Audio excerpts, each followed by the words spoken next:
West Point Liggett of Sugar Land Studios, KILT FM HD2 Houston.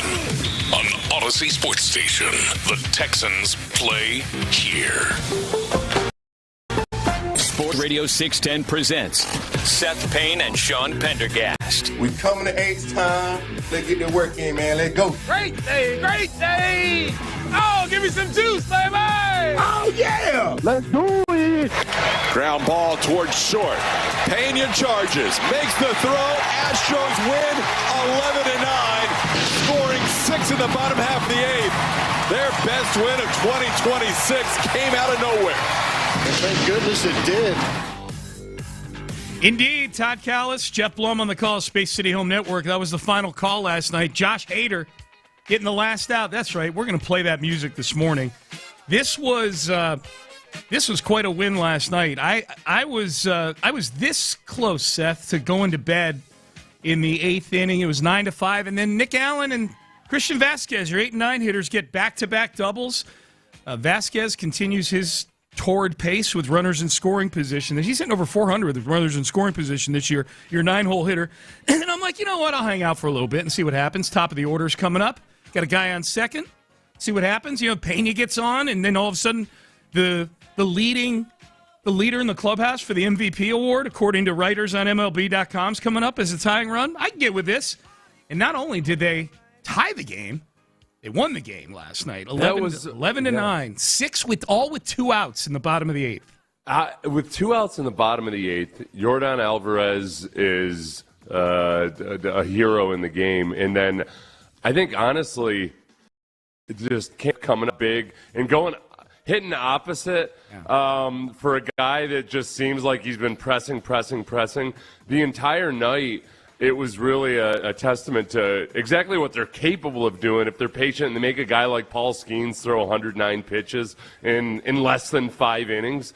That was and ultimately the Astros in some really nice plays in the field versus the Pirates with some disastrously bad plays in the field, past pitches, all of those things. It was just it was beautiful. That was the first, Sean, I didn't realize until Matt Kawahara printed it that they had been 0-32 when trailing after 7 innings. That feels right. They've not been a resilient team late in games. No, and imagine Brian Abreu coming in that situation in the 9th inning as opposed to, who's that guy? Yeah. It's Josh freaking Hader. That's right, ma'am. Josh Hader comes back, and for the first time this season, after 32 attempts at it, the Astros get a victory after having trailed after the 7th inning. Yep. If you went to bed, and it was funny, Callis pointed this out a handful of times during that comeback and at the end of the game and after the game, like the fact that the people that stuck around were rewarded.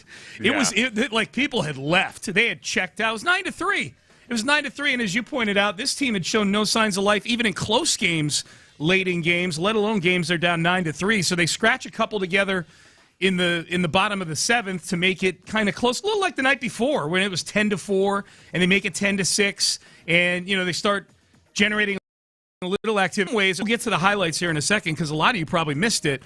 But I said this yesterday about the game they lost the night before. I said, the only good thing to really come out of this is they rallied in the ninth inning a little bit, so the Pirates had to use their closer, Soto, which they probably weren't planning on doing when they were down 10-4. But they make it 10-6, and they get some guys on base, and now you got to bring your closer in. So I said this yesterday. So that's a good thing. So this thing's a close game late tonight. Maybe the fact that he's got to go 2 nights in a row is a thing. And granted, the Astros needed a little bit of luck with that Christian Walker infield single that we'll hear here in just a second. But other than that, Soto's walking guys, gave up hard contact to Jordan, threw a wild pitch. They tied the game.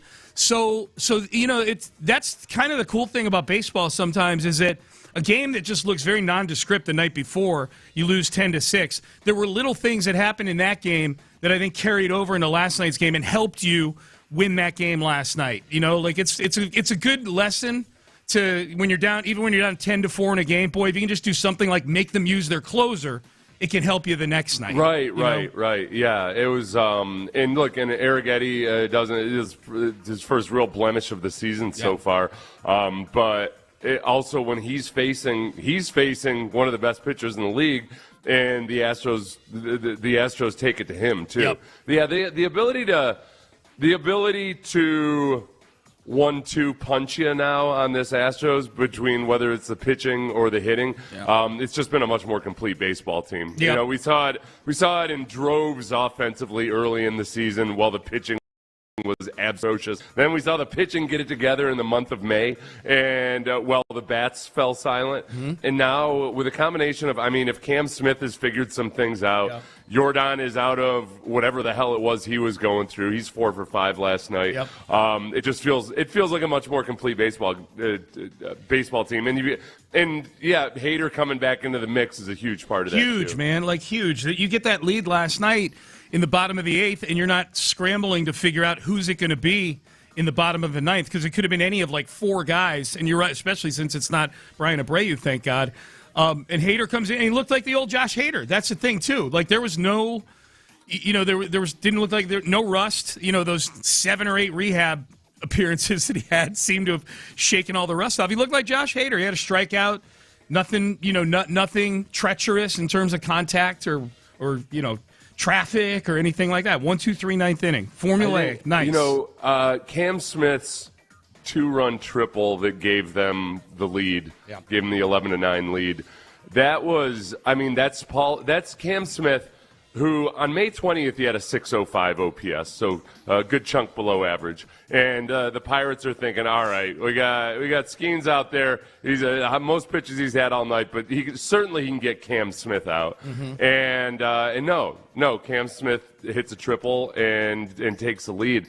But for Cam Smith, since May 20th, he had a 605 OPS. Now he's up to 670. Okay. So he's rocketing towards being an average hitter at the plate. That's fine. He had the big hit last night. He had a hit an RBI earlier in the game, too. So, if you missed it last night, here's the anatomy of the comeback.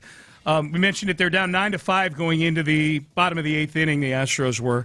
I forget which reliever was in, but he strikes out the first 2 guys. They look dead in the water. And then Nick Allen and Christian Vasquez get back-to-back doubles. So now it's 9-6. You got a runner in scoring position. Top of the order coming up. Maybe you get it to. I'm thinking, okay, Pena maybe comes up big here, and you get it to 9-7, and you see what happens with Jordan. Pena walks, so Jordan's going to get a look at it here as the tying run down 9-6, and Jordan comes through.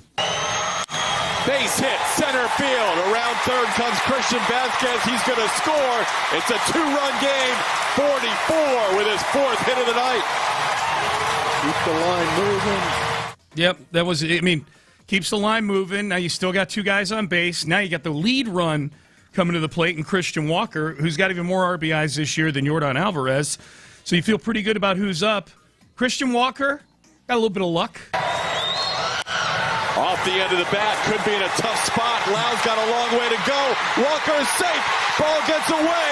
A 1-run scores. Cole to third. The Astros are within a run at 9-8 on a little squibber to the right side. Yeah, that's the thing. You're right, Seth. The little things the Pirates did to help the Astros, like that errant throw allows Cole to get to third. Yeah. And I know, it's 2 outs runner at third, so it's not like you can get a sac fly or anything like that, but you can get a wild pitch. pitch. That one's wild. It's going to go off the glove of the catcher, and we're tied at 9. Zach Cole scores to tie it up at 9 on the pitch that went off of the glove of Henry Davis for what probably will be his 7th pass ball of the year. I mean, just a wild sequence. Yeah, and as you had mentioned, those were all off of Soto there. Yeah. They'd had to use them the night before, and they ended up using 3 relievers in that inning, didn't they? Or did they end up using? Three relievers in that inning. Yeah, just to get out of it. Because Soto, they ended up taking. Soto didn't get anybody out. So, No. Like Soto did not retire a single hitter, and so Bidwa had to come in and finish up the 8th inning for them. Yeah, but that was the wild pitch scores the tying run. So now you've got Paredes at the plate. He walks, and so now you got 2 guys on with Cam Smith up, and Cam Smith comes through in a big way. Cam with a base hit. Astros will take the lead. In the score, Christian Walker. Here comes Paredes. He is going to score as well. 11-9. What a comeback. 2 outs, nobody on. And the Astros put up a big bottom of the 8th inning with 6 runs. This is unbelievable. I got the chill bumps, man. This is my first chill bumps of the season. Well, and it was a packed crowd. It was really what a great evening. Yeah. If you woke up this morning and you saw there was an 11-9 game, I don't know what your knee-jerk reaction to all of that is. You probably worry about the pitching and this and that. But it was about as I've. Usually after an 11-9 win, there's a little part of you that's like, I don't know, but they allowed 9 runs. I'm cool with it, man. I'm very cool with it. Yeah. Partly because 4 of it came from Arrighetti, which that's fine. You're going to have games like that. He's been immaculate this year. And it was a grand slam, too. Yeah. I guess, the other part of it is that it was versus Skeens. Yeah. That's the fact that the Astros scored 11 runs and did a lot of damage versus Skeens and were able to, ultimately close it with their actual closer who's been missing for almost a year. That was an awesome baseball game for a Wednesday night. No question. Like the good, and I don't even just talking about them winning. Like the good coming out of that game. Put your hand over the final score. Yeah. Just the things that happened in the game. There was way more to be encouraged about.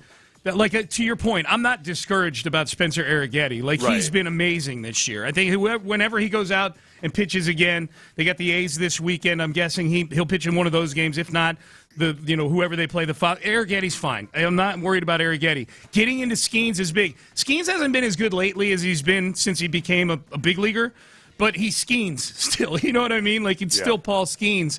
And so getting into him was really good. I like what you pointed out, too, that it's not just Cam Smith getting the big hit, but it's him kind of going with the pitch and going the opposite way and not doing things where it looks like he's pressing, coming up big. Cam, for his kind of mediocre statistical performance as a major league hitter, he's had an inordinate number of times for a young player where he's come up big late in games with guys on base. So he is a guy that I do, relative to his...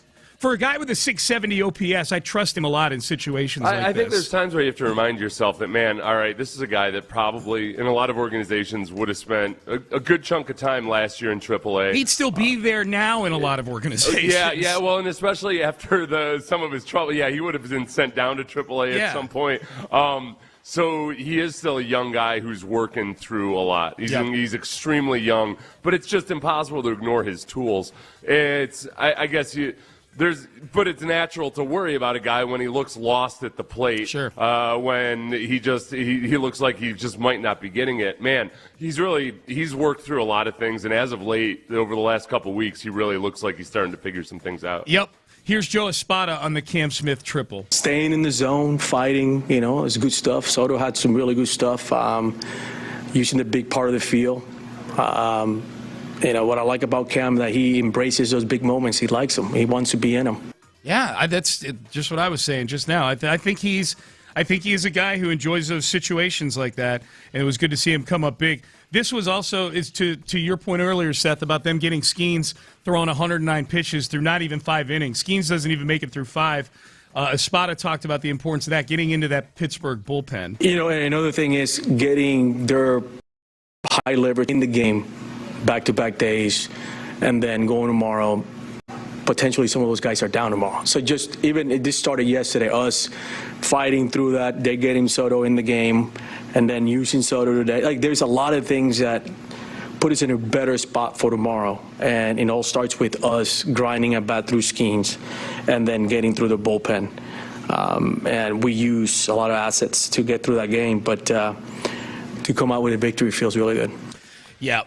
That's one of those, it's a 162-game season, I get it, but that is one of those wins that it feels like, okay, this can be something that really, kind of flips things for this team a little bit. I'm going to cherry pick even a little bit more selectively than Matt Kawahara did. He had given Cam Smith's stats since May 20th. Okay. If I really extra cherry pick, I'll go since May 19th. Mm-hmm. So he's played 14 games, and he's got an 870 OPS. Yeah, it feels that way. Hitting 292. Yeah, he's really he's just been a completely different guy. Yep. And he's had stretches like this before, so it's been up and down for him. But this is good. Eventually, one of these stretches is if you're an optimistic Astros fan, eventually one of these stretches that Cam's having, like you just pointed out, is going to turn into what he is. It's what he was drafted to be. It's what he looks like. I mean, he's just so tools is a good word you use. Like, he's very toolsy. The problem, part of our problem here, just as we got spoiled with having 5 awesome pitchers for a long stretch of time, we got spoiled by Yordan Alvarez and almost what our expectations are for what a rookie looks like at the plate. Yeah. Because remember, Yordan never went through that period where, he's got to adjust to the adjustments. No. Pitchers have figured him out, and now he's got to. It was every step along the way with Yordan. It was, they started pitching him different, so he made the adjustment, and there we go. Yep. It was such a smooth that you almost in your mind think, that's what a really good rookie looks like. He's a and rare. then you have to remember, he's one of the. He's one of the best hitters of his generation. Yeah, he's one of the 3 best hitters on the planet. Yeah. He's a different breed, man. He is a different breed.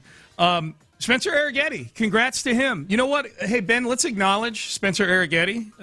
Acknowledge me. Pitcher of the month for the month of May in the American League. Here was Joe Espada before the game on Spencer Arrighetti winning Pitcher of the Month. No, I'm not surprised. Heck of a month. Come a long ways as a starter, adjustments he's made. He's our best starter right now. That's when a player understands that he needs to work on certain things. He didn't took any, did not get pissed off about it. He just said, I'm going to go back down there. I'm going to work on a few things that I need to work on, and then I'm going to go back up there, and I'm going to be the pitcher that we all know that he can be, and he's been phenomenal. I wouldn't say he didn't get pissed off about getting sent to the minors. He kind of mentioned one time that he was a little pissed off about it, but he channeled Seth. His pissed offedness. I felt like the quote that he had. I felt like it was a really reasonable one. He said, something along the lines of, "it's natural that you're gonna use that." Yeah. So it wasn't like he was being a baby or a brat about it or anything. Right. So even after last night, he's still sitting on. He's under 2 still. I think. Let me look at the box score. I thought I saw he was at 1.92. 1.94. Oh, okay. Yep, so good. He's still sub-2 ERA. He didn't do too much damage. You stay underneath that 2 handle, and you're pretty damn good. Of course, Ocho weighing in as a wet blanket. Arrighetti doesn't have ace stuff, but he's getting ace results with above-average stuff. Okay, whatever. He's getting the results. He does have some nice off-speed stuff, man. Well, plus Arrighetti's always the thing about. Arrighetti is he's kind of pissed off in general while he's pitching. Yeah. So I would be kind of disappointed if he had started off the season not on the major league roster and was totally cool with it. No, he's lost his edge. No, you gotta have that competitive fire.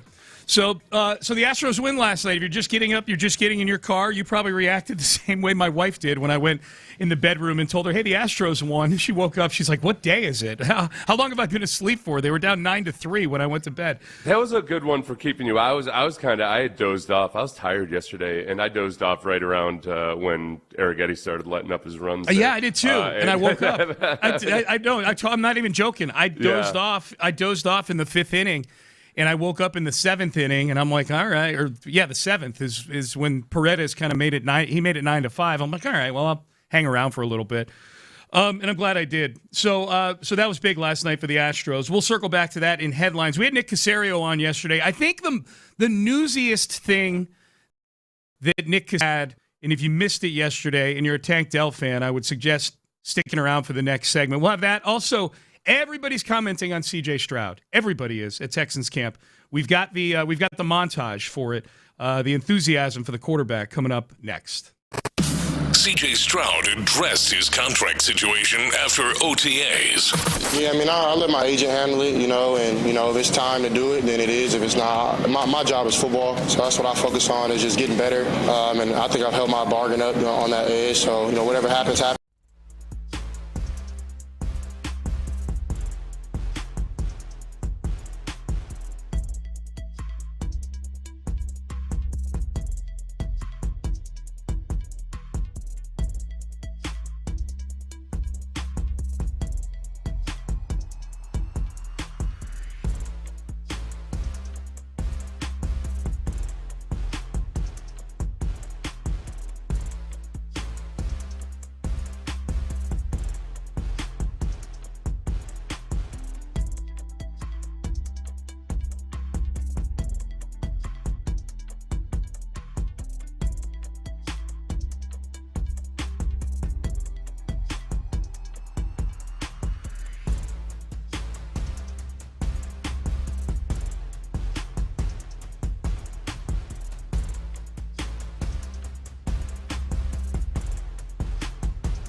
Radio 610 presents live from the West Point Lincoln and West Point Lincoln of Sugar Land Studios. Here's Payne and Pendergast. We had a really good conversation with Nick Caserio on the show yesterday. I thought it was one of the better ones we've had in terms of just very usable stuff. It was good stuff on CJ that we'll get to a little later in the show.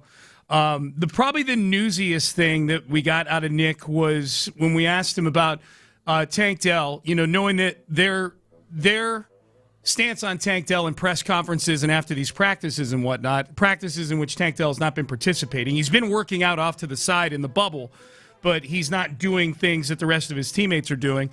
And they've been going day by day with it in terms of their responses. So the question to Nick yesterday was, do you expect Tank to practice at some point? Yes. I would say more than likely it'll probably be in training camp. We have about, I don't know, however many days left here in the spring, but there's certain things that he's able to do. He's done some things on the field, maybe separately, kind of off to the side. I think the goal is training camp. So we'll kind of see if he stays on schedule, but nobody's worked harder. Nobody's had a better attitude. Talking about a player that hasn't played football in, almost 18 months or however long it's been. But, his attitude, his approach, he's chomping at the bit, and he's certainly anxious and wants to be out there. By the same token, we want to make sure that we're taking care of him and doing the right and putting him in a position where he can go out there and be the best version of himself. So I would say training camp seems like a reasonable time frame in terms of his availability in terms of next steps. Yep. So I thought that was, if you're a Tank Dell fan, which I am, I was encouraged by that it does seem like there's a light at the end of the tunnel in terms of him doing normal football things again. Yeah, and as you pointed out, the last year and a half, it's really been a lot of, hey, he's making progress, he's smiling, it's good, we're on track and all that. So, they haven't even said we're on track because I think they're trying to be as patient as possible with the situation. That was the first time he's answered just with clarity that, yes, you should expect to see him out at practice. Yeah. And I also like that he said that it'll probably be training camp because now I can just stop. Like when you're waiting for a piece of mail, Yeah. With me and my when I go back and I find all these unclaimed funds from various states in which I've lived or done business, they say, yeah, you've been approved. And then I'm like, well, when is this check for $19.70 going to show up? Every day I go to the mailbox, and I go to the mailbox. Yeah. I go to the mailbox, yeah. And then it shows up, and all my troubles are over. You're getting either I got $19.70 or Tank Dell is practicing. That's right. You are getting your $19.70 at training camp, young man. It's like I open up my mailbox and Tank Dell springs out like one of those can of snakes, Yeah, like a Jack in the Box. I try to catch him, but he's so Tank's on a silky. Yeah. So I thought that was a good bit of news yesterday. I guess the other one, which people love to point out on social media, you can't have a dollop of good news without 29 million people saying, well, there's a real good chance he's not even going to be fast anymore. All right, I get it. I understand. There's a lot of unknowns, a lot of variables here, okay? Yep. I love the young kid. I do too. And I want him to get out there and be healthy and available. And I think that also they're going to try to do their best to, not take unnecessary risks with him physically. Yep. They've got like 7 slot receivers on the team. And Tank wasn't a slot to begin with. No. But they've got, for anybody that needs to be going underneath or taking any kind of extra hits, they've got a boatload of slots. Yep. The big topic in camp, one of them has been C.J. Stroud and how he's looked, and we'll have Nick Caserio talking about C.J. at the top of the hour. He was very complimentary of C.J., unprompted yesterday in that interview. But his teammates, a lot of C.J.'s teammates have been getting asked about him. This is Will Anderson Jr. a couple days ago saying C.J.'s looked like the commander out there. I think you talk about C.J. C.J. has really taken that step, man, of watching the clock, getting the guys lined up, moving with urgency, but he's been the commander back there. He's taking that step as a leader back there to get everybody lined up, to, take the initiative, like, hey, man, like, let's go. And everybody's rallying behind him. And then you got guys like Wyatt Teller, who I love, man. He's been that energy booster on the O-line, getting guys moving around, picking guys up. So I'm excited about that group. I can just see the growth in them already, man. The offense is moving at a much faster pace. I think Kaylee has been doing a good job. They got Foster with the tight end. Dalton says, man, those guys are rolling. It's competitive. And I laughed the other day. I said, man, it's going to be a fun training camp because you can see, like, the anticipation of everybody getting out there and, like, man, it's going to be one of those where it's going to be a battle every single day. Like, the physicality on the edges have up big time with Foster coming in as a tight end, like I said. So, like, all of those things that they've been working on, they've been doing a really good job at that. That's the thing I got most excited about was Will Anderson saying that there's actually going to be battles during training camp. I'm like, oh my! You can see where Will and Daniil probably get tired of just the defense constantly destroying the offense. It's give us something. Like the kid from the movie about the chess prodigy, where he's like, can somebody challenge me? Well, please, somebody give me a test. Remember in Game of Thrones, they had the scene where the Mountain is just kind of practicing for murdering people with his bare hands, and they're just feeding him guys, and he's just like one by one, he's just like, hey, bring me somebody tougher, man. Why am I bothering breaking a sweat for this? Right. And that's. And I'm with you. I got excited hearing Will say that as well. The Mountain was kind of like Will Anderson, is he didn't know how to spar properly. Right. It's like you're not supposed to crush people's skulls while you're sparring and practicing. You're not. It's just settle practice. down, Mountain Anderson. It's practice. Yeah, grow up. His words. He's got to. Oh no, those are Ron's words. Those are Ron's words. Yeah. So the other part I liked about what Will said right there, and I know that this segment's about CJ, but I do like that part he talked to Wyatt Teller and how, you got a veteran on that offensive line who is helping with the process of making sure, like, okay, guys, let's go. Let's speed it up. Let's get to the line here, that kind of thing. Yeah, especially when it comes to the offensive line and some of the things last year that are ultimately the quarterback's responsibility is a lot of the pre-snap stuff. And yes, you blame the individual players for not being in the right spot and everything, but it's like if you're a coach of a youth football team, ultimately it's your job to get those idiots, they're all idiots, like every 12-year-old's an idiot. Right. Get those idiots to know how to run the plays. Yep. And that's what CJ's job is. Stop letting these guys look like idiots. That's right.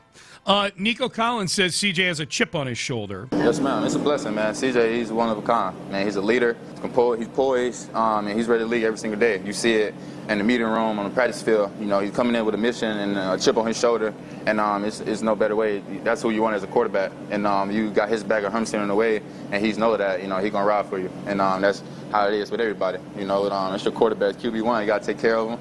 You got to love him. And that's how it is. I can't wait for this year. Can't wait for this season for everybody. And I feel like it's so much at stake. The sky's the limit for both sides of the ball, and I just can't wait for the season to get rolling.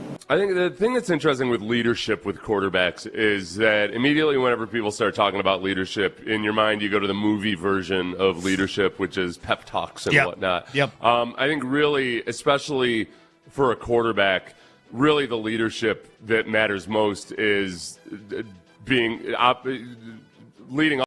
all 10 of those on every play before the snap on the technical side of things and knowing exactly where everybody's supposed to fit. Not just like you can't be an individual playing your position while 10 other guys play their position. And, at the toss yesterday, Lopez did what we all do, which is, hey, you hear about somebody who's improved in leadership or improved in his preparation and everything, and immediately you think, well, what were they doing before? I think with quarterbacks, there's a big aspect of their first 3 years where every single quarterback, no matter who he is, goes into it really not knowing what he doesn't know and about where you need to focus your energy and how you need to do it. And it's every single quarterback, no matter how smart they are, no matter how precocious they are. Over the course of those first 3 years, they're learning a lot of lessons about when to take risks with the ball, when not to, when to push it downfield, when to check down, but also just exactly how elbow deep they need to be in the nuts and bolts of the way the offense operates. So I try real hard not to act that way. Like, okay, you hear that CJ's preparing differently this year. It doesn't mean that he was preparing like a jackass his first few years. It's that he needs those first 3 years to really learn how to be an NFL quarterback. Sure. And that goes for Pat Mahomes, that goes for Tom Brady, the Peyton Manning back in the day. Like they all have to go through that process. They all have to go through that process, and it's funny, the three guys that you just named, all great examples, they at least two, if I remember correctly, had some consistency see who was coaching them in those first few years of their career too. Well, maybe Peyton got there with Jim Mora. At any rate, the point I was going to make with CJ is, he had a change at offensive coordinator after year 2. So that probably changes. It certainly changes the messaging that you're getting from, and how does that impact the way that you lead and the way that you prepare and whatnot. So I think that's got to be factored in too. You know what? What's bogus is that when you just Google in Jim Mora, Jim Mora Jr. comes up first. He's the more recent. He's the more recent, but that's true. So for search engine optimization, whatever. Mora was there for the first 5 years. So Peyton had consistency with his coaching. I don't know if what's his face there? I think it was. So he had Tom a lot Moore. of consistency. Is that who you're thinking of? Tom Moore. Yeah. Here's Jaden Higgins on C.J. Stroud. I think C.J. has always been the same person day in and day out. He's a great leader, a guy that you could tell really cares about the team. I think this year, he seems very focused. I was able to train with him in the offseason as well, and he was just very locked in. The little details really matter to C.J. now, so it's definitely going to be an exciting year.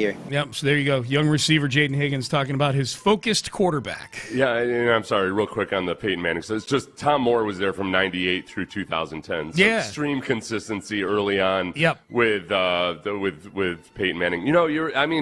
It's not like it's a hot take or anything, but okay, Pat Mahomes, if he goes anywhere else where he doesn't have an offensive mind like Andy Reid, what's it going to look like? It's going to be different. Yep, and I think that factors in. The Texans choose to give it all of first-time offensive coordinators. Twice. That's how we be sure we our young quarterback is learning all the lessons he needs to learn. Twice, yes. All right, let's circle over to headlines. Men's Tea Clinic brings you headlines every day. Astros if you're just waking up and just getting into your car, and I say the Astros get a big win last night, you're probably like, well, how long was I asleep for? No, they came back and won that game last night, and we'll have some of the highlights for you and some of the post-game from that. NBA Finals last night. Game 1 is in the books. We'll get to that as well. A little bit of NFL news. We'll do all of that in headlines coming up next. Payne and Pendergast. Nick Caserio, Texans general manager.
Payne and Pendergast with today's headlines powered by Men's Tea Clinic. Cam with a base hit.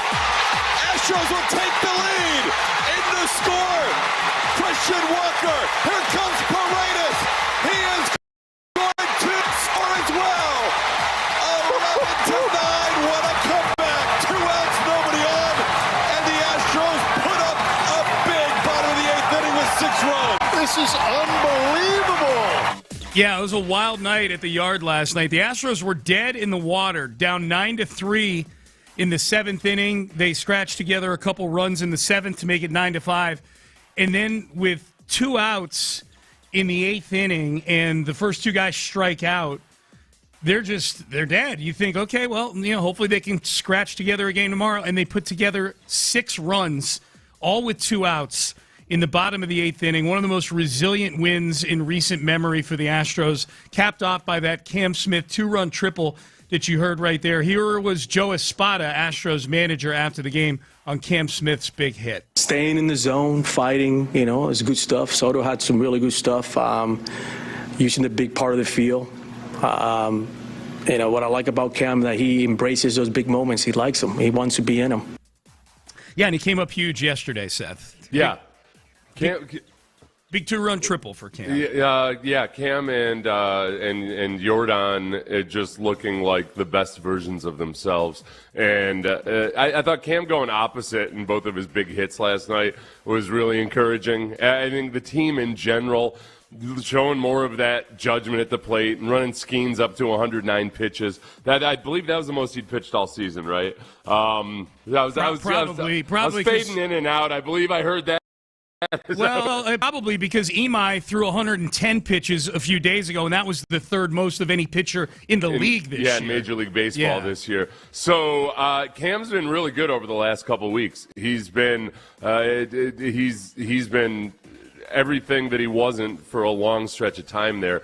And there's just the cherry on top of all of this was just Josh Hader coming in a season in which, when trailing after 7 innings, the Astros were 0-32 headed into last night. When trailing after 6 innings, they were 0-30.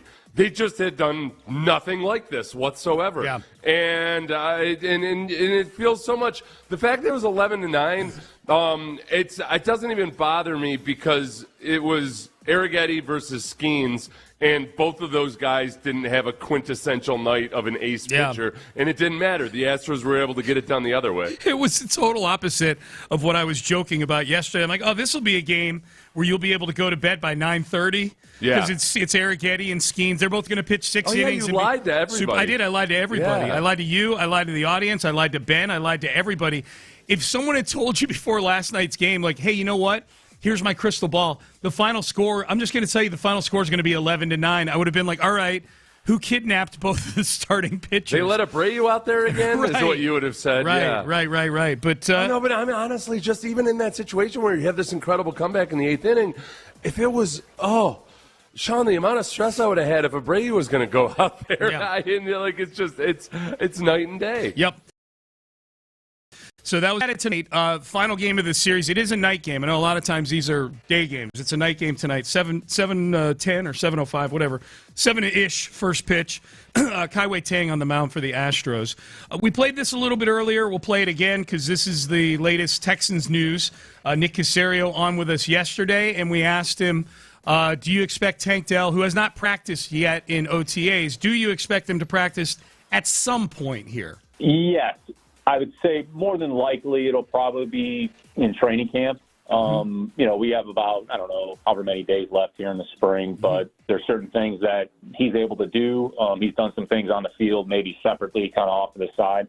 I think the goal is training camp. So we'll kind of see if he stays on schedule. But, nobody's worked harder. Nobody's had a better attitude. Talking about a player that hasn't played football in, almost 18 months or however long it's been. But, his attitude, his approach, he's chomping at the bit, and he's certainly anxious and wants to be out there. By the same token, we want to make sure that we're taking care of him and doing the right things and putting him in a position where he can go out there and be the best version of himself.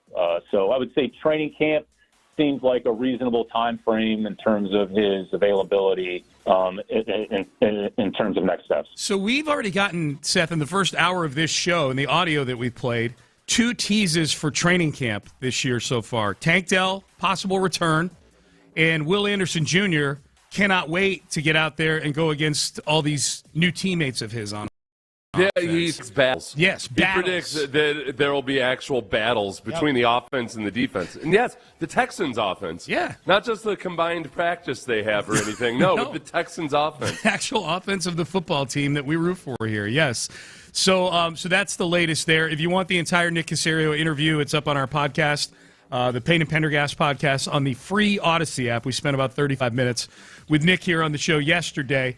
The NBA Finals, Game 1 last night in the books. The New York Knicks scored the final 11 points of the game to beat the San Antonio Spurs 105-95. This was a kind of a back and forth thing. The Knicks had the lead in the first half. The Spurs took a big lead in the second half, and the Knicks battled all the way back.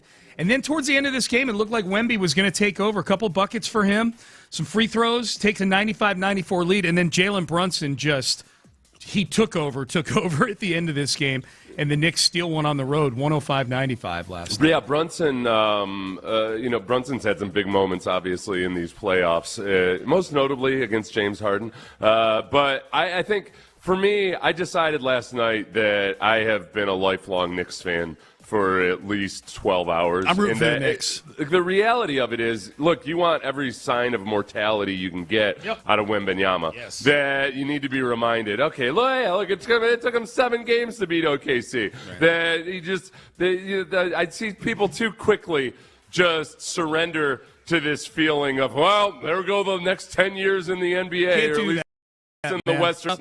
No, I need to see Drago bleed over and over and over again. Yes, a big string bean French Drago. Mm-hmm. Drageaux is how he's an unenhanced Drago. That's right. So Knicks take Game 1. So we're off and running with the NBA Finals. A little bit of NFL news.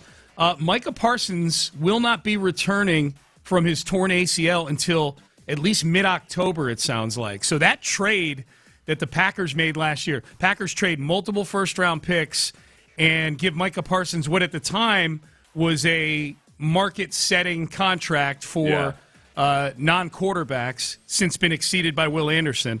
They're getting nothing out of Micah Parsons. But Packers fans do get to enjoy their injured star defensive end talking smack about upcoming opponents and everything. Yeah. He's still podcasting. Oh, Don't worry about that. Yeah. He's still going to be making curious comments and whatnot. His throat still works. Right. Yeah. So Packers fans, if they have any adversity this year, and then meanwhile Myles Garrett is talking about how their upcoming opponent actually sucks. Yeah, don't worry, you'll get that. Oh, Micah Parsons. You said Myles Garrett. Micah Parsons. Oh, sorry. Yeah, Micah Parsons. Micah Parsons. Yeah. I've got Myles Garrett on the brain these last We've got days. some, I know, and we've got some audio in the 7 o'clock hour related to Myles that we'll definitely get to. But mid-October, now the Texans play the Packers this year. It's not till week 17. So theoretically, they are going to get Micah Parsons out there, the Texans.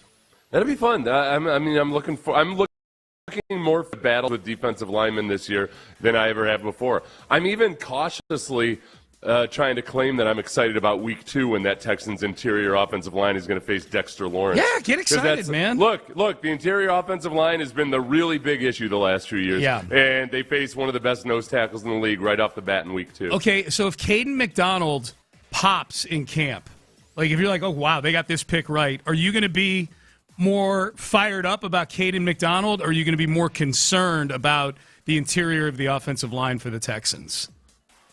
Oh, that's an interesting question. Right? I can't be both. I guess I'm still going to be. Which will be more? Are you saying Caden McDonald is popping early in camp or early in this season? No, early in camp against his own teammates. I'll be concerned about the offensive line until the regular season. Yeah. There's nothing they can do in camp. Offensive linemen are the worst human beings on earth, Sean, during training camp. And this is why. They'll brag about everything good that happens, but anything bad that happens, they're like, well, we're not allowed to cut block. We're not allowed to do this or that. Well, look, I had to stop because I didn't want to create a pile.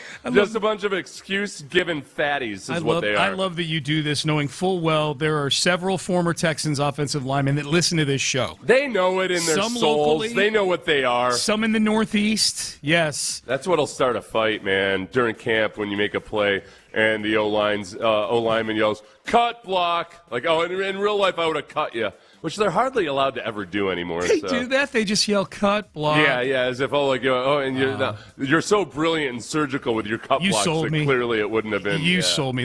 They're a bunch of. But probably doesn't happen as much anymore. They've largely banned cut blocks. That's true.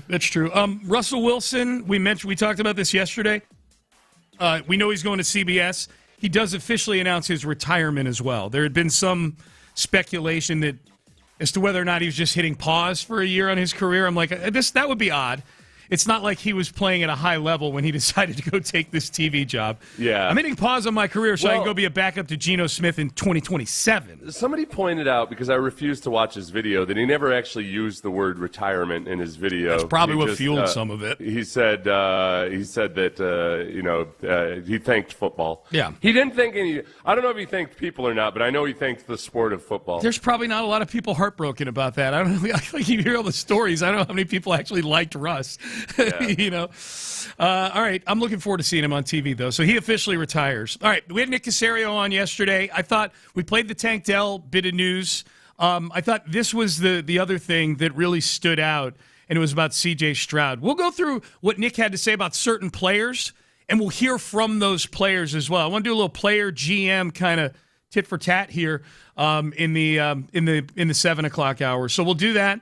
We got a lot to get to. Long segment coming up. Stay there. But first, Seth and I want to shout out to you small business owners out there, you entrepreneurs. Shout out to all you.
West Lincoln and West Point Lincoln of Sugar Land Studios. KILT FM HD2 Houston.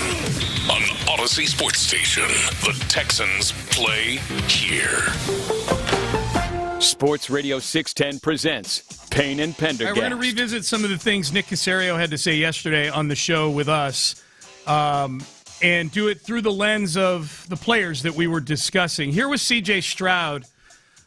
This is easily the cut from C.J. that was to run over the last week or so. It was last Thursday that C.J. met with the media when he was asked about how his contractual situation is affecting his preparation for the upcoming season. Yeah, I mean, I let my agent handle it, and, if it's time to do it, then it is. If it's not, my job is football, so that's what I focus on, is just getting better. And I think I've held my bargain up on that edge, so, whatever happens. I'm excited to be a Texan this year and, go from there. Okay. Obviously, it was the holding up the bargain that got the most attention from folks. So this was Nick Caserio yesterday, right out of the chute. And the question wasn't about C.J. Stroud. We should point that out. The question was just, hey, do you agree with DeMeco Ryans that the offense is light years ahead of where they were this time a year ago? I would agree with DeMeco's assessment. I'd say overall as a team, we're probably further along this time of year than we were last year collectively. Offensively, we certainly made a lot of strides and a lot of progress. Honestly, I think everything starts with CJ. It's probably been the best spring that he's had since he's been here. He's had a really good off season. He's trained well. I'd say his on-field demeanor, his presence, his communication, his ownership, his leadership of the offense. It's stood out. And I think collectively, just as an offense, seem like you're going into a second year of understanding the terminology, understanding some of the nuances that are involved. And really, you're just trying to put them here in place as a team. That's what the spring really is about. So unprompted, high praise for C.J. Stroud's preparation so far. It was interesting to me in the ensuing 12 hours to kind of get the feel for how people reacted or responded to Caserio saying that, because some people said, hey, I think it's pretty clear that they're going to give CJ a contract this offseason because Caserio and the team feels that highly about it. This offseason. Yeah. And then you've had other people saying, Caserio is just trying to keep things copacetic and be sure there's no drama because they're definitely not giving him a contract. I think there is a third option, which is Caserio's just saying how he sees how he feels. It doesn't all have to be gamesmanship and whatnot. I do it, and I think also, to go back to that dynamic where whenever anybody says something positive about somebody, you immediately think, well, what were they doing before? They're going through it with A.J. Brown in New England right now. Any compliment he gives to Drake May is automatically an insult to Jalen Hurts or whatever. Think about it logically, right? A quarterback going into his fourth year, it should be the best time. It should be the best OTAs he's ever had. Right. He wasn't even a starter in year one, and then year two and year three, he's still growing. He's dealing with a different offensive coordinator. He wasn't even out there last year, so it should be that way. But for Nick to bring it up unprompted and to go into this why it looks better, I am optimistic about that. Yeah. I think that last year, CJ talked a couple times about how, with a lot of New England elements in this offense, and with Nick Haley coming from New England as well as the Rams, they watched a lot of Tom Brady film. And last year before training camp, I went back and I just watched some Tom Brady film of just watching specifically how he handled the play clock. Because that was an issue going into last year. It remained an issue at times last year. And the number of times you watch Tom Brady sitting back there with 20 seconds on the clock and him direct Gronkowski to come, run a hard count, see that the safety's going to be rotating up, and then move Gronkowski from outside the formation to down in line so he can be a blocker, give a hand signal to the X receiver, probably changing his route from a vertical route to something over the middle, and then double-checking with everybody, going up to the line of scrimmage and reiterating the calls. and then hitting the receiver on a slant over the middle because he knew what play was coming. That's a level of operation that would have been impossible for the Texans to have last year, partly because they weren't doing all of the basics right. And I think that the offense as a whole, and then CJ in command of all of that, hopefully should be a lot better this year. Because they were never anywhere close last year to being able to. They were at times. CJ in the Chiefs game had a really nice rep on the Woody Marks touchdown, where he kind of looked at the front, moved Woody from the right side of the formation to the left side of the formation. Woody blocks and then releases on a route, and CJ's got him wide open for a touchdown. That's what you want to be able to see just more consistently and more often. And they did it in fits and starts, but I think, there's a much better chance that CJ's going to do more of that this year. The notion that because you're doing different things now in terms of preparing this year for anybody, but for CJ Stroud, that it must imply that whatever you were doing before was horrible or bad or broken in some way is a very broken way of thinking to me. That would imply that people that are elite at what they do never bother to look at new ways to do things. Right. Or never get better, at what they're doing. But it hasn't been good enough, obviously, offensively, and so it's fair. It's fair to criticize all of it. You alluded to this earlier, and you never want to make too many excuses. But my God, the fact that they've decided to have a rookie offensive coordinator 2 times in a row with your young quarterback, I'm never going to be super comfortable with that. And it doesn't mean, because obviously plenty of first-time offensive coordinators end up being great coordinators, but there is an element of just a young coordinator you're working with, a first-time coordinator working with a first-time quarterback or a rookie quarterback, where I feel like you're courting a lot of issues, unless it's Sean McVay or some of the kids who's a known genius. Yeah. It's just tough to expect that to be the best environment. Well, and a totally different offense, too, right? It's not like they brought in some other branch of the Kubshanistan tree or something. They went with a completely different stylistic offense. Will Anderson Jr. was asked earlier this week, is your new contract, is there pressure that comes with being the highest paid non-quarterback in football? Honestly, no. It didn't add any pressure. I know I kind of changed my mindset when I look at pressure. I always think it's not pressure, it's an opportunity. You know what I'm saying? It's an opportunity to go out and continue to be yourself. I think now the only thing that's risen is I want to hit that next stage of my game. You know what I'm saying? Not because of the contract, not because I owe it to myself, because I know how much hard work I put in. I know what I put into this game. So that's what I want for myself. So it's really nothing about the money, man. It's just about the work that you're putting in, the preparation and the process. And that's why I'm always big on preparation and process, is because I told him, you can't get to your destination without the preparation and the process. So for me, how much more can I up my preparation? How much more can I up my process to get to where I want to be as a player? Okay, so that's Will on his contract. So yesterday we asked Nick Caserio. I asked him, I said, in some ways, he was kind of funny about this too. I think we've got the little joke he made about me and Seth in here.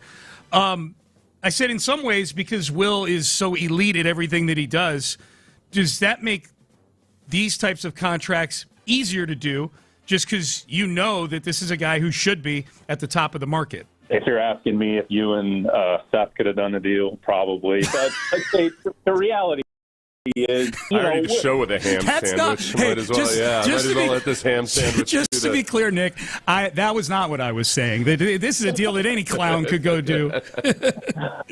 But anyways, I'd say I have a lot of respect and appreciation for Nicole and the way she operates, and we try to look. If you're going to do a deal, then you're going to do a deal, and you're going to get it worked out. You still have to have discussions. There's always different dynamics and components that are involved. So if there's an agreement about the player and where you think you are on the contract, then you go ahead and try to find a solution that works for everybody. But, like I said, Nicole does a great job for a lot of her clients. Will earn the opportunity. So, again, you still have to work through some different dynamics and some different mechanics. But, it's, hopefully it works out well for everybody involved. Will is a great ambassador for the program, for, the organization, for the city of Houston. And he backs that up with his play on the field. Nobody practices harder, nobody plays harder. Nobody has the respect of his teammates, more than him. And again, like that's another situation. That situation a little bit different than the Nico Collins situation. Yeah. So we kind of take it case by case and try to figure out, all right, where are the gaps? All right, can we close the gaps? All right, then in the end, if there's a solution to be had, great. If there's not, then we kind of keep the ball moving forward. Yeah, and then we'll get to Nico in just a second. What stood out to you about that? Oh, no, honestly, I guess this is Nicole. He's talking about Nicole Lynn from Clutch Sports, the agent. Yep. I just honestly – her clients. It's weird that she doesn't get mentioned more often in the super agent. I mean, she's got Jalen Hurts, Myles Garrett, Will Anderson Jr., Quinnen Williams. She's got some of the highest paid defensive linemen in the league. She's negotiated at various times the biggest contract at the respective positions. Myles Garrett was the high. Myles Garrett a year ago was Will Anderson when it comes to the contract stuff. This is she's had some mega deals done. I think that part of it I know the concern is always, okay, when you're a team that's doling out contracts left and right, at some point you got to pay the piper. And that's true. It's a valid concern. You give Nico Collins a pay raise because based on the response Nick gave yesterday, it totally sounds like they came to him. And, we'll play that in a few minutes, It really, what matters is in the long term, all right, how good are they at just telling the guys that don't deserve an extension or don't deserve a pay raise? No, we can't do this right now. And there's a way to do that. I joked with him yesterday bluntly about how Bill O'Brien might do it. But there's a way to deal with that. And I think part of it is if you got the right kind of guys in the building, that, you might have guys that ask for a pay raise, you say no, but it doesn't disrupt the whole locker room. It doesn't end up being a big deal. But that's the long-term concern with it. Term is they've done a really good job of drafting over the last few years. And developing. Yep. Because Nico Collins wasn't drafted when D'Amico was here, obviously. But they've developed the hell out of him. And they've developed all of these other guys. And you look at the secondary and some of the guys that have to get paid. I get really annoyed during the season when people say, well, it's easy to run D'Amico's version of football when you've got all of these when you just have all this talent. I'm like, all right, are you not going to give D'Amico and the defensive staff credit for developing that secondary that you're gushing about? There's only one first rounder in it. There's one first rounder. So, their ability to develop Kamari Lassiter and to also identify and draft Kamari Lassiter in the second round. Yep. Oh, he's not a first rounder? Okay. No, it doesn't get any talk for Rookie of the Year or anything because nobody expects him to do anything because of his stupid 40 time. Yep. It's a lot of coaching that goes into running what looks to be a simple scheme defensively, and that's where people lose that sometimes. They think, oh, okay, it's because I don't know why. They just think, oh, okay, you must have a whole bunch of talent out there. Well, yeah, we do, but they're getting the maximum out of that talent, and they haven't spent high draft picks on them. We developed that talent. Yeah, you got to acknowledge that for sure. It's funny. My intent with all this audio we're playing was not to make everything contractual, but it is so far. It was CJ. I mean, it's the offseason. It's the offseason. There have been some big contracts doled out. There have, yeah. So we saw CJ. We played CJ. He's holding his end of the bargain, and Nick Caserio, sounding like CJ is holding up his end of the bargain. Caserio described exactly. It sounds like someone holding up their end of the improvement bargain that Stroud is referring to. We just played Will Anderson Jr. talking about no pressure with the contract, and Caserio giving us some insight on how that deal came together. Here is Nico Collins. This is probably the most interesting of the three because this was just a sort of a raise out of nowhere for Nico, and he was asked about it at his press conference earlier this week. He was asked, is this something you needed to be a Texan moving forward? Something that I needed? Of course. You want to set your family up, for long term. We know this business, it's a business at the end of the day.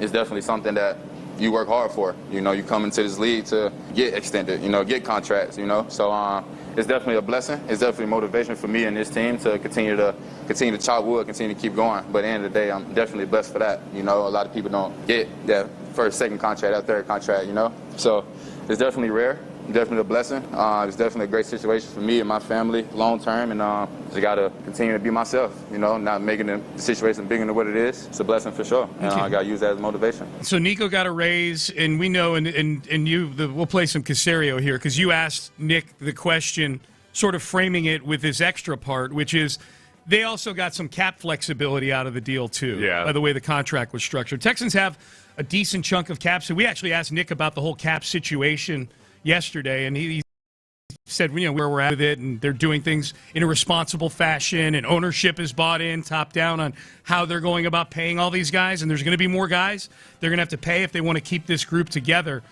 But you asked Nick about the Nico extension, or the Nico adjustment, we'll call it, and what they could possibly do with some of this cap space that's been opened up. Yeah, every contractual discussion or situation is really different. It's really case by case.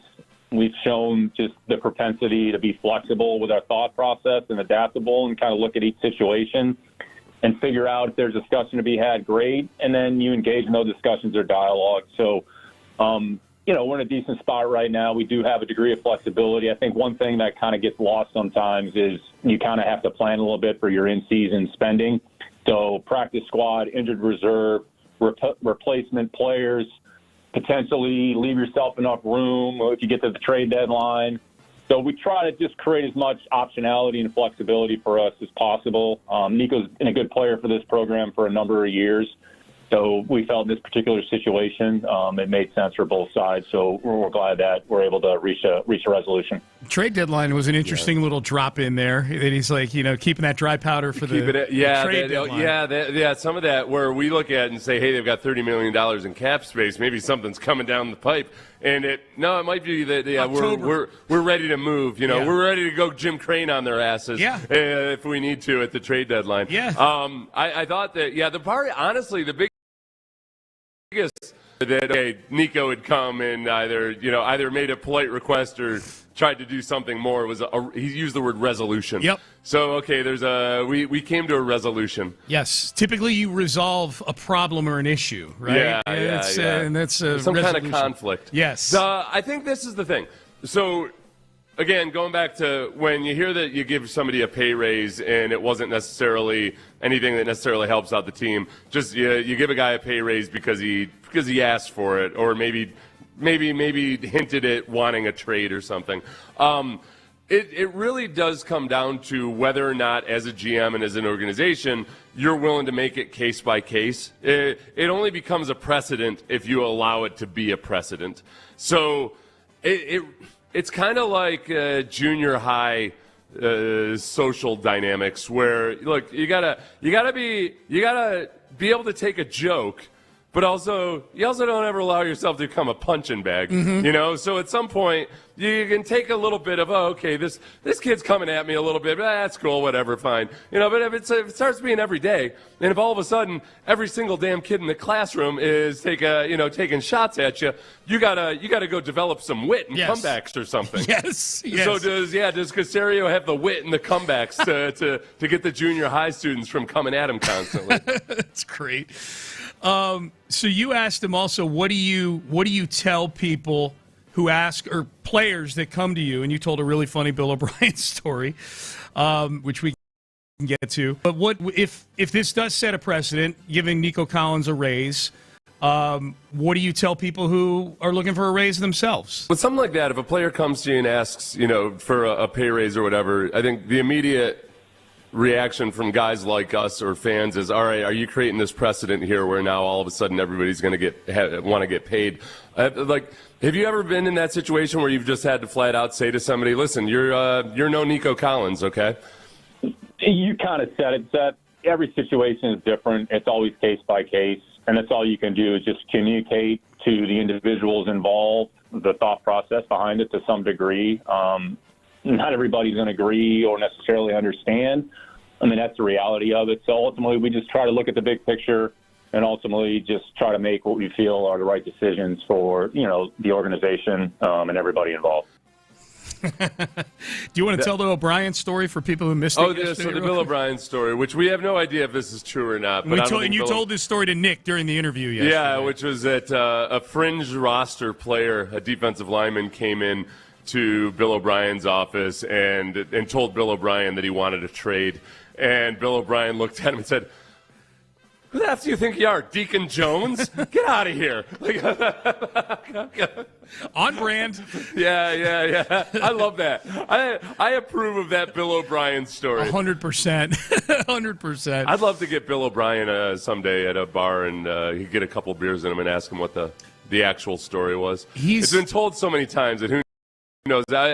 It feels like that's something that could totally have happened. I'll say this. Bill O'Brien, there was a time where Bill O'Brien was coming on the afternoon show with us on a somewhat regular basis. Yeah. On Fridays, back when John McClain had a good relationship with Bill O'Brien. And there was one show that we were doing. This is back when we were doing Fridays at Little Woodrow's. Most of the time he would call in, but we happened to be at the Little Woodrow's in his neighborhood. So he came out to Little Woodrow's and sat down and did like 2 hours of radio with us. And this was before he became the GM. I feel like when he became the GM, things changed a little bit. This is when he was still just the head coach. And he was great. He was taking pictures with fans. He stuck around for like an hour after the show. This is what makes me think of this, of you saying that. Like he's a really funny storyteller. Yeah. He's a really good storyteller, and he told some funny stories on the air. Told some even funnier stories off the air. So, yes. He's also, he was a big sports radio guy just growing up. He used to listen to Boston Sports Radio. WEEI, man. Yep. Yeah. Yep. Yeah, he was. I'm just laughing at when he decided to also take on the job of being GM while having the help of a former team chaplain. It's just hilarious to me when somebody's like, well, all right, I'm just gonna take on these extra duties of a job that normally people work about 80 hours a week. I'm like, oh, well, you must have a pretty easy job yourself. No, I work 80 hours a week. Yeah, I do. Yeah, basically, I'm just planning on working just through efficiency and duplications and whatnot. I'll just work 127 hours a week. Yeah. Hey, how many hours are there in a week? Several. Just hypothetically here, with Nico, and I'm not saying this is what happened. It got me thinking, like when you brought up the word resolution being used. So if when Nick says we came to a resolution, then that implies there's a problem that needed to be solved and resolved, and they resolved it. What do you think you'd get in a trade if you traded Nico Collins? All right. The easy is always a first round plus. A.J. Brown just got traded 3 days ago, so I think you're right. What was his compensation? A first round and a fifth rounder. Yeah. It's just first round plus. I guess it's. I'm not trying to punt on the question. It's just that when it comes to those top tier players, it's all over the board. Yeah. There's no going rate for things that ultimately are really unique situations. Yeah. So that's why the Myles Garrett trade to me seemed like, all right, it made sense because I think Jared Verse is way more valuable as a trade piece than a lot of people realize. Yeah. So for me, it made sense because he's a guy, he's not even eligible for an extension yet. So would you rather have a first rounder or a guy who's almost as young as a rookie and still cost controlled for at least a year or two, but for sure he's really, really good? Yeah. That's Jared Verse. You get a first-round pick, there's a 50-50 chance, even if it's a top 5 pick, to be any good. Yeah. So, that for me was almost better than 2 first-round picks. But there's other people that think they think that the Browns got fleeced. I guess a better question would be not so much what do you think you could get for him, but what if you were Nick, what would it take for another team? Like, let's say... you know what? Okay, because of the unique situation, the Texans don't have enough playmakers still, as of right this moment. They don't have any big impact playmakers on offense. Yes. I think they can be better this year. I think they can be more consistent. I worry that they don't have enough big-time impact players like they do on defense. Yeah, man. So for the Texans, I'd say the price to trade Nico is a lot higher than if you're in a team that's just loaded to the brim with playmakers. A 1 and a 2 at a minimum for me. A 1 and a 2, and maybe 2 firsts, just because of how crucial he is to this roster right now. Well, and especially at this time of post-draft especially. It's just, then you're not, you're hurting your team currently. Yep. To, other than if you use some of those assets for a trade deadline move. And again, they're not trading Nico Collins. In fact, Nick was asked about that at the press conference that he did for whatever the one that he did heading into the offseason program or whatever. He's like, we're not trading Nico Collins. And I like workshopping that stuff sometimes. Jared Verse, Seth just mentioned him. He met with the media in Cleveland yesterday. So Jared Verse goes from arguably the best-run organization in football to arguably the worst-run organization in football. And their GM, remember, also said, hey, Myles Garrett is a Browns for life. Just a couple months. So just always remember, when a GM says we're never trading this guy. Remember when our listener got all PO'd at you because when the Dolphins said that they weren't going to trade Achane? Yeah. That you said, like, I don't know, that's what GMs say, and they try to act like. And he got all upset at you because what are you talking about? This is exactly what Andrew Berry did. Yeah. Andrew Berry said that Myles Garrett is not going to get traded. He's a Browns player for life. Yeah. Now he's gone. If that texter is still listening, I say that with no judgment on the GMs at all. This is the game they play. And that was after they had adjusted Myles Garrett contract in such a way that made him much more tradable. Correct. Yes, correct. So here is Jared Verse, who the Browns got in the trade. Good young edge rusher. Says, I'm not here to fill Myles Garrett's shoes. Yeah, I mean, I'm not here to fill anyone's shoes. Myles, he's a size 13, Nikes, whatever they are. I'm a size, 13 half, size 14 Jordans. Like, everybody's different. I'm not here to fill his shoes. I'm here to bring my own.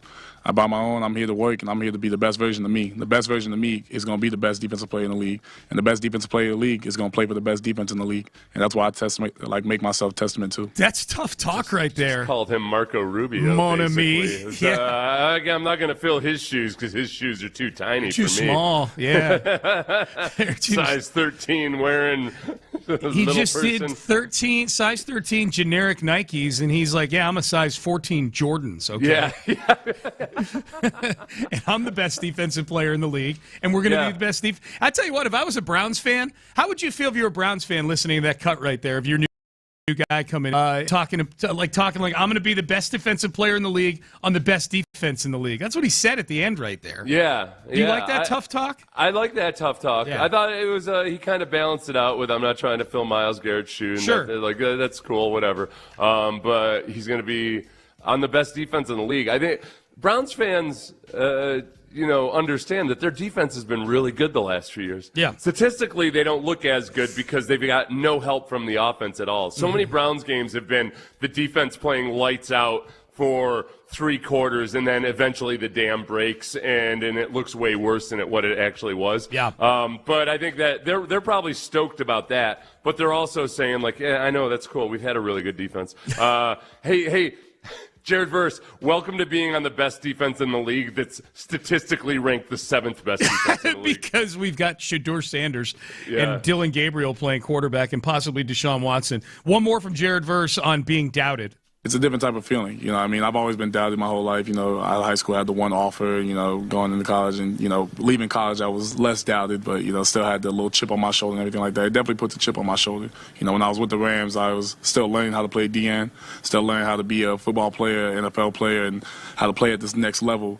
And the Browns, got me. Now I feel like they're going to get the best of me. They're not going to get a half-finished project or something you got to work on. This is work here. This is going to be the best version of me. That's everything I've done this offseason. It's going to be great. Okay, so every single athlete says they were doubted, it feels like, at some point. Even like the elite ones are like, I have a chip on my shoulder because people were doubted. We're the 3rd pick in the draft. What are you talking about? It was a Florida State. Right. It wasn't. Yeah, so that's my thing. Like, okay, is Jared Verse allowed to do that? I would say the fact that he only had 19th pick in the draft is okay. He saw some people go in the draft ahead of him that were.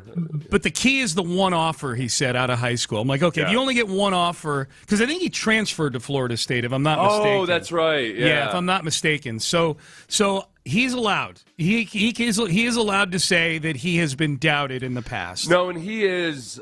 When I bring up James Harrison, it's not a direct comparison like athletically or anything, but there is an element to his game where he's just freakishly strong, and fierce, and he doesn't tackle people as much as he kind of treats him like a crash test dummy. Like, he's got a certain physicality to his game that's really, really impressive. And it rises above the level of, like, some of maybe whatever his athletic limitations are. I say athletic. He's not as fluid as a lot of great edge rushers. Yeah. So James Harrison was the same way. James Harrison, you could see he was kind of stiff, but he was so yoked up and he was so strong and he played so mean. There was a ferociousness about him that made him as awesome as he was. And I think Jared Verse, he doesn't have that same personality of James Harrison, but on the field, that style of play, just a physically brutish style of play, it's really impressive to watch. And I think, he plays like he has a chip on his shoulder. Yeah. So if a guy has a chip on his shoulder and he plays like he has a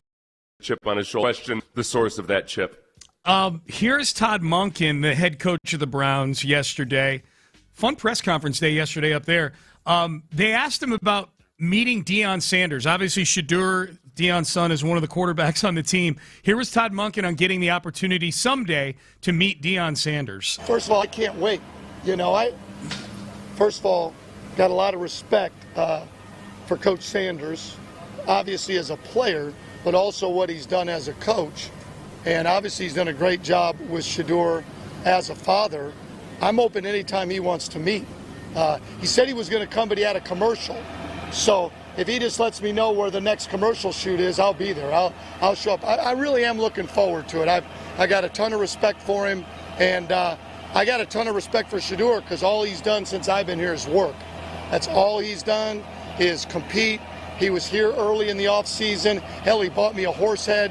I mean, tried to cheese up to me early, so I think which is really cool. I think it's been great. Okay. For those of you who don't know, it was like a sterling silver horse head sculpture. Yes. Yeah, it wasn't he didn't leave a dead horse head in his bed. One like Godfather 1. Godfather style. Yeah. For Todd Monken, though, too, I think, it is in situations like that with quarterbacks, coaches tend to break the rules when it comes to, not wanting to get too close with guys' parents and everything. When it comes to quarterbacks, it's all over the place. Yeah. I remember when Brett Favre was the year he ended up starting in Green Bay, Holmgren would be on the phone with Brett Favre's dad all the time about when he wasn't all this.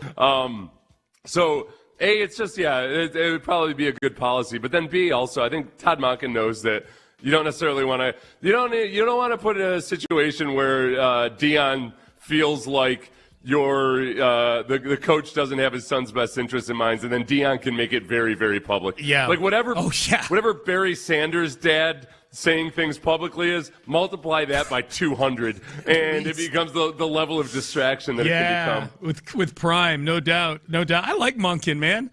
He might be one of those. Is like, I've always enjoyed his press conferences. Going back to Georgia, he's I would say like a cool older dude. You can tell. He's really intelligent, but he also has a laid-back element to him where I could, even though he's older, I think he can relate to younger players pretty well. He now, to be clear, he might be one of those coaches that if he's the head coach of your team, he's awesome in June and July. Yeah. But if you're 1-9 and it's the bye week and he's kind of clowning around like this, you're like, all right. Well, that's where, and I know next. that, and then this is where we're going to play some audio of somebody who much like I've heard David Culley referenced in connection to Todd Monken multiple times, and I honestly, and I say this, just David Culley was what he was. He wasn't suited to be a head coach. He had never been a coordinator, and it was a complete tanking type of move. Yes. To put Todd Monken in the same category as David Culley is really messed up. Yeah. And yet that's what people keep doing. Yeah. They keep saying, look at what God did with David Culley. You want to know how far the Texans have come? David Culley is now being pointed to as a brilliant move by Nick Caserio. Okay, well let's play we'll let the audience be the judge of that. Let's see. Yeah. So this is Ken Carman, who's on the air right now in Cleveland. He's our counterpart. He and Anthony Lima do the morning show on our sister station 92.3 The Fan. And this is Ken just kind of riffing on the whole Browns situation here. And this is what caught my attention as I was listening to it yesterday morning, as he does. He drops David Culley's name in. Also drops in his animus that he has for the Houston Texans. So I already saw some of the stuff over the last couple of days after the Miles trade of, well, now do we have to worry about Todd Monken being a one-and-done guy? Like that Benjamin Albright guy said, think of David Culley. And well, that's the exact situation I'm trying to avoid. I'm not just trying to hire guys for a one-year thing and then just get rid of them and then find another guy. Yeah, I get it that it worked with D'Amico Ryans. I get that it's working right now, but I don't want to go through that. I don't think the Texans wanted. They shouldn't have wanted to go through that. It's part of the reason I don't like the Texans, because it's just ass backwards. They fall into things. I like that a lot. No, I mean, the difference between Todd Monken and David Culley, it's so stark. Todd Monken's been a head coach before. Yeah. He's been an offensive coordinator for a national championship winning team. He's worked with Lamar Jackson. He worked with an MVP as an offensive coordinator with Lamar Jackson. It's just his resume is so starkly different than Culley's, and that's. I cannot stress enough. I'm not trying to insult David Culley. The resumes couldn't be more different. And so to try to act like, but then this though too. All right, yeah. The Texans, like every team that's had some success, you're going to have strokes of good luck. You're going to have strokes of bad luck. Yeah. What do you do with your strokes of good luck? And the Texans, probably the biggest stroke of good luck they had was that D'Amico Ryans was a guy at a point when the Texans was held in such low regard by the league at large, the media, everybody else. You had one of the top coaching candidates last year that only wanted to come play for the Texans. Yeah. So their stroke of luck, though, even goes back to, they drafted him in 2006. And he had a good experience here. Yeah, his family's from here. And you know what the other big thing is? He knows the McNair family. Right. So for the people that at that point, in 2023, we're basically saying anything and everything, like anything in the world, they would just loft these accusations at the McNair family. And, there's no pushback from anybody. Yeah. That D'Amico is a guy that knew the actual McNair family. Right. So is it a stroke of good luck? So tell me this, Ken Carmen.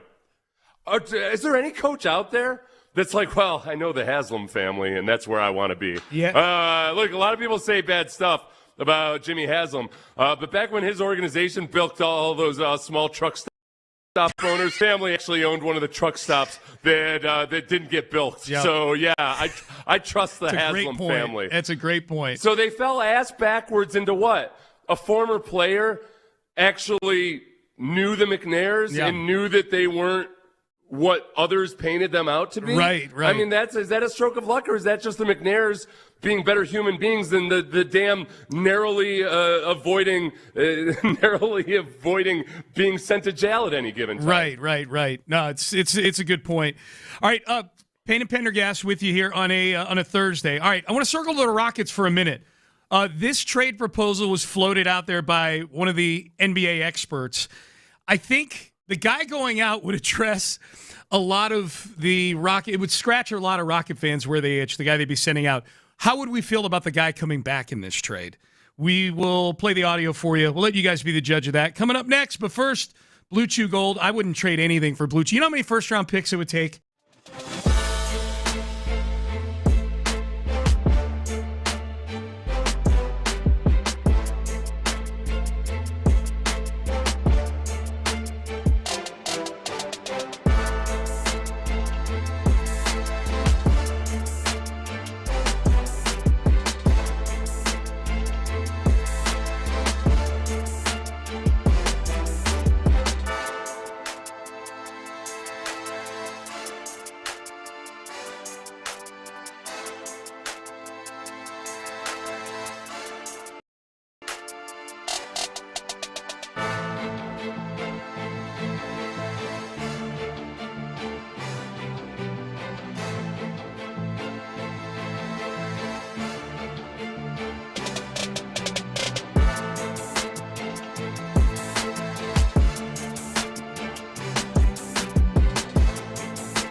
Sports Radio 610 presents live from the West Point Lincoln and West Point Lincoln of Sugarland Studios. Here's Payne and Pendergast. All right, Payne and Pendergast with you.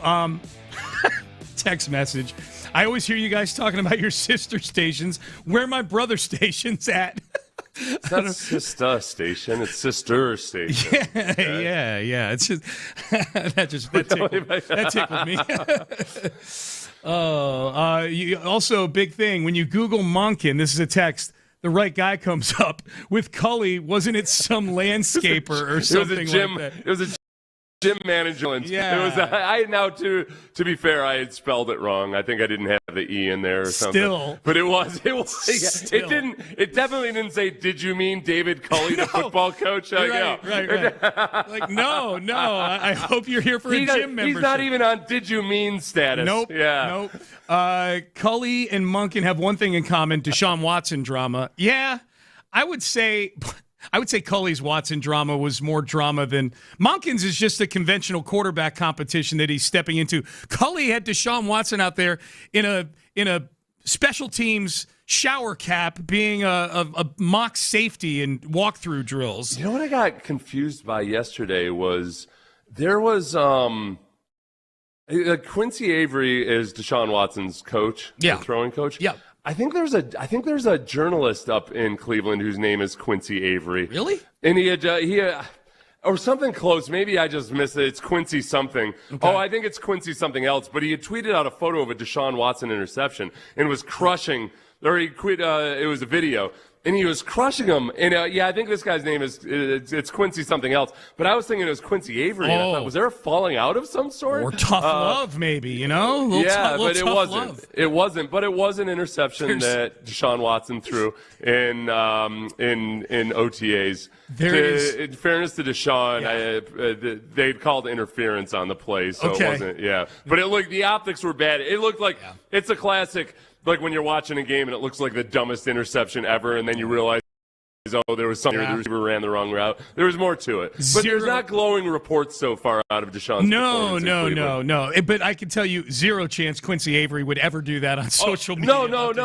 Unless they'd had a huge falling out. Which I was like, so I thought that's weird that I haven't heard about this, but it turns out it was nothing. Last one, the texter saying, favorite David Cully quote of all time, if we go 3 and out and punt it, we good. If we got to go 3 and out and punt it, we're good. I love that. I love that we've got basically a Cully jukebox in there that Ben can hit anytime Everybody, he wants to. that is, in fairness to Cully, that is always, whenever you have a good punter, I think you can find lots of quarterbacks and coaches who will say something along those lines. Yeah. And you never feel good about it. It could be Bill Walsh saying it. I'm like, come on, Bill. Yeah. Learn coaching. Right. Yeah. No, we know the connotation is don't turn the ball over. But we get that. So this was Zach Lowe,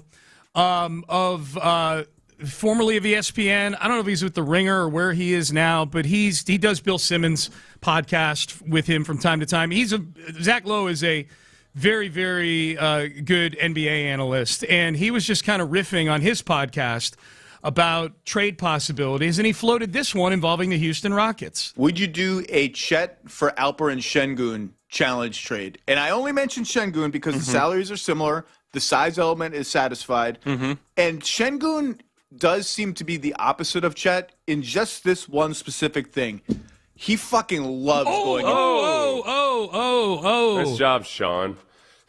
That was me. Ben. No, I think I said needs bleeps. I'm pretty sure I did. Yeah. Okay. Boy, I didn't. You know what though? I bet Ben, in defense of Ben. Yeah.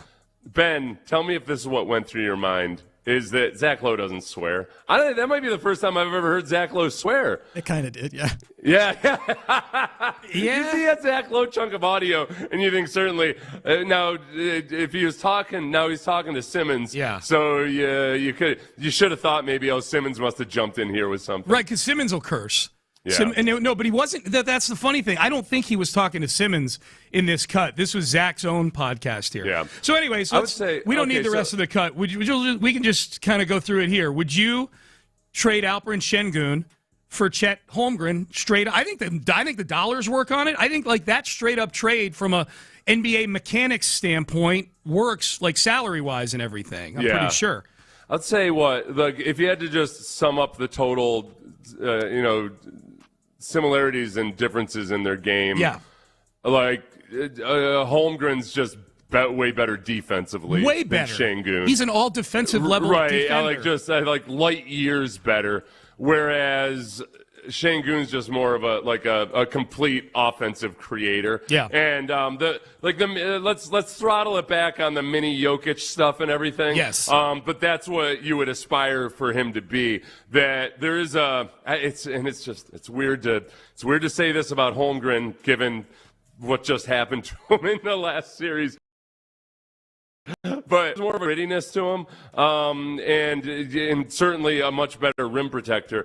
I guess, but for me, it's if I look at the Rockets and think, all right, what do they need and what do they need to be better at? It's mostly on the offensive side of things. That despite Şengün's weaknesses defensively, they still have a really good defense. Yeah. And if you do get if Fred VanVleet is completely healthy, if you bring in. If you brought in another star caliber player or something, I feel like for the total team, Şengün still has the most upside. Do you see? I feel like I'm not a big Chet Holmgren fan. I'm not. Yeah. I am. You know this. I did a mini Pettycast with you the other day, specifically about everything that people are trashing Chet Holmgren over since he completely cratered in Game 7 of the finals, and yet there's part of me that feels like the Rockets are a better basketball team with his defense than they are with Şengün's offense. Getting Fred VanVleet back this year. I think that, and this is the other thing, too. If you were going to, change things up dramatically on the offense, like let's say they went for a total overhaul, even as I was saying what I just said, I'm almost conceding that the Rockets aren't gonna there's only so much they're gonna do to all of a sudden create a beautiful sophisticated offense, right? As long as Udoka's the coach, and that you lean into defense. Holmgren could help you do that, but I think Holmgren's probably much more of a plug and play type of player, no matter who you bring in, and no matter how you need to run it offensively, he probably gives you more versatility overall. I think so too. I think of all the I always when I look at two players like that, Seth, I'm always like, okay, of these two guys, between the two of them, what does one of these guys do better? Like, what's the best characteristic of these two guys combined? Yeah. And Chet Holmgren is an elite defensive player. I don't know that Şengün's an elite offensive player. He's a very good offensive big man. I think that, did I use the word creator earlier? Because I guess that's what you aspire for him to be, and yet at the same time, that's what fell short this year. Yeah, they put that on his plate this year. When you need him to be a creator, boy, he's not really doing it for you. Yep. In compliment to other guys out there and everything he can. So, we're just talking straight up trade for the two of them? Yeah, just swap them. Yeah, I think it's an interesting swap for me. I don't know. Does Oklahoma City look at Şengün and say, this is what we need? Well, so that's the thing. It's not going to happen. That's what tells you right there. Yeah. Yeah, you know what? Yeah. I mean, you don't have to make it any more simple than it is. Who says no in that trade? Yeah. It's Oklahoma City still, despite what Holmgren just did. We wouldn't be even talking about this if Chet Holmgren hadn't had a horrible back end of that Western Conference Finals. And so you take 3 or 4 games and completely indict his body of work, and I would, if I were the Rockets, I would do that trade. Even not being a huge Chet fan, I would do that trade. And you look last year, all right, with no Fred VanVleet, et cetera, Steven Adams gets injured. I think if you plug Chet Holmgren in there, he's better than Şengün this year. Just in that environment, because Şengün isn't given what you really want or expect him to do as a creator, but he's also doesn't do it for you defensively. Chet Holmgren can play his role in the offense, but then still be stellar as a rim defender. Absolutely. All right. Into the 8 o'clock hour we go. The most noteworthy thing, we've had 6 players podium so far at Texans OTAs. The most noteworthy thing that each one I just like they won an award or something. Yeah, they podiumed. I use it as a verb. I use it as a verb. I know. I heard myself. So I thought the same thing hearing myself say it. Out of body experience. They podiumed 6 of them. Congratulations to all 6 of these guys. You guys are collectively, you're almost like Simone Biles. Yeah. Collectively. Well, what did they do to deserve that podium? Be on the team. Yeah. But what was the most noteworthy thing each one of them has said so far in OTAs? We'll dig into that coming up next. Stay Hey, what's the most noteworthy thing you've done this week? Sometimes.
Odyssey Sports Station.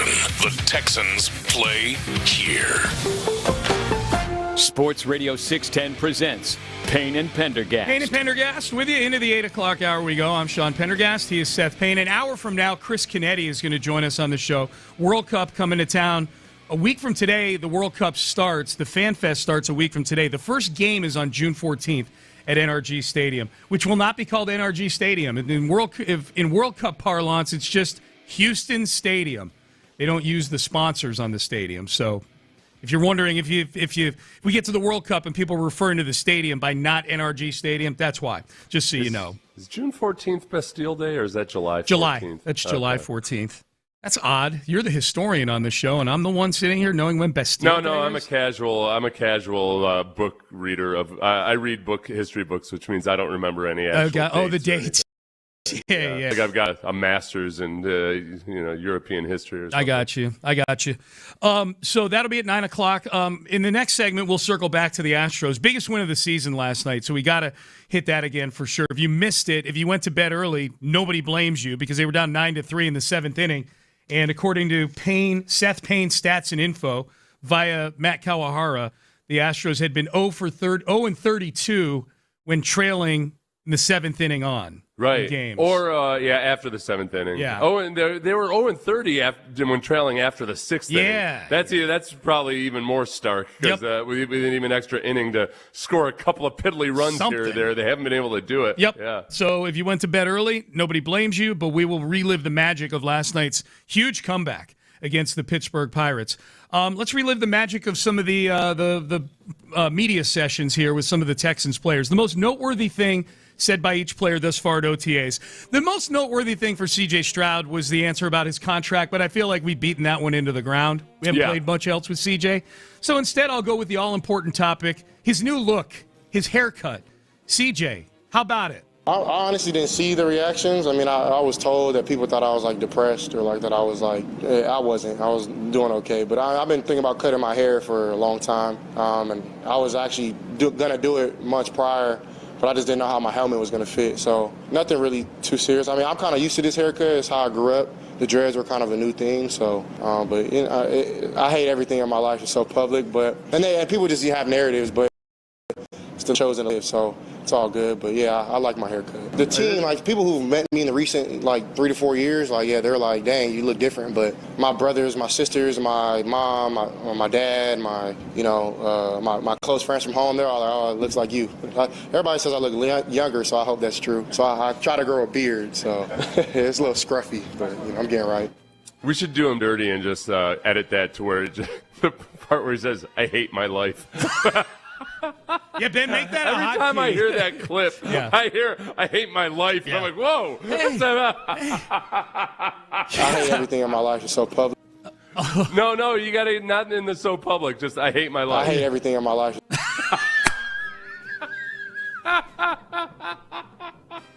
This guy's a baby, man.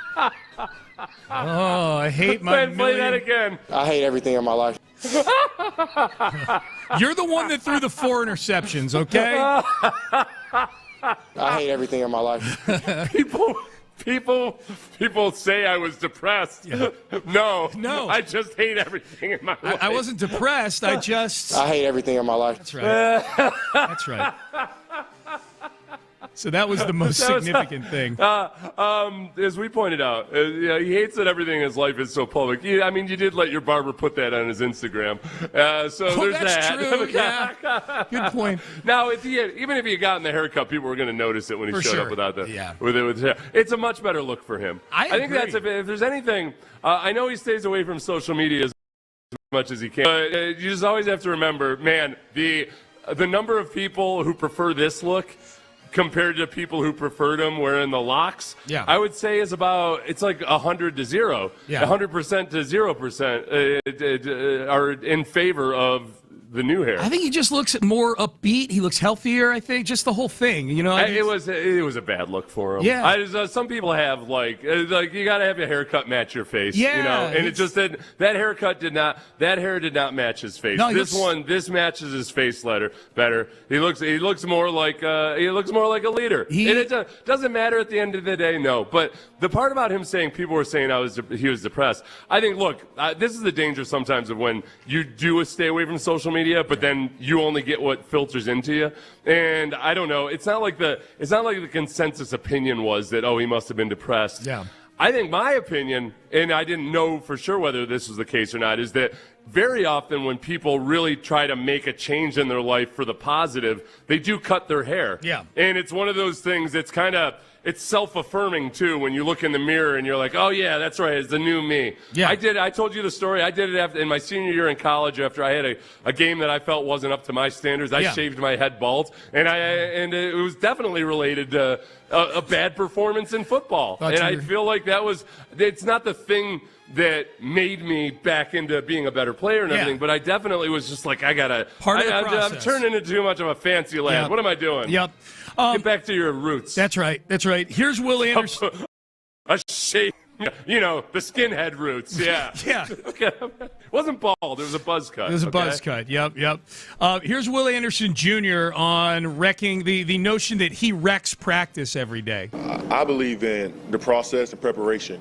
Anytime I step on the field, it's an opportunity to get better.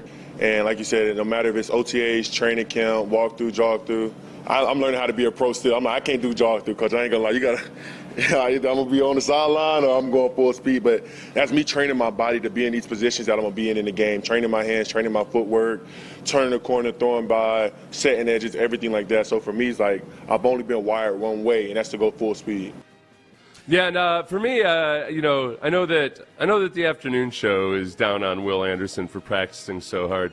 From my perspective, when I watch him practice in no pads, it's really not. He's not practicing hard in a dirty way, which in no pads practice, that's where you'd be bull rushing people, you'd be putting people on the ground, you'd be hitting the quarterback, all that stuff. He's just a really, really good football player who's not taking it easy at all, and I think some of the wrecking practice stuff is more just of a joke than it is anything else. But that's look.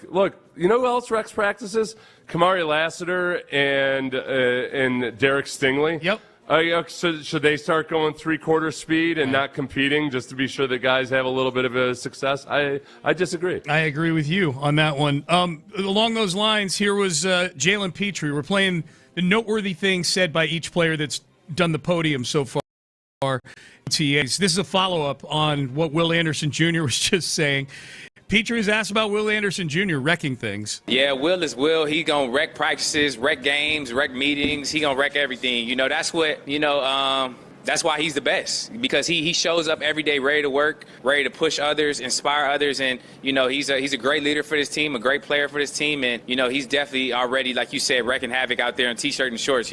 Coach is always on a tipping point of like, do I slow him down? It's like, that's just Will. Like, you can't really slow him down. Yeah, I like what you said. If he was doing things that were in a untoward or dirty OTA fashion, they would stop him from doing those things. Stuff that gets people hurt, right? Yeah, right. That would actually be one of the things that D'Amico might actually yell about is when you're out there doing stuff that gets people hurt, and he doesn't do that. Yep. Here's Nico Collins as we go through the most noteworthy things said by players at OTAs this year. Was asked about his contract, the raise that he got from the Texans. Got $17 million over a couple of years tacked onto his deal. Was this contract needed for you to stay a Texan long? Something that I needed?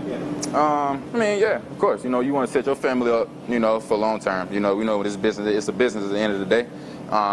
It's definitely something that you work hard for. You come into this league to get extended, get contracts, So it's definitely a blessing. It's definitely motivation for me and this team to continue to chop wood, continue to keep going. But at the end of the day, I'm definitely blessed for that. A lot of people don't get that first, second contract, that third contract, So it's definitely rare, definitely a blessing. It's definitely a great situation for my family, long term, and just got to continue to be myself, not making the situation bigger than what it is. It's a blessing for sure, and I got to use that as motivation. The other tell, Seth, so you pointed this out earlier when we played Nick Caserio on our show yesterday talking about Nico Collins and called the called it a resolution that they came to. Yeah. Which would indicate that when you're resolving something, you're resolving an issue, and that would indicate that this is something that Nico and his camp came to the Texans and said, hey, we need an adjustment to the contract. Yeah. The other tell that might have been the case was Nico Collins himself saying, at the end of the day, it's a business. Usually the person who says it's business is the one that's pushing the issue of something. That's a good point, yeah. And then if you even want to go into more breadcrumbs, the fact that that this was randomly brought up in the media sometime a month or so ago where somebody suggested that, Nico Collins might want a contract adjustment. All right. His agent's Drew Rosenhaus. He knows how to get a little bit of a nugget out there at some point. Yep. We'd have to go back and see who the first person to say that was, and see if we can connect the dots to. Oh, okay, this is a guy that Florida. I think Rosenhaus has leaked some information or given him a little nugget before. I was thinking the same thing you were, because I think it was Jordan Schultz. Okay. And I thought, man, I need to go check today and see if Jordan Schultz, if the guys he's tweeting about are Rosenhaus guys, and see. Is Jordan Schultz the one that got into it or verbally assailed Ian Rappaport at a Starbucks? Yes. At the Combine? Yes. Yeah. Yeah, because the irony of that is Schultz's old man is the former Starbucks. Yeah. So he had the home coffee shop advantage. Yeah, his dojo. Probably went up to all the employees beforehand and was like, hey, listen, don't break this up. Right. Unless it gets bad for me. Unless it gets bad, then you got my back, right? You got some barista named Cindy. Some barista that can't give up her health insurance benefits. It's like, oh, crap. I guess sir. I got to jump in. Little King Joffrey here who wants me to back him up in a fight. Yes. All right, here was Kamari Lassiter as we go through most noteworthy things said by each player at OTAs. We haven't played much Kamari from his press conference. What makes this secondary special? I feel like on the field, we're all dogs. So I think that comes with itself. But off the field, we just mesh and gel so well together. I feel like whenever we hang out off the field, it's like we've been knowing each other since we were kids. We joke, we laugh, we play. But whenever it's time to work, we push each other until we know that we can't be pushed anymore. And I feel like that's what helps us play such a high level. And we all want each other to win. I get just excited whenever Sting, Petrie, CV, anybody in the secondary makes a play. And whenever they make a play, I get just excited as when I make a play. So I feel like just having that love and that bond is really critical. It is a great – I said this last week, Seth, and I still feel this way. I actually kind of went back and looked in Texans history. I think this Texans secondary is the best position group in the history of the team. In the history of the Texans. They're that good. And I love the stuff that Kamari's talking about there, about the camaraderie. Everything you've heard is Reed Blankenship is blended right in with the group since getting here. That's a fun room, and they're all so good. They're all so good at what they do, man. I was looking through, I'm going to have to send this to Ben later. I was looking through for some audio in my files, and I've got one that's titled Kamari Lassiter Got Fake Newsed. And I have no memory of what that is at all from earlier this offseason. Do you remember that at all? No. Okay. No. All right. Okay. Let's see what it is. Okay. That's a tease. That's a tease. To myself as well as to the audience. Absolutely. I have zero memory of it. No, yes. One of the other notable bites that he had in his press conference last week, I thought, was just the whole notion of, man, nobody wants to be the guy that screws it up. And it feels very much like that type of a culture on the defensive side of the ball. One of my favorite coaches of all time, Frank Gantz Sr., who is a former Annapolis guy, naval veteran and all of that. So he would talk a lot about military stuff. He would show us special forces training videos and things.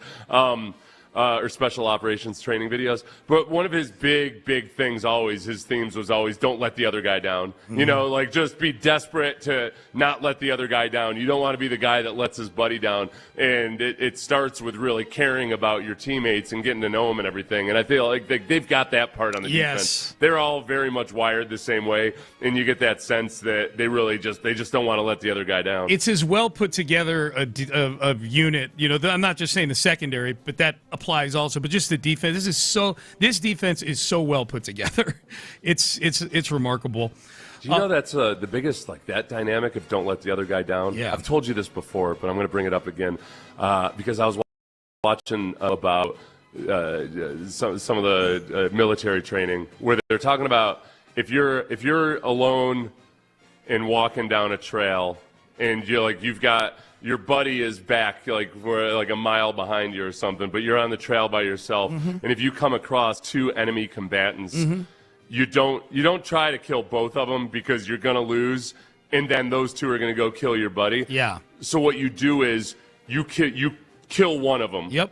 You kill one of those guys, knowing that you're probably going to get killed. Yep. But then that gets your buddy in a one-on-one dynamic. You have told that story later before. on, which is that's when it comes to wrapping your head around the level of sacrifice that soldiers and everything are willing to go through. Yeah, I always try to think about that with you. Yeah. And I always try to think about with this. Is this where should I try to? Do I want to know the conclusion? Should I eat both these donuts or should I leave one for Sean? Well, I know the answer. I mean, one donut's going to kill me, but two might actually kill me. Yeah. Nah, I eat both donuts every time. Every time. That's why they rolled me out of Navy SEAL training. That's all the donuts that you ate. Last one here. This is I failed the written portion of the SEAL test. Jaden Higgins, difference in OTAs this year versus last year. I think, I think pretty early we realized that the starting point where we started last year was a lot farther behind than where we started this year, of course. I mean, obviously because everyone is very with the plays and everything of that sort. But, really just I think it comes down to, Nick giving us confidence and just trusting us to be able to go out there and execute those plays. He is a crucial X factor for this team this year, Jaden Higgins. They need, when we were kind of going through the hypothetical of what would a Nico Collins trade look like if it had come to that with Nico. Yeah. And then envisioning this team without Nico Collins out there. I mean, you don't have to envision it. You just go back and watch the New England playoff game without Nico Collins. They need another playmaker in that wide receiver room to step up. No, and I think Jaden Higgins, he's kind of flown under the radar, and I think, it's not like he put up gaudy numbers or anything that first time in his first season, but he showed a lot of improvement in that aspect of knowing where he fits in the offense, the timing of plays, knowing how crisp and precise he needs to be with his routes, and you could see that CJ started to trust him more. And I think the underrated part of him is just that he is a big guy who is able to get down really low and in and out of his cuts, and does a lot of the things that make Nico Collins really special. Yes. It took Nico a while to become this guy who he is. And D'Amico saying that Higgins got bigger and stronger and everything. Yeah. That's intriguing too, because Higgins showed a lot of want to on the run after the catch, but he doesn't have the same size and power that Nico Collins does, but he very much has that swarm mentality of wanting to grind out extra yardage. Yeah, and a big frame too. Yeah. Maybe he can put, so we'll see how it goes. All right, so that was the most interesting, most noteworthy thing said by each of the guys who have gone to the podium. I'll text Omar and find out who's doing press conferences today. The OTAs today are open to the media, so we'll have eyes on the Texans today. All right, coming up next, let's circle back to the Astros. If you missed last night's comeback, boy, did you miss something? You missed something else, man. We'll have the play-by-play. We'll relive the biggest comeback of the season for the Astros last night. We'll do that in the next segment coming up next. But if you are a homeowner, and take a look out, if you're home right now,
Studio 610 presents, live from the West Point Lincoln and West Point Lincoln of Sugarland Studios, here's Payne and Pendergast. Ground ball towards short. Payne charges, makes the throw. Astros win 11-9, scoring 6 in the bottom half of the 8th. Their best win of 2026 came out of nowhere. Thank goodness it did. No kidding. Thank goodness. They need that last night. They need several more just like it. The Astros, 5 games back. Seattle lost last night. 5 games back in the division. 3 games back in the wild card right now. And that was a big one last night. Josh Hader getting the save was huge. There was a lot to like. Certainly there are things you can get concerned about anytime you give up 9 runs. But 11-9, the final score. If you went to bed with the Astros down 9-3 heading into the bottom of the 7th inning, nobody could blame you. But you missed one of the best comebacks, not just this season, but in recent seasons for the Astros. All the damage in the 8th inning when they scored 6 runs to take the lead was done with 2 outs. They had 2 outs, nobody on, and the 8-hole hitter. 2 outs, nobody on, and Nick Allen up. That's about as dire as it gets in the 8th inning, right? Yeah, and Nick Allen, Nick Allen, I scoffed at Nick Allen at various times when he was first up here, and he's been a big part of some games this year. He's been all right. I'd rather have Dubon, who they traded him for. Yeah, but, I think that's the glitch that people have sometimes with him, Seth, is he got traded for. People love Dubon. Well, thank God Vasquez has worked out as well as he has. Yeah, he's been great. Caratini. Oh, boy. I mean, if it had been Yiner and Cesar Salazar this year at catcher, I don't know how many guys. Vasquez has, he's gotten his ABS challenges back on track. Yep. But he's made some really clutch plays. And ever since he became the main guy, it coincides with when the pitching has improved. Pitching's improved, and he's been really good with runner position at the plate. He's batting over 400 with runners in scoring position. If you're getting that out of the 9-hole, you're laughing. So and look, Vasquez and Nick Allen were the ones that got that rally started in the 8th inning last night. So just to set the scene, because we promised we would play, because a lot of you probably missed it, we promised we'd play the actual hits and runs and whatnot here. 9-5 was the score. The Astros are down heading into the bottom of the 8th. First 2 guys strike out. Nick Allen's up at the plate. You're already looking at the standings going, all right, I'm going to be 6 back now or whatever it is. And Nick Allen gets a double. And Christian Vasquez gets a double that scores Nick Allen. Now it's 9-6 and you got a runner in scoring position with the top of the order coming up. My mindset was, Pena, just find a way to get on so that Yordan gets a look here. And that's what happened. Pena walks. They bring in their closer, Soto, the Pirates do, who the Astros forced to pitch the night before. Even though they lost 10-6, they did get into the bullpen deep enough to force their closer to have to pitch the night before. So now he's pitched 2 days in a row, and he's pitching last night. He didn't get a guy out. Yordan comes up with 2 guys on. The score's 9-6, and here's what happened. Base hit, center field. Around third comes Christian Vasquez. He's going to score. It's a 2-run game. 44 with his 4th hit of the night. Keep the line moving. All right, so now you got 2-run game, 2 on. Now the lead runs at the plate with a guy who's actually leading your team in RBIs with Christian Walker. And sometimes you need a little bit of luck. Off the end of the bat, could be spot. Al's got a long way to go. Walker is safe. Ball gets away. A 1-run scores. Cole to third.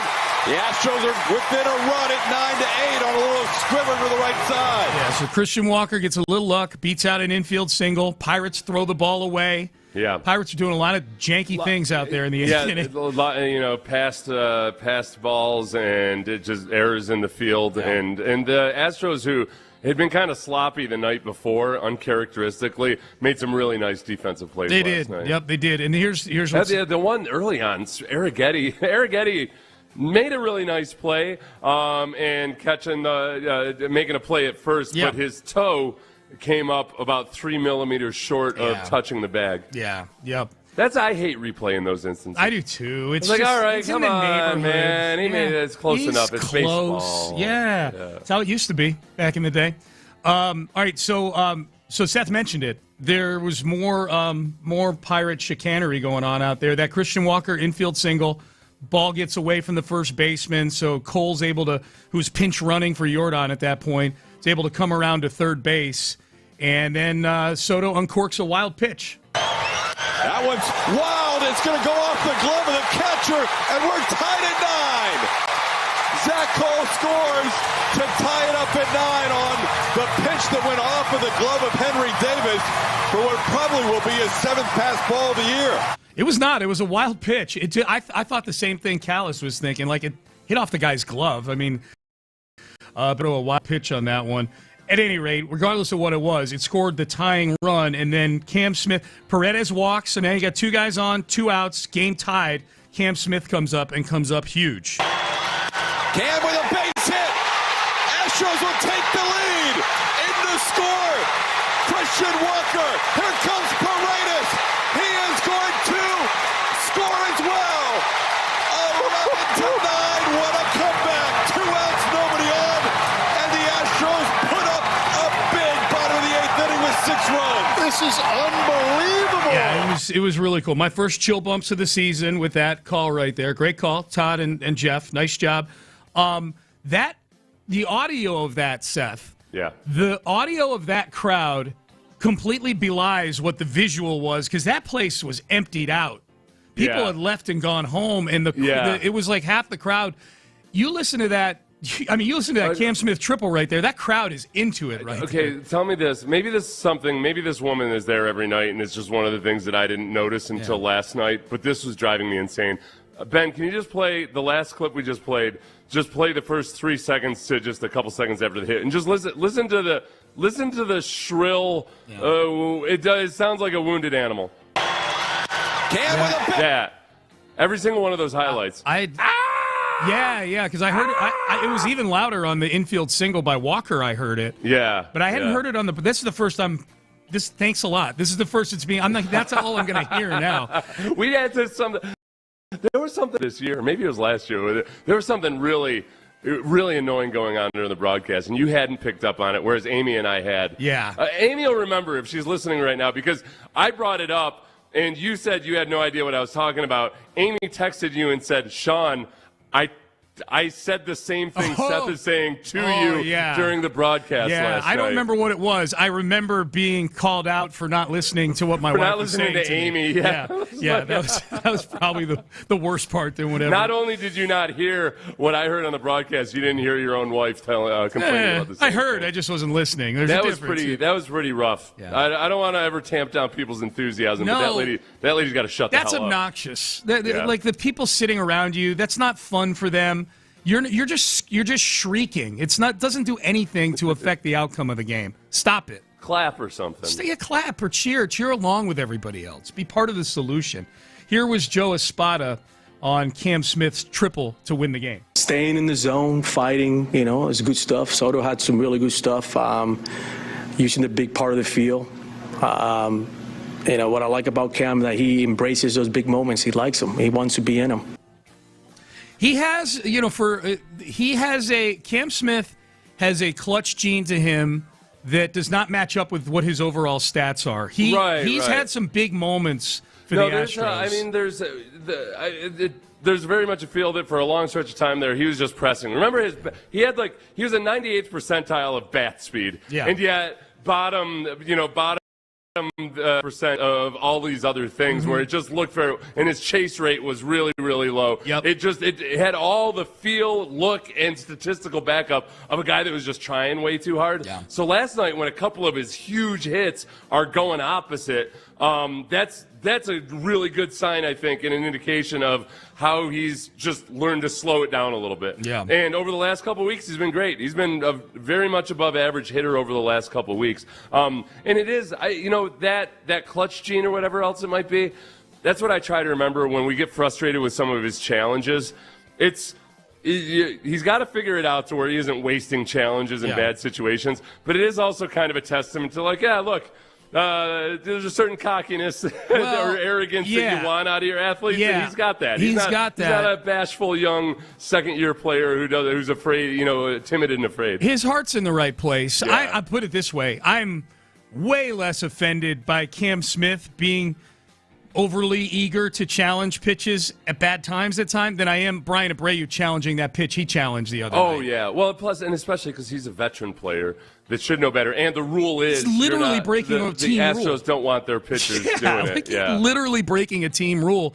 And he's got an ERA of 8. Yeah.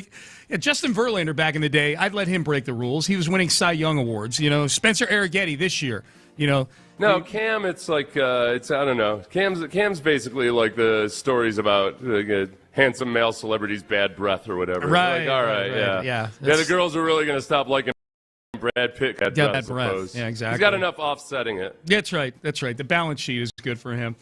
Text message. That was probably my 10-year-old daughter shrieking. That's a tough one with your kids because you don't want to tamp down their enthusiasm. But how do you tell your kids that they're annoying? You got to teach them etiquette. You don't do that at a baseball game. You don't shriek. It's obnoxious. But you do yell. It's okay to yell, but it's just some people just have an obnoxious. Yeah, you don't shriek. You shriek hurts people's ears. Yeah. That's. Yeah, there is a kind of, I'm trying to think I'm not going to do it into the microphone. When I'm trying to make noise at a football game. Yeah. I try to make it, because I've got a loud voice and I feel like I can contribute. Yes. Yeah. I'm, Whoville could have used me back in the day. Absolutely could have used you. But, because I could have replaced like 29 of those paltry little creatures. Yes. So when I'm in the stands, like a bird. I feel a duty to really be loud, but I try not to make it something that's just, sharp or, something that's going to scare somebody in front of me. No. And I build into a dull roar. Yeah, no, but it doesn't, you're not hurting people with your bass in your voice. The shriek is like a dagger, someone sticking a letter opener in your ear. Mm-hmm. Do people still open letters? Do people still get letters?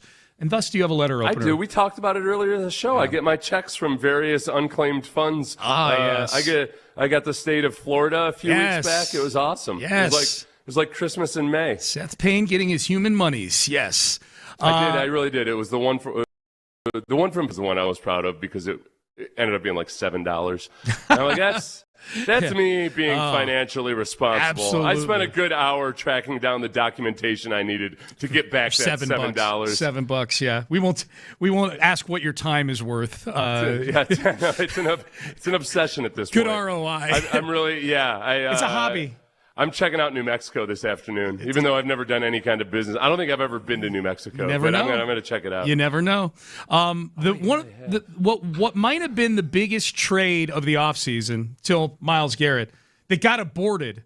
One of the parties in that trade finally speaks. Max Crosby speaking on what happened with that aborted trade to Baltimore. And are there any names out there that we would like Nick Caserio to be calling about in the trade market here? I've got a short list of names that we'll get to. We'll do that coming up next. I like this. I'll tell Trajan Wealth about my story about spending an hour to try.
Radio 610 presents live from the West Point Lincoln and West Point Lincoln of Sugar Land Studios. Here's Payne and Pendergast. All right, Chris Canetti is going to join us at the top of the hour. Former president of the Houston Dynamo. He is the president of the Houston 2026 World Cup Host Committee. He was a big part of the World Cup coming to Houston.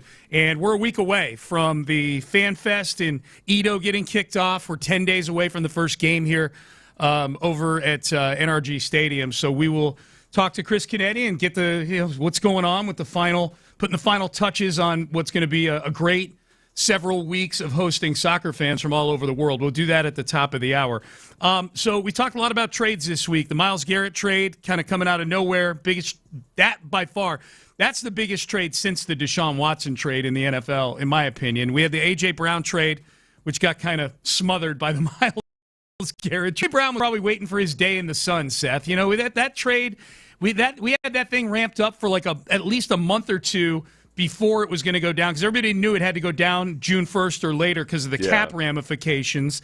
And so A.J. Brown was probably getting his best suit ready, and he was ready to go. And then all of a sudden, here come the Rams and the Browns with one of those big, giant cartoon hammers and just squashing the A.J. Brown trade. And everybody, it was already a foregone conclusion that it was going to be bigger news if A.J. Brown didn't get traded to the Patriots. Absolutely, yeah. Than if he got traded to the It's Patriots. a good way to put it, yes. That would have been the man bites dog scenario. Yes, there. The one thing it did yield was a whole bunch of AI-generated images of Diana Rossini and Mike Vrabel celebrating the deal they'd worked on together for so long and so hard had come together. Yeah. My favorite was Mike Vrabel wearing a Minuteman outfit while taking a snap from a pregnant Diana Rossini. Yes. Presumably taking a snap. That's what I assume he was doing. He was standing behind her. She was down and crouched like a center with a football. They were just playing football is all that they were doing. Yeah. And that's what I would assume.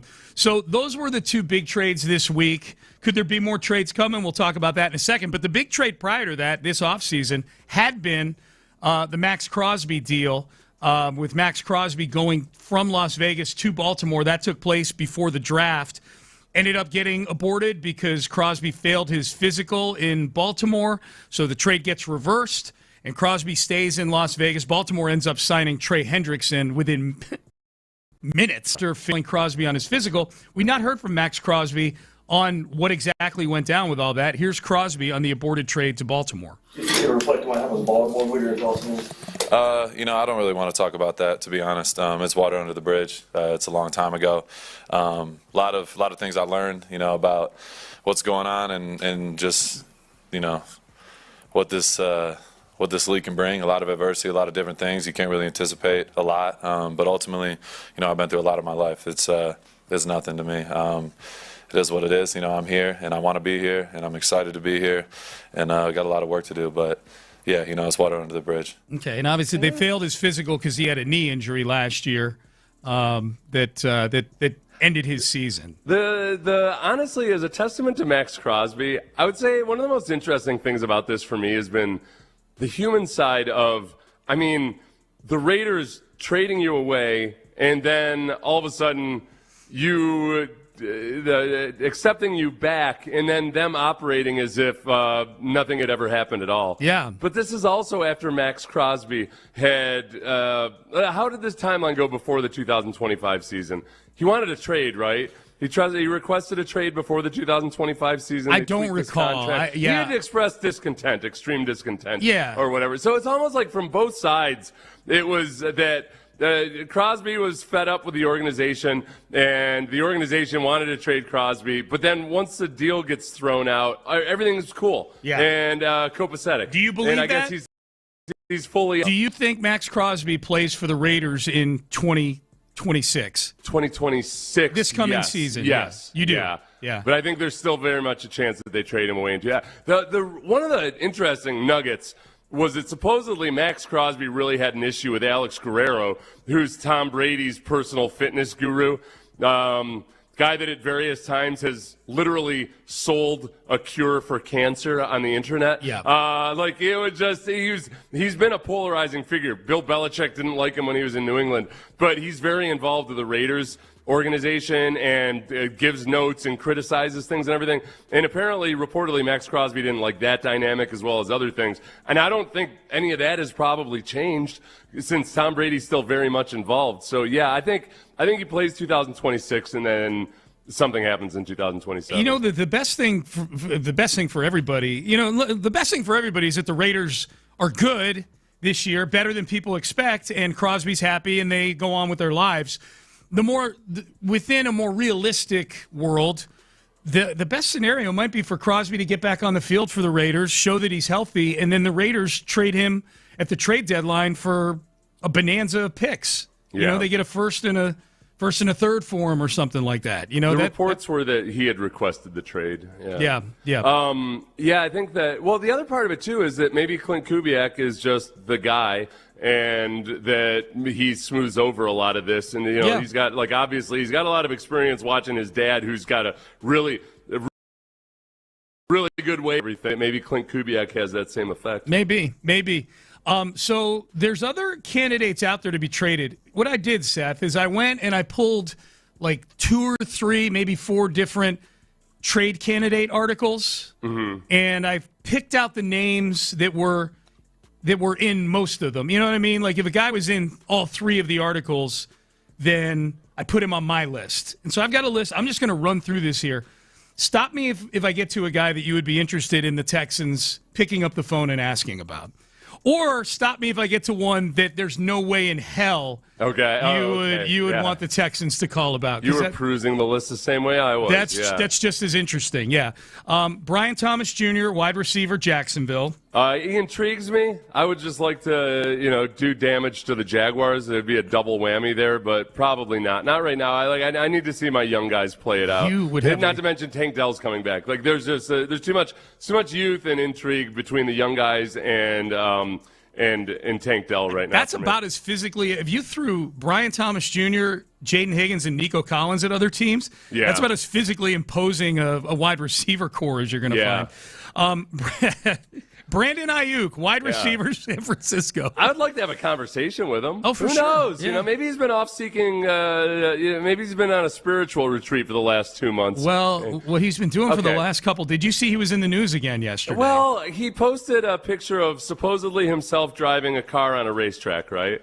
Is that what you were talking about? Well, was his gig? Yeah, an arrest in connection with a misdemeanor speeding charge.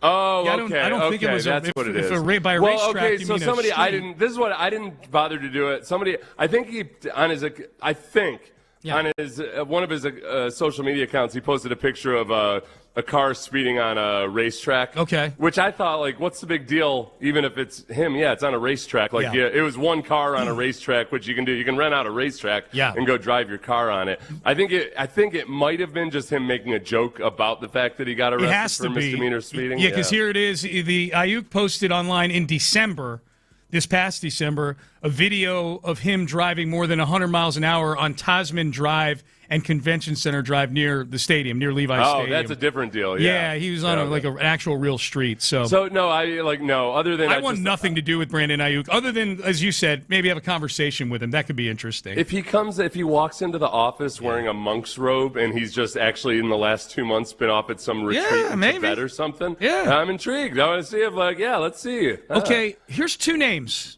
at the same position: Alvin Kamara, James Conner. Running backs. Oh, okay. Just by this team needs another running back, I think. James Conner what was his injury last year? I forget. But he was playing pretty well until he got injured. Yeah. And he's had the last 2 years that he was healthy, he had over 1,000 yards. Yeah. But he's also it's funny. That's how old Alvin Kamara is. Or am I wrong on this? I feel like in my mind James Conner is still a young running back, and I guess this is more an indication. His rookie year was 2017. Yeah, James Conner's been around that long, huh? Yeah, 2017, and Kamara's been around a good long time. I mean, there's a reason both guys are on lists like this. Yeah, they're not premier guys. They're anymore. the same. They were both rookies in 2017. Yeah, I think with Conner, Kamara was a big deal really early. Conner was always that guy where you're like, oh, they might have something with him. Right. Yeah, they might. He's kind of like a much more advanced version of the Agumbawale. Yeah. Where we were like, this Agumbawale kid might stick around. Then all of a sudden he's been around for 8 years. Yeah, but right. But he's got some stats that you can look at. Go, okay, he's like With one of Connor, those. yeah. Connor, yeah, he's like one of those unlikely 1,000-yard rush. Like, oh, that guy rushed for 1,000 yards, huh? Yeah. Neither because of their age. Yeah. And Connor's coming off an injury. Yeah. Kamara last year. He's showing his age. He averaged 3.6 yards per carry, and he's not the same guy he used to be. Yeah. Anthony Richardson, quarterback, Indianapolis. No, I'm joking. Yeah. I'm joking. But he was on every list. He was on every list, so I put him on here. All right, we're up against the top of the hour. Chris Canetti, who's the president of the host committee for the 2026 World Cup here in Houston, is going to join us, and he'll give us an update on all the things going on. If you're excited about getting ready to go out and do a lot of World Cup things over the next several weeks, you want to listen to the next segment because Chris will give us the update on everything going on and how we arrived here. How did we get this thing here, and what was that like? He was a huge part of that process. Chris Canetti joins us coming up next. Payne and Pendergast. Nick Caserio, Texans general manager, joining us here. Do you expect on the road to return to practicing? Yes, more than likely it'll probably be in training camp. I mean, nobody's worked harder. Nobody's had a better attitude. He's chomping at the bit, and he's certainly anxious and wants to be out there. And we want to make sure that we're putting him in a position where he can go out there and be the best version of himself. Wake up with Sean and Seth, 6 to 10 every morning on Sports Radio 610. From the Attorney Steve Lee Traffic Center, 713, call Lee, an accident 288 northbound at Belford on that left shoulder. The Hardy southbound before from 1960. Emergency crews dealing with an accident there as well. And the Southwest Freeway still seeing backup northbound at Chimney Rock, an accident blocking 2 center lanes. So you're tapping your brakes from before BeachNet. Cloudy this morning, 75 degrees this afternoon, scattered thunderstorms, and a high of 84. I'm Amelia Escobar, Sports Radio 610. Your Odyssey Sports Minute is brought to you by Zadok Jewelers. This is an Odyssey Sports Minute. Huge season on deck for the Green Bay Packers, who have been the 7th seed in the NFC playoffs the last 3 years, and now going to open at least the first 4 games of the season without all-pro edge rusher Micah Parsons. He'll start the season on PUP, coming off a torn ACL, might miss as many as the first 6 games, and don't look now, not a lot of pass rushing depth outside of Parsons in Green Bay. I'm Nick Costos. Big color, bigger savings. Sherwin-Williams Super Sale is here. Get 40% off paints and stains June 5th through the 11th with prices starting at $30.89. Whether you're refreshing your interior or exterior, we've got the colors to bring your vision to life. And with delivering everything to your door is easier than ever. Shop online to have it delivered or visit your neighborhood Sherwin-Williams store. Retail sales only. Some exclusions apply. See store for details. Delivery available on qualifying orders. I move mountains for a living. Literally. That means I don't carry hand lotion, and when it comes to serious heartburn, I don't mess around with anything but Rolaids Max Strength. Its dual active formula has 1,500.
Sugarland Studios, KILT FM HD2 Houston. On Odyssey Sports Station, the Texans play here. Sports Radio 610 presents Payne and Pendergast. All right, Payne and Pendergast with you on a Thursday. Into the 9 o'clock hour we go. And it's a big next several weeks coming up for the city of Houston and several other cities around North America. The World Cup is descending upon our city and many others, and very, very exciting times. A week from today is when the Fan Fest begins. June 11th, June 14th will be the first game here in Houston. We're looking forward to all that, and joining us right now on the Texas Mattress Makers Hotline is the man who is among many, but among the most responsible for the World Cup coming here. He's the president of the Houston 2026 World Cup Host Committee, and also the former president for over a decade of the Houston Dynamo. And I like to refer to him as probably the only other Hartford Whalers fan in the great city of Houston. And if he can feel right at home right now, a little brass bonanza for our next guest, Chris Canetti. Good morning, Chris. Good morning, Sean. Very, very nice to be welcomed with that song. Yes, absolutely. Absolutely. So you can turn it down now, Ben. For those who don't know, that's the song that they played when the Hartford Whalers would score a goal, which happened a lot more than people remember, okay? Do they still play it with the Hurricanes? They don't. No, they don't. And the Hurricanes are in the Stanley Cup final. Chris, do you root for the Hurricanes or do you root against the Hurricanes?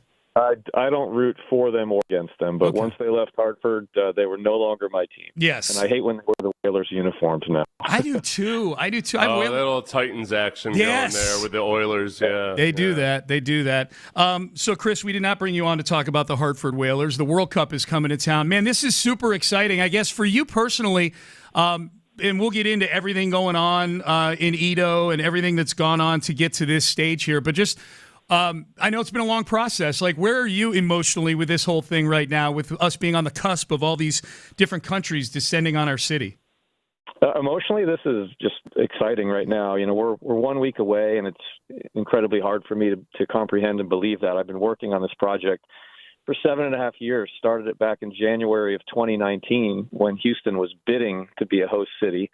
And, of course, that process took about 3.5 years, and it was June of 22 when Houston was awarded host city status. So we've spent the last 4 years planning for this, and it felt like we were just going to plan forever. But here we are, 1 week away. The countdown is on officially. It's crazy. Yeah, and as people start coming into town for the event, I guess what's the biggest? What's chief on your list of things to do this morning to get ready for something? It's like you've been planning a wedding for 7 years, and then now all of a sudden you actually have to do all this stuff. What's the biggest deal?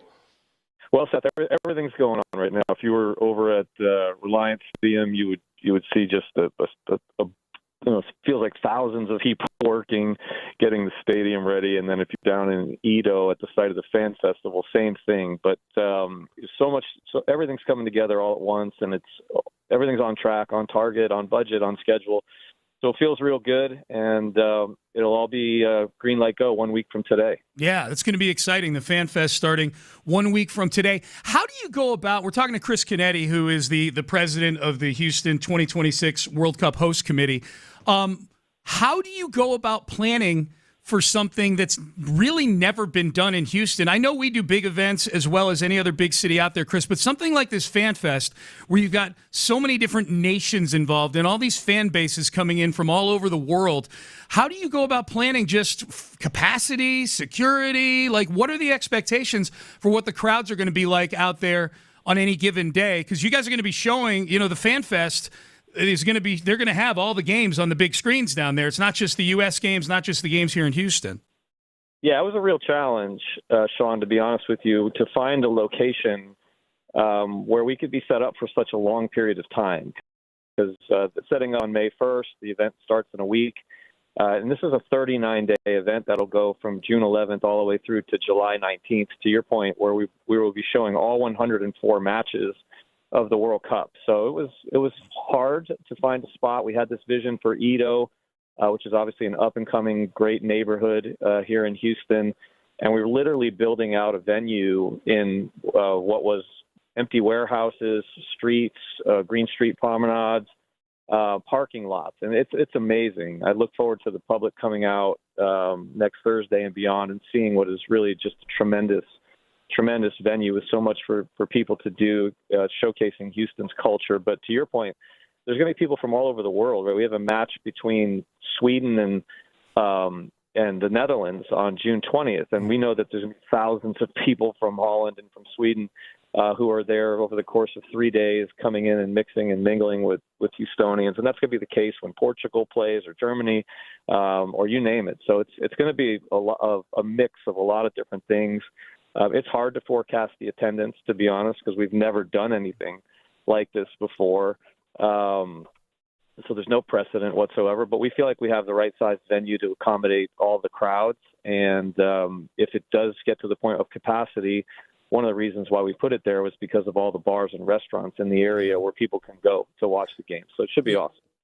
Yeah, I mean, I was going to ask you, like, what's the best way for Houstonians to kind of partake in everything? And obviously, there's the games themselves, but the fans, as I've looked at the website for everything that's going to be offered at the Fan Fest, it feels almost like you're going to a Houston version of Epcot Center, to where there's going to be so many different places where you can experience everything that is Houston, but alongside people from all over the world who are in and getting Texas barbecue, they're getting American pizza, they're getting a really good dose of Houston, if anything. No, you said it well. I mean, that's exactly what it's intended to be. It's supposed to be a showcase for Houston. We have space themes, rodeo themes.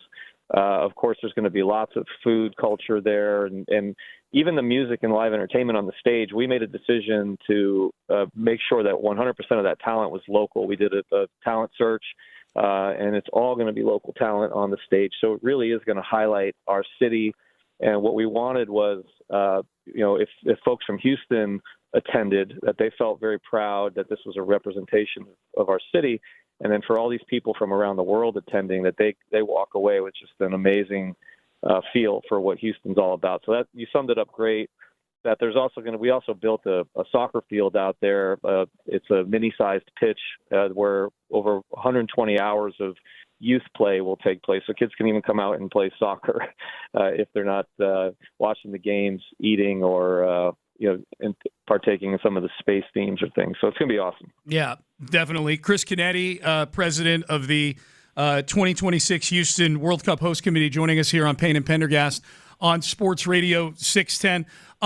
Hey, Chris, take us back to the process and become one of the cities selected to host the World Cup. When we were selected, and I don't think people in Houston were surprised, because the history with the Dynamo, and obviously the history with all kinds of world-class international soccer games here in town. Houston's a big soccer city. Did the committee, when they selected Houston, did you get feedback from them afterwards as to what the driving reasons were behind Houston getting picked? And if so, what were they? We didn't get feedback, to be honest with you. We didn't get much feedback along the way at all. But, I can tell you that probably when this process began back in 2019, Houston was on the outside looking in, believe it or not. Wow. There was, it was clear that, New York, Los Angeles, Atlanta, Miami, probably even Dallas, San Francisco, Boston were going to be host cities. There were cities on the fringe. I think Houston was one of them, with places like Philadelphia and Kansas City and Orlando. But we knew that we didn't have any weaknesses. We've hosted more major sporting events than any other city since 2004.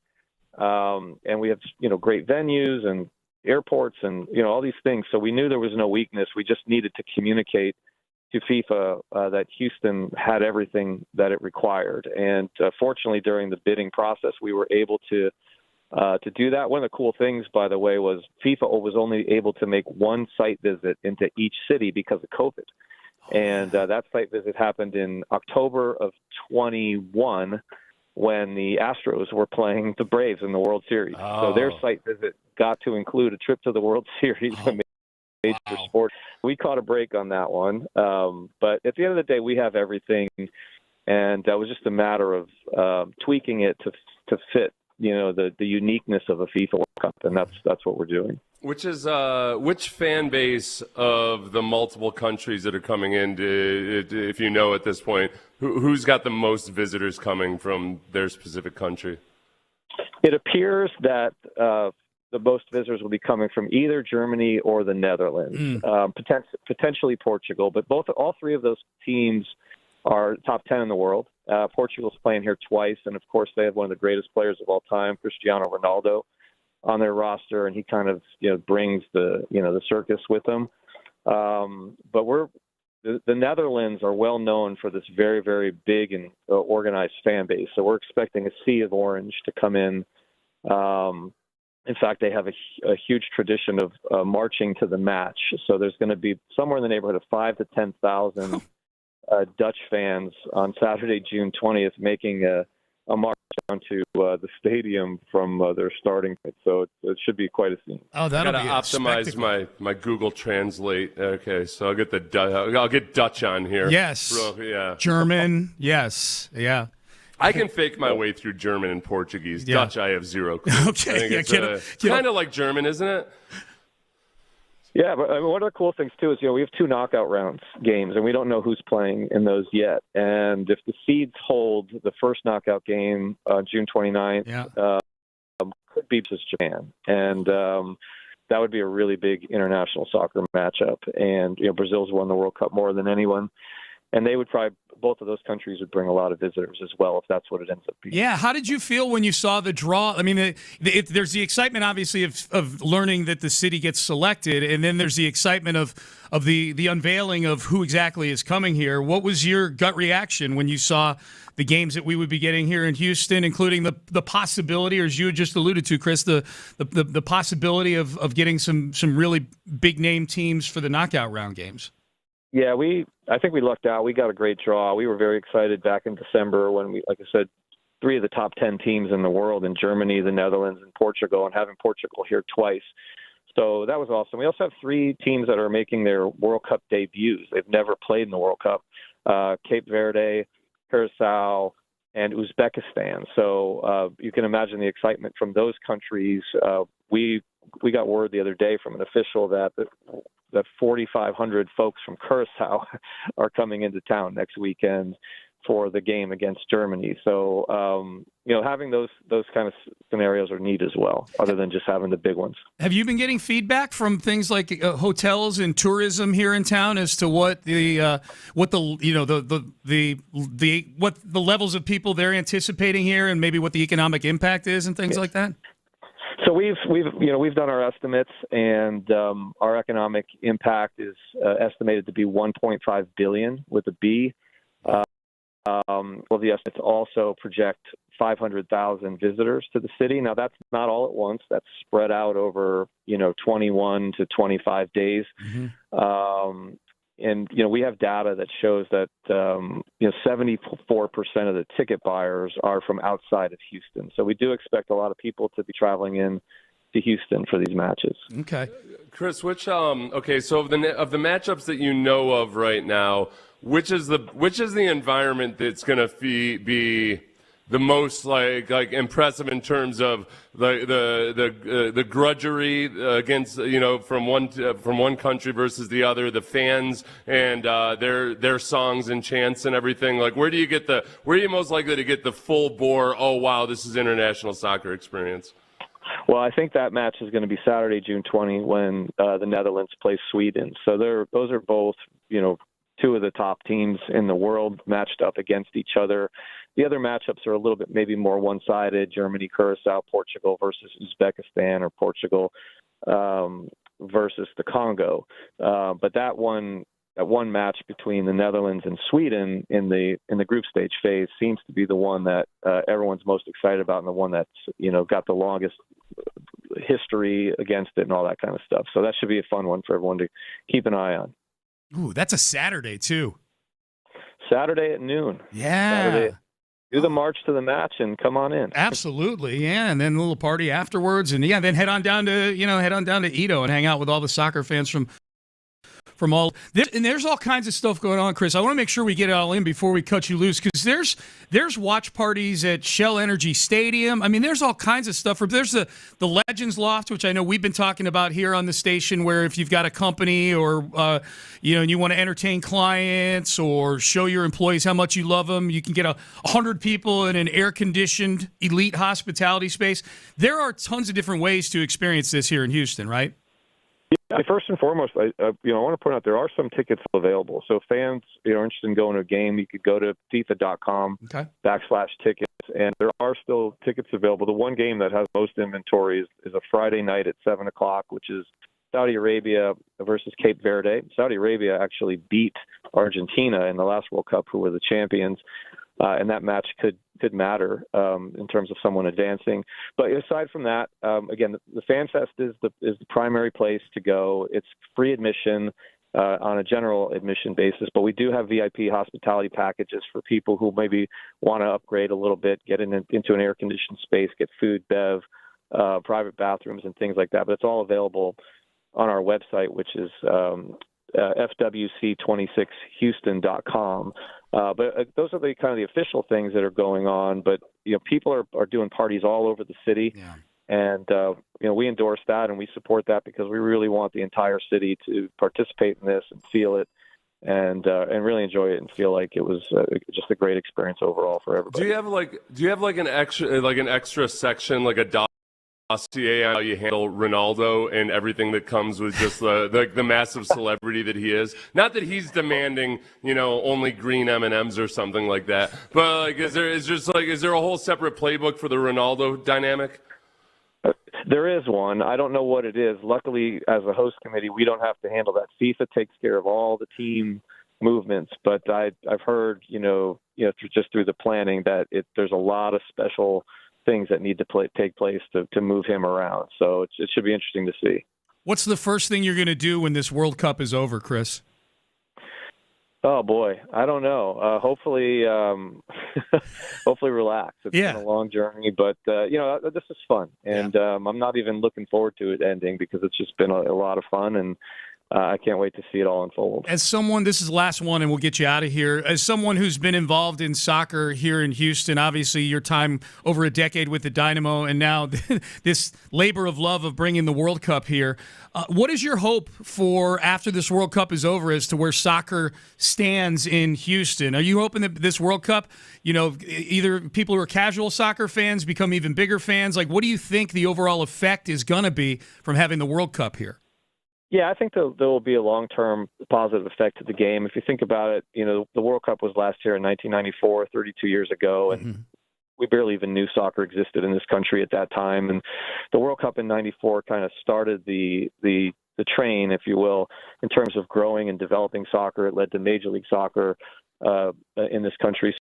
So here we are 30 years. We are now more of a very mature soccer nation, and I think this World Cup will only just elevate it, take it to the next level. It'll be interesting to see what that level is, but there's no doubt it'll have a very positive impact on growing the game here in Houston and beyond. That's Chris Canetti, former president of the Dynamo and current president of the 2026 Houston World Cup Host Committee. FWC26Houston.com is the landing point where you can get all the information you need on ways to experience the World Cup, either in the stadiums or at all the different parties, the Edo Party, the Big Fan Fest downtown. That is the landing spot, the Legends Loft for all of that stuff. FWC26Houston.com. Hey, Chris, congrats on getting the World Cup here. Obviously, we've known that for a long time, but I know we'll be congratulating you afterwards on what's going to be a great experience for everybody who's both in Houston and coming to Houston over those several weeks. Appreciate all the hard work, man.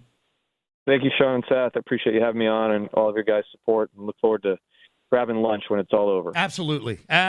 We will do that. That's the great Chris Canetti joining us here on Payne and Pendergast on Sports Radio 610. It is true. He talks about how that first World Cup kind of just stoked the flames for all of that. And I think you and I grew up in a generation where I think it was probably the first time where high school sports or high school soccer had gone from, I think, something that they did back in the day at prep schools and stuff to becoming a mainstream sport. Yeah. And then now where I think you're 2 and 3 generations deep of people who actually know what they're watching when they watch soccer because they've played soccer. Yeah.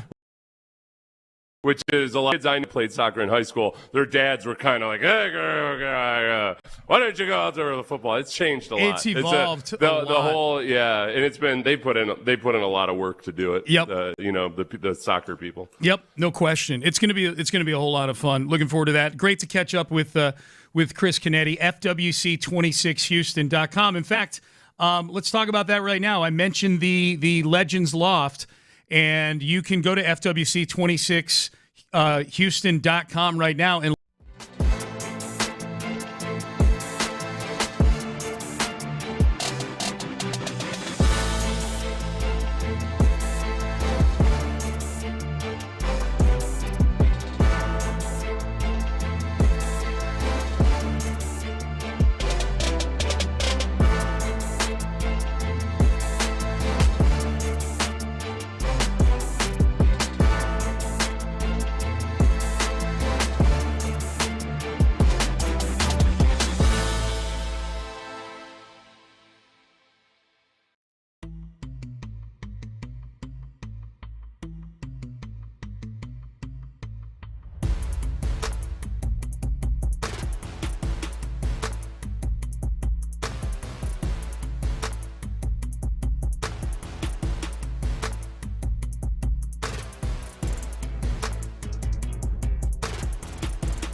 610 presents live from the West and West Point Lincoln of Sugar Land Studios. Here's Payne and Pendergast. All right, Payne and Pendergast. Big thanks to Chris Canetti, who joined us on the Texas Mattress Makers Hotline.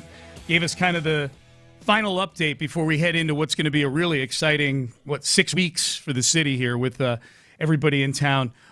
Boy, he had me sold on that Netherlands-Sweden game. Little noon Saturday action there. Two really good teams, and they're both going to have huge fan bases there. Kind of in that same region of the world there, so it's probably not the first time they've clashed in an environment like this. Annoyingly attractive people from both those countries. Yeah. Just, you're like, oh wow, these women are beautiful, and then you look and they're all with like a 6'4" chiseled dude. Yeah, too, but so great, cool. Yeah, so you cancel each other out. They do, but neither you and I are on the market. But what I would tell young men out there, you know what? Go shoot your shot. So who cares if your shot? Who cares if he's 6'4" and chiseled? He might be a wuss. He's from the Netherlands or Sweden. You got this, man. Come on, yeah. I think that whole little region up there between Norway, Sweden, and then including the Netherlands and everything, I think it is like the tallest average heights in the world. And really, like Denmark and places like in that little area. They're all Vikings, man. Yeah, that's true. They came down from That's true. They lived in a land where you had to be strong enough to go and kill a bunch of defenseless monks in England. Yeah. And if you weren't, strong enough to kill defenseless monks, it was Darwinism at its best. Yes. Yes. Oh, man. All right. Hey, you didn't have the gumption. That's right. By the way, you're to win tickets to the Dynamo soccer celebration on June 12th at Shell Energy Stadium, featuring action between USA and Paraguay. So you'll have a chance to do that before the end of this segment. So be listening here. Netherlands are the tallest. It's the tallest country in the world. Is it really? Did you? Oh wait, Bosnia took the lead. They did. But then it's like Netherlands, Denmark, Norway. Germany, Serbia, those are all in the top 10 there. What a fantastic explanation too by you. They're all Vikings. The little people all got squashed. Vikings weren't an ethnic group as much as it was a culture. Yeah. But there was obviously some ethnic. They were like bikers. Yeah. The Vikings were like the bikers of that era. They really were. It's really astounding that we named sports teams after them, because it really was. They were just. What do you do for a living? I go find small, weak villages and kill, rape, and plunder them. Yeah, that's what my dad does. Bring your dad to work day? Right. Yeah. This is my dad, Thor. Yeah, it is. It's like bringing a biker what does your dad do? He sells a lot of meth. Right. He's he's carved out a little niche for himself, and Is that listen, bikers out there? Yeah, I'm not talking about you. I'm talking about outlaw bikers. Right. Is that a competitive business? No, not when you kill all your competitors. Not when you're smart. Yeah. Oh man. All right. The Vikings weren't going to waste a whole lot of time fighting actual battles. No. If they didn't, if it looked like you're pretty well fortified and everything, they're going to be like, all right, okay, how about you give us some money and we don't? Okay, cool, we'll take the money. You fight the fights you can win. Yes.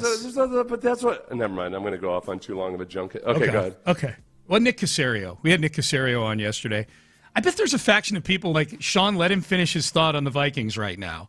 No, because I can only screw it up. Okay. I screwed up my revision of my story about that Rolling Stones concert the other day. Oh, yeah, that's right. I got things bobbled up in my mind. That's Felt true. awful about it for 8 hours afterwards. We talked about the running back position. You and I actually talked about the running back position a couple segments ago, because we were kind of, going, oh, what do you think? Kick tires on Alvin Kamara in a trade? What about James Conner in a trade? That kind of thing. They're both much older running backs. But as far as what the room looks like right now, I asked Caserio yesterday, when you traded for David Montgomery, do you feel like you're now getting, in addition to David Montgomery, you're getting maybe a more suitable, or maybe a version of Woody Marks that's more suited to what you're going to ask him to do this year? Woody's had a really good offseason. He looks bigger, he looks stronger, he looks faster. He's really made a strong commitment. We feel that overall that room is kind of an interesting collection of players. They all kind of have their strengths, all kind of have things that they do a little bit differently. With Montgomery and Woody, you maybe have two certain types of backs, and then Jawar kind of showed some of the things that he could do last season. British is kind of a little bit of a hybrid player, so he had to carry the ball there a little bit at the end. We signed a couple guys after the draft in Whittington and so overall, it's a pretty diverse room. Montgomery's been outstanding. I mean, his work ethic, his mentality, his mindset, even his just toughness. I know we're not in pads and you can't really see anything, but just kind of the way he goes about his business. And even in some of the things that we're doing, looks like his vision and instinctiveness, he has a really good feel and sense for space.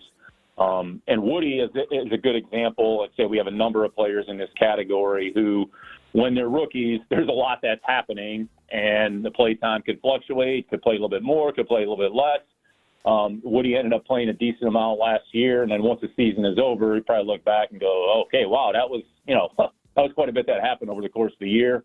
All right, now let's focus on the off season and getting yourself prepared for the upcoming season. And he's done a really good job of that. So he's a good example of a player that's kind of going that year 1 to year 2 transition. So we'll see how big of a leap and a jump that he can make. But overall, we feel like that's a pretty competitive room, and there's a number of players in there that we feel can help us. Okay, you asked him about Jawar Jordan. We'll get to that in just a second. But of all the guys on the team last year, Seth, that wound up taking on a role that looked different from what they were probably expecting coming into the year? Oh, yeah. Probably Woody Marks, I would imagine. I mean, he gets drafted onto a team that has Joe freaking Mixon. Yeah.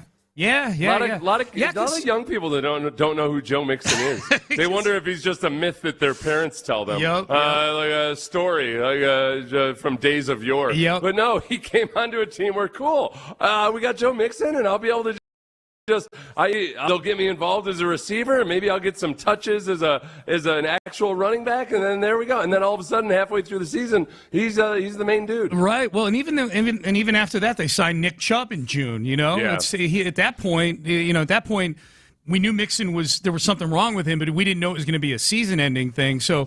And Woody really embraced it. His numbers weren't great, but he had some big runs at big times when they were trying to close out games. He got tough yards for this team. Now, David Montgomery takes that to another level. That's one of the things I'm most excited about. They're not the sexiest plays in the world, but I feel way better about 3rd and 1, 3rd and 2, 4th and 1, first and goal at the 3. I mean, there was some of those plays last year in short yardage when it was such a disaster for the Texans. There were times where, all right, I guess the offensive line got a little bit of push.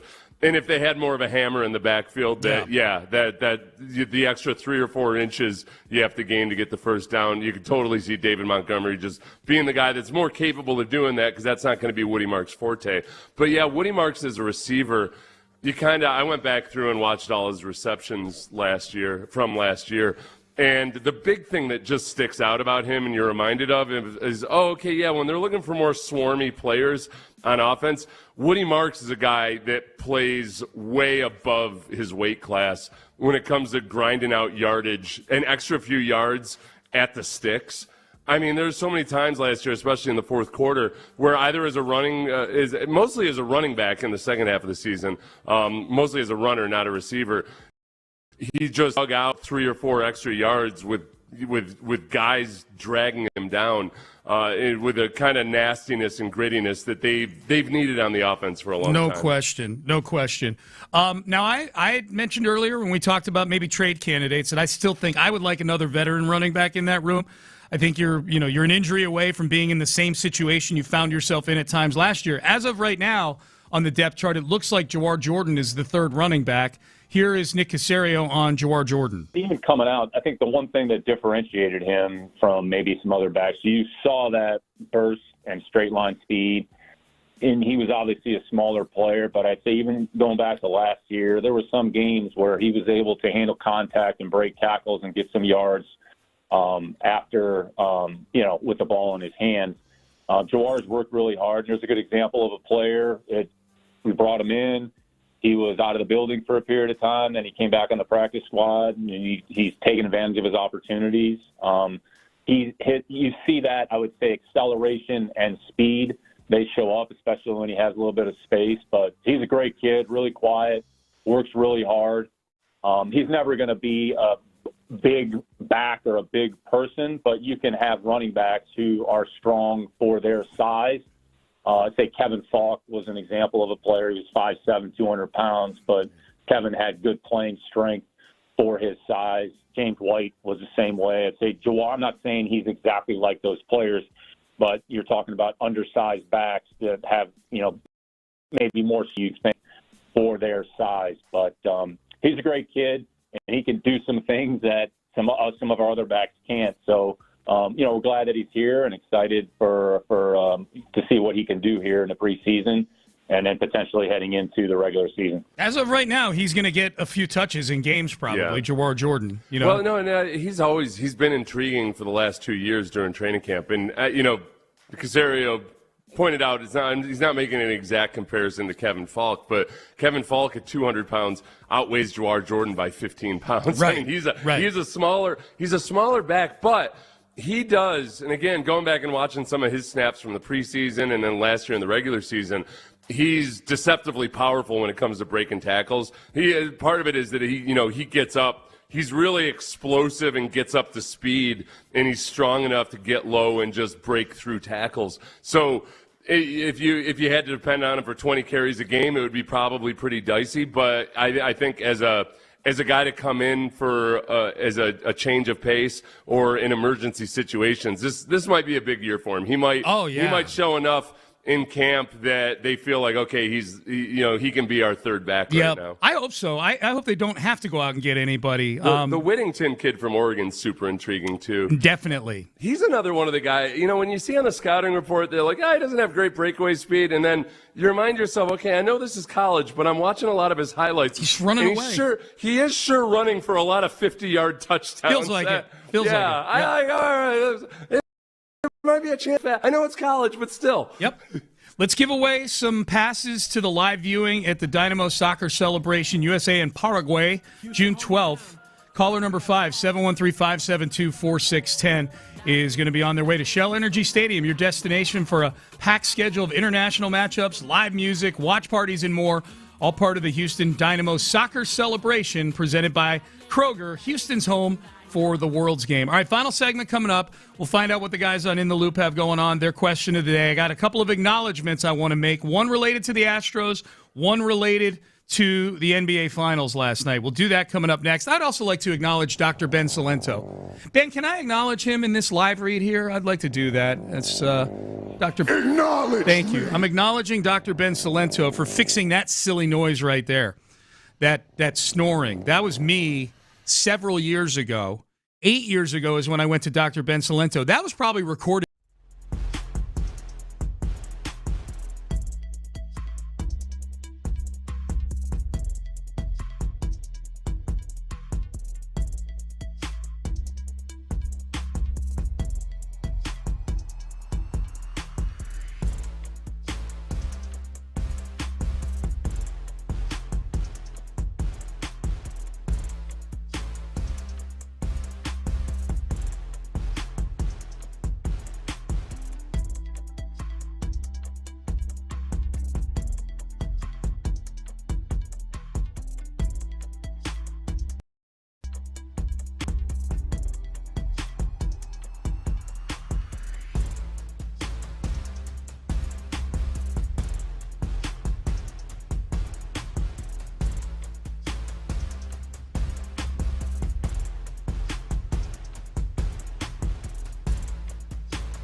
Here's Payne and Pendergast.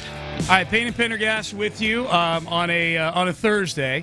Congrats to Eric and Tomball on your way to partake in the Dynamo soccer celebration, so that'll be exciting. One of many ways you can consume soccer over the next several weeks here in Houston, so it's going to be fun. Games will be great, but that big party down in Edo going every day is going to be a whole lot of fun. Can't wait to see all the people coming from around the world. Let Houston show off how awesome we are doing stuff like this. Spencer Arrighetti didn't really show off last night how awesome he's been, but he did win AL Pitcher of the Month for May. Yeah. That's good news. Now, here's the thing. His first outing in June was not very good. He gave up 4 earned runs in 4 innings on a grand slam. So it wasn't great. Go out in style. That's what I appreciate. Yeah, go out big. Grand slam.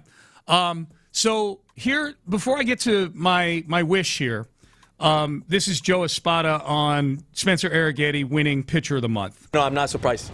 Heck of a month. Come a long ways as a starter, adjustments he's made.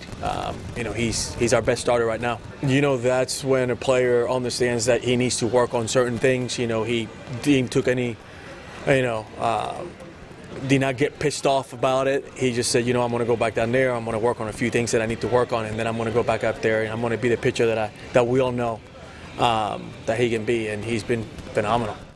Yeah, he's been great. This is what I hope is not happening, though, Seth. We know what happened. The Astros have actually had the Player of the Month for the first 2 months of the year in April, Jordan, and they've had the Pitcher of the Month for the month of May.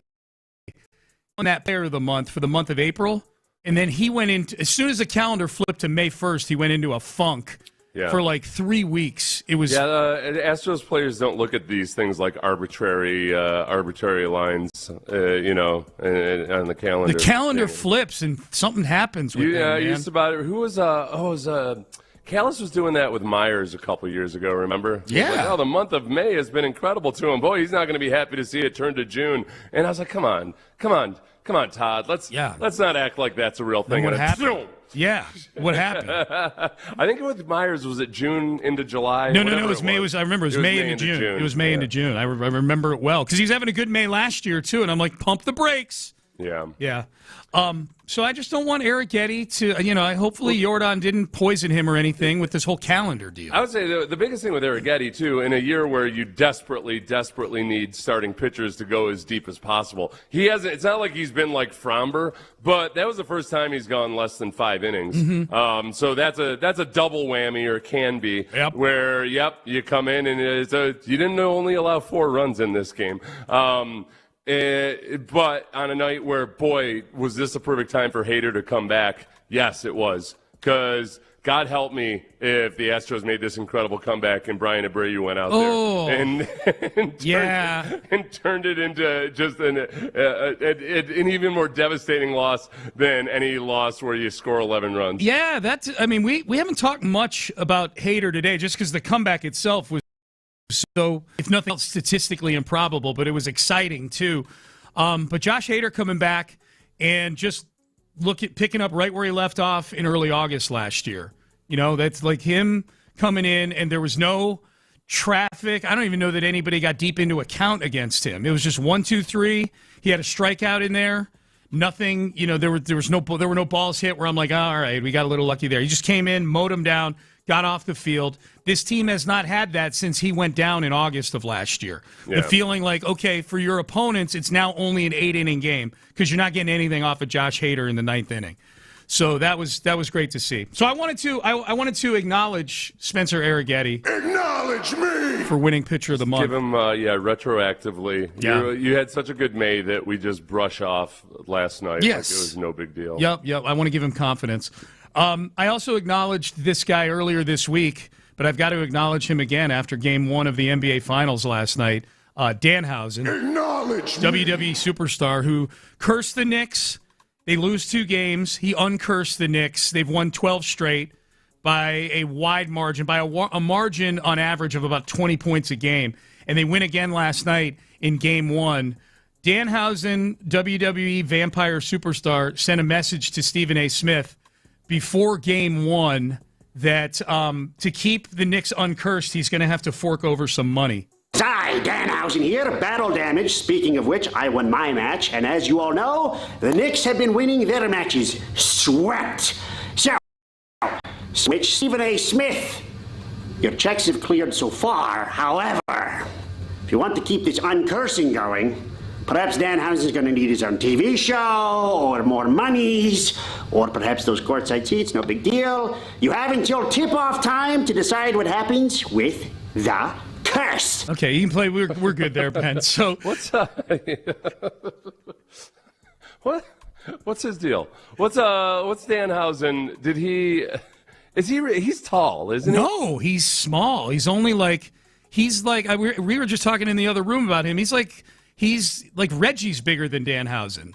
Like he's only like 175 pounds. Has he worked his magic on Wikipedia, because he's listed as 6'7" on Wikipedia? That's incorrect. There's another Danhausen? There may be, I don't know, but he's not 6'7". Oh no, yeah, people are messing with his Wikipedia for sure. Then well, then they're going to get cursed. I refuse to learn anything about him other than what you tell me. So I have my Danhausen T-shirt on today. Yeah, this is all new to me. I don't know any of this stuff. So he uncursed the Knicks, and they've won every game since then. So this was him. Part of his gimmick is he begs for money or he steals things. Yeah. And so he was telling Stephen A. Smith, your check better clear. Well, after the game was over, Danhausen tweeted this morning, that Stephen A. Smith's check did indeed clear. Knickshausen and the uncurse continue. Danhausen is in Europe right now on a WWE tour. That's why he's tweeting about it so late. So, so Stephen A. Smith is all paid up according to Danhausen, and they will remain uncursed. It is hilarious that he uncursed on 12 straight games in the postseason since then. Like, it is an incredibly serendipitous thing for his gimmick and his merch sales. How did they discover him? Was he like, how does a guy that's just so skinny and not doesn't usually the smaller wrestlers are really acrobatic or they're super muscular or whatever. But he's not that either. It's all his personality and his gimmick. Yeah, he was on the independent circuits, you know, doing his thing, and then he was in AEW. Which you and I have been to an AEW show before. How did AEW discover him? He just had a lot of traction. In these little minor circuits. Yes. Yep. They brought him up, and it's funny. AEW signed him. He was injured when they signed him, so they let him do a lot of this stuff that's getting him over now, which is talk. And he honed his game, and now he's hilarious. The wrestling fans love him. And if I were to try to break into wrestling, should I do it as a wrestler or as a manager or something? Back in the day, you should have done it. You would have been good. Well, back in the day, obviously. Yeah. But I'm saying it at my advanced No, age. you know what you do? You know what you would break in as now? Probably a bodyguard for like a smaller ref, or like a Danhausen. You know, he would get. I'd have to just start working out again or something. Well, yeah. I want to go the non-workout route. So you want to do just as you are right now? I mean, I work out, but not with any kind of. Whatever Aaron Donald is, minus 7,000. That's my workout intensity. Here's how you would get in. You would get in as a broadcaster who people think was a wrestler. Oh, like Pat McAfee or something. A little bit, yeah, because you've got the gift of gab. You'd be hilarious on there. Yeah. And then the angle that would get you wrestling, which puts you into like ring shape, would be somebody messing with you and beating you up, and you're like, you know what? I'm going to get that. Happened with McAfee, actually. He got beat up, so he had to get in the ring and do something. That would be your angle. Yeah, the actual wrestling part doesn't appeal to me either. Yeah, well, it sounds like you're just looking for a handout. What it is. Every now and then I might come in and drop an elbow on somebody or something, but I'm not. That's a rough deal, man. Those guys. That's a grind. It sounds to me like you want to just get paid for doing the least amount of work possible. Tell me which pyramid scheme I need to sign up for, and point me in the right direction. Dude, Danhausen's got a great gig, man. He's wrestled 3 times in the last 3 months. That's it. And he's sold more T-shirts than anybody else in the company. It's crazy. And even the Knicks are collaborating with him on merch now. Like you said, he gets a bunch for cameo stuff, too, yeah, right? $200. $200 per cameo. And he's got a wait list. He's got a wait list? Yeah. He's got to ration out how much time he has in the day to even cameo people. He's on social media all the time. He's one of those people whose Instagram and Facebook stories, you know, you look up at the top and you can see like how many videos make up a Facebook story, and usually it's like 3 long dashes. He's one of those ones that has like 26 little tiny dashes up there. He'll post anything about, if somebody I should take a picture of my T-shirt and post it. He'll retweet it or whatever, or put me in his stories. He He is either doing it, or more likely, he's got somebody doing it for him. Yeah, all the social stuff. But yeah, man, he's Rolling Stone just wrote an article about him in this whole Knicks curse thing. Like it's crazy. It's wild. I'll do. In the interest of professionalism, I'll go down a Danhausen rabbit hole for at least 30 minutes. No. I will send you his 3 funniest Instagram reels or YouTube reels. So I have to log in. Yeah, do YouTube. I'll do YouTube. I try not to log into Instagram. Yep, I'll do YouTube. All right, Payne and Pendergast with you. Final segment of the show. You're listening to KLTM, KLTFMH station. Crosstalk brought to you by D&M Auto Leasing. Reggie Atatula, John Lopez, they are here. Hello, little gentlemen. Slight Reggie Atatula. I would like to take numbers. No. He's even smaller than Reggie. Okay. Little Reggie? Okay. Little Reggie. No, I'll give you a peek behind the curtain. And I need to do something about this. My iPad, I get push notifications on every email that I get at the top of the screen.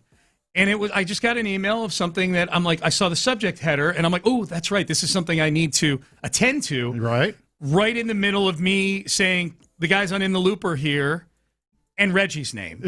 And so when I paused, I was looking, going, oh, yeah, crap, that's right. I need to do that between now and probably the next 15 minutes. Oh, that's not what I'm upset about. It's when you're talking about Danhausen and you're like, oh, man, he's so little, he's smaller than Reggie. No. That's not what I meant. That's that. I knew as soon as that happened. No, I meant like he's. No, we were kidding. Yeah. He is smaller than you. He's bigger technically than correct. Smaller than Reggie? He's smaller than Reggie, but he's big. He's bigger. How is this possible? But he's bigger than he's not heavy. He's not heavier than me, but he's bigger. You know, he's like a little taller. Yeah. No, I'm not trying to make Reggie out to be some squeak. That's why we heard it in the other room. No, it's just he's the one person here who's kind of in that similar size range as Danhausen. So but he's a little smaller. That's all. How you guys doing? Great now. That's good. Great now that I'm under his skin. So how about that game last night? Which one? Game last night. The Astros game is what I was thinking of, but the NBA game was pretty damn good too. Yeah, they both were. They both were. Yeah. I look like a chameleon trying to keep my eyes on both of them at the same time. I know. Are they? Does that get biggest win of the season status for the Houston Astros? Ooh, does it? Yeah. Callis said it did in the final call. There. Yeah. Callis said it did. It's got to be in there. Yep. That was a whole lot of fun last night, man. That was a whole lot of fun. What do you guys got going on? A lot of that, and a little olive oil over there is going to be, Did you just call him? Olive oil? It's a Popeye reference. You see, Sean, back in the day, there was this cartoon. I'm familiar with Popeye. Thank you. I thought you were maybe making fun. Oh, because he's a pipsqueak. Okay. I got you. I thought it was in Italy. I did too. It could be. I was like, hey, we're going to jump in on. It could be the old double entendre. Yeah, man. Are we doing Italian stereotypes? Because I got a bunch loaded up for you. I've been waiting for this day. ChatGPT, what are the 10 best Italian stereotypes?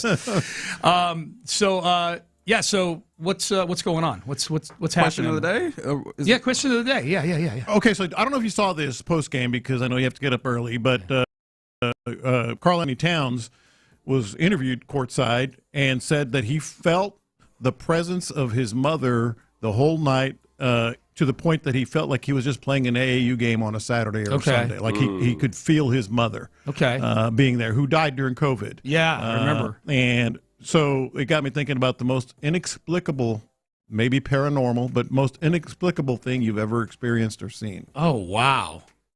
I got a story. You do? I've got a story. Okay, you tell your story. Because I need some help on this too. Because normally I'm like, okay, that's easily explainable.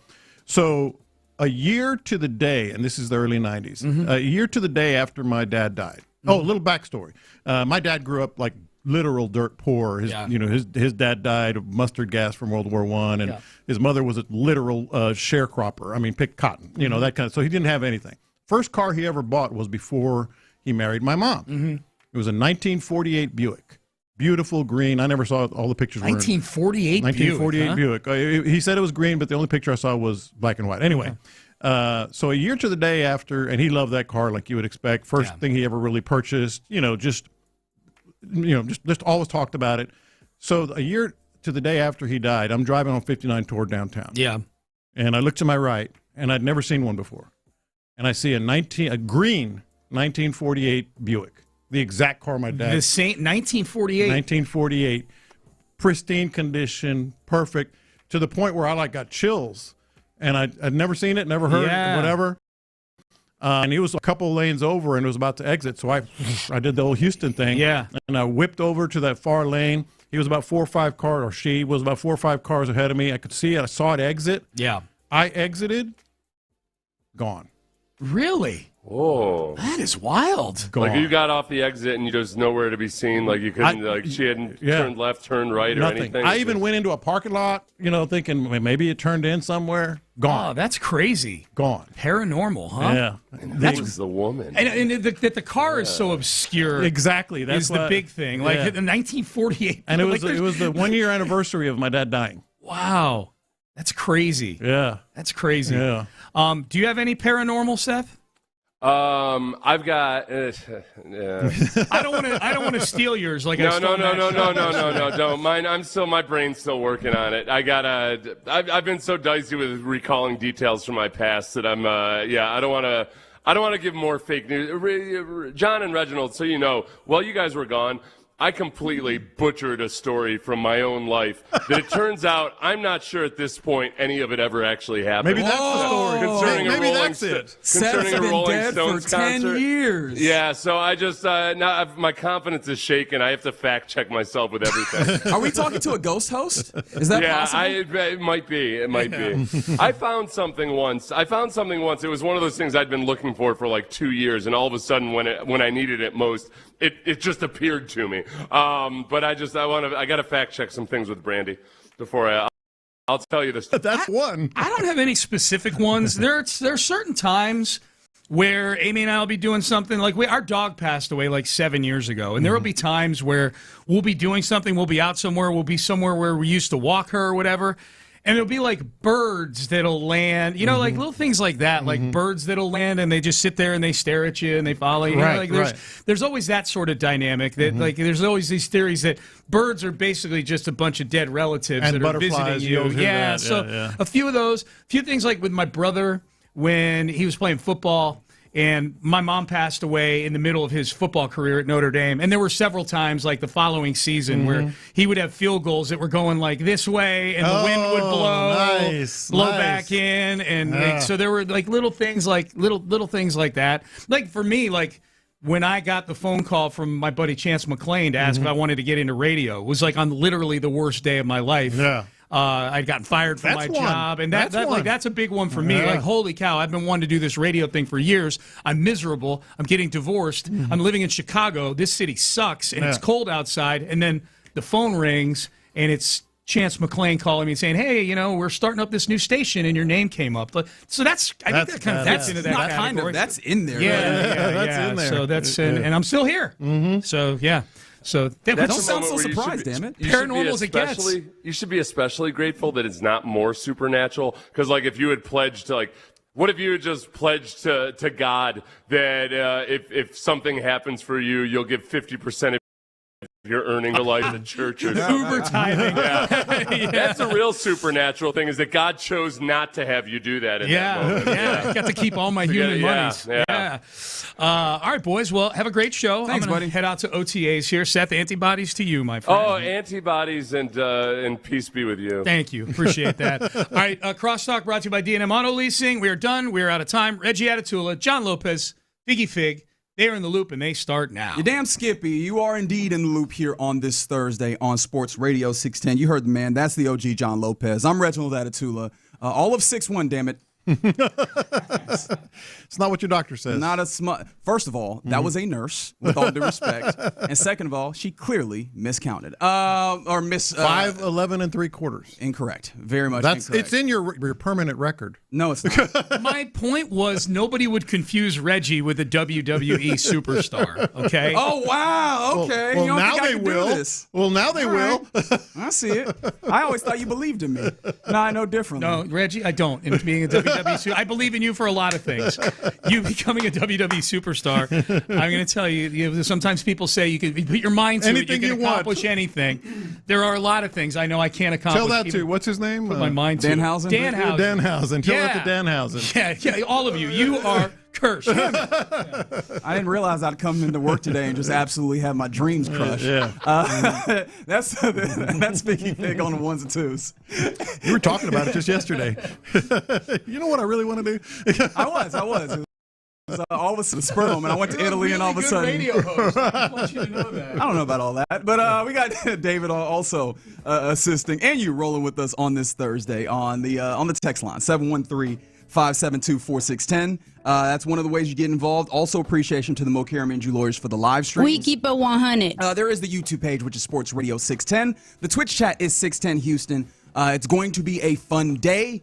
Also, don't forget that we've got a giveaway for some passes to the viewing party a week from today when action starts between Mexico and South Africa. This is part of the Shell Energy Stadium, the Houston Dynamo soccer celebration that's happening, presented by Kroger. We'll be giving those away in the 1 o'clock hour. So rock with us on this Thursday. But before we get to any of that, we've got to talk about what has been described as the single best win of the Astros season to this point. And it was fascinating. Mm-hmm. It happens because this Astros team ends up being down. We came into this game thinking it was going to be a pitcher's duel. Well, yeah, how'd that work out? And, I mean, early on, you saw the pitchers were good, and yet the offenses were getting to them a little bit. I remember at one point, I was at steak night, so I was keeping my eyes on TVs from a little bit of a distance over my red meat. Mm-hmm. And I saw, oh, man, okay, it's 4-2. But it's not like they can't get to Paul Skeens and Arrighetti. Obviously, it was a big shot. It was a grand slam that scored the 4 runs. And you're like, okay,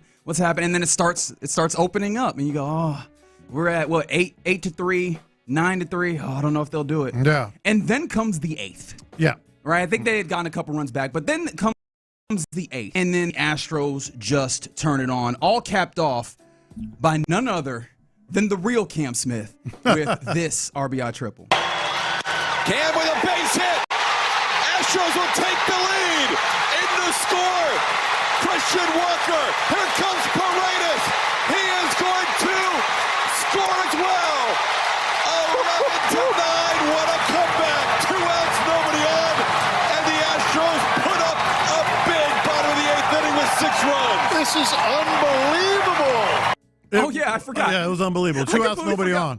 Jake Myers and Bryce Matthews had struck out in that bottom of the 8th. Mm-hmm. 1 out to deal with it, and here we go. Jeremy Pena walks. Yordan Alvarez with a single. Christian Walker with a single. Isaac Paredes walks. Like they move the lineup, and they're capable of getting all of this done, coming all the way back and setting the stage for the actual season debut of a fireman, Josh Hader, who comes out and looks phenomenal. This was an incredible experience for the Astros that really, I felt the spirit, right? I felt God in this Chili's tonight watching that game. That's how I felt after this one.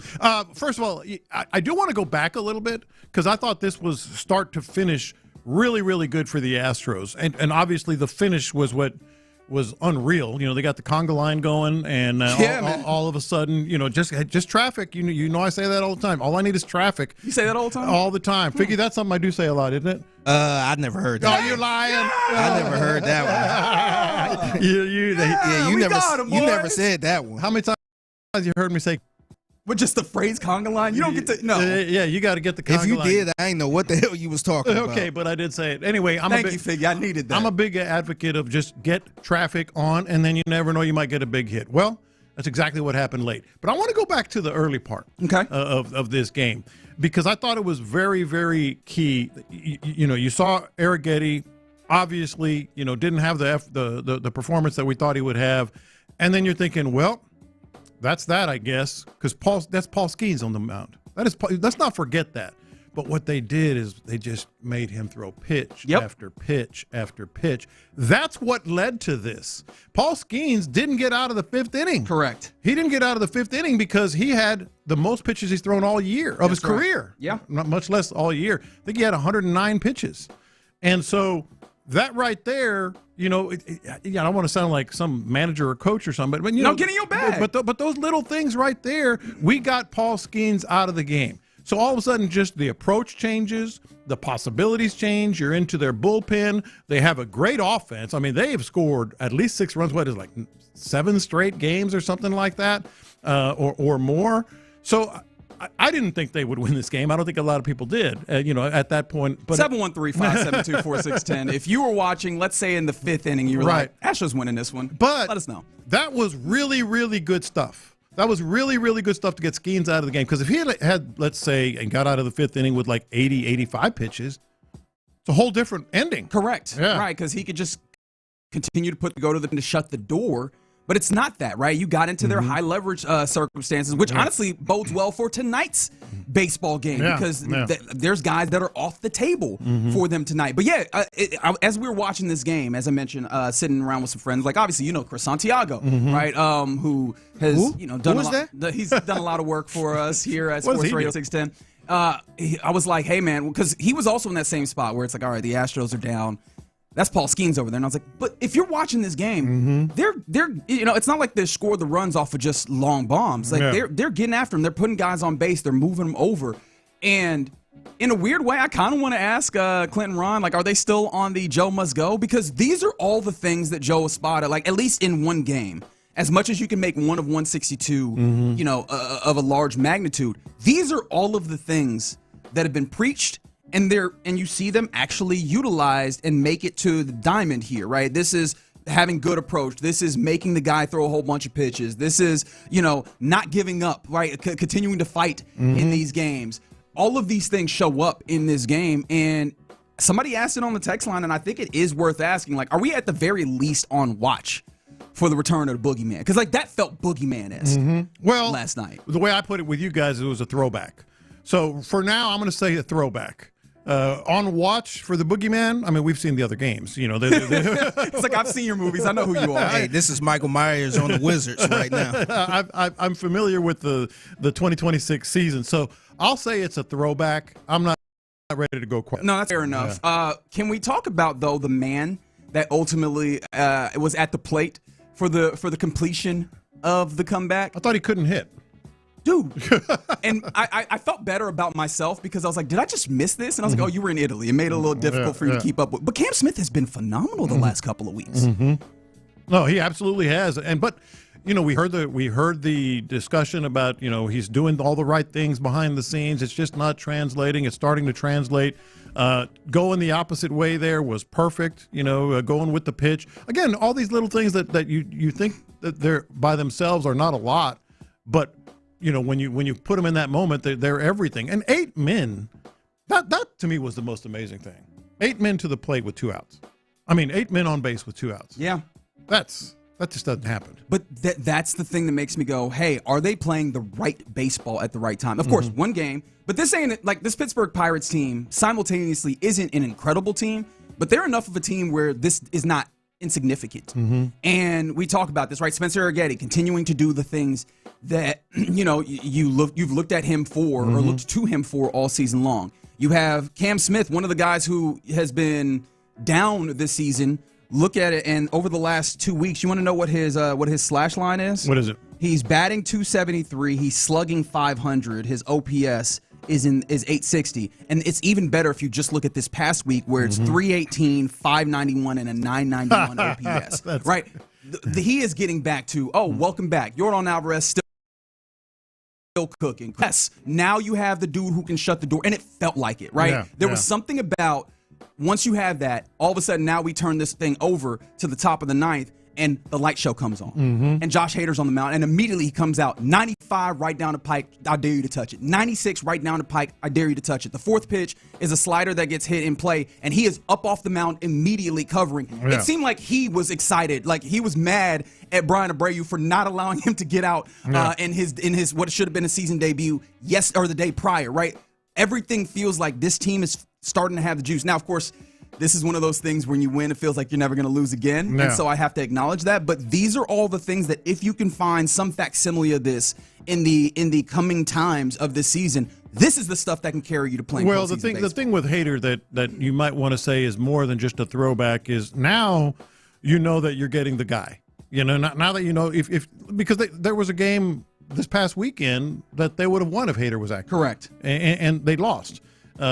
because Abreu. So now at least you're getting that. That's something that maybe you can say is a good hint, because if you can fight your way back maybe not like this, but if you can let's not get down on the front end of it. How about this? Do you know they were 0-32 this year in games they've trailed after the 7th inning? That's not surprising, though. 0-32. I didn't know that was the stat, though, but that's not surprising. But that's what I'm talking about. If you want to hang your hat on something, they could not close a game. They could not come back and win a game, at the back of the bullpen. After 0-32, now they're 1-32 because they do have that guy. And to me, that's one thing where you can feel good about it. Yeah. Here comes the reinforcements. And winning that game ends up being very important because I think the name of the game for this team in this stretch is win series. And you had lost game 1. You needed to win that game. And you felt the urgency from the team in that way. Yeah. Someone on the text line from the 281, I don't think the manager has an impact on how our players perform. There is no value there. I disagree. Like, I understand where that comes from. I understand that you can look at things and go, hey, is Joe Espada making an impact? It just feels hard to take the ways that this team has fought in various different aspects and go, that was all simply internal for these dudes. It does. And I'm somewhere in between what the drive is advocating and anyone who thinks that he's the entire, he's the pulse, so to speak. Agreed. But I do think he had an impact. He absolutely had an impact. No, I think that's the case, but that was absolutely fascinating. I'm trying to fight the urge because we're all still fans in some regard, and again, we know that feeling of, you get a game like that, and does this then mean something larger? But at the very least, it was encouraging to see that they could bring this out. Like, that's in there for them to be able to put out here. Right. There is that's, and they talked about it after the game. They wanted to just keep fighting and see what happened. Keep fighting. Part of that is they know that if they have the big guns that can change the game with one swing of the bat. Well, now you mentioned it, and we talked about it. Cam Smith might be one of those guys at a different place in the lineup that can do the same thing. So you just keep going. No, 100%. Yeah. And so the Astros with a huge victory, probably the biggest of the season. 713-572-4610, mind you. Do you agree with the idea that this is the biggest win of the season? Obviously, I think that the status as biggest win of the season will kind of need the next month to tell us. I think that it can be the biggest win of the season if this ends up being some level of turning point, or if this ends up being a flashpoint that shows us, or that it was a harbinger of better play, if for no other reason than you're getting guys back. So maybe this is a title that is only bestowed later on. But it did feel like it has the possibility of being that, which is something, considering where the Astros have been, where the Astros actually are in this moment. You have the rubber match, as they say, tonight, and then, of course, the A's come in. So that could be another little sort of, mark in time that if they can get 2 out of 3 from the A's all of a sudden, then you can start thinking that way. Yeah, and we talked about this when it comes to the Astros. Like, the next couple of weeks, it's manageable schedule-wise. Now, you do have, obviously it was, who was it? You mentioned the A's. I know that the Angels are after that. The Guardians are a little further on in the month was what I was looking at. But, I mean, there's winnable series in this space. And so, you managing to get this victory here on a Wednesday night in June, early in June, this is starting to set the stage for, if you can take this and bottle it up into something. Yeah. Yeah, 100%. Right, bottle up like OG saw, slather it on the remainder of this month and see where you are. I think that could be something. And so they go again tonight, and it's a 7-10 rubber match, thingly enough, on a Thursday. I don't know how that happens, but I guess because they're home on Friday, like for this weekend series, it's not the worst thing in the world. Sucks for Pittsburgh, but why do I care about them, right? Yeah. But yes, it'll be Kai Tang on the mound, on the bump for your Astros, and it'll be an FS1. So hey, man. National TV, don't embarrass us in front of hoes, right? Like, hey, you had this game, go ahead and follow it up. You have every reason to try and follow it up on a Thursday night on national TV. Yeah, Kai Tang. And isn't it weird, like, going into the season, I didn't think that 2 of my favorite players this year would be Kai Tang and Aniel De Los Santos, but here we are. Here we go, man. Here we are. Those 2 guys have been big. Jared Jones on the bump for the Pirates. You want to guess what his ERA is? I happen to have seen this morning. I want to say... see if I can remember it correctly. 10.38? Correct.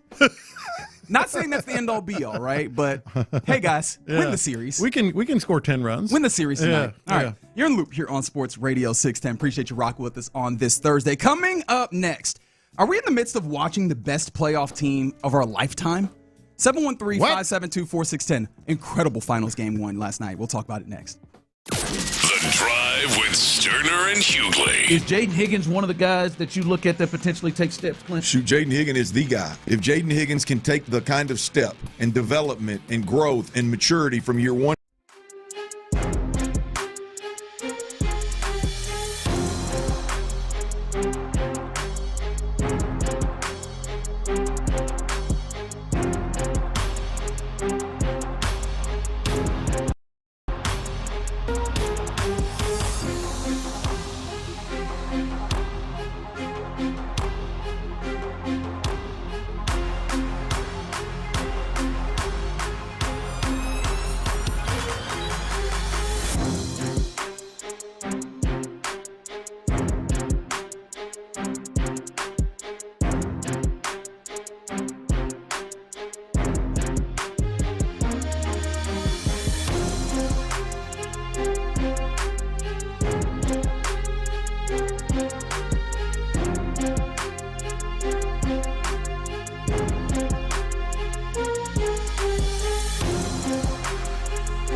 In the Loop is powered by Mokaram Injury Lawyers. Hurt in an accident?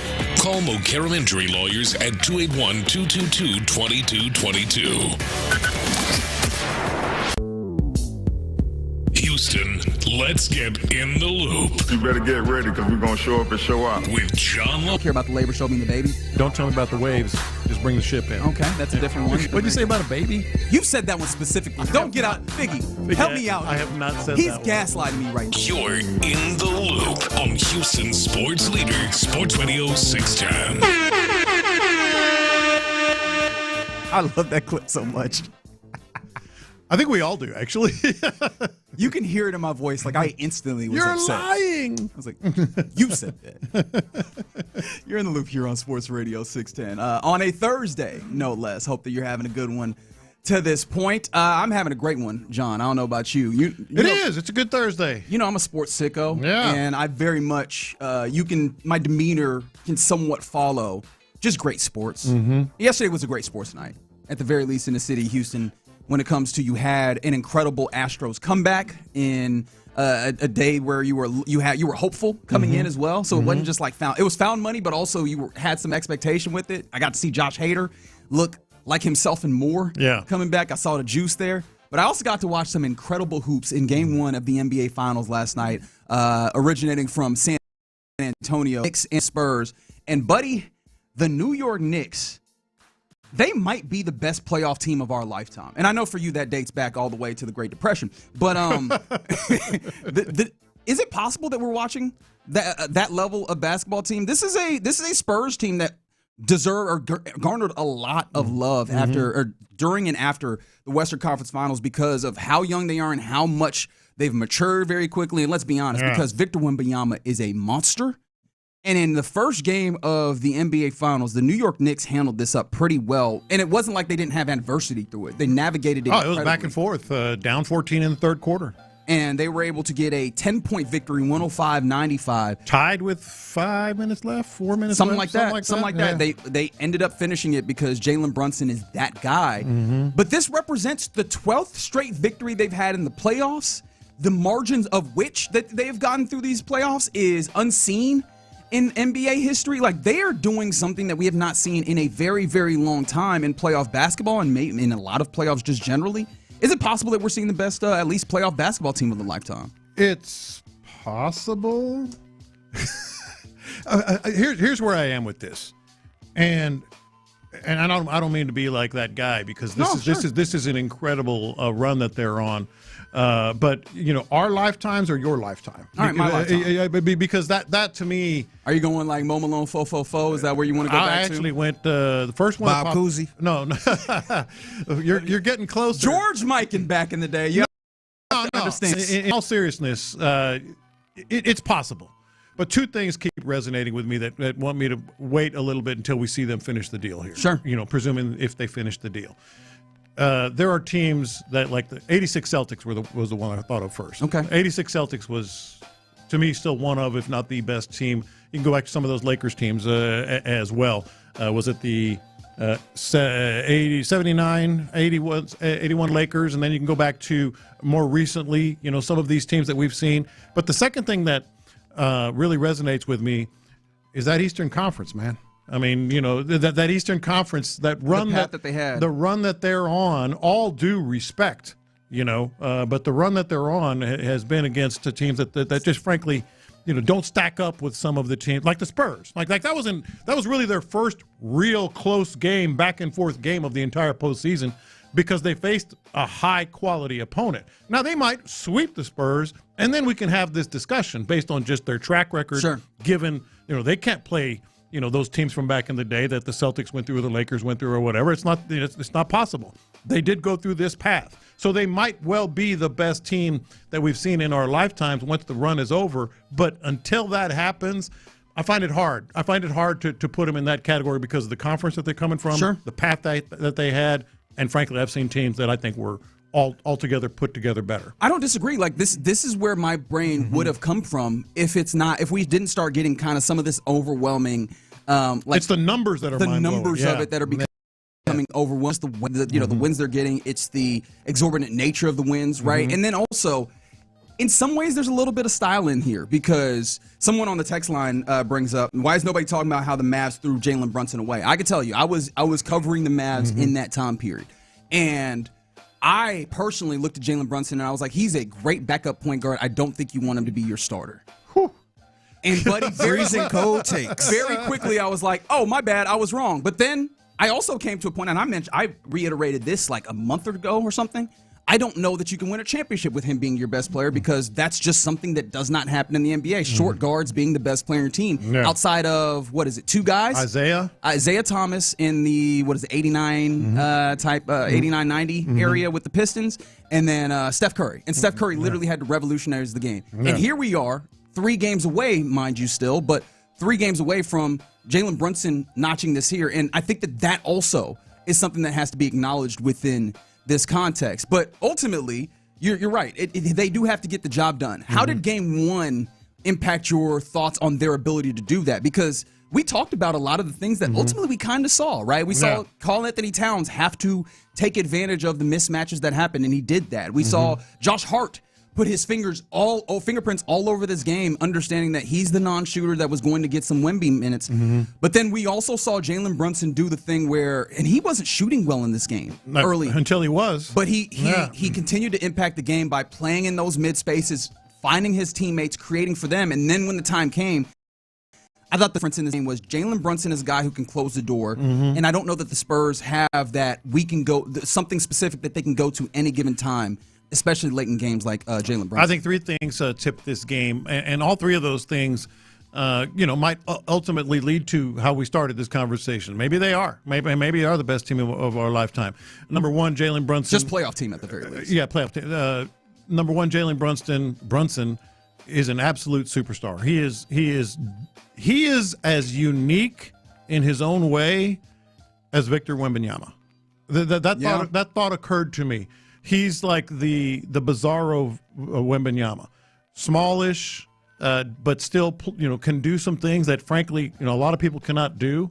Being able to do it, so clearly the way he finished the game in a big moment is number 1. Number 2, Wembanyama had a good stat line, but he didn't have a good game. Yeah, I mean, for his status or for his standard. How much of it was him just not having a good game, and how much was it that they could go big after big after big and move him out of spots and tantalize him into taking too many 3-pointers? How much? I was surprised at how much he fell for that. I mean, he can knock it down, but they wanted him to take as many as he wanted.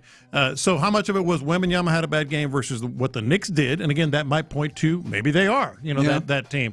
So Brunson, and frankly, the ability to withstand, and this is, you can't put a gauge on this, you can't measure it.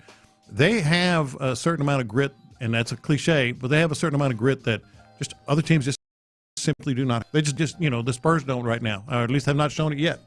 Yeah, no, and that's something that these are the things that you talk about when people are mentioning the youth going into a playoff and having to learn. Like this is where it shows up. I think you saw that in game 1. Now the Spurs have done this thing where they have been unnaturally fast in their development. Maybe by the time you reach game 2 here in a few days, right? Maybe all of a sudden you go, okay, they've snapped out of that, they've learned on that, and here they've been able to apply it. But these are the things that are typically trip you up. I had a thought, and maybe this isn't enough time to get into it.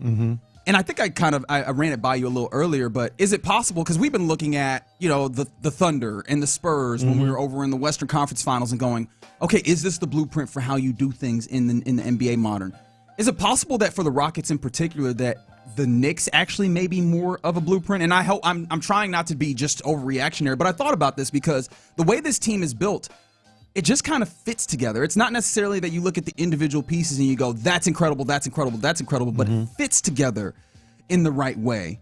And is it possible, especially when you don't necessarily look at one particular player, Jalen Brunson, though, the one that we're talking about, and we go, he is outstanding in a way that is uncommon in the NBA. Is it possible that is the path forward, or something like that is the path forward for what the Rockets are trying to build, or what they need to try and build? You got to find a Jalen Brunson first. Yeah, you don't have, nobody does. Who would be the closest to being in that vein for the Rockets?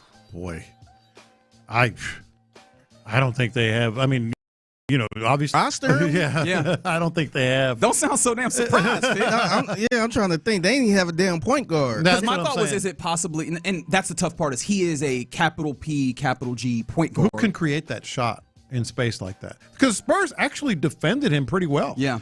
I mean, they don't have that guy. But the second part of my answer to your question there is at the template. The double bigs, is something that they can develop, and I think that's something that if you sort of project, maybe they can do that, but they need it. They don't have the scoring that the Knicks have. No, and specifically Jalen Brunson. They don't have the shooting. That was something where Landry Shamet actually played more minutes than Mikal Bridges in this game. And that's because Landry Shamet was knocking down shots. Yeah. And that's something that the Rockets long for, even just in a regular circumstance, right? But a really, really, really good first game of the finals. And yeah, maybe you're right. Somebody said this whole conversation is overreactionary. It's possible. But these are the things that I was thinking as we're watching game one, because of the way that the Knicks were able to show up. But we'll see if the Spurs and how the Spurs react in the NBA Finals. Needless to say, at the very least, it's going to be a lot more interesting than maybe some would have given credit for going into this finals, maybe even once we started seeing this kind of finals on the horizon, the possibility of this. I think that there was a little bit less intrigue for this. Game one, I think, very much showed us that, it's gonna be fun. If for no other reason, then, hey, we've got some of the feeling back. You see the big logo on the court. How did that? Hadn't seen that in a while. That was really good. It was just a great environment, a really good game. I said this when the Spurs took game one against Oklahoma City. I could easily see Oklahoma City still winning this series. I'm going to say it again here. I think the Knicks are outstanding, but I could easily see the Spurs. Good gracious. What the Dylan Harper. Whew, that kid is going to be something special. And then, of course, Wemby, see how he plays. Yeah, that's the fun thing with the Spurs is even in a game where they lose here, you look at it and you go, I see all the markings. Oh, my God. I still see all the markings. I heard Seth mention it, you're kind of excited to see the Knicks do this, if for no other reason than seeing that Wemby and the Spurs are indeed mortal. There are some ways to get after them. Yeah. And they are not immediately already on the scene and impenetrable. Yeah. And that's fair. That is fair. One more thing here, because we were talking about is it possible that the Knicks are somewhat the blueprint of what the Rockets need to do? Someone goes, is it possible that Reed Shepherd could be your Jalen Brunson? No, it's not possible. Okay. I'm surprised because you're usually pretty high on Reed Shepherd. I'm a big Reed Shepherd fan. He can't do that. That is the one I thought about. No, he can't. He can't create that space. I will say. I kind of look at Jalen Brunson, how he could just turn it on in the fourth quarter and kind of get hot. Get to a spot. Well, he can do that. I feel like Reed can do that, but that's probably about it. Yeah. Now, again, if you had asked me 5 years ago, Jalen Brunson, you thought Reed Shepherd was better. I would have thought that he was Reed Shepherd too. So only God knows, but we'll continue to watch. That's all we have available for us to do. All right, you're in the loop here on Sports Radio 610. Coming up next, let's get to our question of inspired by this game itself. Karl-Anthony Towns had an incredible game, and apparently he had an incredible moment as well. What's the most inexplicable, maybe even paranormal thing that you've ever experienced or seen? 713-572-4610 is the number to text, and we'll talk through it next. Early returns out of Texans OTAs are very positive from Coach D'Amico. Both sides being very competitive, offense and defense. Both sides are making plays, which is good to see from my perspective. Plays than we were a year ago at this time. Insider access, exclusive content. Sports Radio 610. The Texans play here. From Attorney Steve Lee Traffic Center, 713 call Lee. The backups are fully loaded now because of a crash on westbound I-10 Katy Freeway at Bunker Hill Road. Several of the center lanes still blocked off. It's still heavy, very, very slow. Back beyond Silver Road. Alternate route there looks pretty good. Westview Drive, that's going to be a great alternate route. Right now, partly cloudy, 76 degrees. I'm Lori Houston, Sports Radio 610. Download to see if you qualify. Not all customers will qualify. Transfer fees may apply. No Alberts.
West Point Lincoln of Sugar Land Studios, here's In the Loop with John Lopez and Reggie Atatula. Yeah, you're in the loop here on Sports Radio 610. Somebody said from the 713, Reggie, I think your whole greater than the sum of the part suggestion is what the Rockets tried to do with the young core. Unfortunately, their whole, and I lost the rest of the text, but basically the idea being like, I didn't make that shake to this point. But also, you can maybe say that the Knicks would have been in that place. They would have said something similar in the last couple of years. They couldn't quite get it all the way together. We'll see. We'll ultimately see. Maybe it gets a little bit clearer as a. Oh, they were scrambling for a while, man. They were absolutely scrambling. Yeah, maybe so. All right, let's get to the question of the day, because when they did kind of get some things come together, part of that was making the trade where they sent Julius Randle and acquired Karl-Anthony Towns, somebody who was from the area and like really established in, but then also somebody who was going to be fit in better with what they did. And you saw it last night. Karl-Anthony Towns was exactly what they needed, a dude who can go and get buckets at times. Plays with the size. Sometimes he gets frustrating because he doesn't always play with his size, but he did last night. And it seems like there was a good reason for it. If you're unfamiliar, Karl-Anthony Towns had a really, really rough 2020 and 2021 as well, including losing his mother during the midst of COVID. And he said that he had a almost paranormal experience last night at Frostbank Center. In a way, I felt like I was seeing her in the stands, and it was fun. It was really fun, and it was really comforting because, game one of the NBA Finals, you're told how the pressure is going to be and everything is, and I don't know. It felt like a certain presence was here that was very comforting and very loving, and I felt like I could have fun out here in game one of the NBA Finals, which is the weirdest thing because you would expect to have the pressure at the highest. Yes, rest in peace to your beautiful mother. Yeah, appreciate it. This is that was I buy that. We've all sort of experienced something that you're like, well, that was bizarre. Like the one that resonates with me, I told earlier, I won't harp on it too much here. Tell the story but again. it was an incredible story. My dad grew up extremely literal dirt poor. Single mom. Dad died World War I injuries, and his dad died in World War I injuries. My grandma was a sharecropper, picked cotton literally in South Texas, so he didn't have any money. First car he ever bought was right before he married my mom, and it was a 1948 Buick, a green 1948 Buick that I had never seen before, never really seen a picture of other than black and white. And a year to the day after he passed away, I was driving on 59 downtown, and a car comes up to me 2 lanes to my right, and it was a green 1948 Buick. Because I'd seen the pictures. I knew what it was. I'd looked at it because he talked about it all the time. And I was like, wow. And so I and it was in the exit lane. And so it was about to exit. So I did the Houston special and just barreled over 2 lanes. Yeah, just cross all the lanes of traffic. Crossed all the lanes of Y'all traffic. better get ready because I'm moving. I got to see what this is. And I ended up getting over in the exit lane as well, about 3 or 4, maybe more cars behind it. But I could see the car, the Buick, in front of me. And then I saw it exit. So I exited it. I got to the access road, gone. Like hand to God. It just disappeared. And I started driving around some parking lots there next to the access road, see if they pulled in. Never saw it again. And I was like, well, the day a year after my dad died, the day. And I was like, wow. That was one that I still kind of get chills trying to figure it all out. But we've all had stuff like that. Yeah. Yeah. Figgy, do you have any like that? Yeah, so I had one. So I had an aunt who was kind of going through hard times at the time. And she was sick. We all knew she was going to pass, but she was still kind of functional a little bit. And she stayed with my dad, I want to say a couple days before she went to hospice. And my aunt, she was always cold, so she had the heat blasting up. Mm-hmm. And and my dad was talking about how she was pretty much saying she ain't feel good and she need to go to the hospital. Mm-hmm. So somebody ended up taking her to the hospital, and that's when they ended up putting her in hospice. Mm-hmm. And later on, she ended up passing and all that. And me and my dad, we was at the house, and all of a sudden the heat just went up. So the heat, we never cut the heat up like that, man. And the heat was we like what in the what? The heat was like on 90. It was all the way up, and nobody touched it. And so we kind of look at that as like her final goodbye. Dang. Like a thank you. Like we never, like nobody is putting the heat on 90. Yeah. It was only me and my dad there. This stuff happens, man. It's bizarre. Okay, so or is it? Yeah, no, I mean, there's some bizarre in there. The question I would have for you is like, obviously both of these stories that you guys are telling are of people, of loved ones. Yeah. Did they offer you that peace that it seems like Karl-Anthony Towns had in that moment? It did make you feel better. I'll tell you another quick one. When Gibson died, we have some solar lights that kind of are around the stairs in our backyard, and they never have worked. They've never worked ever. They still don't work. But I remember after the night that we came back from putting him down, those lights were on. And I was like, well, and it could, again, easily explainable, right? Maybe that particular day the wind moved a wire and they turned on or whatever. But again, you kind of think it gives you some sense of I guess, peace. To me, it's kind of like a sign from them to say, hey, I'm good. Yeah. Don't worry about it. Because I went through the same thing with my dog. I want to say it was a little bit later on after he passed. I stepped on a doggone kibble.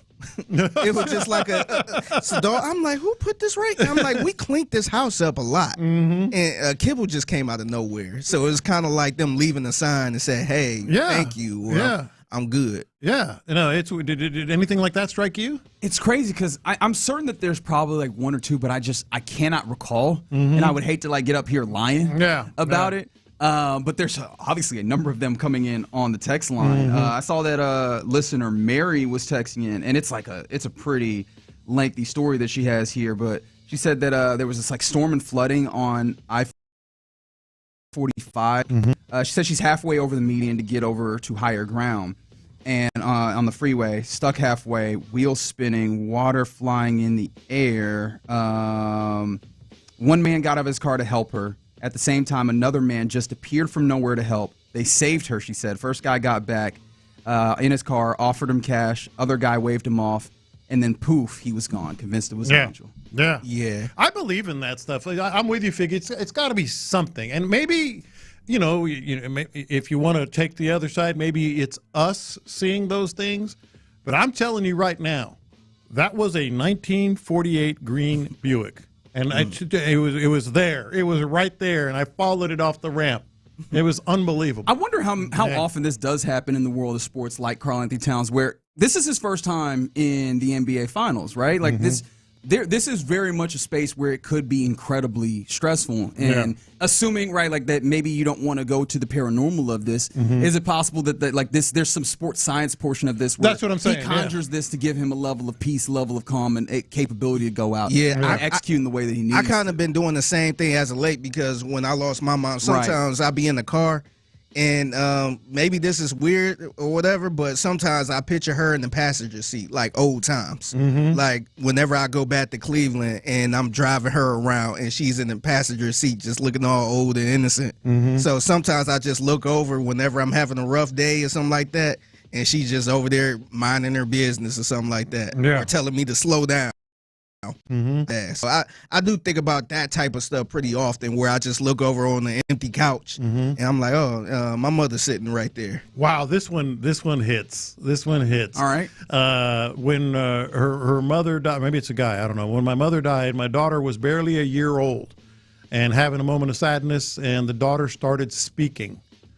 Like, and it kind of in a tone of his or her mother. So they actually heard it speaking for the first time after that. That's pretty wild. That's wild. Yeah. Somebody said that after hearing the Gibson story, put their Cocker Spaniel Tuxedo down. Great dog name, mind you. Yeah. Friend of them got in the car afterwards. We were crying, turned on the car immediately. The song How Far Is Heaven was on the radio. We sobbed. It was a sign. Yeah. That happens a lot with me too. Whenever somebody passed, a song I think about them with, it always pop up on the radio. I had an uncle that passed, and he was a big Rick James fan. And that same day, I kid you not, I just hit the radio on, and it was Rick James, so give it to me. Was playing. I'm not gonna lie though, like I understand the sentimentality of that, but I think it's kind of hilarious that you're like in a moment of mourning. It's like super freak, super freak, super freak. You know what I mean? Like that is kind of hilarious. Hey, whatever works. Sometimes that stuff be happening though, man. Where you be like, hey, it kind of like in in the time of mourning kind of make you smile a little bit. No, Like, for sure. Yeah, that was just something. It kind of make you reminisce. So I appreciate that type of stuff. No, so salute to Cat, man. Like this is one of those things where people make a lot of fun of Karl Anthony Towns, and I always it's so hard for me to not think about that portion because he held during that time where like I think his mother had gotten sick. I think he had gotten sick. His mother passes. Like he was dealing with all sorts of stuff in that time period. And so, like, I think about those things as well. So it's kind of cool to see that and obviously I wouldn't say that, like, it happened in order to bring him to this place, but at least that there's an opportunity to find some solace. And I think we all gained a little bit of enjoyment out of, like, he was able to utilize that to have an incredible game last night. I just love these stories. And by the way, I didn't mention this when I saw that 48 Buick. I was not thinking about my dad. It's not like my mind made me see it. I was just driving along, going whatever, downtown for whatever reason. And a lot of people just seeing like things that they just can't explain. Maybe not a loved one, that they could not explain. It's pretty. I believe in some of this stuff. No, fair enough. Yeah. Like, far be it from me to take that away from anybody. I just found it interesting, and it was cool that we had a whole bunch of people share. Like, there's a lot of stories. This kind of prompt is one that brings up a lot of long stories. So apologies if we didn't get a chance to like share all of them, but we appreciate you getting involved with the program whenever you do it here on the text line 713-572-4610 or the More Carum Injury Lawyer live streams. All right, you're in the loop here on Sports Radio 610. Appreciate you again for being with us. Coming up next, we should be hearing from, as another day of organized training activities is happening for your Texans, we should be hearing from the offensive coordinator of the Houston Texans. I'm so intrigued. I wonder what he's going to be asked about. I am so intrigued because, I mean, there's been a lot of praise for what this offense looks like early on in the spring. I'm intrigued to hear from Let's Do That next. CJ Stroud.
Sugarland Studios, KILT FM HD2 Houston.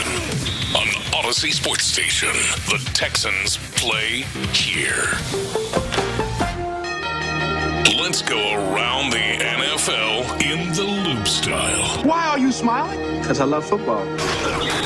Here's John Lopez and Reggie Adetula. I'm going to tell you all about how much fun you're going to have this season. On Houston sports leader, Sports Radio 610. All right, you're in the loop here on Sports Radio 610. We're about to go around the NFL, waiting for the OTAs for today to wrap up, and for Nick Caley, the offense coordinator of your Houston Texans, to step up to the podium to speak to the assembled media. We'll get you that as soon as that happens. But for the time being, let's indeed go around the NFL, as the big voice man said. And I've been holding on to this for a couple of days, but I find this to be very interesting. I think it's a matter of interest if you are a NFL fan in particular, and if you watch it on TV. John, do you happen to watch NFL on TV? I think I've caught a few games. Okay, very good. Yeah. I think our listeners do that as well. Roger Goodell, commissioner of the NFL, has been asked by Congress to testify about the league's broadcast deals. I believe the Senate Judiciary Committee wants him to attend a hearing on June 10th. The hearing will, quote, examine the Sports Broadcasting Act of 1961 and its effect on the modern broadcast market for major sports leagues. I think the idea of this is to really investigate how pro sports organizations and negotiate and distribute their broadcast rights, because we're getting to a place where it's feeling less tenable. It's feeling like it's definitely more costly for sports fans to be able to watch these various games. And it seems like for some reason the government is taking some level of interest in this and in their hands in the ways in which they have a hand rather in that portion of this. I'm interested in what they can do, because there's a lot of grandstanding on both sides here, and a lot of times nothing really comes of it. I do believe that there is something that, well, I'll put it this way. You know, all commissioners and a lot of owners and such talk about is, well, we're here for the fans. We want to do everything we can for the fans. So, you know, it's all about the fans. Until there's money involved, and then it's like, how can we take advantage of the fans? Well, yeah, because ultimately, right, the idea is, we do this for the fans, but in all reality, who is their, I'm going to use the word that Nick Casario likes using, who's their fiduciary interest to, right? It is to the stakeholders, the owners of the teams. And when you look at that, it's about growing the value of these teams and growing the revenue of these teams. And that, in that stead, or in that vein, you want these contracts go up and up. So in recent years, lawmakers have been expressing concerns about the growing number of companies to which the leagues are selling their broadcast rights. And so I guess the idea here is, this law was 65 years ago. Does this apply to the modern times? And so they're calling these people up to account to ask, ask and get information. Now, what they're going to see whether there's actually legislative remedies that are capable. That's the thing. Like, what can you do? I mean, I think there's definitely things you can do. What is politically expedient? What might they actually be willing to use political capital to get done is a question. And of course, a somewhat political observation, but not political in the way that there's going to be one side or the other. I think that you understand that here. But yeah, man, like I don't think that oftentimes politicians are not really invested in doing things that are going to be, hard on the people that will give money to them. Exactly. And this might be one of those things that could be hard on the people that give money to them. We see it all the time. Like, these owners from this league or that league donated this much money to this candidate. Well, they're not going to forget that. So I'm wondering if it's that much grandstanding as anything. The other part of it is, from the league's perspective, they often explain these things off, whether it's streaming services, whatever it may be, as, hey, we're giving more people access. Well, yeah, you are, at higher prices and more prices. And so I do not have high hopes for this, but somewhat. I mean, hopefully a little bit. I mean, I kind of do, right? The actually going and doing this, as opposed to just kind of like making it a talking point. I think it says a little bit of something. Now, of course, the point where my optimism will kind of slow is just, I don't think Washington is very good at getting anything through at this point. So, but this does feel like it's something a little more bipartisan, because everybody goes, all right, right? This is the thing that we talk about with sports is that it kind of transcends that it's one of the few things that there is still monoculture behind. Right. And so you will have people in red and people in blue that have some level of investment in the NFL, in the NBA, in baseball. And so maybe something actually comes of this. I don't know that. I'll keep you updated, I guess, is ultimately the way that I can plan this. That's the only thing we can do. The hearing is set for the 10th, as I mentioned, so that's next Wednesday. Some other things around the NFL. Something just came down, interestingly enough. Sounds like the Packers, man, they giving their money, they're putting money in various people's pockets. In this instance, there's another wide receiver getting money. Christian Watson for the Green Bay Packers agrees to a 4-year, $110.5 million extension, includes $31 million signing bonus. And so this comes after Jaden Reed, from there, gets his extension over there. But yet another wide receiver getting their money here in this last week. Christian Watson gets 110. That's right. Man. I mean, obviously, they value him, but nevertheless, that seems pretty steep to me. I would have imagined so, because Christian Watson, I was very intrigued in the football player when the Packers went and got him. Big guy, fast guy. The theory is, hey, now you're a big, fast guy you can throw the ball up to. You've seen that you haven't seen it consistently. In fact, there's been some real ebbs and flows in his game. I find it interesting that they're comfortable enough where they're like, hey, man, just pay the money. Now, I do wonder, does this say something about the Packers just themselves, or does this say something about the league where wide receivers, because they're, you're so utilized with so many 11 personnel sets and everything, where if you have a guy with the talent, even if they're not fully recognized or realized, still go ahead and give them that money. It's still worthwhile. I think it says more about the premium, they're putting on that position now. I think you hit it right on the head. It's like it's so prevalent, it's so important in the way the game is played right now. You just pay the price. I think that's what it is. Yeah, it's quite possible, but and a fair point that he is hurt very frequently, which is another thing. But hey, they still end up giving him the money. More power to them, I guess. Some other things around the NFL. I know that I bring this up only because this has been one of your teams, I'm a little afraid of them, and that's been the Kansas City Chiefs. L'Jarius Sneed is visiting the Chiefs. Obviously, once a Chief before he ultimately made his way to Tennessee with the Titans. Obviously, they split. In some ways, it seems like Tennessee was ready to allow someone like the older talent to go, as they could turn their focus a little bit forward. Does this at all add to your fear factor, for lack of a better way of saying it, when it comes to the Kansas City Chiefs? Well, I don't know if it really adds to it. I think it just shows the commitment they're making now to sort of retool. I mean, I don't think he's necessarily a scary, oh my gosh, they're getting L'Jarius Sneed. I mean, he's had his moments, but I think it's just another weapon, and it's another way that they're offense. Fair enough. But yes, offense. Cornerback. I mean, defense. Yeah. I was like, hold on. Wait a minute. You're excited for Nick Caley, I bet. I hear it. Other things around the NFL. Going back to the Packers, I just saw this. Micah Parsons apparently is not returning until at least October. You remember he suffered the ACL in December. He's not going to be able to return until October, he told reporters yesterday, after having, obviously procedure and having to get getting things cleaned up. The Packers are an interesting team because they're a team that you see later on in the season. So obviously this does not impact his capability of getting in there and dealing with you. But I do wonder if this does impact. Do they make a move? What was that? Do they add? I don't. It's tough because their defense really was. Weren't they mentioned with Sweat? Yeah, I think so. Right. Their defense kind of fell apart when he was not available for them. But if they were going to make a move, it felt like they would have done it already, doesn't it? Well, but I mean, Sweat is still out there. There's still trades to be made. I've been told that he's not going to be traded. Well, I know. Yeah. All right. You're in the loop Said here that about a lot of guys. That's right. You're in the loop here on Sports Radio 610. We promised that when Nick Caley stepped to the podium that you would hear from him. Here's the offensive coordinator of the Houston Texans. How y'all doing? Good. Nice setup here.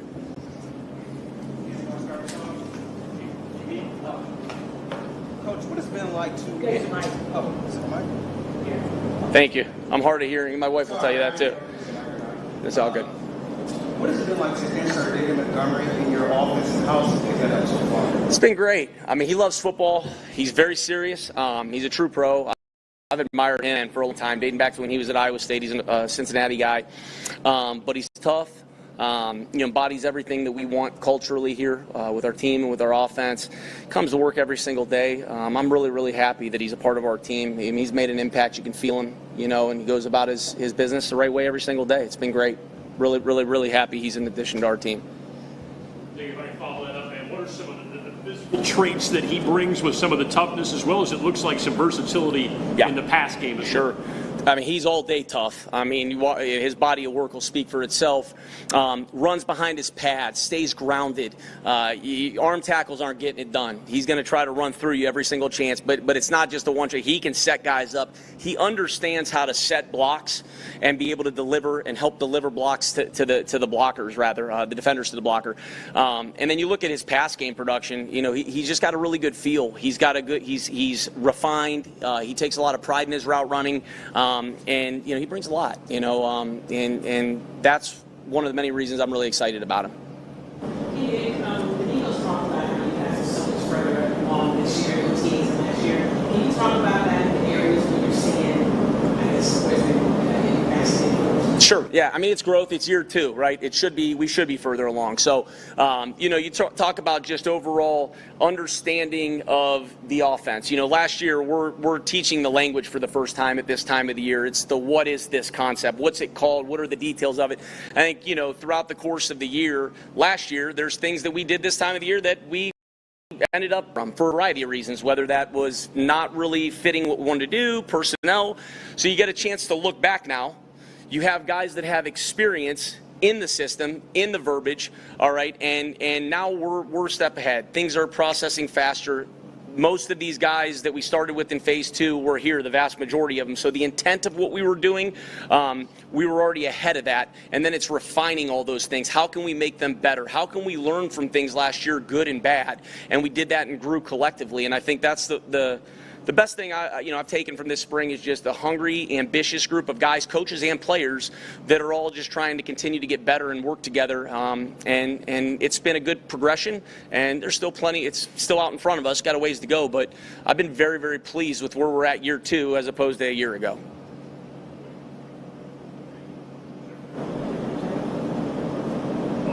That's all right. You can talk up. I can hear you.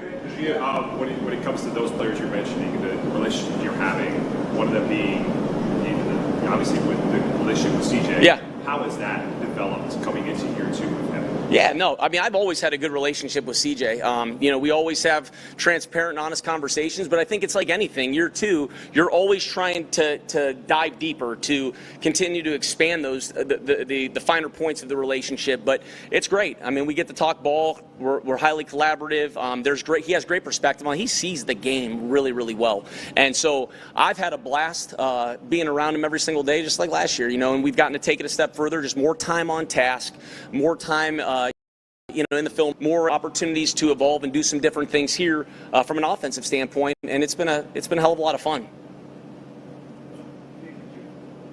I can hear you. My kids yell at me at home all the time, so it's all. Just in terms of explosive plays. Yeah. I don't want to oversimplify it, but just in terms of trying to figure out a way to generate more explosive plays. Y'all did a great job with ball control and ball security for the most part for the playoffs and everything. But in terms of explosive plays, what is that process like for you as the offensive coordinator trying to put things in? Yeah, I think first and foremost, you know, everything, it all counts for something, right? You got to tie in, whether it's in the pass game, it's protection, it's being clean on protection, it's route depth, it's proper reads, it's everybody tied together, right? Same thing in the run game. You know, it's hat on a hat, it's miking it the proper way, okay? It's getting a hat on a hat and being cleaner and more efficient in those components of the offense. And then first and foremost, before we design anything, it's who are we talking about, the players, right? It's, you know, players over plays, really. And just trying to continue to refine our techniques, our fundamentals, tie things together, and be able to put guys in the proper position. And like I said, we're further ahead now than we were at the end of the season. Obviously further ahead than last year. So we're just going to continue to try those things. But, you know, the explosives come by doing the right thing consistently and having all 11 tied together in those things. And that's where your opportunities come. And then to piggyback off that, you know, when you do have the ball in your hand, how can we create more yards after the catch with the ball in our hand? Is it attacking leverage, attacking entry, being able to set up defenders in the open field? Those are all things we're trying to attack on a daily basis and trying to make progress with. Yep.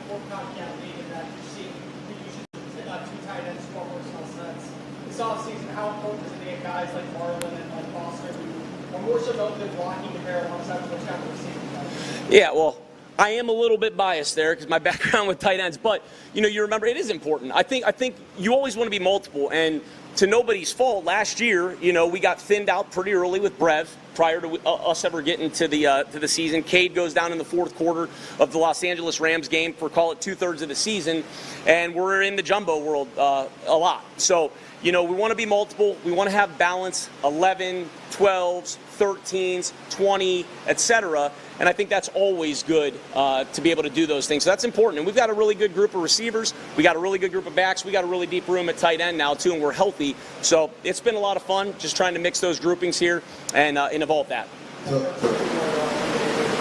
follow up, you mentioned some of the receivers last week. Collins got bigger Yep. How important is he for your offense and the things that you want to be? Yeah, he's extremely important. I mean, Nico's an absolute stud of a player and as a person. So, you talk about toughness, you talk about aggressive hands, you talk about size, speed, blend, the ability to affect all three levels of the defense. He brings that every single day, and I've said this before, his attitude reflects that. He attacks it every single day. He's a major part, a key focal point of what we do, and I love Nico Collins, man. What have you learned about your offensive line up to this point, and maybe the physical profile of the guys you brought in to kind of ramp up the running game and the physical style of the running game? Yeah, they love football. They want to be coached. They're tough.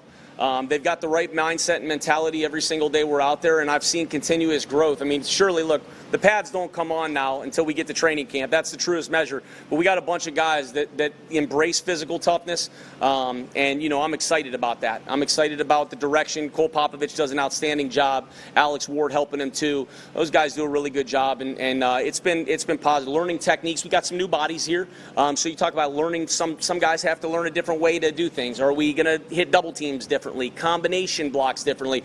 And that's part of the growth process in phase 2, phase 3, and we got to carry that over to training camp. But I'm really happy with the progress, and I'm excited about the group of guys that we got in that room. Nick, what did you learn about your own self-scout? I don't know if we're talking to you since the season ended. What did you learn from your own self-scout in terms of how you improved throughout the course of the year, and then going into this year, where you would like to move going forward? Yeah, I think you take a look, you lift up the hood, and you always look at yourself under the hood. And I think the one thing that, when we look back through last year is how can we avoid, getting into, longer yardage situations. And I think one thing for myself, too, is just trying to find those alternative ways to be able to do those things on early downs. And, there's going to be some games where the run game's going to get going. There's going to be some games where it's not going to go as well. So I think just trying to evolve in the early down and distance phases, and then just trying to obviously get guys. You talk about that. You think you do it last year, but even more intentionality of putting guys in different positions and seeing. This is the time of the year to do it, right? So seeing what they can do, versatility for example, the receivers. Do we have some inside to outside flex? Sure we do. And vice versa. So getting those guys in position to be able to show what they can do here, and then we have some level of reflective clips and representative clips to be able to go off of as we get into training camp here. Yep, thank you guys. Yep, have a great one. Ooh, very, very interesting conversation with Nick Caley. It happened in all of 10 minutes because he talks incredibly fast. He does. But you know what? Let's take a quick break. We'll come back. We'll break down all of what we heard from the offensive coordinator of the Houston Texans, Nick Caley. We'll do that next on Sports Radio 610. Payne and Pendergast. Nick Caserio, Texans general manager.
811-222-2222. Yeah, you're in the loop here on Sports Radio 610. John Lopez, Reginald Attitula, Figgy Fig here with you. Shout out to David on the ones and twos, making us sound good. Shout out for to the David. time period. We've had David called Bob look like a little bit earlier. I think recently somebody asked, why is Mike Dunleavy Sr. producing the show today? That was hilarious to me personally. Who was the actor yesterday? Was there an actor yesterday? Yeah, there was an actor. Oh, Jason Statham. We got the Jason Statham in there. Yeah. David, do you have any like limited fakes? Did you work on your Matt Schaub at all yesterday? What happened? No, I didn't. Okay, all right. A little bit of Jason Statham. I've never happening. gotten Matt Shaw before, so I'm not even going to try. Yeah, I just need you to have some impression by the next time we do this. I don't even know what it sounds like anymore.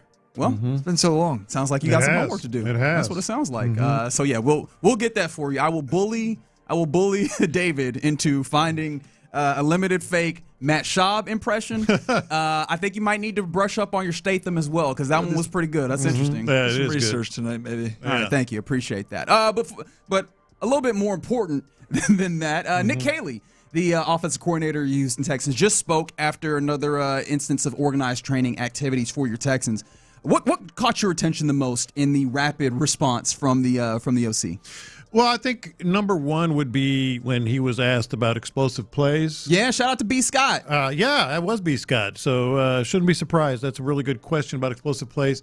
He didn't necessarily say, oh, yeah, we're going to do this, this, and this, and nor should you expect him to say too much about that.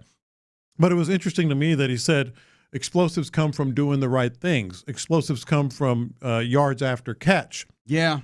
How can we create the more yards after before design anything? It's players over plays, etc. So it was kind of almost not doubling down, but it was kind of some insight into like, no, they want to be controlled. They're not going to be slinging it all over the field. Right. This did not sound like, oh, we generate explosives. Oh yeah, well, we're just all going about to it. No, have dudes run down the field and we're going to throw it up over them, and which makes sense, right, to some degree with what we have heard from them. They very much want to be a team that generates explosives by by breaking a run for 20 plus yards, for whatever the normal in-breaker is that they run, catching it and then turning it upfield. That is the explosive. It's not necessarily one where we're going to have a post into that middle of the field and we're throwing it in the air 30 yards for the explosive. That does not seem like what's coming. He did hit us with a whole bunch of jargon on that one. That was what I heard. But I did find it interesting what you noted as well, that he said explosives come by doing the right thing consistently, and talked about how. I did find this more than just like the same vein of what we were just talking about. I thought that this was notable that he said that they're asking themselves, how can we create more yards after catch with the ball in our hand? Yeah. And I do feel like that is where we're talking about, we're talking about getting the ball in utilizing screens and utilizing your running backs out of the backfield. That's what I think when I hear, how do we generate yards after catch? Those are the things that they did not utilize all that much. In fact, I think that ties very much and very nicely with another question that he was asked, I think also by B. Scott, who might be the MVP particular press conference. What did you learn about yourself in the self-scout? And Nick Caley, in responding to that, talked about questions that he asked himself, like, how can we avoid getting into longer yardage situations, which, yes, please, let's not do that. But he also at some point talked about better alternatives to things to do on early downs, early down and distance phases, trying to evolve on early down and distance, but then more intentionality of putting guys in different positions, putting guys in position to show what they're capable of. And that felt very much to me like two players. Jalen Knoll, putting him in position to show you what he's capable of doing, and Nico Collins. Actually, I thought of Jaden Higgins. You thought I thought of Higgins Jaden, as well, I think fits. I thought of Jaden Higgins because remember when he spoke, when did he speak? Was it Monday? Anyway, they're kind of running together. He talked about Jaden Higgins. I think it was Tuesday. Either way, Higgins talked specifically about I'm going to try to be multiple in terms of X, Y, Z, inside, outside. He literally said, that's what I'm working on. That's what I want to do.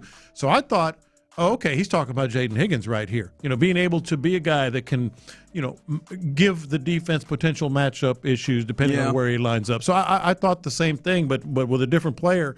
I think that's exactly what they're doing. And keep in mind, he was also asked about tight ends and said, we want to do 11, we want to do 12, we want to do 13, we want to do 20. Yeah, I found that very interesting. In other words, one running back, 2 tight ends, or 1 tight end, 3 tight ends, or no tight ends. Yeah, that I found that to be very interesting, right? The 20 is the one that caught me. 11, that's NFL everybody. football. Yeah, that's everybody. 12 makes sense. That's 13 is very Patriots like. 13 is, but also it's Rams like. Rams led the league last year in 13 utilization, and it was more than anything that we'd seen in the NFL of late. So that is also Phil, and that was the thing I was wondering if he wanted to do more 12 and 13 last year, just didn't have the opportunity. He said that damn near explicitly here. But the 20 is what caught me, because that's 3 wide receivers and 2 running backs. And that makes me go, oh, okay. Yeah. Now are we seeing them value Woody Marks out of the backfield? Woody Marks, not even just out of the backfield, but lined up in wide. The 20 is the one that caught me. And how unorthodox are they actually going to be? Is this just a theory, or are we actually getting to the place where we're being innovative and imaginative with the offense? And maybe I'm doing too much of a stretch by taking that there, but I really hope so, because it felt like they were on the wrong side of imagination in year one. Yeah, and it could be a tight end lining up in the backfield and using. Yeah, but it'd still be a tight end in the. But it'd be a 20 lineup. If we're talking about him as a fullback, or something like something like that. I think it could be any number of things, but it still speaks to the creativity thing you're talking about. No, I kind of the whole just sort of absorbing the whole press conference there. I think the first thing that stood out, and this stands to reason. Given that it's June, he did seem to have that energy back. Remember, toward the end of the year last year, he was kind of beaten down. We beat him up a little bit. Yeah, he was kind of beaten down. Or life. Or the first time.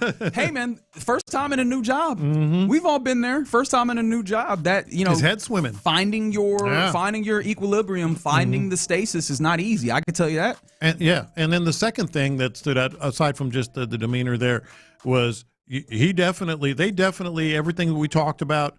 With the offensive linemen, the more physicality. He talked about them a little bit, the right mindset and mentality that they have, embracing physical toughness.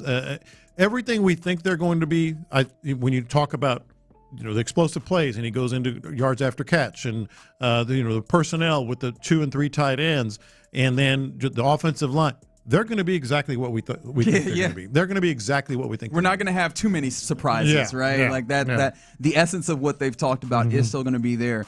I think one of the only other things that caught my attention, and this is the place where I'm not going to lie, rolled my eyes a little bit. He was asked how the relationship with CJ has developed, and it's worth noting that this is something that has been commented on by other people. Yeah. I think that, was it D'Amico? Did D'Amico comment on, I know that Nick Caserio rather did, different NC. Nick Caserio did, talked about the relationship that's grown there. I think D'Amico Ryans did as well, if memory serves. When asked about it, Kaylee came from a place of, I've always had a good relationship with CJ. And I was like, hey, man. This is us you're talking to. You ain't got a lot to kick it. We were have there. To dress it up. We were there. He said, and he basically, any growth that he's trying to say basically came in the context of, you're a diver, and you're always, trying to get more there. But it felt like he was underselling that, and I wonder if that was him being defensive for a reason. Yeah, maybe. That's certainly a possibility. I think this is maybe just a different twist on all the positive affirmation we're hearing from D'Amico and Caserio. Maybe even some players were really trying to bolster CJ by being, hey, look at this guy. We talked about it yesterday. I think this is just another twist on it. Like, we've always been good. He sees the game really, really well. More time on task and all that. Right. I think it's just like we are so lifting up this guy. We know it's there. We want him to be our guy. Yeah, and I think that was the thing that ultimately I appreciated, right, outside of the almost conspiracy that I was building there. Yeah. But it's that he looks at CJ and he has great perspective, sees the game well, and that speaks to, hopefully, some of the things that we heard about, from D'Amico, about them, CJ adding into what he likes into this offense, so that hopefully that you're doing a little bit of actually living up to the we are going to put our players in positions to succeed. We're going to help them do the things that they do well with this offense and call it that way. Hopefully that the idea that the relationship has always been good and that that he really appreciates the way that CJ sees the game. Hopefully that translates into you're putting into the game plan, into the offense, the things that help CJ feel most comfortable and help him be the best version of himself, because I think everybody in Texans land is invested in that being the case, for CJ to be the best version of himself, for them to go and win a Super Bowl, and then ultimately him sign a contract. Yeah, and to be fair, you can't blame the Texans. They are handling this not with kid gloves. Maybe some people would perceive it that way, but they're really massaging the whole idea of, we are here for you. We're going to lift you up. We're going to have your back. We're going to, obviously make sure that people understand you are in it with us. They're doing it all they can. It really comes back to what we said at the end of last season. How is CJ gonna respond, over the long haul? There you go. Yeah. A little bit from Nick Haley, the offensive coordinator of the Houston Texans. I believe Matt Burke talking actually as well. Nice. We'll see if we can get you some of the highlights of what he says as we continue on here on the program. Don't forget, we've got a giveaway coming up in the 1 o'clock hour of this program. A couple of passes to the viewing party of Game 1 of the big summer tournament between Mexico and South Africa, courtesy of the Houston Dynamo. We'll be doing that a little bit later. But coming up next, let's get into what's popping on the day, as the city of Houston got some new old threads. What do we think about the new look Rockets? We'll talk about that next. The Drive with Stoerner and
The biggest stories in sports and entertainment. Sports Radio 610 style. In the Loop presents What's Poppin'. All right, let's get into What's Poppin' in the Loop in the great city of Houston, right here on Sports Radio 610. There's the best win of the Astros season. It's got to be in the mix. Can I get final call here? I forgot to set it up here, fellas, but can I get the call because that is indeed what Todd Callis said at the end of this baseball game last night between the Astros and the Pirates. I almost called them the Steelers, but yeah, man, this was a game in which we came in that it was be Arrighetti, Skeens, and it was going to be a pitcher's duel. Didn't look like that. Ground ball towards short. Pena charges, makes the throw. Astros win 11-9, scoring 6 in the bottom half of the 8th. Their best win of 2026 came out of nowhere. Thank goodness it did. That's clean right. Out of nowhere. That's right. That's what it sounded like on Space City Home Network, as you heard. 11-9, and yeah, man. The stars of let's do this. I'm getting in my hockey bag because you know the Stanley Cup final is actually going on. In fact, we'll get Game 2 tonight. Which I will be watching intently. I'm not gonna lie. But if we're gonna do 3 stars in the hockey vein, who is going to be your third star, your second star, and your first star of this game for the Astros? Oh, that's a good question. I'm gonna say who? I guess Cam Smith. Cam Smith's in there 100%. Yeah, Cam Smith. Blue ball. I mean, ended up. You think blue ball? I mean, he ended up getting the job done, getting the win. It wasn't spectacular, but you're not leaving yourself a lot of room because remember, Yordan Alvarez is 4 for 5 in this game. It's almost Yordan is going to be a given. Who would you have? I feel like clearly Cam Smith has to be in there. Yeah, it gets a little tough to decide which one of these guys because I mean, some of these guys were very important. I think Yordan I'll throw in here. Maybe you do have to do blue ball. Maybe you do have to. I'll throw Jeremy Pena in here. Jeremy Pena was good, too. He was really good in this game. He ends getting the final out there. Although I would love to. Well, Spencer Arrighetti deserves a lot of praise in this as well. I know that he gave up the big. He gave up the. It was the 4th inning where the bases get loaded and then the grand slam happens. But outside of that, he was very, very good. It was back and forth, and as I mentioned earlier, I think the big thing was just the at bats they took, the traffic they had, the ability to make Paul Skeens throw a lot of pitches. Not even getting out of the 5th inning was huge with 109 pitches. I mean, really just the at bats, even though they were losing, I thought was huge ultimately. In the 8th inning especially. And shout out to the fireman, man, John. Oh, that should be one. Yeah. Well, the only thing is, like, he came in and shut the door. The game, like the comeback had already happened, but so I felt a little weird putting him as the stars, but he made me feel the best. Yeah, he was he was nails. Seeing the light show, seeing him on the mound. I've said it before that first 2 pitches, 95, 96 sinkers right down the pike, and I was like, okay, it's time. Yeah. We are back. And somebody else texted earlier, and I completely agreed with them. It might have been the first time this year that you brought in a reliever, and I was like, all right, we're done here. Yeah, no, it was go ahead, cancel Christmas, wrap it up, we're done here. That's a wrap. And in the 6th or 7th inning, he probably had his feet up, legs crossed, just chilling, thinking, maybe tomorrow.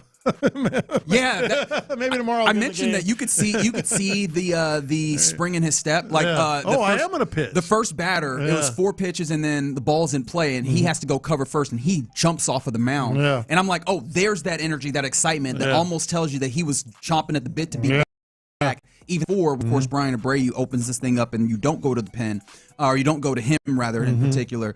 And then you're right. I do wonder how much was factored in with. He was probably sitting in that bullpen like, damn, the game is gone. And then all of a sudden you see a 6-run bottom in the 8th. And you go, okay, my time to shine, baby. And he did. I'm back, baby. He did indeed. Mortimer, we're back. We're back. That's right. That's what it felt like. And maybe the Astros are feeling that way. The opportunity to have the rubber match tonight. Tonight, indeed, not this afternoon. It'll be Kai Wei Tang on the mound for your Astros. And Astros worked into the pen a couple of days, so the Pirates are going to be in a tough place themselves. They're going to be swinging that bat, though. The Pirates' offense is in a groove. That's right. That's right. Some other things that are popping. Shout out to the Houston Rockets. Yeah. Mustard and ketchup are on the menu. Mm-hmm. New old threads for the Houston Rockets. Did you get a chance to really inspect the new jerseys that they have? I was analyzing them very much so when they made the official announcement today, but there were some other hints and releases earlier. Here's where I am with this, and it's very, very hard to say, okay, we want to incorporate this aspect, maybe the old stripes, 94, 95. Yeah. We want to get some of the pinstripes from the early odds. What the dunk dude, the Dunkstronaut. We want to get the Dunkstronaut. It's really hard to try to incorporate all that and not have it look like somebody just vomited on the uniform. Right. But they pulled it off. Just a little hint: the Dunkstronaut's on the back of the jersey. Yep. The stripes are just It's like a gradient, shadow. Shadow of stripes. What was the other thing that they wanted to incorporate? I was keeping notes in my head. Like they tried to include all the Rocket logo, the newer Rocket logos on the side. It's still the R, but it's not on the jersey front. Right. Like if you just look at the jerseys, it's like, oh, those are the old, but they're not. Yeah, it's a modern interpretation of the 94, 95, at least the jersey top before we get to the pants. The pants themselves are that red, but then they have kind of a simplified version of what you would expect, like Louis Scola to wear. That right. When they got the double loop with the R logo in there, it's just kind of singular, and it does allude to the ketchup and mustard as well. All things considered, thumbs up, thumbs down for you. Oh, I think and it's inherent that people tend to be a little overcritical of this. I am not. I think it is 2 thumbs up. I thought they nailed this, and again, because if you would have told me, hey, the Rockets are going to incorporate all this stuff in their new uniform, I'm like, it's going to look like crap. Because a lot of times they just throw it all on there. They did it just perfectly, just little hints of those things, and then still the throwback, ketchup and mustard. It was great. I want to love it. No, you don't like it? There's something about it. There's something about it that feels off to me. In theory, if you told me, hey, they're just going to modernize the 94, 95 joints, I'd have been like, sign me up. I thought they nailed it. I think it's good. I do think it's good, and I'm wondering if once I see it on the court, if it'll play better for me. I'll run you through the thoughts of the things that are holding me back in this moment, and maybe you could tell me on the text line, Reggie, you're bugging, or maybe Reggie has a point. I am shocked. Well, for one, this is just a personal thing. I don't love whenever we like the space lettering, like this, the space supposed kind of lettering. It feels kind of amateur, but that's me personally. I recognize that. The thing that's getting me is, I think the jersey isn't anchored well because they have the Rockets across a little bit, and it's reminiscent of like the 94, 95 jerseys. Yeah. The numbers are a little too small, I think. I think if the numbers were bigger, it would help anchor it. Also, and this has been an issue with the Nike jerseys from time to time, I think the red is too bright of a red. Really? Because I went back and I was looking at the 94, 95 like championship jerseys. The red is a deeper red. Yeah, it is. And it helps. And I remember this with like the Lakers jerseys, right? When the Lakers have a very particular shade of gold that they use. And when they started doing it with the Nike, their gold became like a yellow. And it didn't feel like you had that character. I think that's what's happening here, where it feels like the red is too bright because of, and maybe even the yellow in there maybe is too bright and it does not feel like it matches in the way that I want. Maybe I'm wrong. Maybe this ultimately I see him on the court and I go, okay, I was off. But I think that those aspects are pulling me away just a little bit from wanting to loving it the way that I want to love it. No, that's fair, but and that's where I thought I would be because, by the way, they also put a little Clutch City. That was the 4th thing. Yeah, so I thought, boy, if you'd have told me they're going to have Clutch City and Dunkstronaut and the old logo and the new logo and the old logo and on and on, I'm like, that's going to be a bleep show. That's going to be a mess. It's not. I think they just did it just right, enough of all of it. I do love though. Yeah. Let's get back to the original feeling. The colors for sure. That was absolutely necessary. Kind of love that, if for no other reason. That also, how do you feel about like the yellow being incorporated into the Rocket R thing? Yeah, I saw that. That one feels a little. Yeah, that might be a little much. That one feels like a little much. But ultimately, I think more often from the reaction that I've seen, most people are in love with it. Yeah. And so I'm okay with being the outlier, and hopefully I am just wrong. Now, I would love for that to be the case. here. All right, one more thing in what's popping. Stanley Cup Final Game 2. You watching? I am going to watch now because I meant to the other day, and I think that was maybe I was just in on the Astros or something, but I forget what I was watching. But boy, what a game! What a start to get that 5-4 victory. And there's going to be. I didn't think there would be, but there's going to be some goals scored for sure. Yeah, 7 p.m. ABC, Golden Knights Hurricanes. It's going to be very interesting to see if the Hurricanes can get this one back. They've already given up home ice with the Golden Knights getting them. If they can maybe slow this game down, back down, because the Golden Knights were able to kind of impose their will on this game on that game in Game 1, and so we'll see how that one ultimately plays out. But a lot of really good sports in the greater sports landscape here, including an Astros game with the opportunity to win the series and continue to push themselves closer and closer to actually playing the style of baseball and the type of baseball that we deserve in the summer, honestly.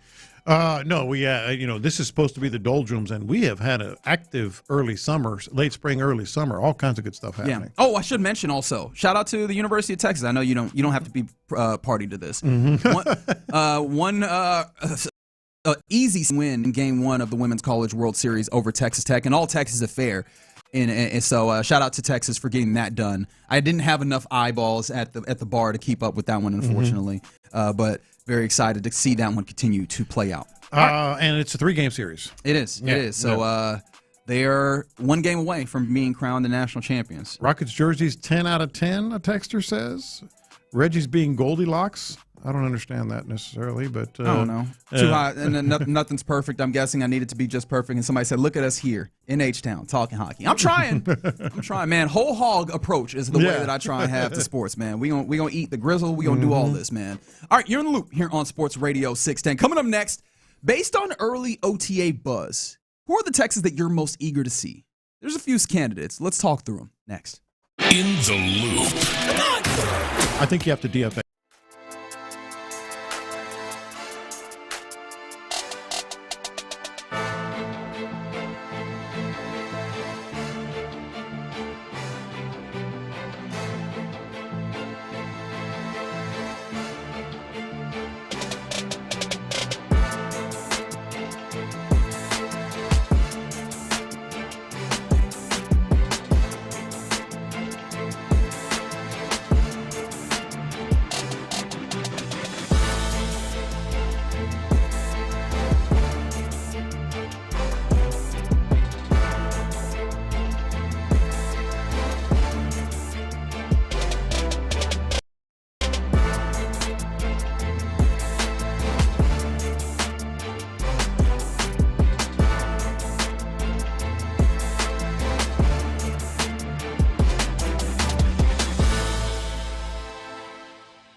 West Point Liggett of Sugar Land Studios, KILT FM HD2 Houston.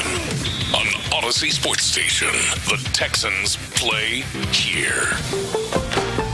Sports Radio 610 presents In the Loop with John Lopez and Reggie Atatula. That's right, big voice man. You're in the loop here on Sports Radio 610. That's John Lopez on 1-2. Shout out to David holding it down as well. We got he doing all the work, man. Oh yeah. Honestly, you looking real comfortable. I'm about over to come in there with y'all in a minute. Come on in. Hey, come on through, man. Yeah. You know you're always welcome. And always the invitation exists to you, or extends rather to you, listener. Appreciate you being involved with the program. I mean, we on don't the want text you line. coming in here, but I mean, maybe. Figuratively speaking. Well, you're not going to let the listeners come up here and hang out with us? I mean, maybe one at a time. Come on, get the address out so everybody can come up here. I don't want them What's all the in address? 8507 Queens Boulevard. They could probably Google this address. They could be like, we're going to have people outside. One at a real time, soon. I'm good, but I don't want all those people in here. They ain't going to get past that security, though. How many That's people you true, think too. we could fit in here at once? I'm talking shoulder to shoulder. 30. You think 30? I'm going to say 50. 50? I think 50 you could might get be a lot. I thought 30 was a lot. you shoulder to shoulder. Like, I'm talking about stuffing many people as you can. Well, yeah. 50. Maybe. Yeah. It'd be real sick in here. And Right, I so wouldn't. 30 of y'all can come. I wouldn't want to be in there, but I think I could get 50 in there. Yeah. Oh, man. But yeah, that's not a thing that we'll be doing. But what we will do for you to people. That will not happen. What we will do for you to people, because we love you so much, we're giving away a couple of passes to the Houston Dynamo's soccer celebration that will be, the 11th, I believe, when we have Mexico and South Africa facing off. That we'll give that away close, in the 1 o'clock. man. It's getting close. 100%. 7 days? 7 days? Yeah. 7 days. Yeah. We are a week away from the big tournament getting Y'all going going. to watch the games at the house? Yes. Y'all going to find like a bar, not necessarily On the inside. weekends, we'll probably go out. I think I need to be outside. Yeah. I thought about it too. At first, I was like, "Nah, I want to be involved with the traffic and all that," but I might have to. It's here, soak man. it all. Yeah. Exactly. You know the thing that I'm definitely going to try and do? Apparently, the Netherlands does their orange walk. At times, they're going to do that here. I think I might want to get out for that one. Like, that just feels like one of those. That's my unique dark horse. things. Netherlands? Yeah, the Netherlands and Portugal are my dark horses. Well, Portugal's heavy. Yeah, Portugal's got some good love. Yeah, but France is the favorite. Number one in the world. Mm-hmm. But I'm liking what the Netherlands are doing. We'll get you some World Cup talk at some point. But for the time being, let's talk about the football that we typically care about in these United States. Right? You know, I love me some footy, but the football that we generally, as a collective, Americano. Care about, Thank you for the Spanish that you got in there. Football, gridiron football. You heard Houston Texans gearing up for that on with OTAs. But with all the buzz that we've gotten from OTAs, who are you most excited to see now? 713-572-4610. Yeah, now I want to hear what you guys are saying, because don't lie now. Even though it's just why would we lie? OTAs and it's just what is the benefit of lying here? I can tell you're going to lie. But you think I'm lying when I say that I want to see the Stonehouse kid punt? Oh, really? Yes, I do. But I think, even though it's just all that and sound bites and maybe some insight that we're getting from coaches in general and the general manager and others, I'm already kind of like, okay, I want to see this cat. Like who are you most eager to see? In fact, we'll go ahead and play some audio here, because I think it's going to be a dead giveaway for someone that I'm very, very eager to see. David, go ahead. I don't sit up in the scouting meetings. I'm not a part of the coaching staff. I'm not playing fantasy football. So for me, those words are kind of irrelevant. When you decide to put your hand in the ground and be a wide tight end, you're expected to do everything at a very high level, whether it's run blocking, pass blocking, or receiving. It is what it is, and it comes with it. Like, if you're a tight end, you're important and valuable on every play. You're not catching up on a backside safety, trying to run off, there's no plays off, right? You're vital to every play. And we got some guys who definitely have some skills that are better than others, obviously, and that exists, and we're not blind to that, but trying to perfect why you're here, right? Like, I'm not blind to what my position is on this football team. I'm here for leadership. I'm here for skill development. I'm here to help these young guys, get Marlon to come along, get Cade Stover. And, Brevin does a great job of helping us out too. I mean, he's an excellent player. I call him the best best kept secret in the National Football League. He's just been on IR these past 2 years. But, oh, man, that guy's got juice. I mean, when you see 9-run routes, he kicks ass. And obviously, we all default to 86. He's the big dog. He's got a lot of juice, 80-something receptions last year, a bunch of yards, bunch of touches. Like, that's a guy. And so for me, where do I fit into that, right? How can I help the team as best as possible? And how could I try to put a ball in the ring? That is Foster Moreau on Texans All Access. And juice. Mind you, he was at the question that he was asked there. Juice, yes. He sounds like a coach. He does. Which I don't think that's insignificant. Mm-hmm. But the question he was asked there was, have you been pinned as a pass blocker? Everyone who talks about this guy, he acts like he's been here 3 years, and he's a leader, and boy, he's going to really bring it. And I'm telling you, I'm not going to sit here and say he's going to be the next great, but I think he's going to be really important to this team. I do as well. Yeah, I remember when they signed him, I went and me, I tend to try and go and look at a little bit of film for these guys just to make sure that I know what I'm looking at. Especially because I'm not just going to remember off the top of my head. And one of the things with Foster Moreau, you do see the physicality. And who was it on the defense? It was Will. Will Anderson Jr. was like, hey, they got a guy on the edge that can bring it, right? So his bona fides there are established. But he can do some of the pass catching things. I would not go as far as saying that he's like, downfield threat. But when you talk about especially the routes that we saw a ton Dalton Schultz doing, these kind of like little out routes, those things, He excels at that, and I wonder if he can do some of those things. Can he take those off of the plate and allow Dalton Schultz to do more things? I'm super excited for that. But then also hearing him as locker room guy, I'm excited to see what that does for another answer. And somebody put this on the text line. They said with the international flair that we have, they're going Marlon Klein. What is he, and how early can he be that for you on this Texas team? And I wonder if Foster Moreau doesn't help that. I think he's here for a big reason he's here is to do that for Marlon Klein and others. But he's a great story, too. Very lightly recruited, makes a name for himself, ends up playing, and in fact, it makes you want to hear more from Foster Moreau, and I do. So this is a Foster next cut. Also talking about. This was him being asked if he thinks that, or who was he thinking of tight end, wide receiver as a kid? Who were his role models? It started with Corey Dillon as a Patriot, and then it went to Randy Moss, the Viking, eventual Patriot, and then it went to Rob Gronkowski, Patriot. Almost got traded, but said he was retiring. Didn't. Now I'm just kind of busting your chops here. And then from there, once high school and college ball started, I don't know, part of me stopped trying to idolize these guys and really look up and be a fan. I was just like, oh man, I want to play in the league one day. I can't be a fan of one of these teams because what happens if I don't get to go to one of these teams? Right. And then you're always watching the Saints games, and eventually you get to become a Saint. It's awesome and it's great, and it's. It was Corey Dillon, it was Randy Moss, it was Rob Gronkowski. Got that Patriot blood in I knew this. When I heard this, I was like, this is going to get What's up, A.J. Brown? He's got that Patriot blood in him. He's like, I'm in heaven. That's right. He does. No, but I did love that, again, to the idea of, are you a pass blocker? When you throw up, hey, man, I was watching that Randy Moss. Yeah. Hey, buddy, you better be able to get out here and catch the football, man. You don't idolize Randy Moss and not be able to do a little bit of that. Yeah. So anybody else? Well, it's funny because the first clip that you played where he starts talking about the library, the running, or all the wrong rooms, the tight end room, I hadn't thought about it, but I really want to see Brevin Jordan.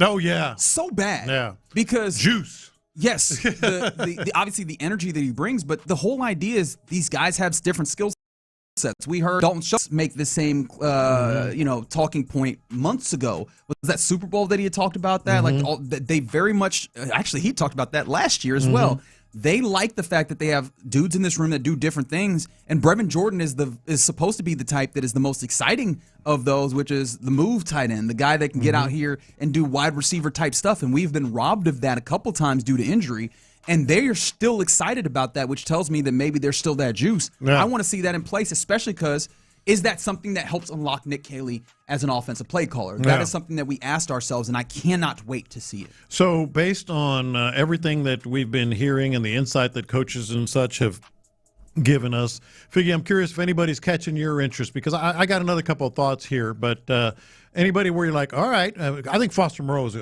the given answer. Agreed. Yeah. I think that's the answer for me. I think he's kind of catching my interest now. I wonder if he was kind of like, you know how we was looking at Mario Edwards, I think a few years ago, where I think. Oh, it's funny you say that. We're all on the same page. Oh, it's funny. We are all on the same page. Because I thought Mario Edwards was I thought it was just another body. I ain't going to lie to y'all. Mm-hmm. And when you had Will Anderson talk about Rio, I'm like, who the hell is Rio?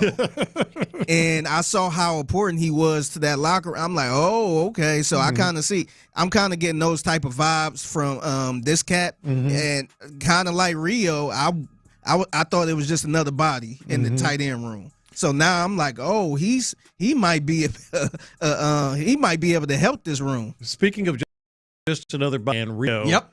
I literally thought about Rio, but with a different guy. Who was it that brought up Sebastian Harsh? It was Will. It was Will because he was talking about him as a leader. Will and Anderson about bringing up some of these young guys. Sebastian Harsh, and I'm like, Sebastian who?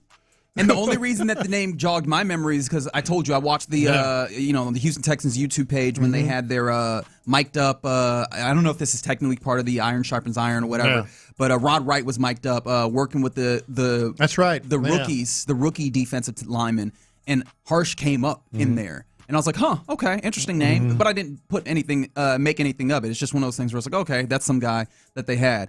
When Will Anderson Jr. speaks your name, unsolicited, unprompted, I take note. And so I am very intrigued, especially at a position for this Texans team where that is a spot where I go, hey, depth-wise, they utilize their tight end or their defensive end depth. This isn't even like running back depth that we've been talking about where we go if you get injured. They rotate guys in. And as of right now, I am only solid and sold on the first guys.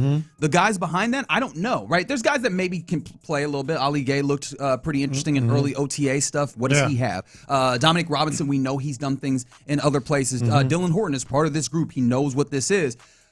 Now you have another guy who you go. At least you're going to take notice and say, oh, okay, let's see what that looks like over there. Right. So I'm fascinated by that room in particular, but Sebastian Harsh having Will Anderson Jr. call his name out. Jaden Higgins is another one for me, and you've been high on Jaden Higgins, and I've been like, we'll see, but I think they have a definite plan and expectation. He talked about it himself. We mentioned it earlier.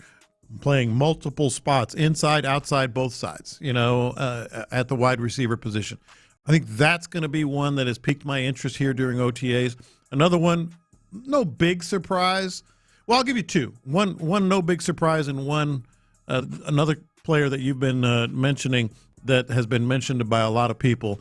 The first one is Wyatt Teller. Everybody talking. Oh, interesting. Everybody talking about just I hadn't thought about the Wyatt. way that he is really changing the mood, let's put it that way, on the offensive line. Really bringing exactly the type of energy and intensity that we've talked about and craved about. Yeah. And then the other one, I've heard him mentioned here and there. And I know he's a late draft pick, but maybe they see something there that is a potential, and that's Lewis Bond, the receiver that was taken, sixth round? Yes, sixth round. Yeah. And that's a fair shout to make with Lewis Bond because, he kind of just keeps popping up. Now, of course, we're still early on in this. We'll see if that translates into anything. Still in pajamas. And especially now, we did get the hey, Tank Dell should practice in training camp, which that was a load off of my mind. But even then, Tank Dell is not slot guy. Jalen Noel is slot guy. Maybe you get Higgins in the slot sometimes. Maybe you get Nolan slot sometimes. But the guys that you go, I know you are slot guy. One of those on this roster. Can you get two in Lewis Bond and as a guy who can actually produce on an NFL level? That would be a very intriguing thing to have, especially because the reason why I was not super high when he was drafted was what is his skill? What is his one thing that you lean on as the thing that helps you latch on? Obviously, you figure out the rest of it. And the idea was supposedly that he just knows the offense. All right, that does not move me, to be completely honest. But we'll see. And early on, the results seems like it's working all right. So we'll see how it ultimately comes all the way along once you get opportunities to really stress test this. Pads go on. Dudes can be physical, right? And take away your opportunity to get to your spots. How good is your route running? Can you separate? All of these things will show up once we get to training camp. So I can't wait to get an opportunity to get an eye on that. Yeah. So defensively, we mentioned Sebastian Harsh. That's still a long shot, even though they seem to, at least Will Anderson, seems to like him. But is there anybody defensively? Yes. Because Reed Blankenship clearly would be one, but we haven't heard a lot of buzz on him just yet. So I think that a number of the linebackers that are in here are worth considering because of the EJ Speed injury. Like, you are going to rotate in. If they get into their base, you're going to need somebody who has not played as much with this team to step in there. And then, God forbid, knock on wood, whatever you need to, if there's an injury, one of those guys is going to have to step up. So I want to see one of those guys. But I think this texter is right there with me from the 832. Felt really well last training camp. It was cool seeing, it's weird to say it now, but CJ Gardner-Johnson really take him under his wing. It sounds like that's still happening with some of the guys on the roster right now. But he, in my mind, is cornerback 3. It was something that we all had a little bit of trepidation about last year.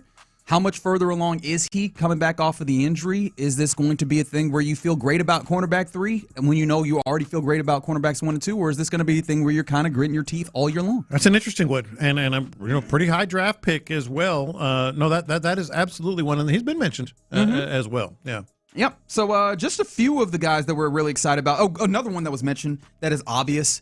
Just want to see Caden McDonald. Want to see K-Mac more. Yeah. We didn't mention Keelan Rutledge. No, but I mean, he's been talking Nothing about outside of the obvious other than for you? the obvious. He's taking some reps here and there at center. So Okay, fair enough. All right. You're in the loop here on Sports Radio 610. Appreciate you rocking with us. Coming up next, let's get to our lunchtime confessions. We will do that on Sports Radio 610. The Drive with Stoerner and Hughley.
is powered by Mokaram Injury Lawyers. Heard in an accident? Call Mokaram Injury Lawyers at 281-222-2222. Sometimes it's sports, sometimes it's not. Whatever it is, Reggie and John are keeping it real. It's In the Loop's Lunchtime Confessions on Sports Radio 610. Watch this.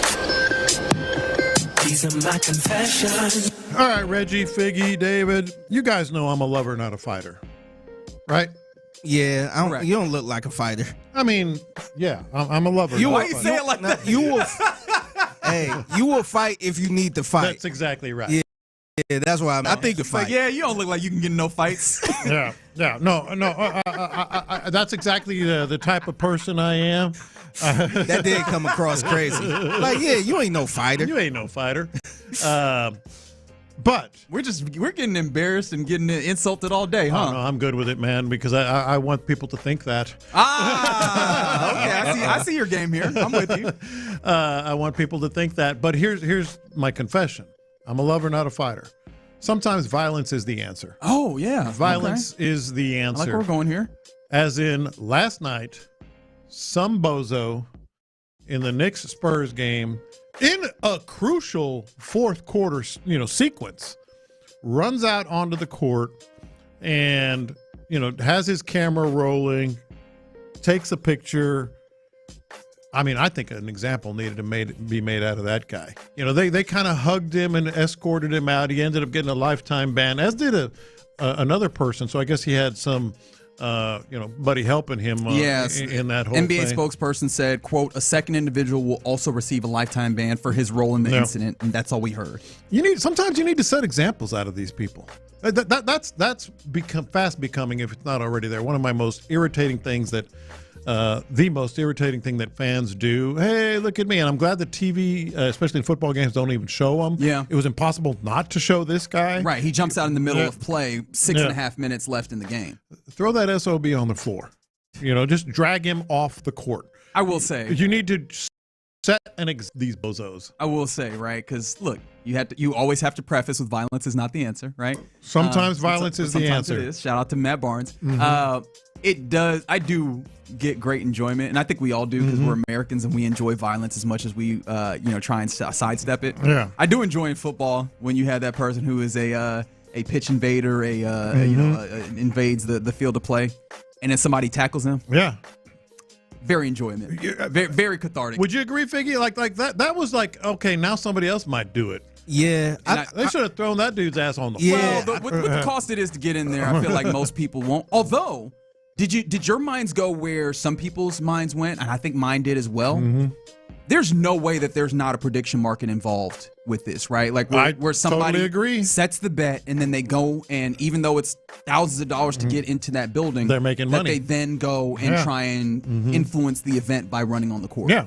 Yeah, I never did like this type of stuff either. I think honestly, being banned for life is too light.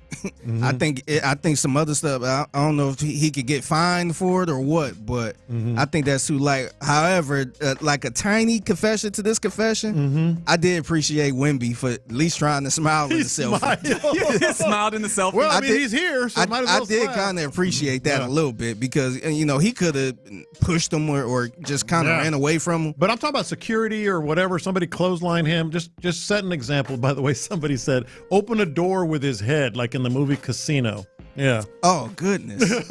Casino is one of the ones yet. Oh, you'd like I know. It. Yeah, you'd like I know. it. It's when I always feel great shame that I've not made Casino happen. I need to take more time off to watch some of the movies that I have not. I'm taking a vacation to watch movies.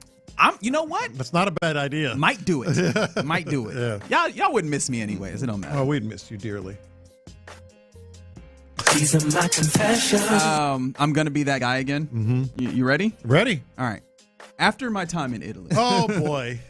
But really, it was hanging out with a friend of mine. He's a little bit of a bigger boy. And Italy was in a little bit of a heat wave, so it was a lot of opportunities to sweat. And I saw up close and personal the benefit of a big boy towel.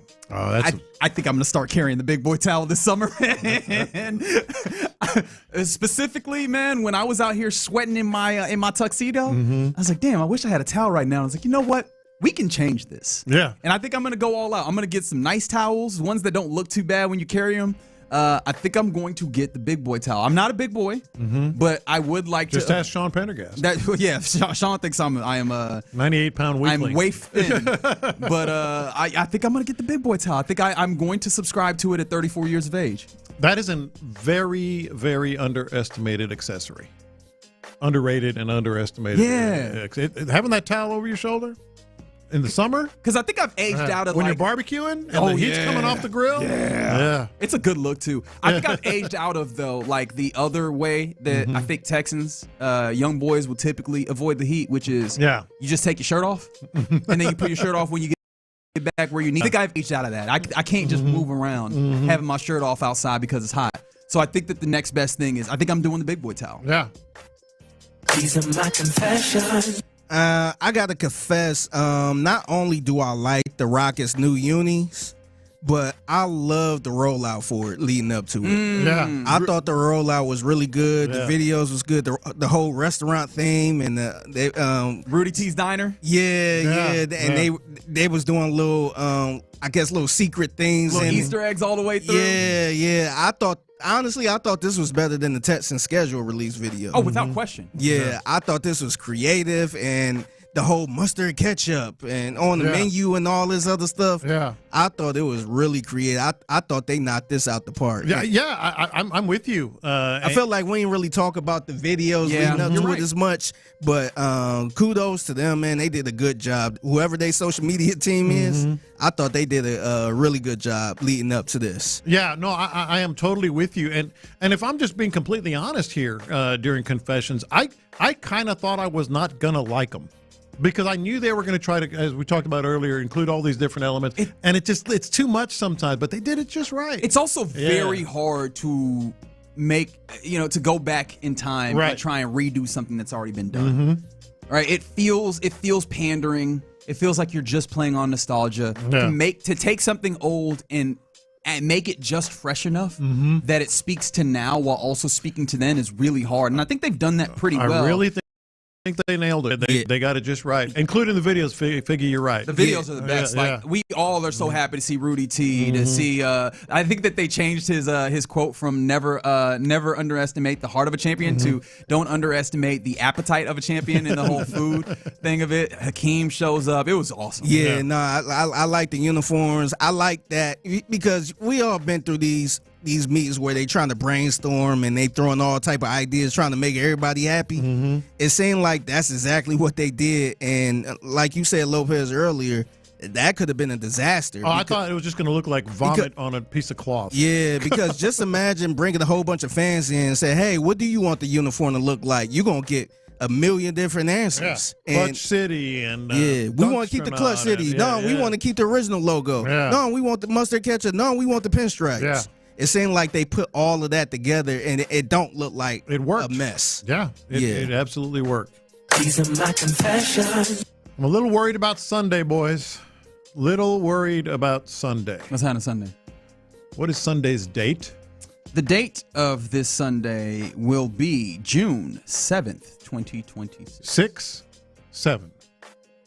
Oh, goodness. I thought we were over this. You just brought it up. No. By the way, I am obligated legally to do that. We are over this. That's my confession. I was like, I'm so glad that didn't last very long. By the way, you mentioned something I hope dies real soon, too. What's that? Lids off. Just get it out of here. It's enough. That's enough. Really? Yeah, You're already being old man? It was cool when Oklahoma State started. Wasn't it Oklahoma State that did it first? Yeah, last year. That is really badass. Tarps off, I think, is actually. Tarps off. I said lids off. That was cool, and I was like, oh, that looks like fun. Good for them, all that stuff. I'm done with tarps off. Done with tarps off. They're doing it at Astros games now. Yeah. And they're like, oh, I got to run up there because I got to take my shirt off. And, man. It's part of a communal experience. I'm done with tarps off. I thought we were done with 6-7. It died a very quick and merciful death because nobody really liked it except 9-year-old elementary school kids. I do wonder if the kids are still doing it. I think it's died. Or it's over. Except I'm worried about Sunday. I wonder if a grown up actually do the whole 6-7 thing. I wonder if they can be like, ugh. Remember all these, like, didn't Adam Silver even do it once, or Goodell? Didn't one of the commissioners? I hate that you bringing this up, man. I hate that I'm bringing it up too, but June 7th is Sunday. That's right. You know but what? Also, it helps that it's a Sunday, man. I thought you was going with the whole 666 type thing. Oh, that's 666. I thought that's what you was worried about. 6626 is Saturday. Yeah, that's why I thought. Really worried. That's why I thought you was worried about. Mm-hmm. Yeah, I don't think that there's much to worry about. Because also, where are all these children that you're like going to encounter? No, I'm just saying it's going to be all in our faces. Where? Pick up your phone. What do you mean where? Hey, fix your algorithm, big dog. That's the thing TikTok, I need you to do. Instagram. I mean, just go down the list. You ain't got no business on TikTok, no ways. I'm sure some fool gonna try to make a joke out of it on Sports Center or something. Yes, that's what I'm saying. I thought we were over it. It died as it should have died. Sometimes, you got to have those merciful deaths. I think tarps off should be next. That's crazy. Yeah. I do feel like these trends are running really so much faster than they once did. Mm-hmm. And maybe it's because like we can get to them so much quicker, that we can run through the lifespan of them so much quicker. Or maybe there's always something. It's a 24-hour news cycle of sorts. But man, it's not even microwavable at this point, man. It's quicker than that. It's instant. Instantly here, instantly gone. So I'm surprised that you're still complaining about it, because it feels like we ran through it quick enough to where it was fun, it got a little annoying, and then it was gone. Right. That's where I was. Yeah. It's still gone. It's coming back. I don't think so. I think that you are creating a reason to be upset at this point. These are my confessions. World Cup 7 days away, and 6 or 7. See, keeping he's it doing alive, it to himself. man. He's doing it to himself. Lopez is keeping this BS He's alive. doing it I was to just himself. Being a smart I aleck. just want you to understand. Wasn't me. That was J-Lo. A few, like maybe a week ago, days for the ticket, the cheapest ticket to Scotland versus Haiti was $1,250. Few days ago, it had dropped to $400. Thank goodness. I think that we are seeing a trend to where the secondary market is going to be a lot more advantageous now, and especially because of the way that it went with all the greed that happened earlier. I think the international travel might be a little lighter. Yeah. I'm going to admit, I think it's going to be a little easier to get in these games than I thought. And second division, I think I might end up at a World Cup. If you haven't been, you got to go. Just bite the bullet, and you can get some good seats. Now, or at least for some games. I think the Curacao game, Germany-Curacao, I think that one's relatively. Yeah, that sounds like one that would be easy to get into. Yeah. Isn't that here? I'm not gonna lie and tell you that I remember all the teams that are playing here, but that sounds right. Actually, I think they're in the. I think Germany-Curacao is here. That might be one to keep an eye on. Yeah, that's Germany, man. What, 2-time World Cup champion? Yeah, that's fair, right? Get to see Musiala and all that. Yeah, but yes, we're seeing the affordability come a little bit back closer. Now, at the same time, if we're going to just turn this into a World Cup update, World Cup organizers. 4-time World Cup champion. Yeah, they're up there. Yeah. The World Cup organizers have now said that they will not be allowing water bottles into the stadium. Are they going to have water stations? You have to buy them. Which, mind you, Club World Cup that they did, Club World Cup was last year. You could buy water in these stadiums. So they're still trying to money grab in certain places, but at the very least, the tickets seem to be coming down. So there you go. That's a little lunchtime confessions here in the Loop on Sports Radio 610. Coming up next on a Thursday, we typically do a little buy or sell. So are you buying or selling what these folks in sports are trying to sell you? 713-572-4610 is the number to text. Let's do that next. Early returns out of Texans OTAs are very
610 presents live from the West Point Lincoln and West Point Lincoln of Sugar Land Studios. Here's In the Loop with John Lopez and Reggie Atatula.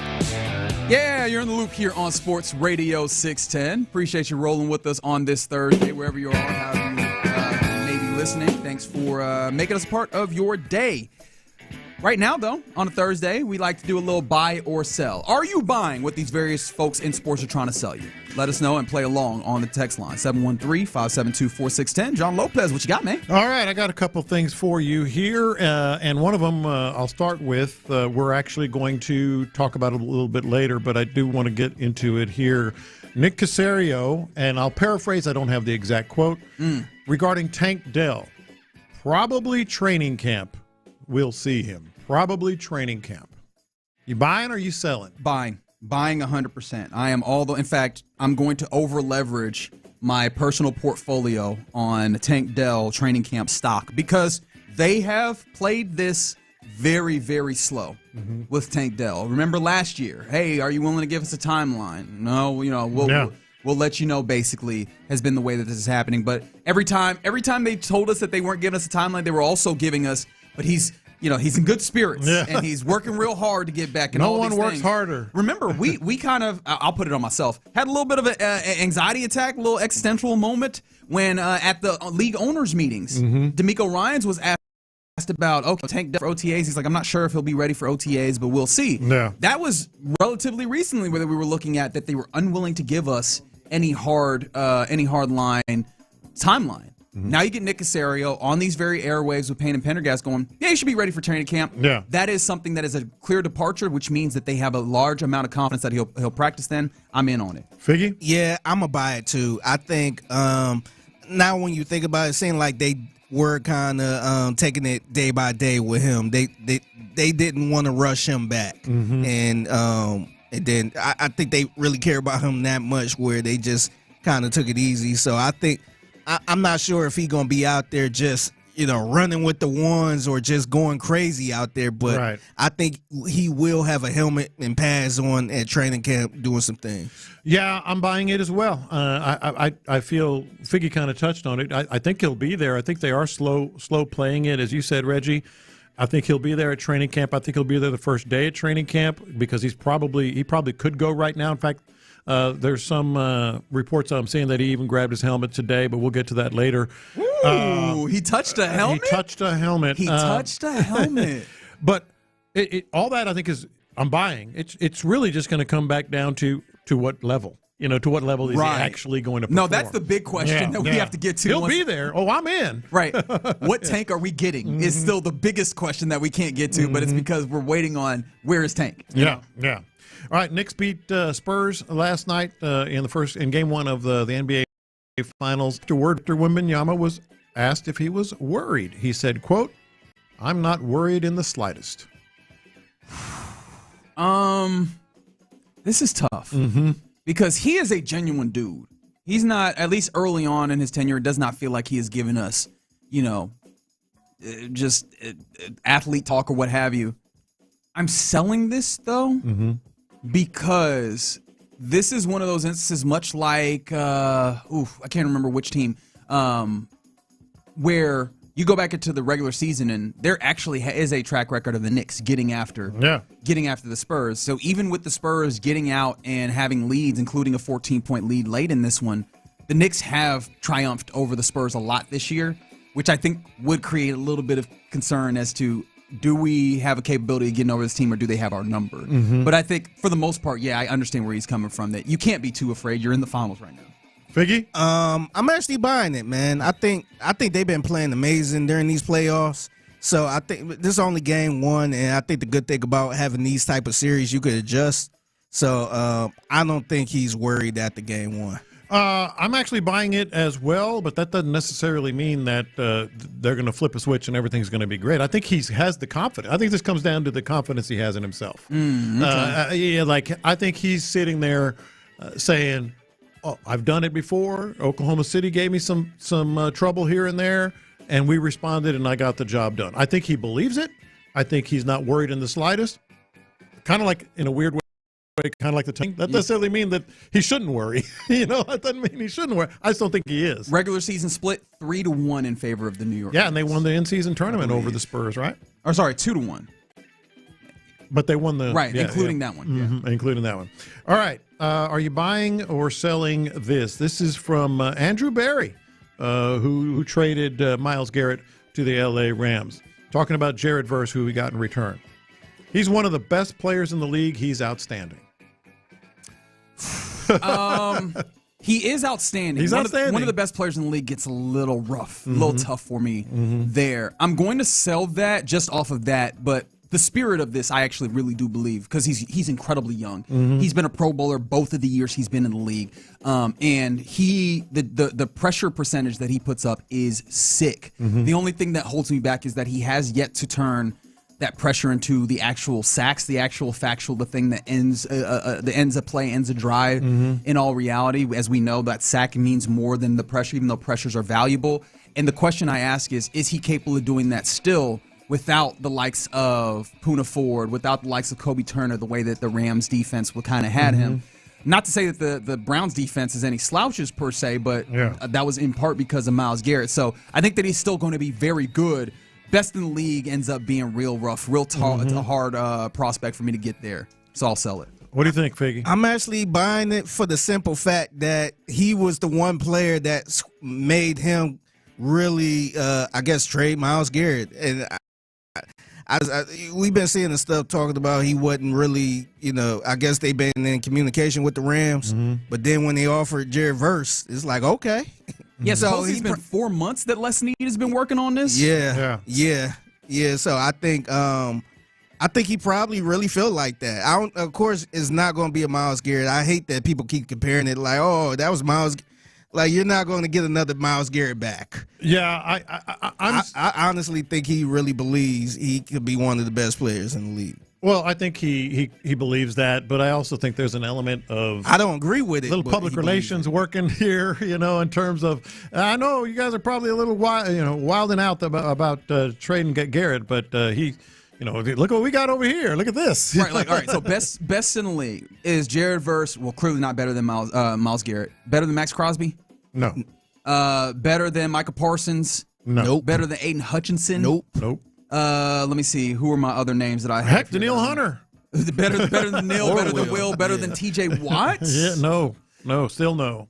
I think that we might get interesting when we go into how do you feel about Bosa, Nick Bosa? Maybe Trey Hendrickson is where we're hitting okay, I could put him in this space around Trey Hendrickson, Nick Benito. He though had what do you have 16? Yeah, right. Yeah. So that's what stops me here. Yeah, me too. All right, let's get back to Nick Caserio. He's making a rare 2-time appearance on Buy or Sell. Nick Caserio on C.J. Stroud. It's probably been the best spring he's had since he's been here. I mean, sure. Sure. I'm with that. Because the first spring that he had was one where he's a rookie. I don't even know how much he knew what he needed to do in that spring. The second one he had had that he had that shoulder thing, I guess, is what we're doing here. Whatever that ultimately was, that weirdness. This one seems like he got some things done. There's some clear changes in his physique. There's some demeanor things that are clearly there, and they seem to be seeing the benefits or changes in him having done work over the offseason. It seems like an easy bar to clear. Now what's interesting is how impactful that actually is onto the football field. I'm buying it. I think, honestly, they probably – his second year with Nick Caley, fourth year in the league. This is his fourth training camp. Yeah. So he slimmed down a little bit. It looked like he's in some good shape. So I think so. I believe this. It could be true, but I'm selling it just because I feel like this is just all part of the equation of trying to do everything they can to build you think this it's psychological guy up. warfare? Yes, I do. I absolutely do. I mean, it's just too abundant right now. Oh boy, we're getting it done with him. We'll see, but it still could be true. Yeah, I take it all to be genuine, and they're just very impressed with the challenge, with how he's responded to the challenge, because they were putting challenges out here, big time. That been we doing cannot it deny. Since before the combine. They've been talking about him up, building him up. This is what we need, etc. All right, so let's get to some Philadelphia Eagles trading A.J. Brown. familiar with Mailata? I am familiar with Jordan Mailata. Big dude. Talking about Devontae Smith after the A.J. Brown trade. Devontae has always been a number one wide receiver. The narrative, we can shut that down right now. He's led from the front. He may never have worn the captain's patch the last 2 years. Didn't mean he was captain in the locker room. Bye.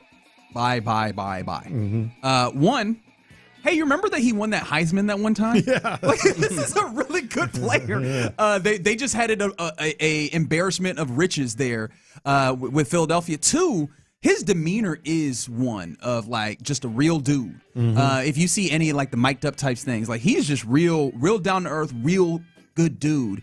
And honestly, he would remind me a little bit of Andre Johnson, very loosely, right? Mm-hmm. In just kind of the way that he kicks it. And so I have no doubt in the world, like I have every belief that he probably is a guy in the locker room that is really easygoing and has that leadership. Plus, that boy played at Alabama. Yeah. Right? Like the demeanor and the way that they kick it over there. I understand he's a wide receiver, and for some reason wide receivers kind of socialize in a different way. But like that Bama of it all, under Saban, yeah, man, I fully believe that he has a little bit of like leadership to him. So no, all of this tracks with and the things number that we one know wide about him. receiver. Yes. Yeah. Figgy? Yeah, I'm buying it too, and I'm also buying the fact that I wonder. I feel like he was kind of taking a little shot at AJ a little bit. No, I think that's why people might sell this. Yeah. Yeah, because I think I don't know what was going on in that locker room, but he sounded like he's tired of BS. Yeah. And so of course he gonna prop up Devontae Smith, but. No, I'm buying everything he said. How much y'all think about Philly being tired of the BS on the A.J. Brown? Oh, I think so. I think so. I think absolutely so. And that's why I said some people. And this is an offensive lineman that said this. Right. It wasn't like it was the quarterback that had the issue or anything. I think a lot of people in that locker room probably tired of it. Yeah. And whatever that's why he was doing. I said, some people might. That's why I put it on here, because some people might say he's just taking a shot. No, I do. I buy it as well. I think he. In fact, he might even thrive. We're talking about how much A.J. Brown is going to thrive potentially, with the Patriots. I think you could look at Devontae Smith and say the same damn thing. All right, I got one more for you here. Aaron Donald on the much rumored comeback. He was, quote, I forget who exactly got this one, but hell of an opportunity. If I can find the fire, it is definitely a possibility. It was either McAfee or Jordan Schultz. It was one of those two. One of those two that got it. I'm sorry. I'm having such a hard time believing this. I think he's wrapped up in the excitement of this, which is why he's going, because I just keep looking at it and I go, the Rams team is not going to be materially different from just how good they were last year. And that sounds wild to say because they've added Myles Garrett. I recognize that. Right, Defensive Player of the Year, so on and so forth. But it's not materially different. So it's hard for me to go, you ain't come back last year and there wasn't even really seemingly conversations about it. So why would this be different? And plus, that's not a small if that you tagged on as a clause. If I can find the fire. Yeah, that's true too. In the yeah, man, I have a hard time with that one. Yeah, I'm selling that. First of all, I don't think his lady gonna let him come out of retirement. Man, hey, don't underestimate that. Yeah, no, seriously. Don't underestimate that. I think they all excited, and we all fantasized about Myles Garrett and Aaron Donald playing together and all that stuff. But it's gonna snap back to reality. She gonna be like, you ain't going back to work. We are rich. we are having a good time together. No, you're not going back to work. Yeah, I really want to buy it just because it'll be fun. But I'm actually with you guys too. I'm selling it. I think it's been 2 full years. Correct. 2 full years that he's been out. I get it. Those workouts are amazing. Probably better than 90% of the people still playing in the league. But man, once you're out, your body starts feeling good, and he got everything he want. He got the ring. Yeah, he will be a Hall of Famer. He got all of that stuff. So it'd be now if they didn't have a ring, then I would be like, oh yeah, I can see him coming back. But 2 rings ain't gonna make that big of a difference for him, right? Right. I think it's just very tempting, and he's not going to shut the door on it, much like J.J. Watt. Here. JJ never really shut the door. D'Amico was even sort of saying, hey, we got his locker jersey, whatever he said. But there's the distinct difference in those two is that JJ didn't have the ring. Well, exactly. Right. But and still didn't come back. So that's why I'm saying, I think I'm gonna sell this one. As cool as it would be. But you know what's funny? We're doing all this logic. and logic, you wouldn't see these football players going and getting into the ring to box and do MMA, and they be doing that. So sometimes they don't be doing things logical. Yeah. It might be Aaron Donald going, "Hey, that looks fun. I would like to have fun. Why not?" Yeah. But yeah, somebody said, "You know what is undefeated?" And that, yeah, that's right. That's right. All right, it's a little buy or sell here on a Thursday in the Loop on Sports Radio 610. Appreciate you rocking with us. Mind you, we're headed into the 1 o'clock hour in which we'll be giving away a couple of passes to the viewing party next week featuring action between Mexico and South Africa as part of the Houston Dynamo soccer celebration. So keep your ear locked for that. But coming up next, let's talk a little bit more about these Texans. Have we gotten a hint of what life without Tank Dell might be like if he isn't his old self? 713-572-4610. Let's talk about it next. All right, let's talk about D&M Auto Leasing and getting that and dreaming about something.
KILT FM HD2 Houston. Insider access, exclusive content. Sports Radio 610. The Texans play here. An Odyssey sports station. Sports Radio 610 presents In the Loop with John Lopez and Reggie Atatula. Oh, nothing. Just talking about chicken here in the Loop right here on Sports Radio 610. Don't look at me like that, Fig. Yeah. It's lunchtime. People hungry. I'm just surprised a black person in there talk about chicken. Oh, well. It was Lopez that brought it up. Hispanic dude brought it up. Would you go Frenchies or Gus's? Frenchies. I think I might go Gus's. I love Frenchies, though. The answer is yes. Yeah. I would have both of them simultaneously. 713-572-4610. The real question is which Frenchies? That's a trick question right there. Oh, well, the original Third Ward. Which one, though? No, the one right by U of H. Is one in Fifth Ward that's pretty strong, man. Yeah. Is it? That the streets is talking about. You're going to make me go over there right now. I like the one by U of H. That one in Fifth Ward, man. And that Gus is on Washington? Ooh, baby. Is it? Is that? I always go to the other one. No, I need to go to that one. one. On okay. Washington. One on Washington is the place to go. Look, I'm just hungry, as you can tell. I'm just hungry. Their sides off the charts too. Yes, very good. Yeah, very good. All right, so let's actually talk. Anyway, football. Tank Dell. Sorry, I feel we've all been. Who, by the way, went to U of H. He did indeed go to U of H. I'm sure he went to Frenchies. I have a feeling he's eaten a good amount of Frenchies in his lifetime. I have a strong feeling on that one. See, Yeah, this was all part of the plan. Yeah, this is just a masterful way to get into the topic. Speaking of Frenchies, Tank Dell. The segue god strikes again. All right, no, let's talk about this Texans team because it feels like it's possible that we've gotten a hint as to what life without Tank Dell might be if he doesn't return looking like himself. I think we're all in lockstep that Tank Dell, thankfully, we'll finally get to see him back on the field come training camp. That's what Nick Caserio told Payne and Pendergast earlier this week when he chopped it up with them for a good 35 minutes. So I feel good that he'll be there, but I still have no idea what iteration of Tank Dell ends up on the field because he tore all the CLs, right? Like it was ACL, LCL, PCL, MCL. I don't know if there are any more, but he tore all the joints, L's, right? And so he was a dude whose game was predicated on the explosiveness of what he could do, that he could generate. And so there's no guarantees that those are still there, even with them slow pedaling him. So do we know what this looks like, sans Tank Dell? I think we're getting some hints of it. This is why I wanted to bring this up. First of all, there are some Tank Dell very encouraging signs as recently as hour and a half, 2 hours ago, whenever they finished practice, because apparently there was a moment when they did some lighter stuff and he grabbed his helmet and went out there with him. Nice. And I'm not saying going full bore, but is there any chance that this is when when the kid just wears the parent down? They're like, all right, fine, just go in there and get the snap. Just go get it. You want Cheez-Its? Get your damn Cheez-Its. But no. So it's very encouraging, but again, as we were talking about during buy or sell, it doesn't necessarily mean that he's going to be that Tank Dell. The Tank Dell that has that ability to run routes. And see, that's the thing that worries me the most. I haven't even mentioned this. Like his route running from the moment I saw him at U of H was next level. Pristine. It's how he can do what he does. Much less the athleticism that we all know about. His route running has been perfection. Well, route running is cuts. Route running is timing. Route running is being able to. You want me to pull up an Instagram video for you? Oh, no, not that one. You sure? Yeah, I'm pretty Every sure. time? I've seen it 100 times. Okay. And so I'm a little worried. So how is he going to look? We'll see. So how would it look if he's not quite there yet or not quite there yet going into the season? I think Jaden Higgins, this is number 3 here. David, Jaden Higgins kind of gave us a hint. For me, the sky's the limit. However they want to incorporate me in offense, putting me at different positions, whether that's X, Z, F, no matter what, in the slot, outside. Whenever I can go out there and make a play, no necessarily goals for myself personally, but I think we all know that the goal for the team is to, put a bull on the ring. So that's how I'm going to contribute however I can. Can I say I'm already kind of tired of the bull in the ring? I understand it's Isn't a it ring mantra on the they bull, believe. or is it bull in the ring? No, it's bull. So literally, the idea is that you put the bull logo of the Texans onto the ring, meaning that you won the Super Bowl. Yeah. That I hear you on that. But I'm not saying that there's your Tank Dell replacement. I think there's your option. It might be. There's an option, yeah. It really and truly might be, especially if we get to the place where they're utilizing him as he kind of talked about, kind of moving him around, which funny enough, actually they did early on with Tank Dell, and then he kind of found his location. He found his spot as the Z kind of consistently, which it feels like we kind of want to work in inverse with Jaden Higgins, where he was the Z, but I'd like to see him move around and do some things to get him into spaces. But those things that you were talking about with Tank Dell, it feels like they're there with Jaden Higgins, especially if he is doing the development, and if the development is as strong as what D'Amico Ryans was giving us the impression of, that, oh man, you're seeing he's so fast, all these things. The explosion, if he's able to be the explosive guy, opposite Nico Collins, to where their attention to Nico Collins only makes it more dangerous for him. If he is capable of being really good with his footwork and his route running precision, specifically because if he's precise, it makes it that much more capable that he'll carry, that he also uses. He's the dude on this team that has gotten bigger. That's true. Yeah, according to them anyway. He's the dude that made me the happiest, because one of the things I like is almost the basketball-esque type of way of a wide receiver boxing out that defender. Use your body as separation, go get the ball. He was one of the better guys at that. And if he's able to be really precise with his routes, get that separation, and use that physicality, he should be an easy button of sorts when you're talking about receptions, and we were talking about options down the field. Right, and you would think, well, replacing Tank Dell is clearly going to be Jalen Noel, and I'm sure they have some things that they want Jalen Noel to do. Some of the speed element, just because of the size and the speed element, right? Exactly. Especially if we're talking about like the deep overs. Sure. Now maybe I'm pigeonholing him, because that was one of the few things that it felt like they definitely used him as last year, was that deep over where he just leaves that second defender in his dust, because he's going all the way across the field in a way that is just so difficult to carry all the way across. But hell, do that. Maximize that. Obviously add more, but he's clearly capable of doing that and just leaving people in their dust. Hell, Nick Cayley was talking about earlier, like, how do we get yards after catch with these guys? Well, I know one of them hit Jalen Noel going across the field full speed, and he will just leave people in his dust. No, I'm glad you said that, and you're not wrong. However, the reason I said, you would think Jalen Noel plug and play, right? For if Tank Dell, can't go or for whatever reason. But I think in today's NFL, Jaden Higgins might be a better plug and play guy in that role, simply because he talked about yards after the catch. That big dude catching the ball in those situations is going to be. And he is a yards after the catch guy. Dating back to his college days, Higgins. That's one of the things that was really alluring to him as a prospect. So I could see it happen. And what would the lineup look like? What would your wide receivers look like? Or I should say, how difficult would it be to match up against with Nico, and then maybe Higgins in the slot? Where do you put Xavier Hutchinson? Jalen Noel can move around. I think it could give him some real options. I think that this is where it gets interesting, because obviously we're talking about this in the very literal sense of, okay, without Tank Dell. Now, we kind of already expected that, right? This is a conversation that really is from 2 years ago. Yeah. Or really, after obviously the tragic day in Kansas City, you already went and got these wide receivers. This is already the plan that Jaden Higgins is one of those guys. Jalen Noel gets involved. I think the more interesting right now part of this is, if he is not capable of being one of your five guys in that room, and being your five best guys, who is the other guy? That's the thing that gets really interesting. Now, of course, it's not interesting because it's bad. Like, it'd be really frustrating to me that you would not bring in be Lewis Bond. And that's where I get interested, because Justin Watson. You know who 1, 2, 3 is. We just talked about them: Nico Collins, Jaden Higgins, Jalen Noel. Xavier Hutchinson feels like he is 4. Am I saying anything out of turn there? No, they trust him. Yeah. There's a level of dependability. How many times have we talked about coaches in sports?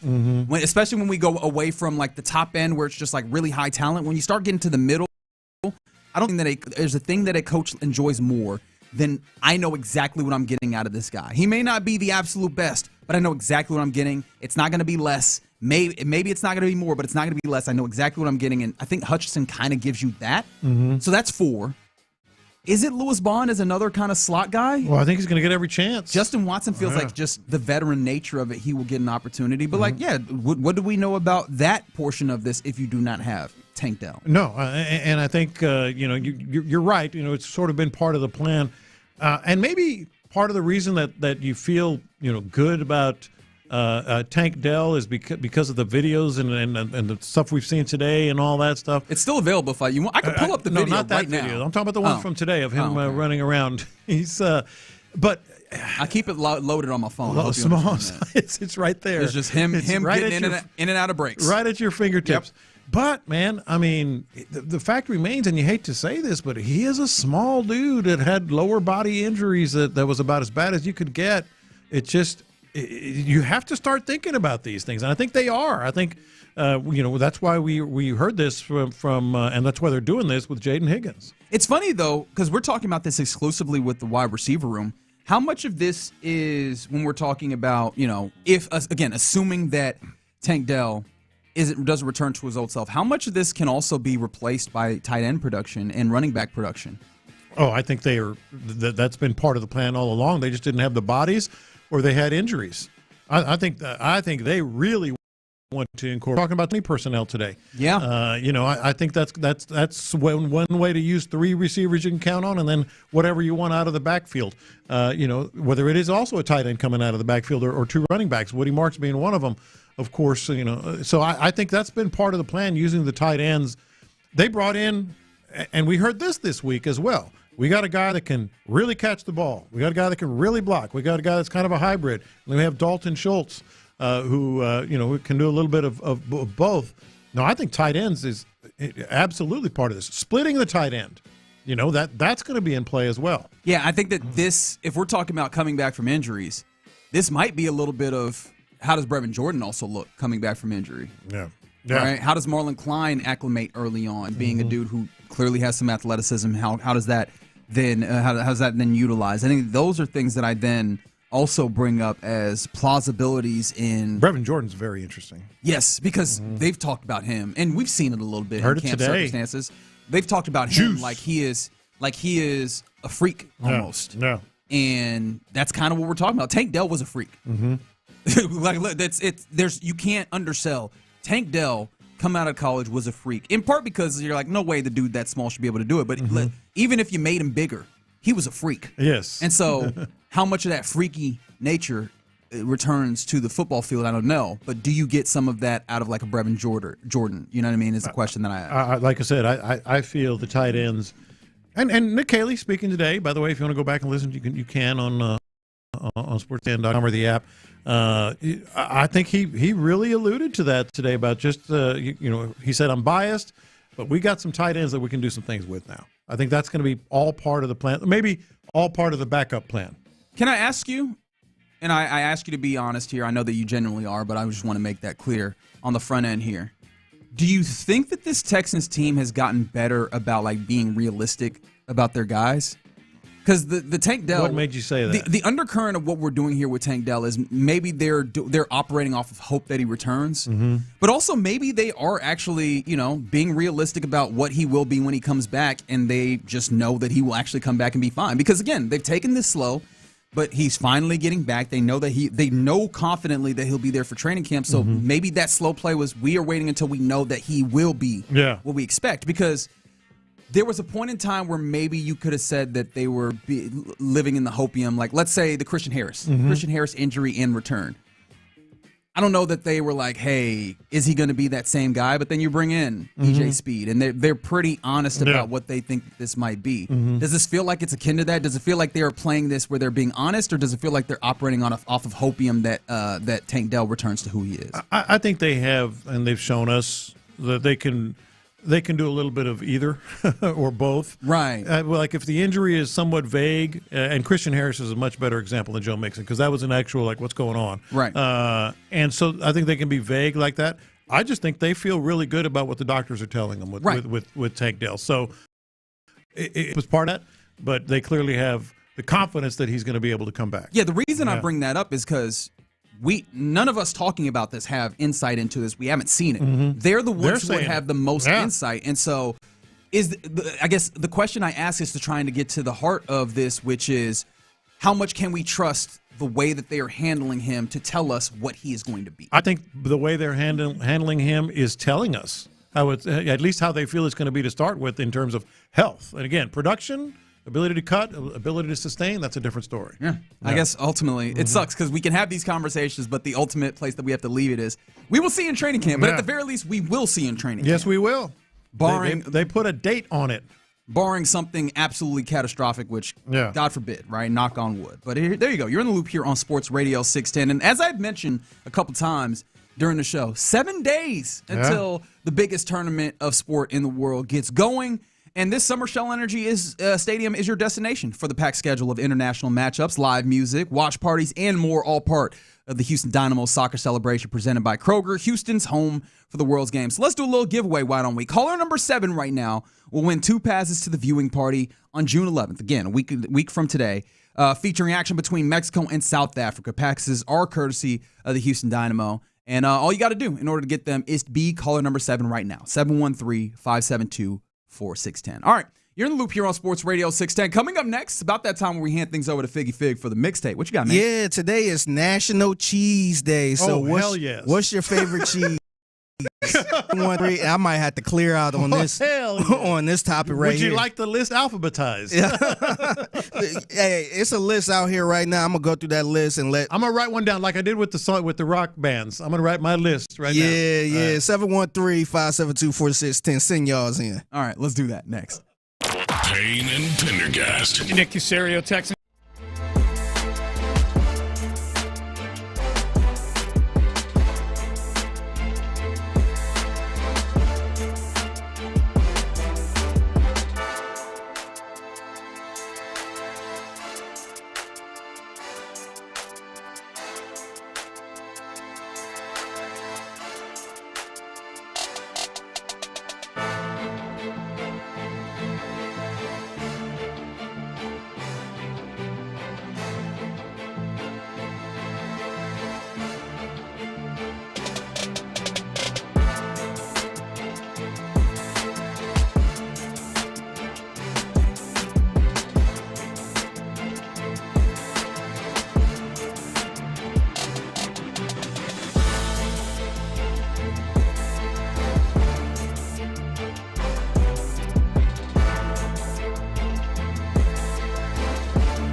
Sports talk around anytime, anywhere. Hear your favorite Sports Radio 610 hosts wherever you go. Live, podcasts, it's all at your fingertips 24/7 on the Odyssey app, iHeartRadio app, tune in, and wherever you get your podcasts. Houston's sports leader, Sports Radio 610.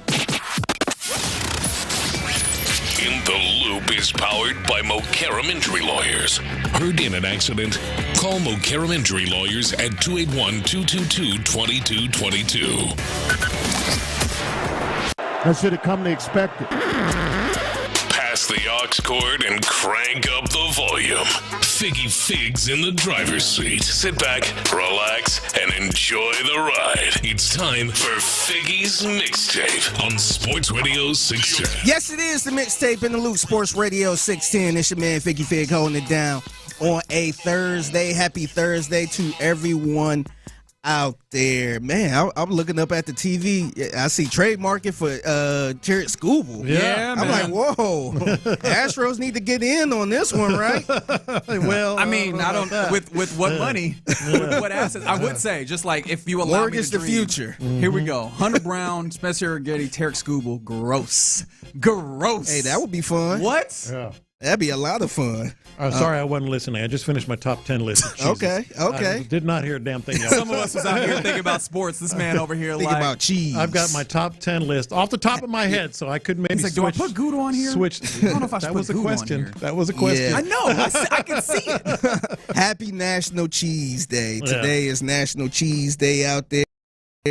And I guess so somebody did a survey. I think this was Talkers Research. They did a survey on I guess cheese, and 52% of Americans self-identify as cheese obsessed. Obsessed? Yeah, I think Lopez. I am obsessed. Yeah, I like cheese a lot, but I don't think I'm obsessed with cheese. I cannot walk by, especially like at a Whole Foods or like a Central Market. You know, they're deli. I'm like, I'm so basic when it comes to cheese, man. Yeah. I'm just like, I'm not. I know your list gonna be super fancy. no, it's not. I mean, maybe a couple of them just because I have a personal preference. But you lying. No, You it's got- pretty straightforward. Well, y'all can be the judge. You also make a lot of sandwiches. I make a lot of sandwiches. Yeah. I eat cheese just cheese. Just cut Wine, a chunk you're a wine off. and cheese guy. Just cut a chunk off. No, I'm talking like just a snack. Like just cut a chunk of cheese off and. Yeah, you got a wheel. Have you ever bought a wheel? I have bought a wheel. Yeah, there you go. Yeah. I feel like that's the question. Are you cheese obsessed? Have you bought a wheel? If you bought a wheel, then yes. Before we get to the list, they actually came up with a list of the most obsessed or cheese enthusiast states. Wisconsin? Yeah, Wisconsin's going to be up there 100%. I'm gonna go through the list. Number 1 is Wyoming. Wyoming? I know. They just don't have enough people. That's the issue. That's interesting. Number 2, this is really funny if y'all when you think about it. Illinois. Because cheese heads. No, Illinois. No, that's what I'm saying. Yeah. Chicago style. But the thing about it is they're Bears fans. That's what I'm saying. So yeah, I think that's what kind of makes it a little bit. There's irony there. Yeah. Yes. And that's followed by Alaska, yeah, Oregon, Mississippi, Nebraska, Connecticut, Idaho, Maine, and New Mexico. So Wisconsin ain't even. Yeah, the list was like, y'all not real cheeseheads. Y'all only like that one. Wow. Y'all just being there with that So cheddar. Bears fans, they need to take a stab at this. They need to take a stab at this. But here's the list. And here's the list of America's 10 favorite cheeses. Okay. And the first 2 are cheddar and mozzarella. Fair. Those are on my list. Is that fair? Well, I put sharp English cheddar on mine. There you go, man. I see. Yeah. Sharp English cheddar is. We need fancy music to play. What is that? Get some, and you'll say, you know what, that guy was right. We need some fancy music to play whenever he does No, this. I only have a couple of specific ones. Bad and bougie. I forgot about the bad and bougie. Yeah. All right. So that's followed by Parmesan, American, cream cheese, provolone. What is it? Monterey Jack. Monterey Jack. Monterey Jack. Yeah. Kobe, pepper jack, and Swiss cheese. All very decent basic list. Yeah, I'm fine with. Let's hear your list, Mr. Bad and Bougie. Decent list. Okay, so I didn't include Parmesan because that's more of just like Parmesan. Yeah, it's not a real cheese. Well, you use it. I didn't include Parmesan or cream cheese because you weren't thinking. No. Well, that's something like you can put on all kinds of different things. Everybody has it. You think of cheese. Cheese. Number 10, Gouda. That speaks to right you. on the borderline. Yeah, All not right. and See, that's my bougie cheese right That's there. the one where you got there? I'm like, ooh, Gouda. 8, 9, and 10 are like great. Actually, 7, 8, 9, and 10 are great. Gouda 10, Colby Jack 9, American 8, great on hamburgers. It's just so much better on hamburgers. American cheese. Yeah, whenever you're melting something, it's just. Wait, what's better on American cheese? You say American? American's better on hamburger. Although I like a good cheddar burger too. But 10 Gouda, 9 Colby Jack, 8 American, 7 Swiss. Again, great with sandwiches. 6 Provolone, 5 Manchego. And that's that goat. Who? Bad and bullshit. I knew you were going to do that. 4 mozzarella. 3 sharp English cheddar. Bad and bullshit. Nice. 2 blue cheese. Yo, for sure.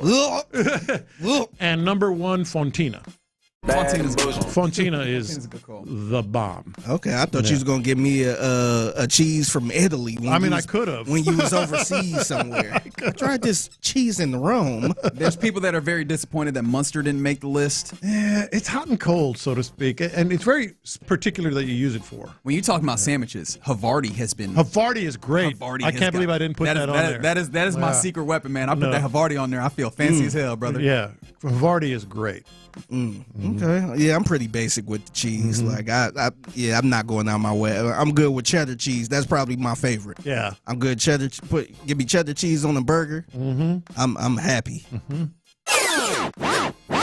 It's the Mixtape in the Loop, Sports Radio 610. Oh, Gruyère's a good cheese too. Yeah, Gruyere. What cheese? Gruyere. Yeah. Gruyere. Okay.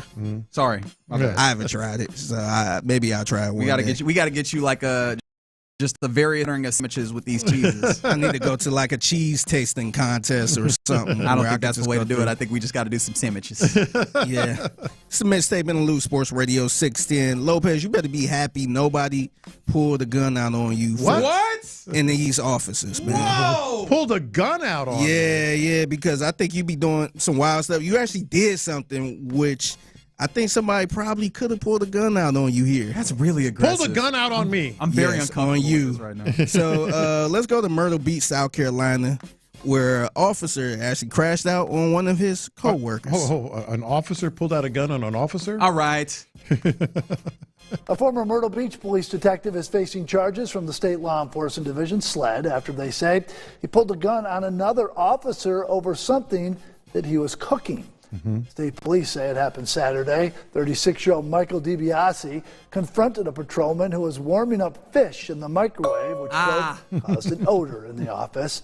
During the confrontation, DiBiase allegedly drew and pointed his department-issued handgun at the patrolman.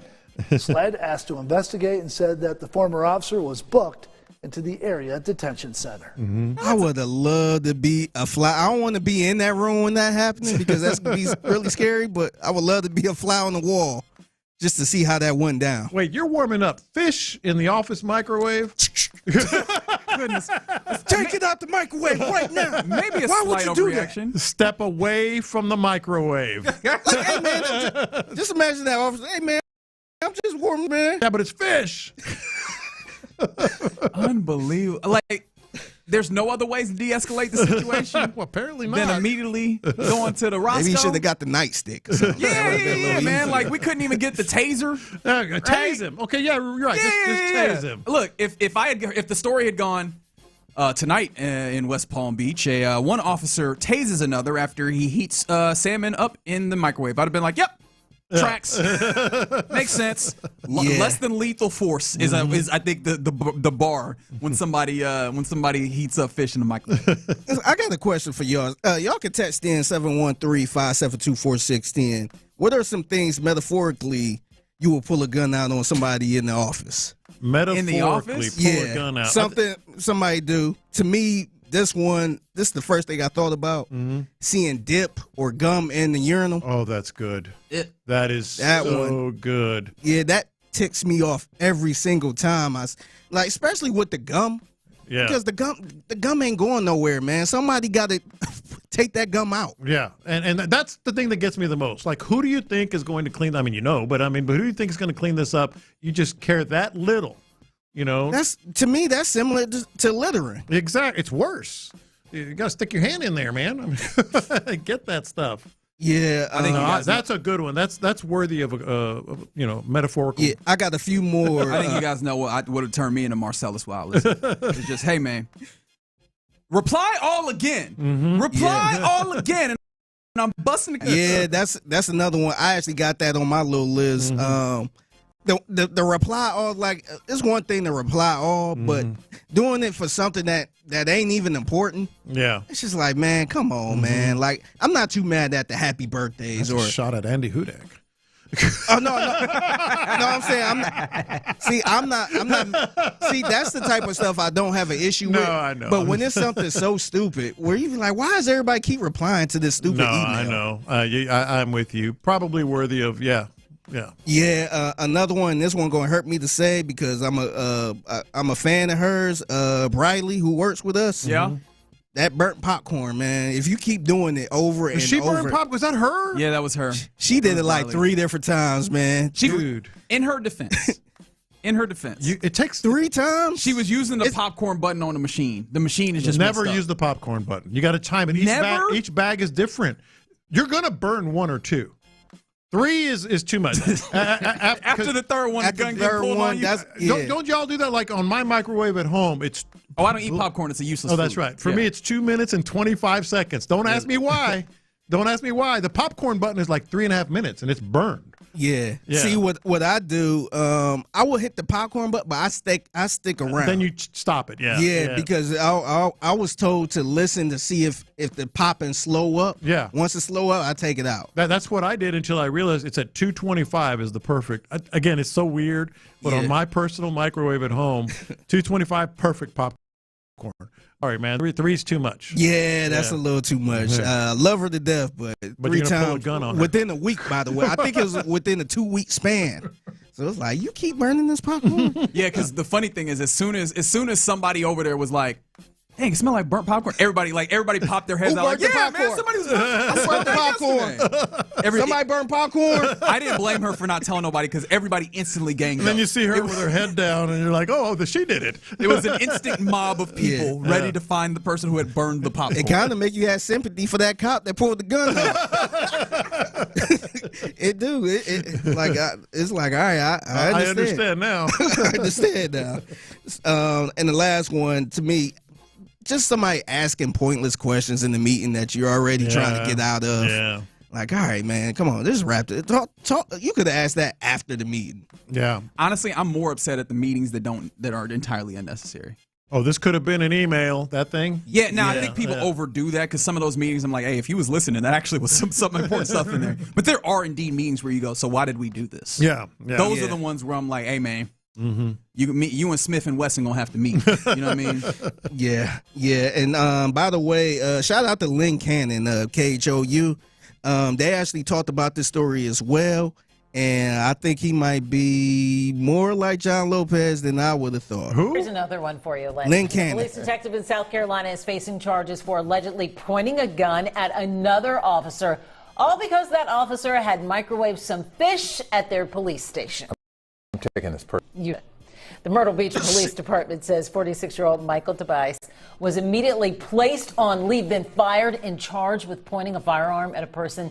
Lynn, our producer, tells me she would like you to keep this story in mind the next time you microwave shrimp at the office. I hope said producer hadn't any ideas about pulling a gun. I'm just saying. Let's just say it's a little excessive. It's proper office etiquette. A little aggressive. Just don't microwave the seafood. Just ask me for some. Don't get upset. He got a little upset. He got a little. That was a little personal. He got a little. Shout out to the producer. She was like, "Hey, I just need you to keep this in mind." Now, to be fair, I'm just saying. I am and long have been anti-fish or shrimp in the microwave. So How have you been? So when I got the one. Do we got to pull up the video delicious again? leftover. This is anti. I'm gonna have to find the video. But here's the thing: I told y'all in advance. Hey, I normally don't do this. I don't like it. But this is some damn good fish from last night, and I'm going to warm it up. I gave everybody fair warning, right? I don't think that ain't going to make it no. Warning. No. Yeah. You gave probably us two. Yeah. It did smell. Smelled like fish. Oh, drinking the last cup of coffee and not making more. I've heard that really makes people mad. Yeah. Especially in the office, a lot of people going to the coffee machine. Just finish the rest of that coffee. Yeah. right, I'll get y'all out of here on this.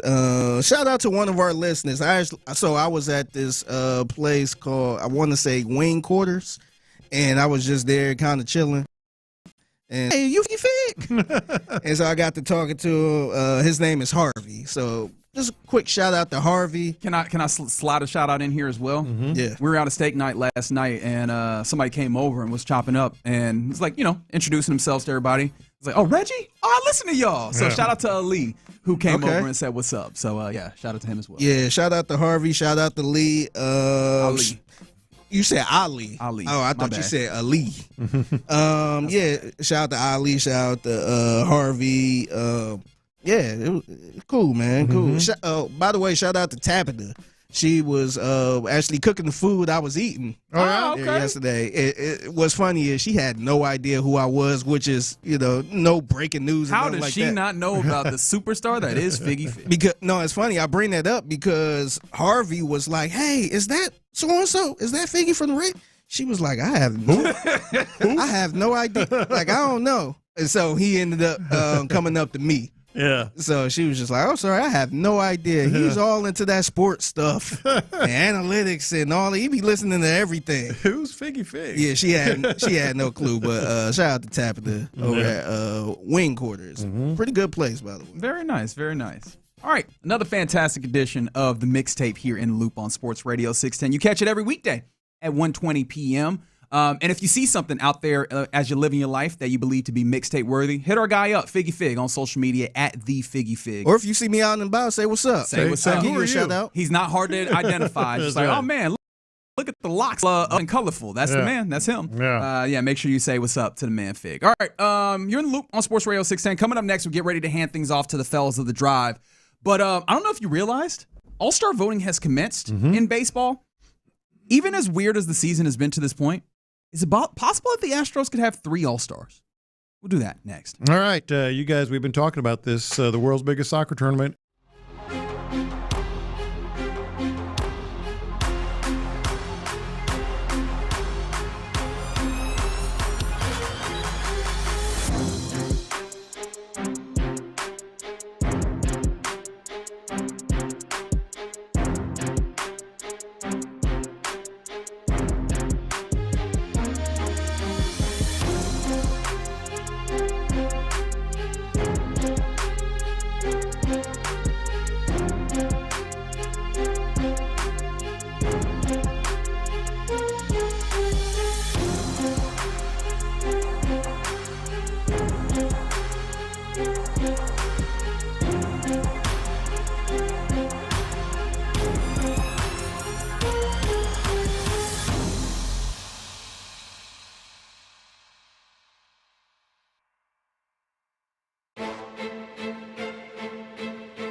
Sports Radio 610 presents live from the West Point Lincoln and West Point Lincoln of Sugar Land Studios. Here's In the Loop with John Lopez and Reggie Atatula.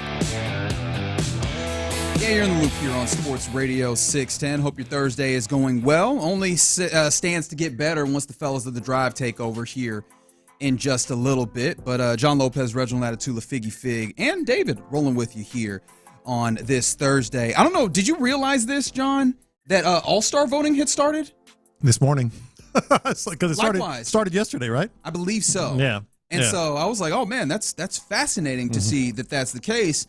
And I started thinking about it. Like, obviously, I look at the various different All-Stars that they just kind of have on the front page of it. And, of course, Yordan Alvarez, one of the best batters in all of baseball right now, is on there. But I started thinking, this year clearly has not gone the way that the Astros want to start. That's an understatement. I think we can all agree on that. Yeah, it's obvious. Is it possible that the Astros could still have 3 All-Stars? Well, my first inclination is no way, right? Right. Until you start looking at it. Right. I don't. Do I even need to make the case for Yordan Alvarez? It's very he's clear. in. No, he's the one. I mean, yeah, and that's the thing is, you're going to get one. Yeah. Right. That's the nature of the All-Star game. Everybody is represented in it in the Midsummer Classic. But also that is kind of works counter because teams like the Rockies need to have a representative, right? Teams that are not going all that well, they will need to have a representative. So you need to have guys that absolutely meet the level and exceed the level in order to make sure that you're not having someone's best player on a bad team taking the spot. So clearly Yordan's in there. I think that's the one that's the evident. He's going to be an All-Star. The 2 possibles that I'm throwing in here.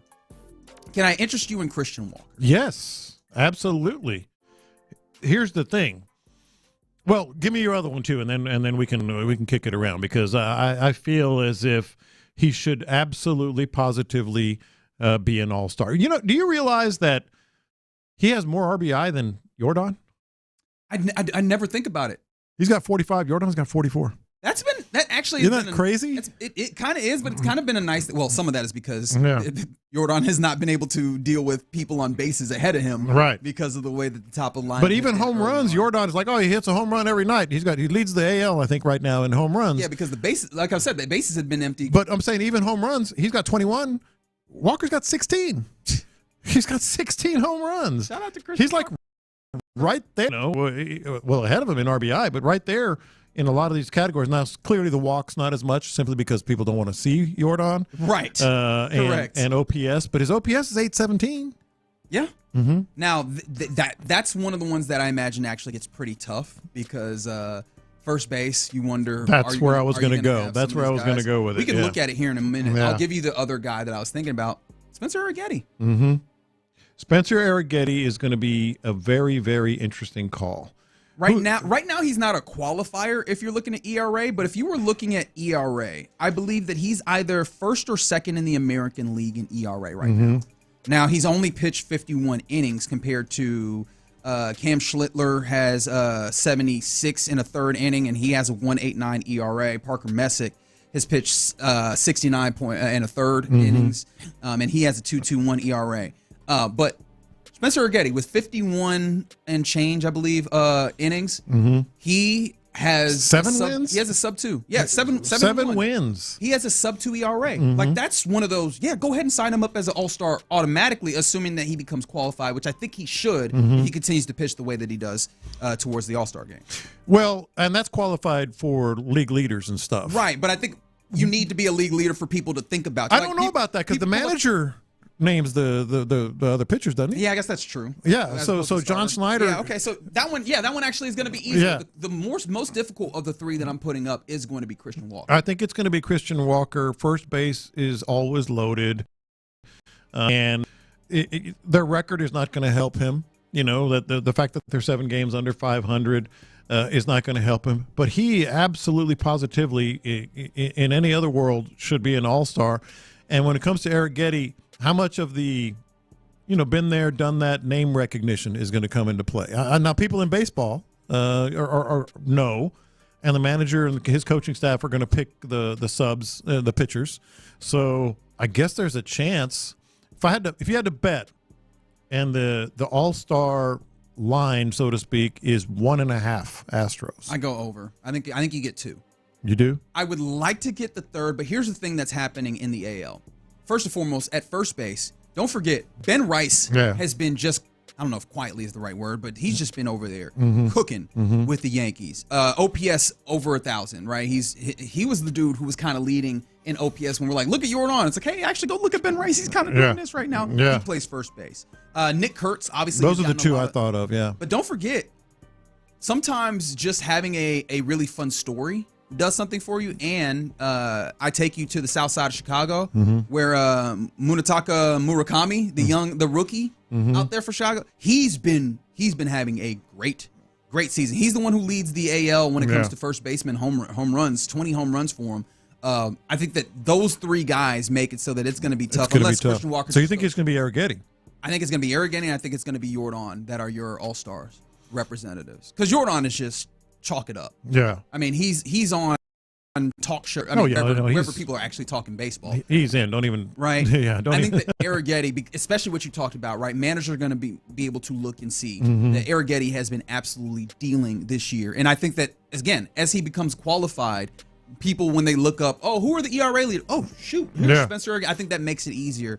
The Christian Walker, it feels kind of sick because he feels spiritually like the all-star on this team that's really been helping them keep this thing going. And really, for long stretches outside of, Jordan's ridiculousness, has kind of carried the team, because he does bat lower. He does drive in those runs, as we mentioned.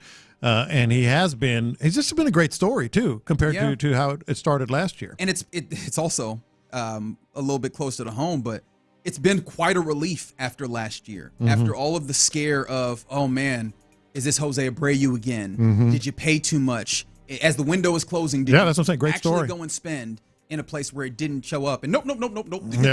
Here is the dude that you were promised just a year late, right? Like that. So that's been really good. It would be really cool if he could get that all-star as well. So I think it's going to be 2 of them. And hey, maybe hearing this, you go out there, you do your voting, because voting is open when it comes to the All-Star for Major League Baseball. As crazy as it sounds, I think I got to agree with you. I think it'll be at least 2.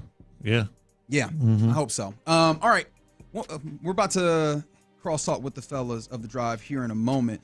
We were talking about Tank Dell. What could life look like without him? There you go. I can say words. The Texans apparently isn't or anything, but there's video of him at OTAs doing a little bit of work. Little bit. Picked up his helmet. Thoughts? Picked up his helmet. Thoughts? No, I think they feel really good about him, and they're just slow playing this. I think he really wants to be out there and maybe even politicked to do a little bit today. But I actually feel pretty good. That doesn't mean he's going to play now to the same level that he did in the past, but I think I feel really good about Tank Dell. Fair enough. Yeah. And the Texans apparently reached a 4-year, $19.3 million deal with Keelan Rutledge. 10.5 thereabouts $1 million in the signing bonus. 5th-year option obviously is available. Nothing too outstanding, but there you go. Official there with the first-round pick for your Houston Texans. You got to read Aaron Wilson's his dispatch. His quotes on there is going to really. Clint's going to love it. Oh, really? Yeah. Okay. I'm on it. At the end of it, they say the Texans really love his versatility. Oh yeah. Another one of those, huh? Well, we got. I mean, baby, cross training, baby. Another one of those. Appreciation to D&M Auto Leasing for the opportunity. It's unbelievable how committed they are. Who'd you say? Oh yeah, no, just thanking D&M Auto Leasing for the crosstalk. Consistent D&M Auto Leasing is. I mean, it's unbelievable how committed they are. Great people. It is unbelievable. I mean, we're sitting in a situation. The Texans have had to go out. They played this versatility and flexible crap. Bill O'Brien. Since Bill O'Brien, right? It's New England way of doing things. The Texans have now gone out and either drafted or signed guys that play specific position. Braden Smith, Ariante Ursery, Wyatt Teller, and Ed Ingram. Ain't no cross. How many guys do you have to go? I mean, what has to happen for them to quit talking about cross-training guys? I know. I was so disappointed in that yesterday when Nick was asked about Keelan Rutledge. I was so disappointed. It was also odd because the question was about, hey, what's the challenges for a young player playing center in this position? Oh, yeah. Like, there was an opportunity to just talk about that. And he went Jarrett Patterson, Evan Brown, and position flex. I was just so I'm so ready for them to just go, hey, man, this is our guy. We moved up in the draft to get him. He's a first rounder. There's going to be some bumps in the road. He is a rookie. It's going to be tough. But we're going to get through them together. Yeah. Instead of this crap. Better be the starting center. Oh, he's going to be the starting center. Well, y'all are more certain than I am. Yeah. But that's even more interesting. Certain or not, he better be. That's even more interesting because I agree with Ron. I think the plan is, but it's going to be we're going to spend a significant amount of time giving him reps at other positions and cross training instead of just. He needs every rep that he could possibly get with CJ's hands in his ass. Yes, at center. At center. At No center. question. CJ's Do you think some of this underneath his all ass. in it, knuckle in the crack? I mean, just right there, man. Just do you think some of middle this finger, is back of that knuckle, right about taint area? He's giving you detail. He's a man that's played the position. Hey, slight don't say how to get him to center. Slight pressure applied from the shoulder. Once we've gotten to through the taint knuckle. area, we have got to move. I'm just telling you. Where are you at, John? I need you to I need you good and wide, Once we man. get to taint area, right there. If I can feel the scrote, Middle knuckle. if I can feel the scrote on them tips, I think I've also right. tapped out. Middle knuckle right there, Yes. right about that. You got to apply pressure from here, though. Yes. It can't be loose. Like you can't Here, be like applying pressure. up shoulder. Again, anytime Your you arms want got to to jump be. in Your there, arms John. need to be stiff. So you got had to flex something. the arm. John, And you then- had something. You're applying. Anytime So you it's a want to full jump arm in here. Yes, because when his ass moves, when he snaps that ball, the time between the ball leaves the ground and then hits my hands, his ass is going to move. Yeah. So I've got to apply pressure to that ass. So when he moves, I go with him. Okay. Right? You know what I mean? So that he still has kind the of target like you, point. kind of like you in Italy, kind of like you in Italy with that wedding, with that wedding I'm bride. following. You follow Yeah, that? yeah, yeah. OG, you had something here. That's what you got to do. We've gotten taint. We've gotten tip. We've gotten scrotum. We've gotten. I mean, These are anatomical. arm, not your No, hand. stop using your damn big words right now. You take your anatomical somewhere else. He's over talking about taint. First of all, you're throwing too many big words. Another man. Okay, Another now, man. because I don't You can understand hold them, your I'm going big to take them words as for the next 3 minutes. I remind Grant Garrett, my center in Anatomical. college, every time I see his wife Betsy, I'm like, I had that. I was there first. I have fondled. I was there first. You can live a long life, sister, and I will have fondled your husband significantly more than you. I've touched him in places you never thought I I'd. thoroughly hope that's not the case. Oh, it is I mean, I hope by now she's got you beat. I hope. there ain't no way. Not touching what I children touch. involved in the relationship. There has to be a I way. did it 75 times a day for I 40 don't years, care. Ron. If You know she's how done nasty what she'd have to be? She'd have to be Ron the Show Hughley nasty. Yes, she would have to go in there one time. One time is a big fella. That should go Big, over hairy you fella. taking snaps. The one thing she could do should go over taking snaps. You know the worst thing? Again, John, you had something. Not that important. Don't build it up. You know the worst thing? This was back in the day before the girdle. It was with the true jock. Yeah. And we went sweats, right? So Yeah. center would have. You're right in there. I mean, center's got mesh shorts on with the Yeah. old school jock that really packages the it's piece. cheeks. I mean, it is so. I mean, you're in there so intimate with that scrote and the taint and all that. I mean, it's unbelievable. It's unbelievable how intimate you are. I'll try it, John. Yeah. But seriously, he cannot lose a battle to Andrews. Keelan Rutledge. Nobody. He cannot lose a battle to Andrews, or it cannot be a situation where Ingram or Tiller are not starting Right. in their help. And That can't happen. And you built up the question I had far too much than the value of the question.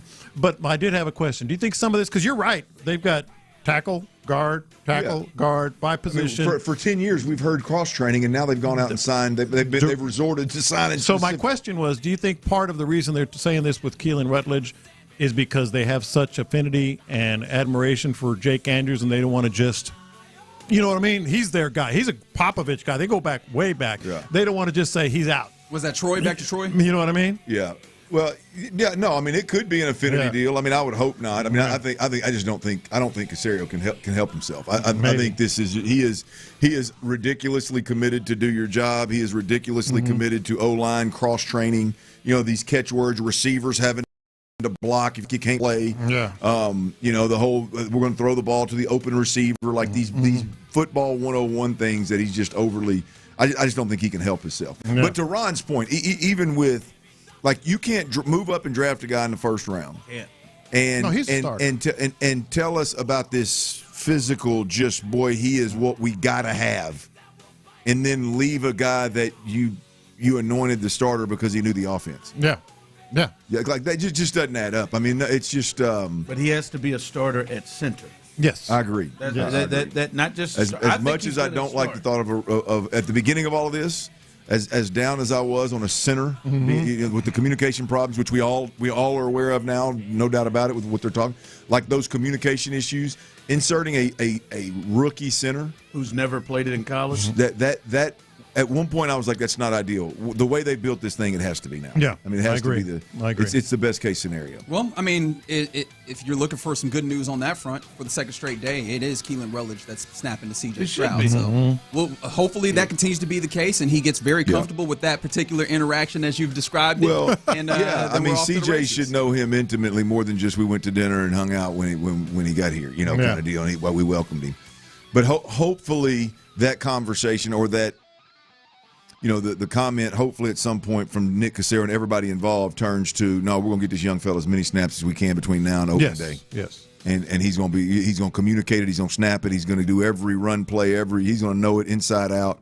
Our guards are going to trust him. Our tackle, CJ, hopefully at some point can blindly trust that he's going to adjust the protection and he can spend time elsewhere. That's the end game. Hell with all this cross. I mean, you got enough guards, man. Especially when they're out here talking about how much. You got a lot of guards. I mean, you got options, man. Especially when they're out here talking about how much tempo and how much at the line type stuff that CJ is implementing already. Like, it'd be nice if you can go, hey, center, you handled that. We'll get back here doing that stuff. Well, I hope that's what we see, boys. Hopefully so. Hopefully so. That was painful to hear that about the rookie center, man. I was hoping like hell it would be balls to the wall. We're going to force this center thing to work. Well, I think they are, but I mean, they got to. I think he cannot get beat out by Andrews. No, and Caserio can't afford it. No, he can't. No, Caserio can't afford him to not start week one.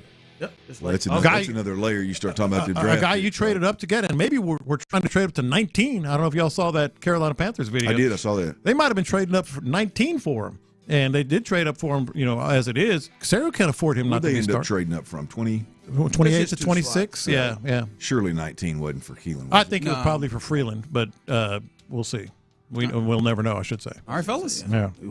Excited to hear what you got here on a Thursday. John, I'll catch you tomorrow for a fun Friday. For the time being, you're listening to KILT-AM, KILT-FM, HD2 Houston, and Odyssey Sports Station. Again, appreciation to D&M Auto Leasing for the crosstalk. I don't know if they expected it to be like that today, but they know what they're getting. All right, but right now, the drive is live. That's right, the drive is live, and if you are rolling with us, you hear ready myself. And Figgy is in here for a little bit with us. Yeah, a little overtime. Little OT as Byron is coming in because Tyler Milner is out today. Hopefully Tyler is with us tomorrow. Stop it, man. Tyler is out today. Hopefully he is with us tomorrow. Y'all sound like y'all know something. I don't know. What y'all know? He got steak bit. I don't know. I just know that Tyler was not able to make it. He is sick. Okay, that's all I know. Okay? You must have had a good time. All right. Listen, I don't know anything. Byron is going to come in and relieve Figgy. We appreciate Figgy for hanging in with us. I don't know why, but Tyler is out today. He's not feeling good. Okay. I'm mad I missed it, man. I should have won last night. What, the steak bite? Yeah, it's steak night. Yeah. You two done. Oh, don't put that on me and Figgy. Hell, you over there instigating, stirring that damn pot. I'm not instigating anything. I'm just saying he's sick. I'm just telling what I know. Okay? I mean, y'all say it like I don't know anything. I just said he's not sick. I mean, he's sick. That he's not. He is sick. He is sick. He is sick. That's what we got. What is he sick from, though? That's the real question. Hopefully he is in with us tomorrow. And little food poisoning. Maybe he's rooster tailing all over the house. Couldn't make it to the studio, maybe. Hopefully he gets better and he's with us tomorrow. But Byron will jump in real. You better hope something's not really wrong.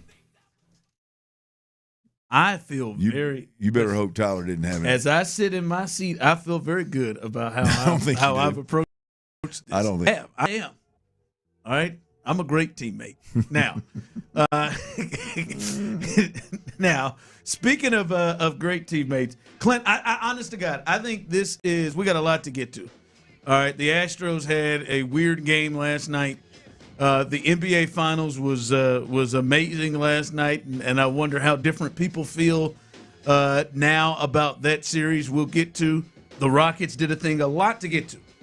But OTAs is still going on, and we finally got to hear from the person I've been waiting to hear since we heard from CJ, and that is Nicholas Caley. Last time he's do we know if it's Nicholas? It's got to be, right? You're right. That is a name. It's got to be Nicholas Caley. You're right. I think that's got a real Nicholas Michael vibe. No, it is Nicholas Caley. What's the middle name? Don't have it. He's got to have a middle name. Well, I mean, I don't. Nicholas Walker. I don't. No, know. it's Michael. That is a Michael.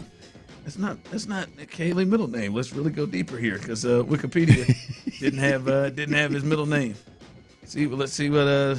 It's a P. We don't know. It's Paul. Just Patrick. It's Paul. Patrick, oh, you think you're Patrick? Right. I'm going to say Patrick. I don't know, man. He's got a real Paul vibe to him, too. That's P. Yep. That's all we can get. Nicholas P. Nick Caley, if you're in.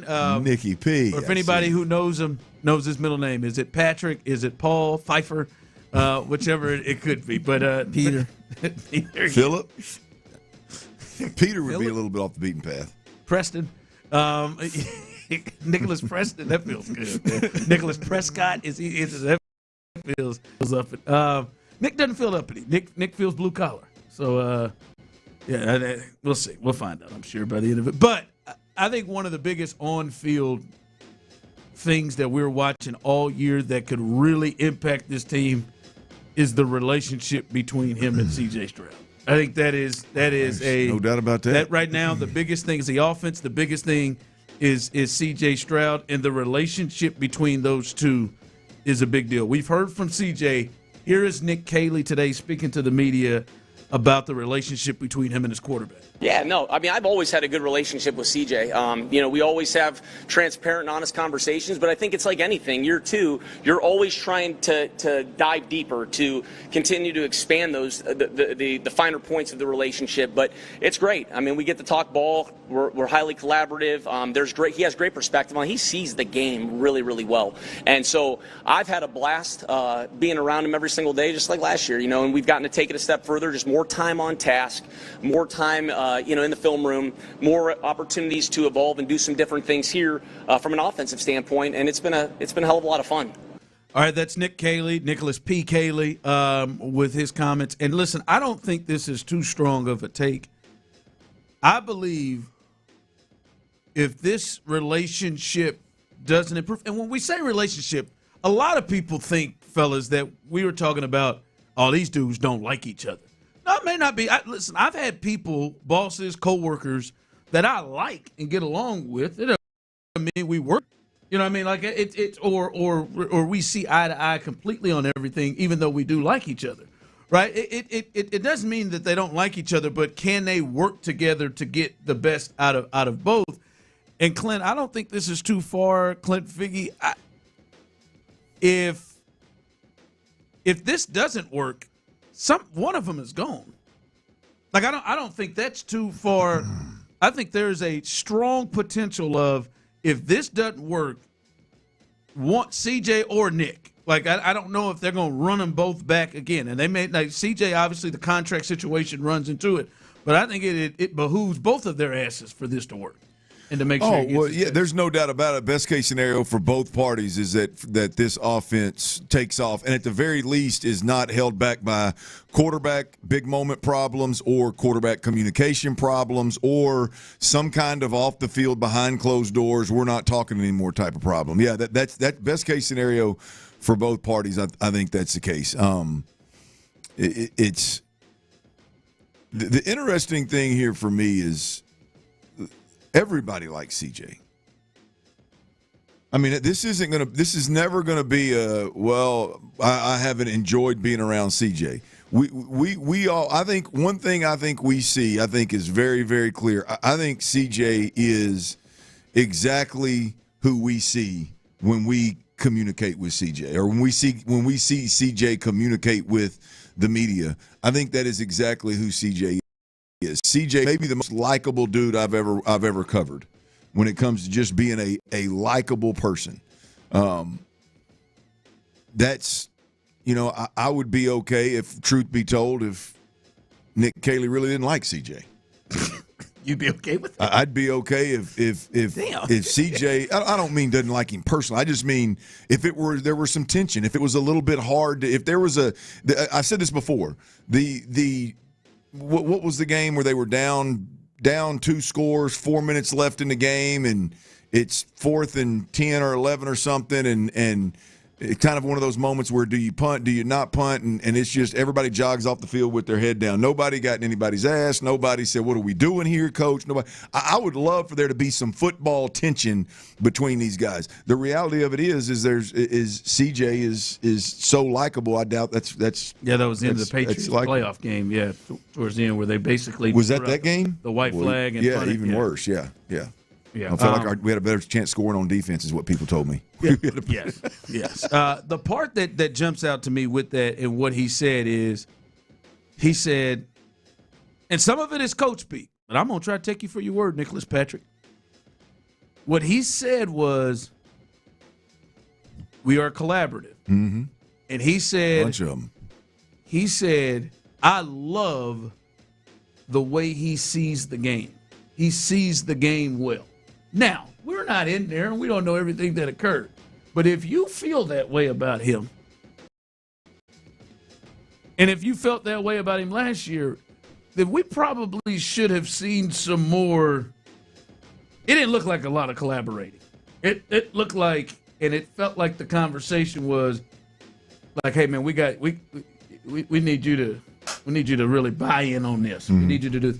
If you feel that way about him, then CJ should have more input, and you should be wanting to do. And maybe that is happening because we have heard CJ say that. We've heard some of the players say that, and maybe it is happening now. That maybe we should be looking at doing some of the things CJ likes or trusting some of the things CJ sees. If that's legitimately how you feel about it. Well, to me, it's easy. If Nick Caley, forget the play calling part of it, just being in the league as long as he's been in the league. If you inherit a quarterback that is as physically as gifted as C.J. Stroud, who I will argue needs a little more a-hole in him, to be completely honest with you, but he is very, very easy to deal with from that perspective. Now you're talking about how well he sees the field. And how collaborative it is, and yada, yada, yada.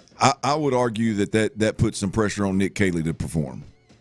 If you're dealing with a quarterback that's as gifted as he is, that's willing to do the things that you're saying, and he's communicating and taking command the way that the head coach and the general manager are saying, then OC, I don't know how you don't go out there and have a big year. I don't know how you don't go out there and have solved a lot of the problems from for this offense. Should be absolutely improved. Absolutely, much improved. If that is the case, now I don't know if they're blowing smoke or not, but if that is the case, this offense should be much improved. No, yeah, I mean we've seen CJ play, and we've seen the best of CJ, and like the ability is there, and like I said, it is good from the jump to hear multiple sources, including CJ, saying that this is more collaborative. Yep. And they're going to be doing more things that he is comfortable with doing. So good to hear from it. And again, that is to me on field, obviously the CJ contract stuff and all that other stuff, but on field, Clint, that is to me the biggest story going on is how will those two be able to work together with this offense to get to its best. Yeah, it's absolutely critical. How can Nick Caley get C.J. Stroud? How can he prepare C.J. Stroud to have full command of this offense at the line of scrimmage in a game? And how polished and how extensive can he do those things? Like how, does he have answers for any and everything a defense can throw at him? Does he have the ability terminology-wise to communicate it and get it done? Those are all things that it's just that's what this season's going to boil down to is that offense. And I agree, Nick Caley and C.J. Stroud are obviously the two biggest factors. Yep, that is one to watch. We will want to hear from him today. Heard from several today. By the way, our guy Byron, he's made it in. Byron's in the building. I see you, Byron. Thank you. We appreciate you jumping in as as Tyler is out today under the weathers, and we had Figgy in with us, and now Figgy's handed this thing over to Byron. Byron, we know we're in good hands. Where you been, Byron? I ain't seen you in a minute, man. Looks like Byron's been to Chick-fil-A is what it looks like. Yeah. No, just been busy. Been busy, huh? Getting after it? Yeah. Good, man. How y'all been? Did you bring a little juice today, or you just gonna kind of ho hum in this thing? You gonna bring some juice? He's gonna let the game come to him. I You think. tired? It looks like he's a. You exhausted? You sleep well last night? You stay up all night playing video games? Not video games. Not video game. Oh, really? Hey. What'd you stay up all night doing then, bub? Hanging out with friends. Oh, okay, Hey, okay. Byron, the Knicks had 28 off the bench yesterday. I'm just saying. Let's go, big day. All right? You got a big 4 here. I mean, really, to be honest with you, he got a big 345. That's what I was going to say. To be honest with you, Byron, you came in the middle, so you can't get the loss. I mean, or the win. Like this loss is going to fall on Figgy. Figgy started the show if there is a loss. Yeah, that's but fine. a win, people are going to remember. We're going to remember what Byron did on the 1s and 2s. On the 1s and 2s. All right, coming up as we continue here on the drive. People have been talking this up, and I think we want to paint the picture of exactly how far and how big a difference the offense is from last year, and a little news about one of the players that many people have questions about and wonder if they can affect the team for the Texans this year. We'll do that next.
begins The Drive with Stoerner and Hughley.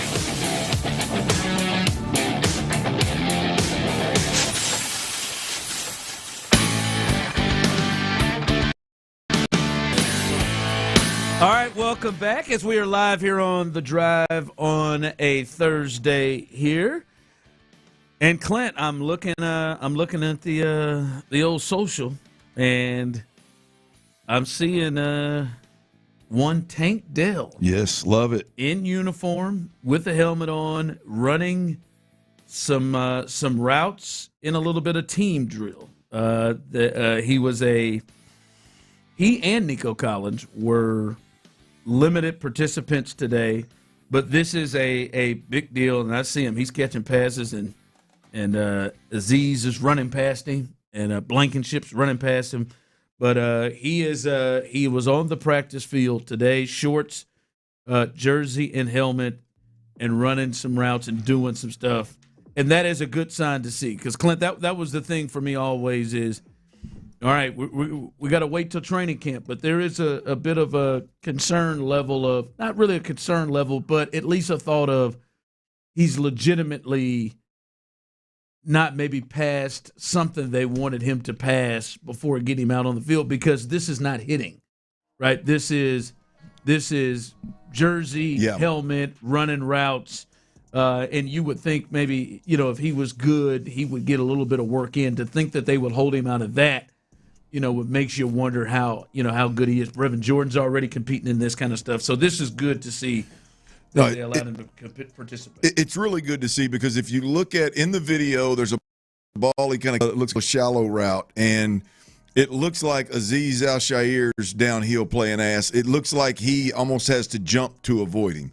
The fact that they're letting him participate in drills where that almost contact could happen, I think speaks volumes. Is he full speed? Obviously not. Nick Caserio's talking about getting full speed reps in training camp, which we're a ways out of training camp at this point. But the simple fact that he's in there, he's running, he's catching in a simple offensive play, and they're not in any way, shape, or form safeguarding him. I think that speaks volumes for where he's at. He's clearly really, really close to being full speed and ready to rock and roll. You think it ever crossed Aziz's mind, like, maybe let me cheat? No, I don't think it crosses their mind. Tank Dell coming right there, maybe. I mean, if Tank Dell would have for some reason stopped a yard shorter than he did stop, there would have been a collision. I don't know if it would have hurt him, but there would have definitely been a collision. You didn't think that ever crossed? Aziz's? No, that defense. I mean, hell, you got Will Anderson still barreling down the quarterback. I mean, after all the comments, he's still barreling down the quarterback today or yesterday, whenever that was. So, like, hey man, you know who you got in this coverage. Yeah. Like, hey man, listen. You ain't lying. I just watched. Yeah, again, Aziz has. Was it Aziz? It flashed through the screen. Zero. Aziz has to avoid. He has to completely avoid him, and Aziz has to jump out of the way. They got Derek Stingley just running right past him. Yeah. Reed Blankenship just kind of running alongside him. Aziz Al-Shair trying to take his head off.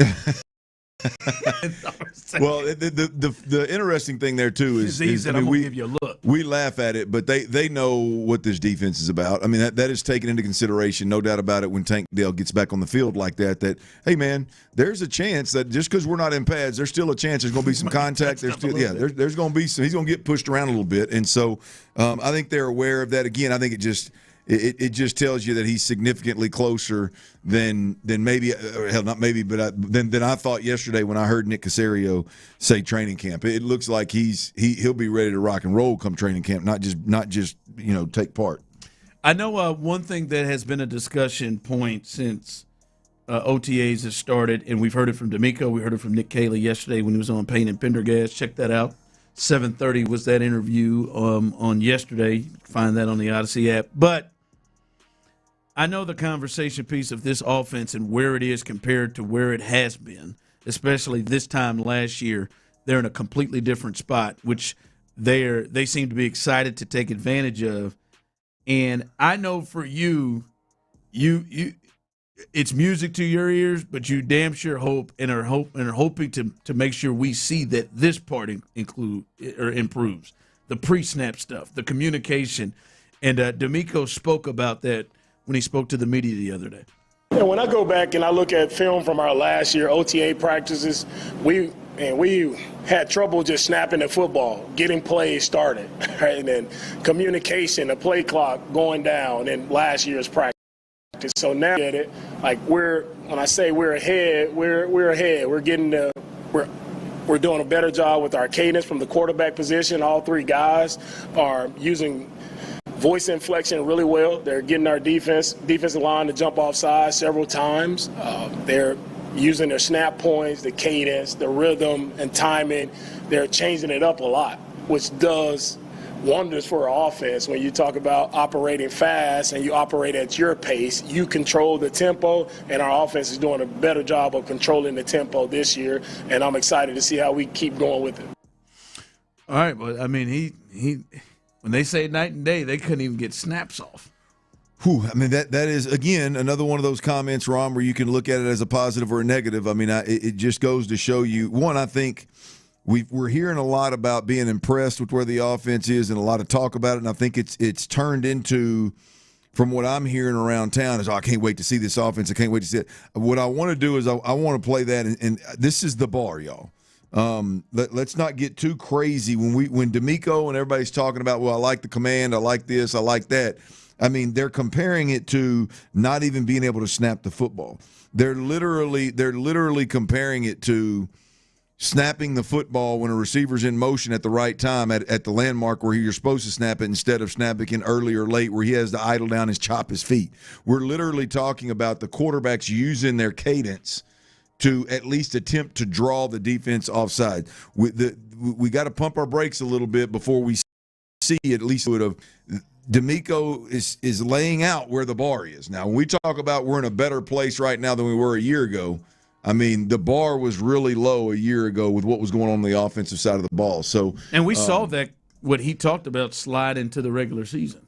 Oh yeah, like issues with the play clock, issues with it was never good. I mean, it was never. Again, we go back to, to me, if you're going to compete at that playoff, AFC Championship, Super Bowl type level, if your offense isn't an offense, including the quarterback and the play caller and everybody around, if you're not trying to manipulate the defense with your snap counts, if you're not manipulating the defense with your motions and your shifts and your formations, you're beat. I mean, you're playing with one arm, tied behind your back. It's tough. It's tough to win that way. You got to have all of those things at your disposal, and then you can add to that after what we saw last year in the NFC, especially. But then your superstars have to go out and play great.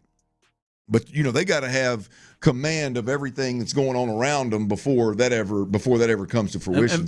And maybe this is a way. And I know you've talked about wanting to see this more from CJ. Maybe this helps the potential of seeing CJ be more animated and take more control at the line of scrimmage, because maybe they'll get out of the huddle on time. Yeah. Maybe there are many times last year you'd wonder he'd get up there with about 5-6 seconds. Yeah.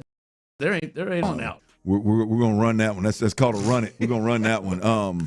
That's the deal is can you, because I don't think they're ever going to play fast. I don't think they're ever going to be a tempo team per se. But there is a get out of the huddle, get to the line of scrimmage, and let the quarterback decide what he wants to do. Let the quarterback communicate what the play caller's giving him in his ear. Let him communicate it at the line of scrimmage. And as he's seeing what the defense is doing and what they're presenting, pressure versus zone, man versus zone, yada yada yada, that is when you're in a really, really good spot. The Texans offense has to get there. We talk a lot about you got to be able to run it to this degree. You got to have this many playmakers, and I think all of that ultimately is true if you're going to win it all.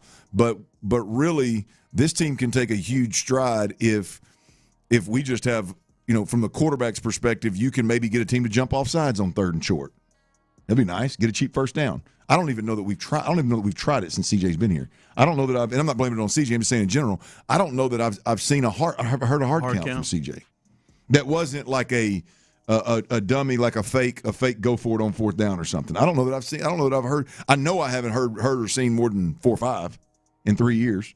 So I mean that is a real weapon that we got to be able to use. Yep. All right. Coming up here as we are live on the drive last night. The Knicks surprised everybody with the dub on the road in San Antonio. They take game one being down by 14 in the second half and coming back and winning it by 10. Were you surprised what you saw last night? Does this change your view of the finals? We'll discuss that coming up next. The Drive with Stoerner and Hughley. Is Jaden Higgins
Drive with Stoerner and Hughley.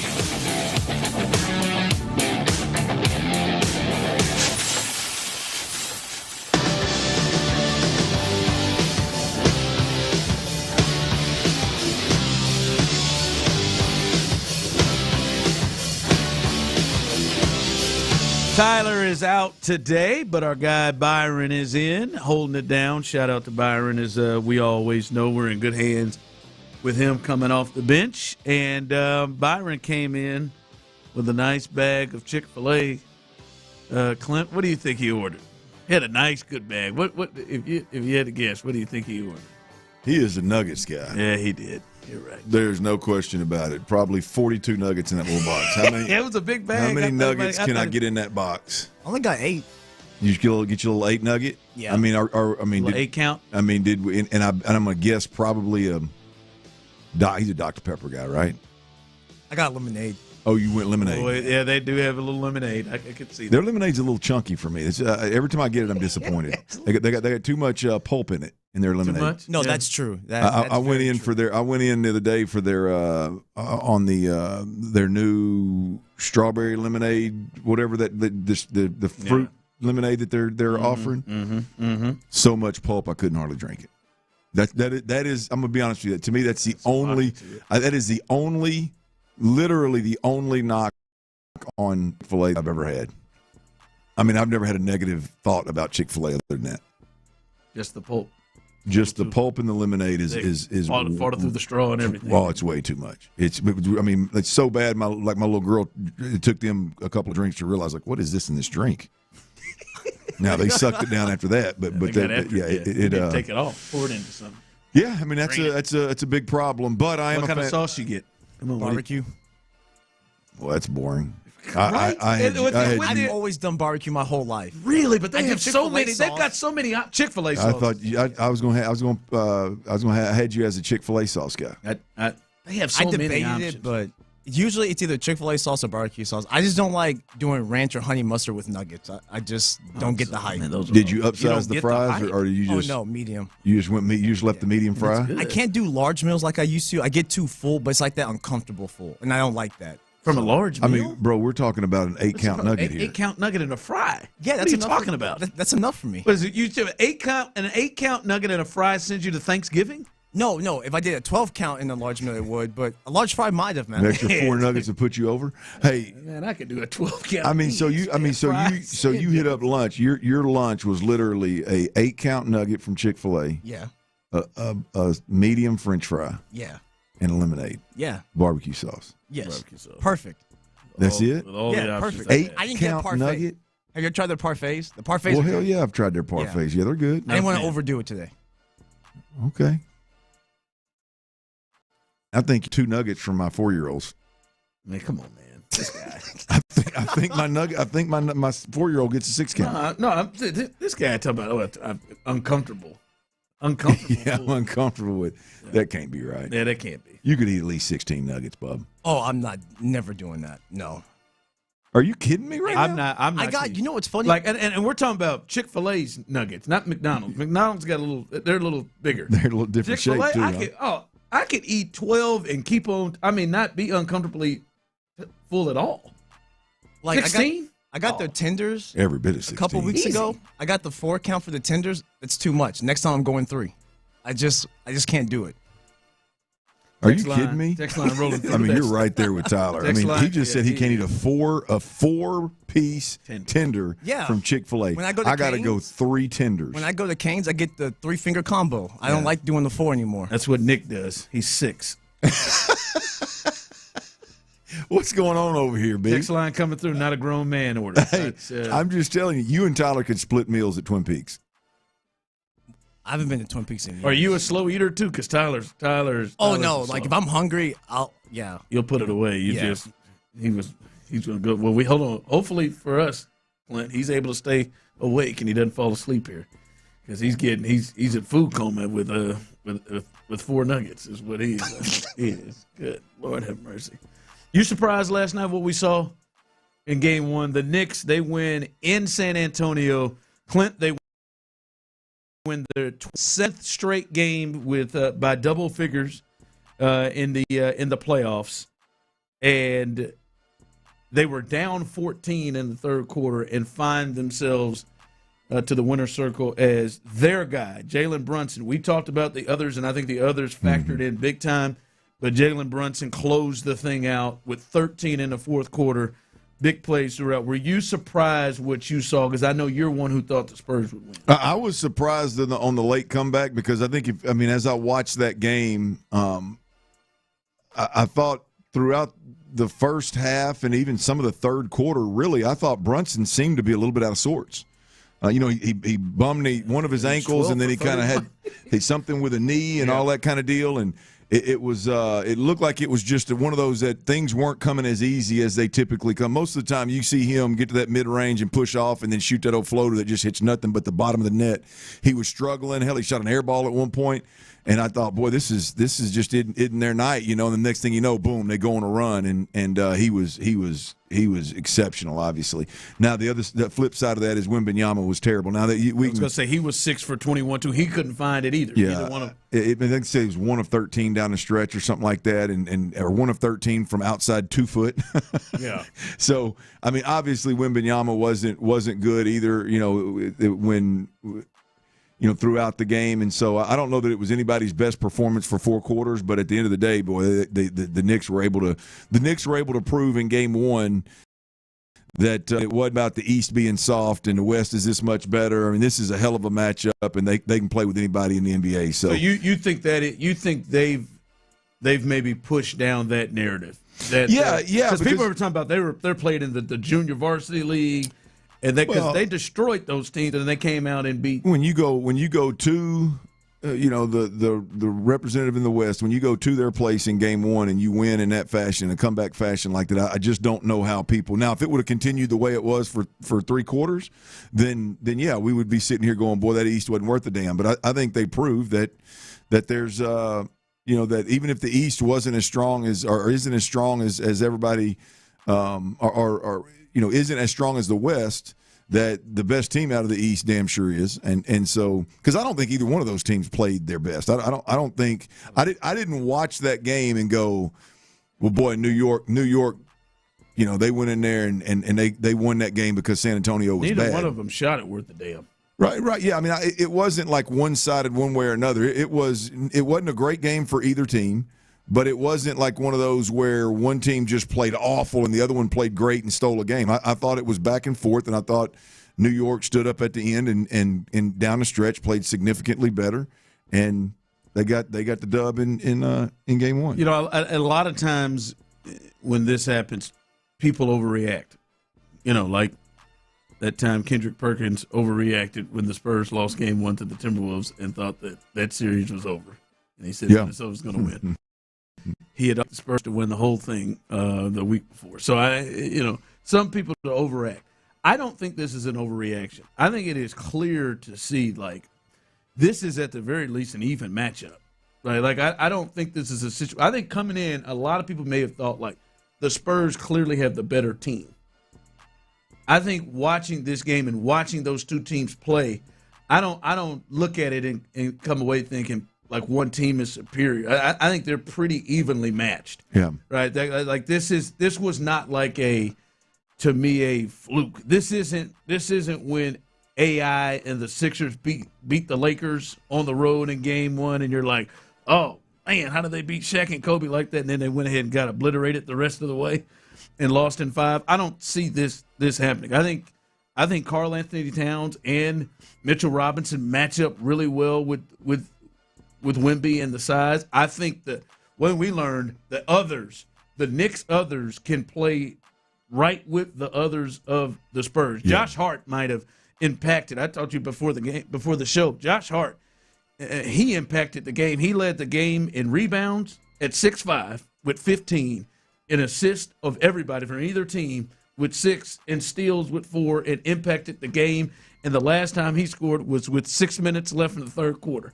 And he was all over the place. Landry Shamet off the bench. They had 28 points off the bench, the Knicks did. OG had some big shots. So I think these teams are much more evenly matched than I think others may have thought into. Yeah, there's no doubt. There's within the matchup. There's really, the Wemby Cat thing is interesting, and then with when you start talking about the others, as you mentioned, I think it's going to be night in, night out. I mean, it's obviously going to be in a 7-game series who can show up the most, but I think night in, night out, game in, game out, it's going to be a different group that steps up. It's just going to be a matter of who can do it 4 times. One major adjustment to me is San Antonio. They've got to play the Dylan Harper kid more. Yeah, he for some reason wasn't on the court at the end of the game. And he seemed to be able to get to his spots and get his shots better than some of the other guys. And De'Aaron Fox doesn't seem like he's himself with that ankle issue. I think they seem to play a lot better. He came in the first quarter and gave them a big jolt as they took like a big lead. And again, like we talked about, obviously, Clint, like Wemby, you mean you can't go 6 for 21? Yeah. And Brunson. You talked about this in the last series, and we watched him when he was on.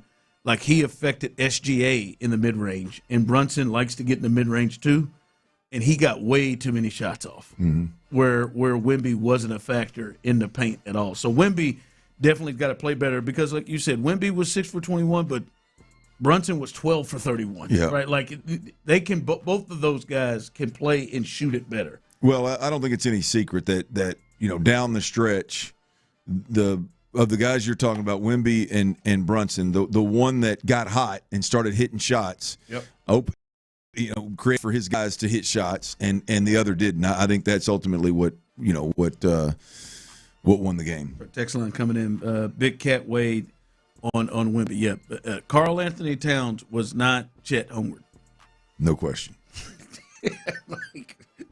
18 and 12, he was not Chet. Like, yeah, they gotta figure out something with that. So, big dub by the Knicks. They win game 1, and they will play game 2 coming up on Friday. All right, there's something that I've been thinking with the Texans offense, and I think I understand. I feel like I've maybe downplayed their weapons. I think I understand why. We'll discuss that coming up next. Early returns out of Texans OTAs are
Sports Radio 610 presents The Drive with Stoerner and Hughley.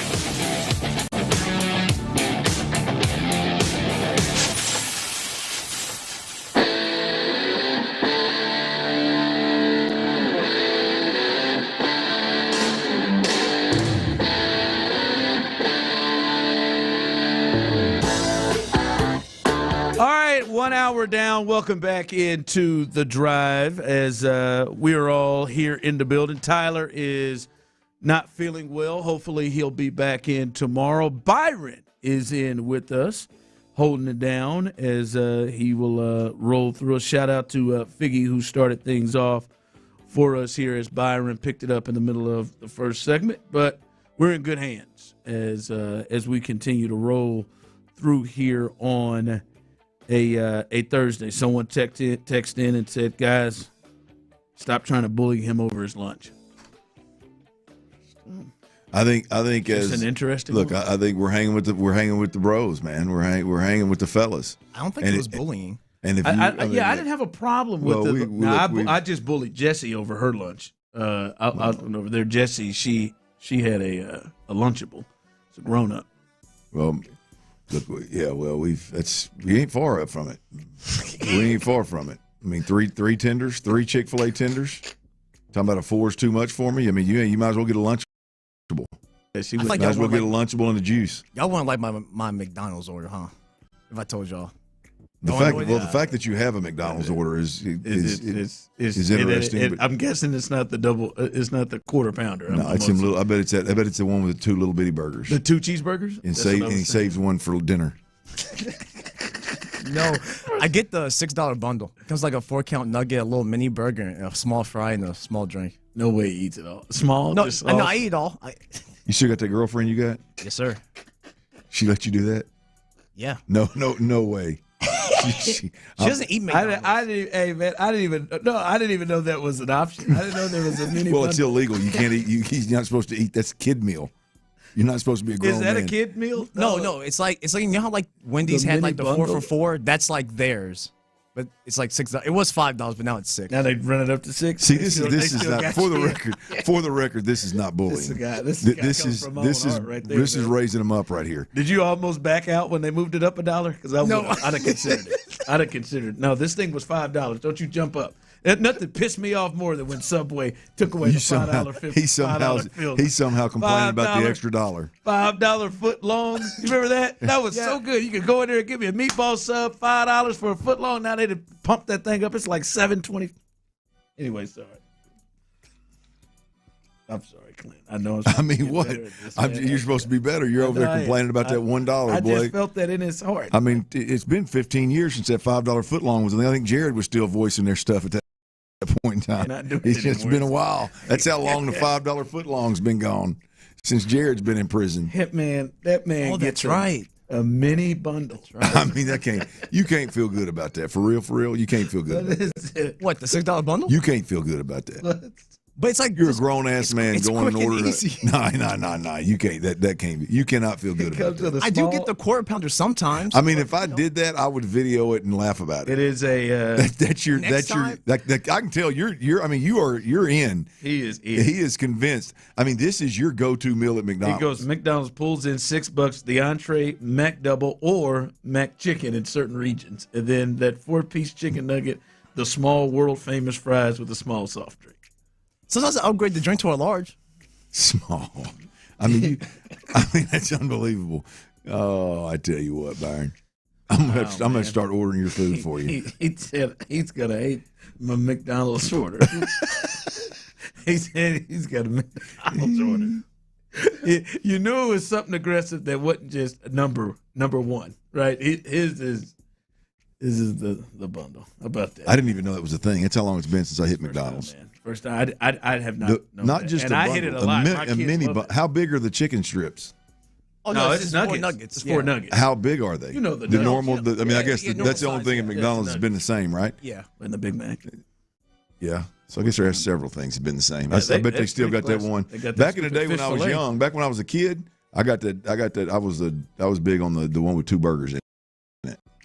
whatever meal had the two like just plain burgers. There's a cheat. They got 2 cheeseburgers. They still got. Yep, I used to murder that right there, boy. I get the quarter pounder sometimes. That used to be my go-to. Oh, you don't try to cover it up now. You know, we know. You don't go from a quarter pounder's my go-to to a mini bundle. That don't work. That ain't how this thing works. Everything's small. Sometimes I gotta switch it up. No, switch it up my ass. You said that is your go-to, like he's proud of it. I am proud of it. I'm gonna leave. I'm gonna try that bundle. Hey, for real. Let me get that mini bundle. Hey, can I get the mac chicken instead of the mac double? Ron's gonna pull up there, and that guy's gonna look down in that car and be like, "Mini bundle? What the hell you doing? What? For real? Do you order it in front of people? I do drive-through, so so you're by yourself. I mean, I'm gonna really question who, like your family and the people that you run with. If they don't give you hell when you order a mini bundle, if they're in a car with you, I can't be friends with them. My dad's picked it up for me once. I'm about to say they picked it up, hey man, at that barbecue. Dad, you can't do that. Dad. Let me get that tangy barbecue sauce. Dad, you can't do that. I mean, from now on, if he tells you to go get a mini bundle at McDonald's, I mean, buy him the biggest meal they got and bring it home and force him to eat it. As I ponder the mini bundle, Ron, you got Ron curious. I also makes me ponder a thought I've been having about this Texans offense. All right, what you got? I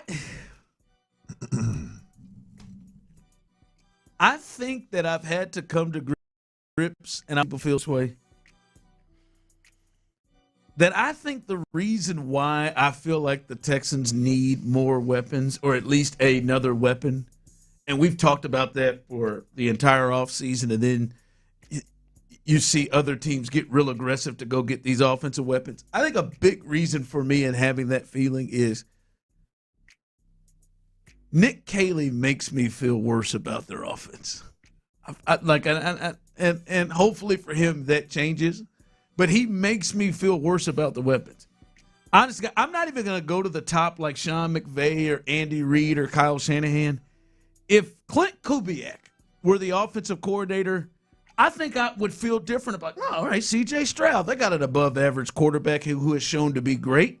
Montgomery and Marks, I think that's an above-average running back room that does multiple things. They got Nico Collins. They got a lead receiver, Higgins and Noel. Those are young guys. They got an above-average tight end in Dalton Schultz. An offensive line that feels like it could be solid. I would feel different if Josh McDaniels was the offensive coordinator. I think Nick Caley makes me feel worse about their weapons. And I think my feeling, Clint, of them needing to add more weapons, we were talking about, man, dude, would you trade Lassiter for McBride in Arizona? Would you, whatever, is because Nick Caley makes me feel worse about their offensive weapons and their offense in general. Yeah, it's less of a Nick Caley thing for me and more of a Neo thing for me. Okay, it's not as much Caley. No, I mean, look, I think Caley's part of that. I mean, the reality is, I mean, he's a second-year play caller that's never done it. That has had a staff forced upon him, and that is, I feel like was probably forced to run a certain kind of system. And you know, I think Caley again this isn't a Caley show here. This is a Nick Caserio show, and that's so. Fair. Yeah, I think the overall. I mean, I haven't ran from this. I think the overall approach offensively leaves a lot to be desired. I don't think it's a fit for their quarterback. You know, I think, I think they lack weapons. I think there's a lot to add to the fact that Nick Caley is essentially collaborating with about 4 or 5 people we've been talking about today, which I like, the quarterback, him collaborating with the quarterback. But I think in reality, and I don't think they've ran from this. I think Nick Caserio said it. I mean, I think they got a group that collaborates offensively. Nick Caley just happens to hold the title of offensive coordinator. And so I have a hard time with all of that said, going, boy, this is a Nick Caley issue. I think it's a Nick Caserio issue on the offensive side of what's going on. Because I look at this thing, and this maybe it feels like I'm piling onto Nick Caley, but I just look, the coordinator is a big point of why I feel like they need more help, or I don't know if they're going to get the most of it. Like I brought up Josh McDaniels, like we could roll through that New England for him to get them to, what were they like? They were a top 5 offense, 30-something points, like, or top 5 in total offense and points last year. I mean, walking into the year, Stephon Diggs, okay, yep. Coming off of it. All right, we'll see. I mean, he's not the same Stephon Diggs, Booty, and by the way, like he didn't go crazy. He had 500 yards, right? Mac Hollins, okay, yeah. All right, there you go. You talked about the. Well, there's a reason why they went out and got Dobbs and A.J. Brown. Yes, in. I mean, you got Trayvon Henderson, a rookie that comes in, but you don't really know what he's going to do. Hunter Henry, and then you got Drake May, who turned out to be the number 2 in the MVP, but you don't look at that offense. I think they were really going to count on Antonio Gibson before he got hurt. You don't really look at that offense and look about them weapons and say, whoa. Yeah. Like those weapons are not better than what we just talked about with the Texans, I don't think. They don't have a Nico Collins rolling around there. Yeah. I think Dalton Schultz is probably, at least especially last year, better receiving tight end than Hunter Henry. Hell, I'd probably take Jaden Higgins over a lot of these guys. But for some reason, he was able to get so much. They had a left tackle that couldn't block people. For some reason, he was able to get that much. And you look at it, I'm thinking to myself, boy, if Josh got a hold of this, what was this type of offense? And that's Josh McDaniels.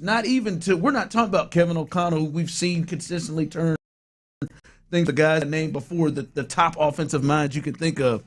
And I don't know, that is my feel of just, he makes me feel different about the offense. Here is D'Amico. D'Amico talked about Nick Caley and where they are this year offensively, and he seems to be a lot more, clearly he's going to show that, a lot more confident than I am. Yeah, for Caley offensively, we've been able to install more plays, more wrinkles to what we did last year. So it's exciting to see a different look. You'll see some different things from us offensively this year, and he's growing as a coach. The communication, how he's meeting, how he's calling the plays out here on the field, how he's leading the guys. He's doing a great job. Well, we'll hope so. We'll see if that continues to roll through. Text line coming through. Facts, Ron. Nick Caley is a mistake. Someone said, Clint, you hit the nail on the head. It is Nick Casario's problem. Gus and Katie says, someone texting and said, is this a Nick Casario or D'Amico Ryan's thing?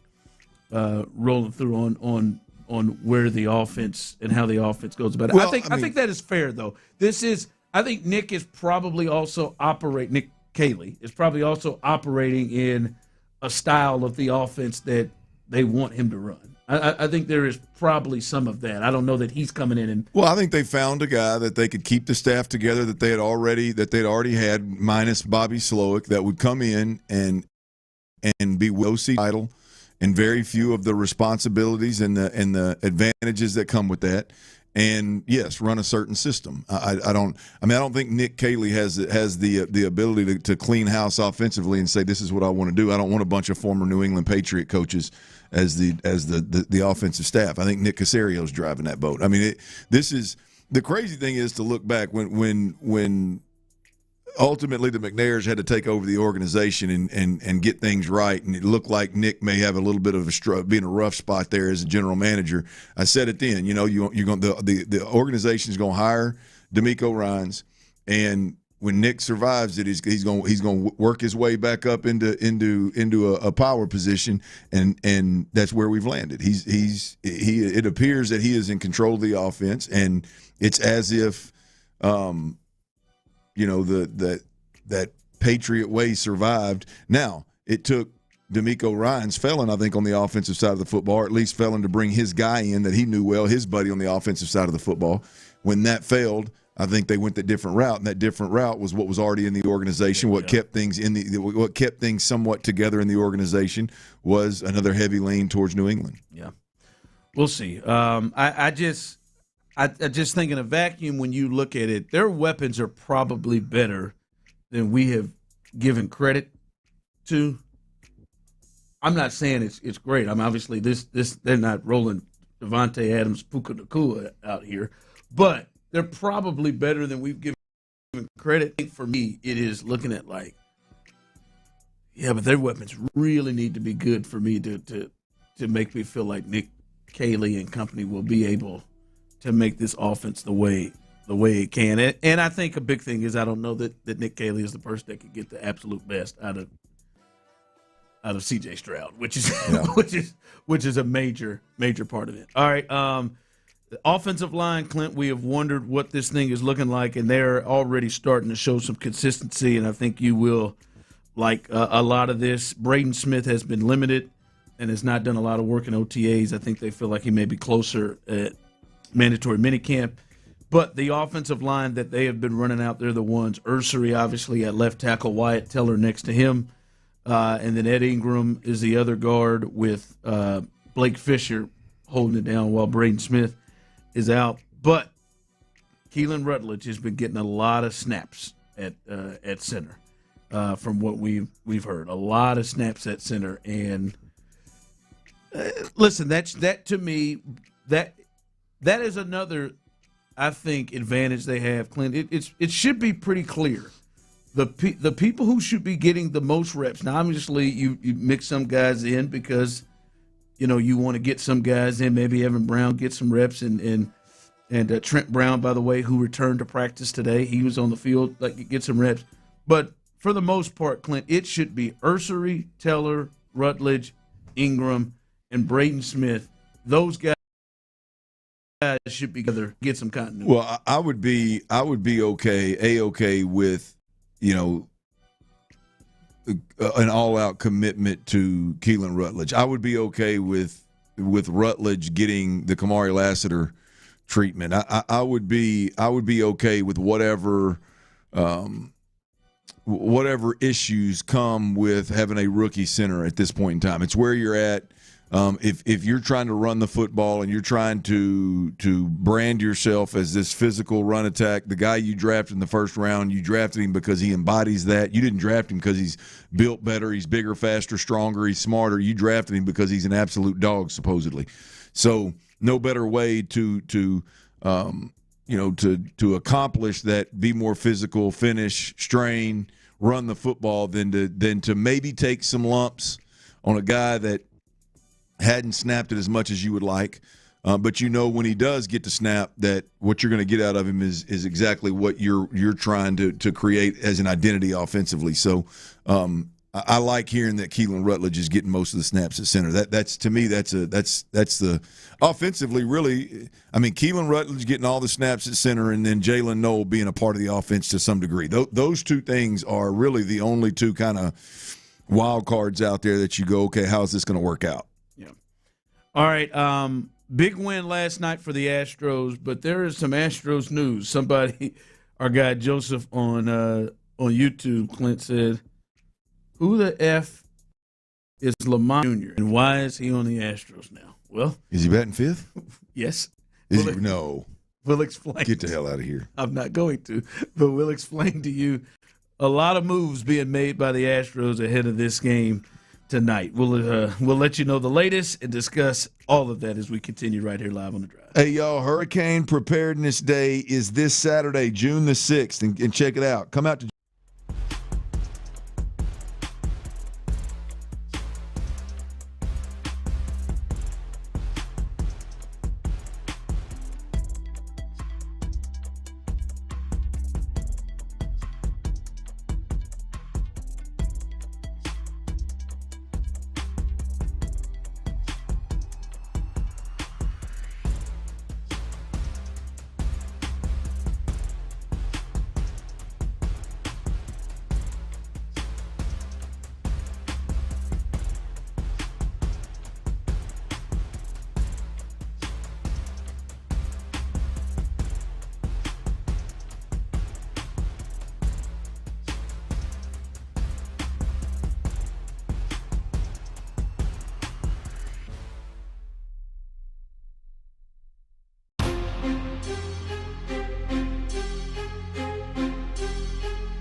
Mokaram Injury Lawyers.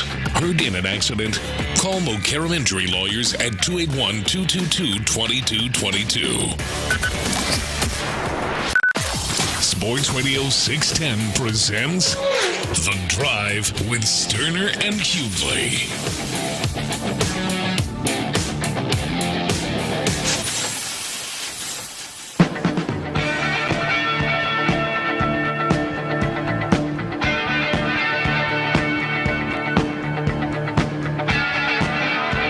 The Astros, fresh off a really special night at the Daikin, a big-time comeback, down 8-3 at one point. They end up winning 11-9. Before we look at that, Clint, some news and some notes. Roster moves being made.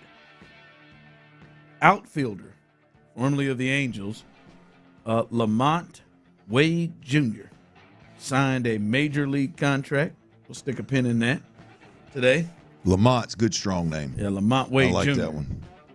Well, I wonder what Lamont Wade Sr. I guarantee I want to sit on the front porch with him and hear some stories. Yeah, absolutely. It'd be front, not a back. Front porch every That's chance. right. Lamont Wade Jr. And Lamont Wade Sr. Is Lamont Wade Sr. going to be in attendance tonight? But got to be. Catcher Colin Price selected to a major league roster. Outfielder Joey Loperfido is reinstated from the IL and optioned to AAA Sugarland. Zach Cole to make room for Lamont Wade Jr. Sorry, that's going to do me in every time.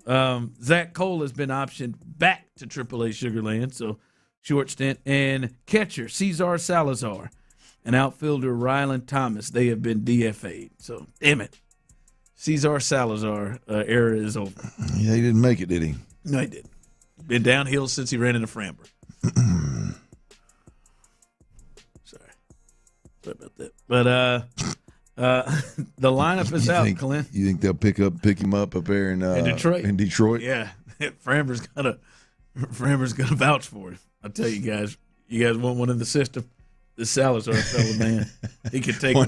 Wonder if Framber could probably earn a little bit of credit back if he'd go to bat for him. Get him another contract. Lineup is out tonight. Tang is going to get the ball, but the lineup here today is Jeremy Pena leading off. Alvarez is behind him as the DH. Christian Walker. Yes, let me get to it. I was joking, man. Christian Walker is playing first, and he's batting third. Byron and Isaac Paredes playing third, and he is batting fourth and in the 5 spot.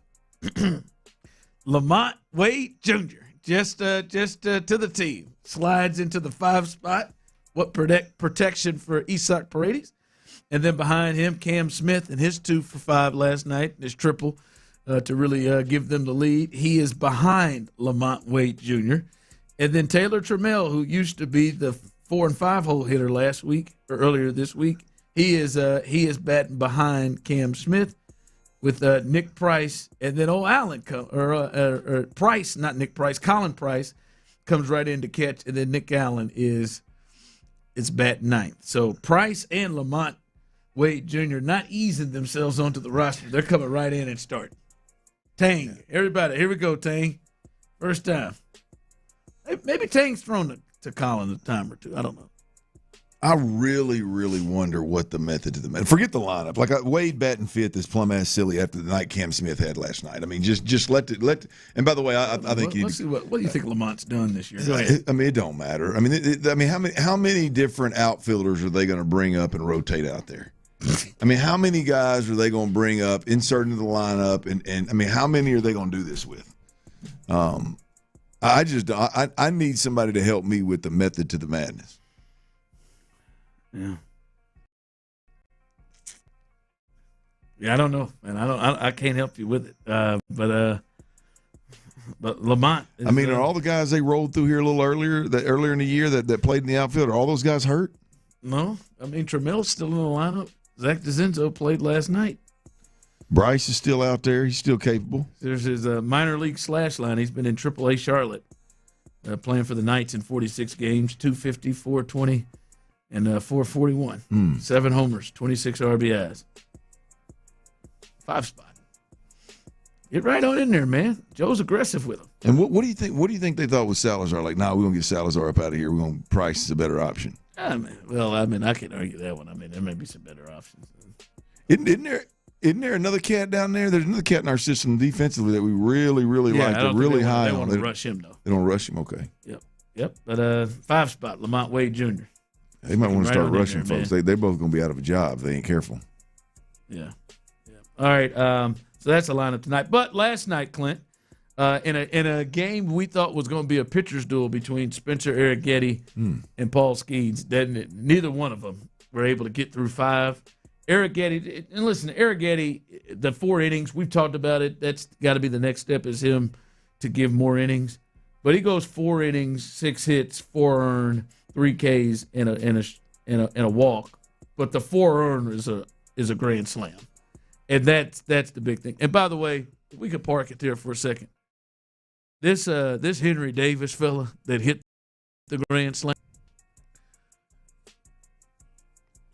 his pimping of the home run was something I did not, and I greatly appreciate it for a guy who's hitting 143 on the season with 5 home runs. If you have not seen it, if you're driving, please don't do it. If you're sitting at your desk or around the house, if you can pull up that grand slam, it kind of opened the things up. The Astros had a lead, and then old Henry Davis, who I'm just going to call him Hank Davis, he hit one, and I mean, Clint, it was an immediate bat flip at the plate, and he did one of these numbers walking halfway down the first base line.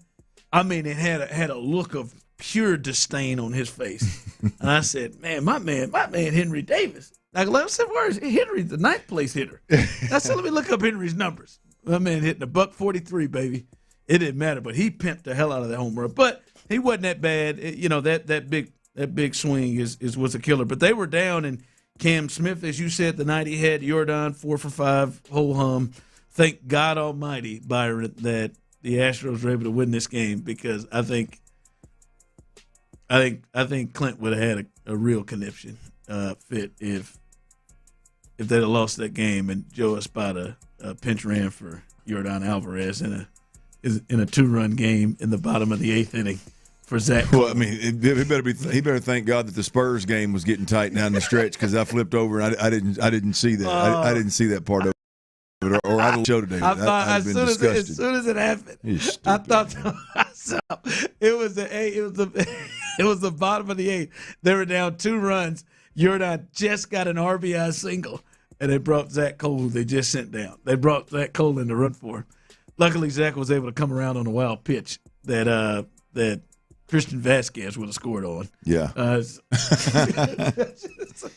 And thank God Cam was able to clear the deck there, and that didn't have to be a thing. But I thought you would have lost.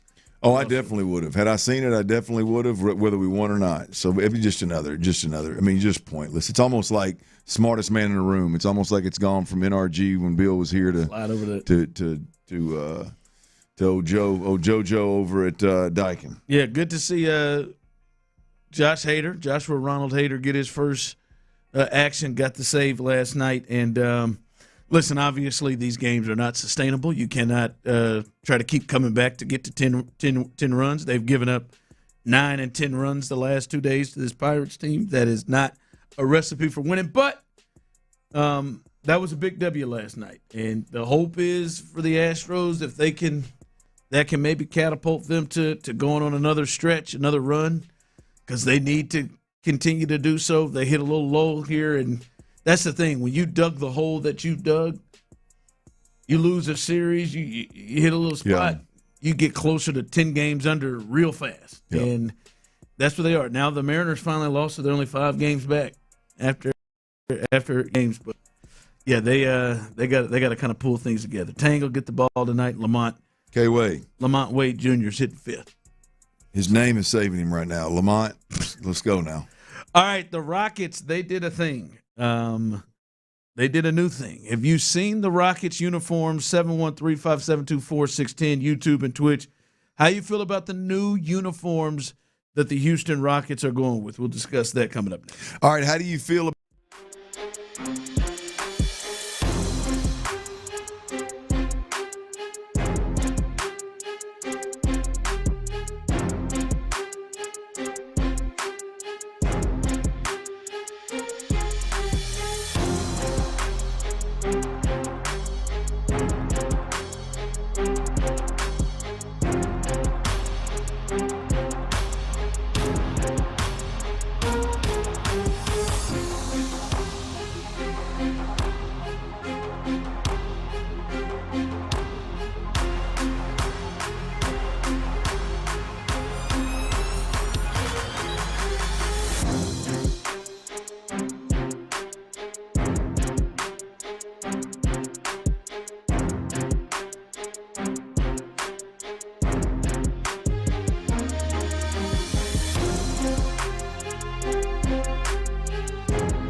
Stoerner and Hughley.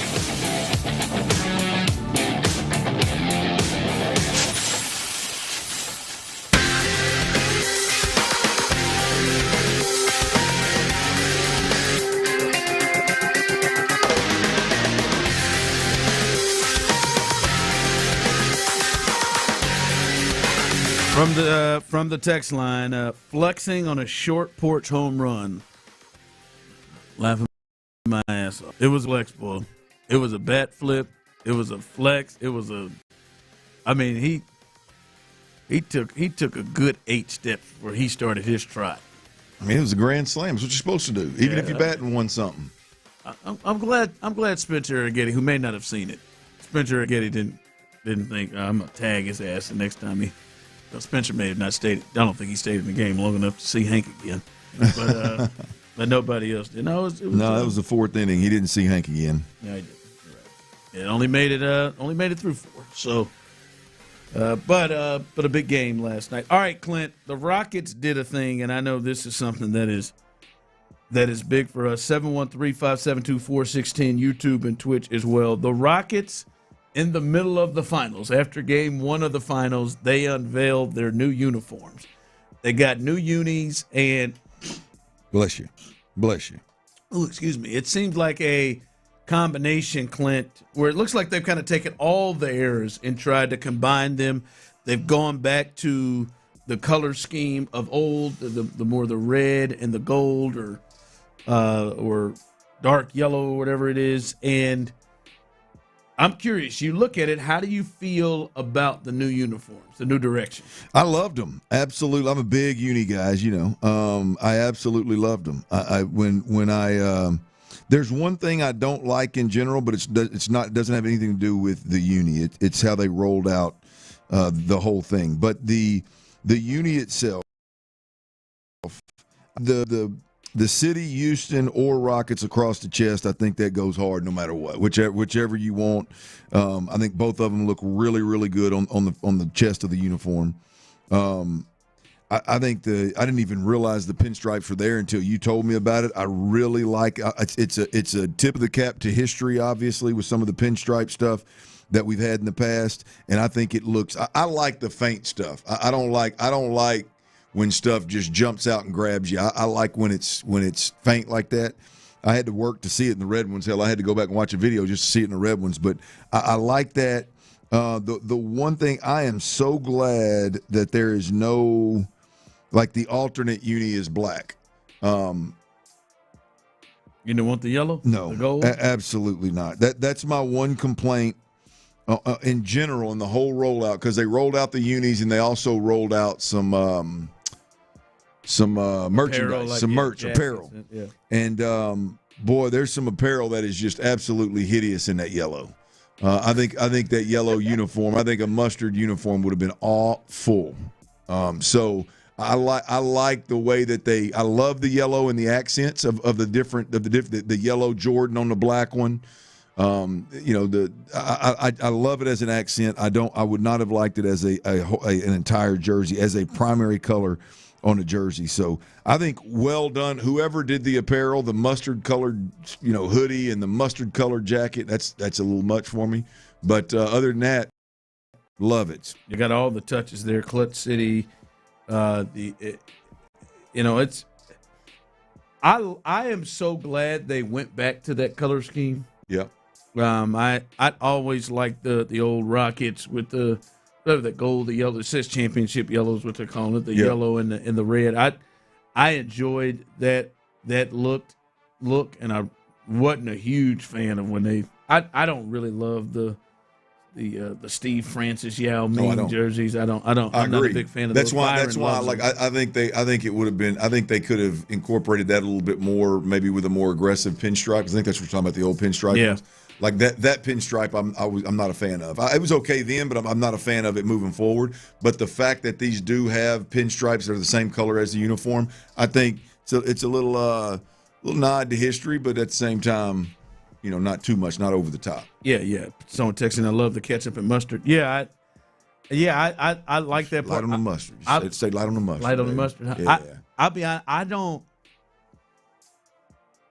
I wish they didn't do with the pinstripes. I get that. Yeah, that's the fair. nod. That's the nod to that era. I don't love the pinstripes. I like the black jerseys probably the most because that's the most faint. You can see it, and I think the red are a little tougher. The white ones you could see it in. It doesn't kill it for me. That's probably my least favorite part.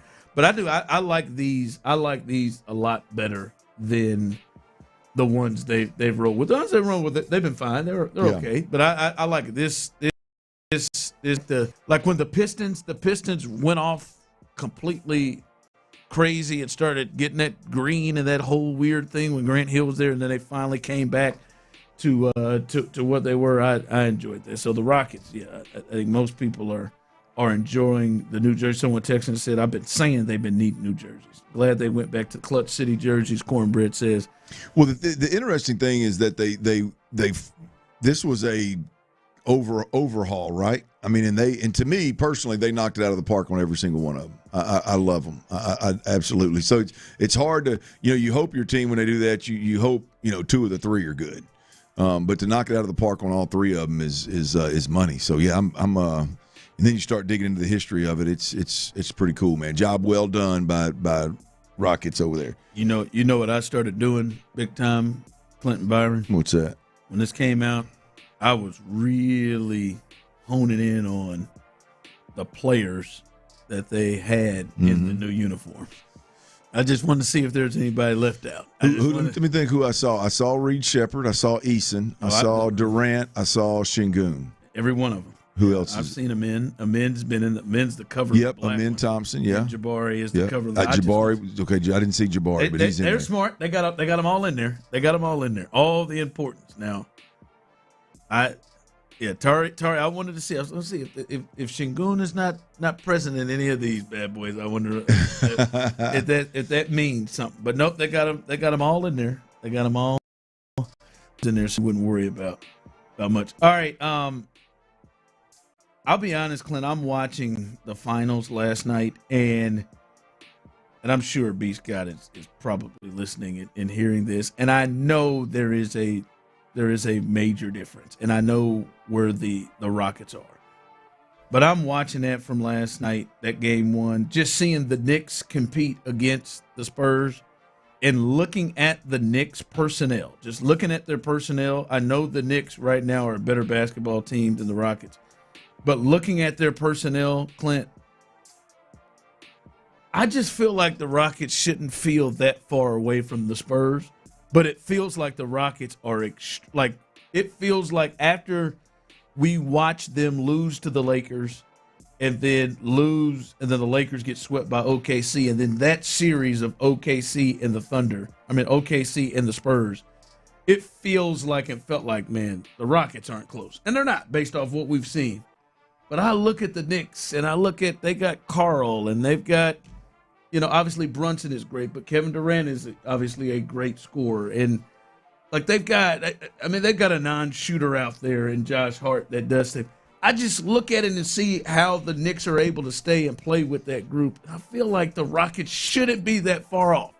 I feel personnel-wise. Yeah. They are, but I just look at them like, man, is Şengün and Karl is there that big of a difference between those two? I know their games are different. Karl can shoot it a lot better, but a better playmaker and I think better post-up game. I just watched it. I'm like, man, I just don't like right now. I watch OKC and the Spurs in that series, and I thought, the Rockets aren't close. They've got to do something big to get themselves in that space. But I look at the Knicks and I just feel like their personnel is not that much better than the Rockets. Yeah, I think you mentioned one word in that spiel right there, Ron, that I think sticks out to me, and it's shooting. They're cats on a whole different level, which is a whole different threat, to a defense from a shooting perspective than Şengün is.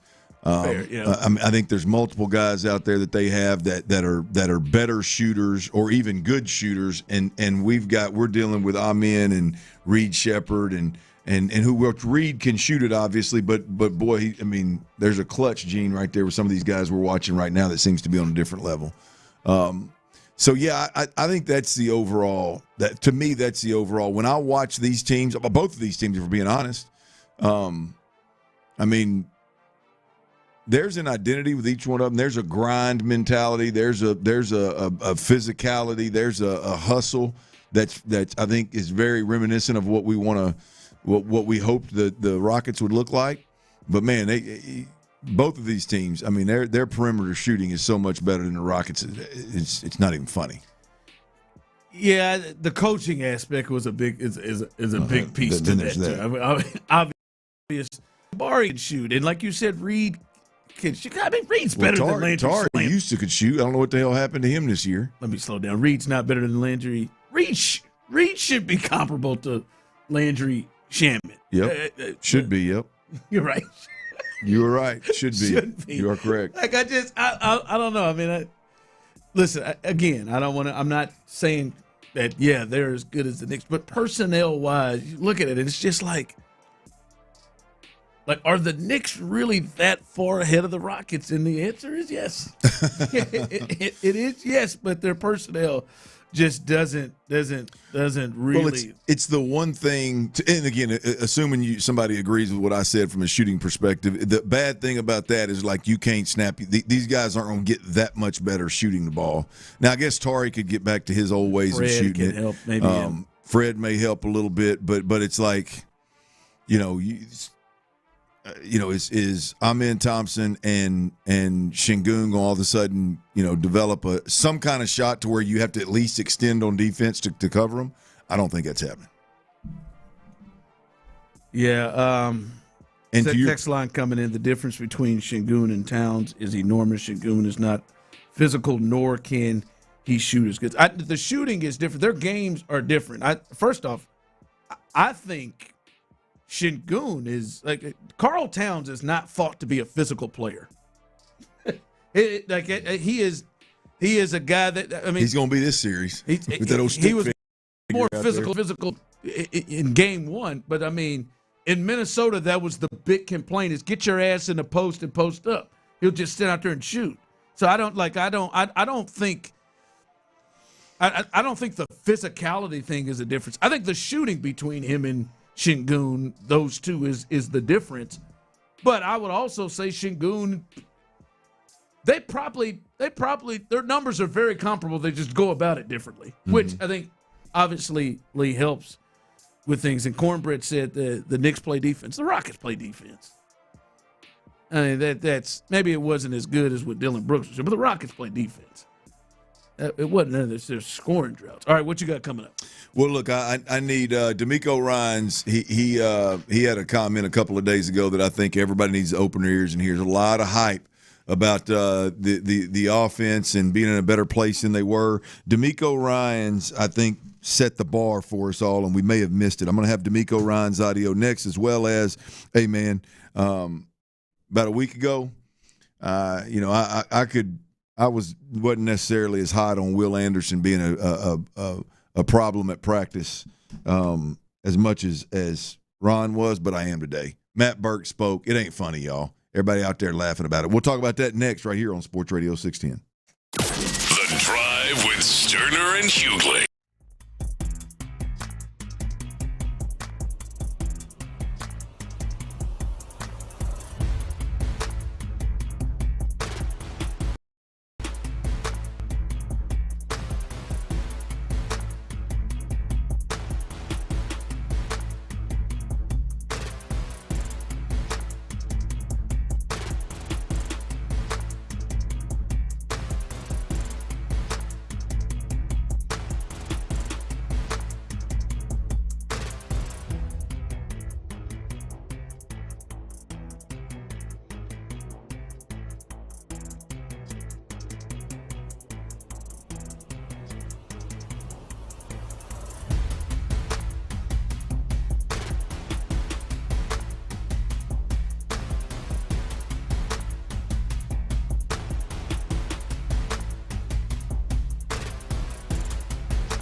before we get to that boner. On The Drive with Stoerner and Hughley. Powered by, I'm going back to the old well, Ron, since you know, we've been talking about all the fast food and everything this morning. I'm Chipotle, man. The double beans is clutch, man. No charge double beans for me. Probably don't appreciate me announcing that.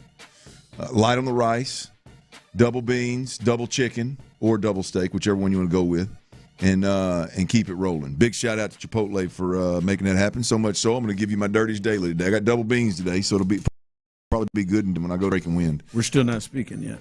Who's not? Me and Chipotle. Oh, that's right. I forgot. You said. I mean, that was an honest mistake, right? That was an honest, long mistake. Yeah, still not ready yet. Well, I mean, you got it. Shout out to Freebirds. Oh, not during my powered by you dirty Shout out to him, man. I had to move. I got to move left. For a little bit. Oh, that's good. There's plenty of options out there around these parts. That's for damn sure. But they did me right again this morning. All right, Ron. We've with these OTAs starting, and we're starting to hear from all the coaches, all the players. It seems to me. Correct me if I'm wrong. Now, correct me if I'm wrong. I think both on this show as well as other shows, there seems to be a little uptick in the hype around the offense. I'd say you, with D'Amico and Nick Caserio and CJ speaking, and you know the thoughts that, boy, this is a collaborative deal. This isn't a buy-in CJ or else. This is a boy. CJ's got some input into what's going on. The head coach comes out and goes, boy, we're at a whole different level than we were a year ago. And all of a sudden, there's this hype and this excitement around seeing this offense. Right, which I'm not saying is wrong. I'm not going to tell anybody how to fan, but I do think that the majority of us, I don't want to speak for everybody because the other shows may have caught it, may have listened to it, may have used the audio, but I do think that we missed something. I do think that there's an important part of this. Boy, the offense looks better. Boy, the offense is further along than they were last year. There's right, and it's what was the starting point? All right, so the same time that D'Amico Ryan spoke with the media and said, you know, hey, we are light years ahead where we were last year. Okay, he then went on, which a lot of us, I don't know that we necessarily played it, but he then went on to answer a follow-up question in a way that really showed why we are so much further along today than we were a year ago. And I don't know that it's what everybody is thinking. Here's D'Amico Ryans answering that follow-up of, hey, when you say the offense is further along now than they were last year, what do you really mean? When I go back and I look at film from our last year OTA practices, we had trouble just snapping the football, getting plays started, right? And then communication, the play clock going down in last year's practice. So now when I look at it, like when I say we're ahead, we're ahead. We're doing a better job with our cadence from the quarterback position. All three guys are using voice inflection really well. They're getting our defensive line to jump off sides several times. They're using their snap points, the cadence, the rhythm, and timing. They're changing it up a lot, which does wonders for our offense. When you talk about operating fast and you operate at your pace, you control the tempo, and our offense is doing a better job of controlling the tempo this year, and I'm excited to see how we keep going with it. So as I said, I just want people to realize how low that bar was set when they're talking about being further along now than they were last year.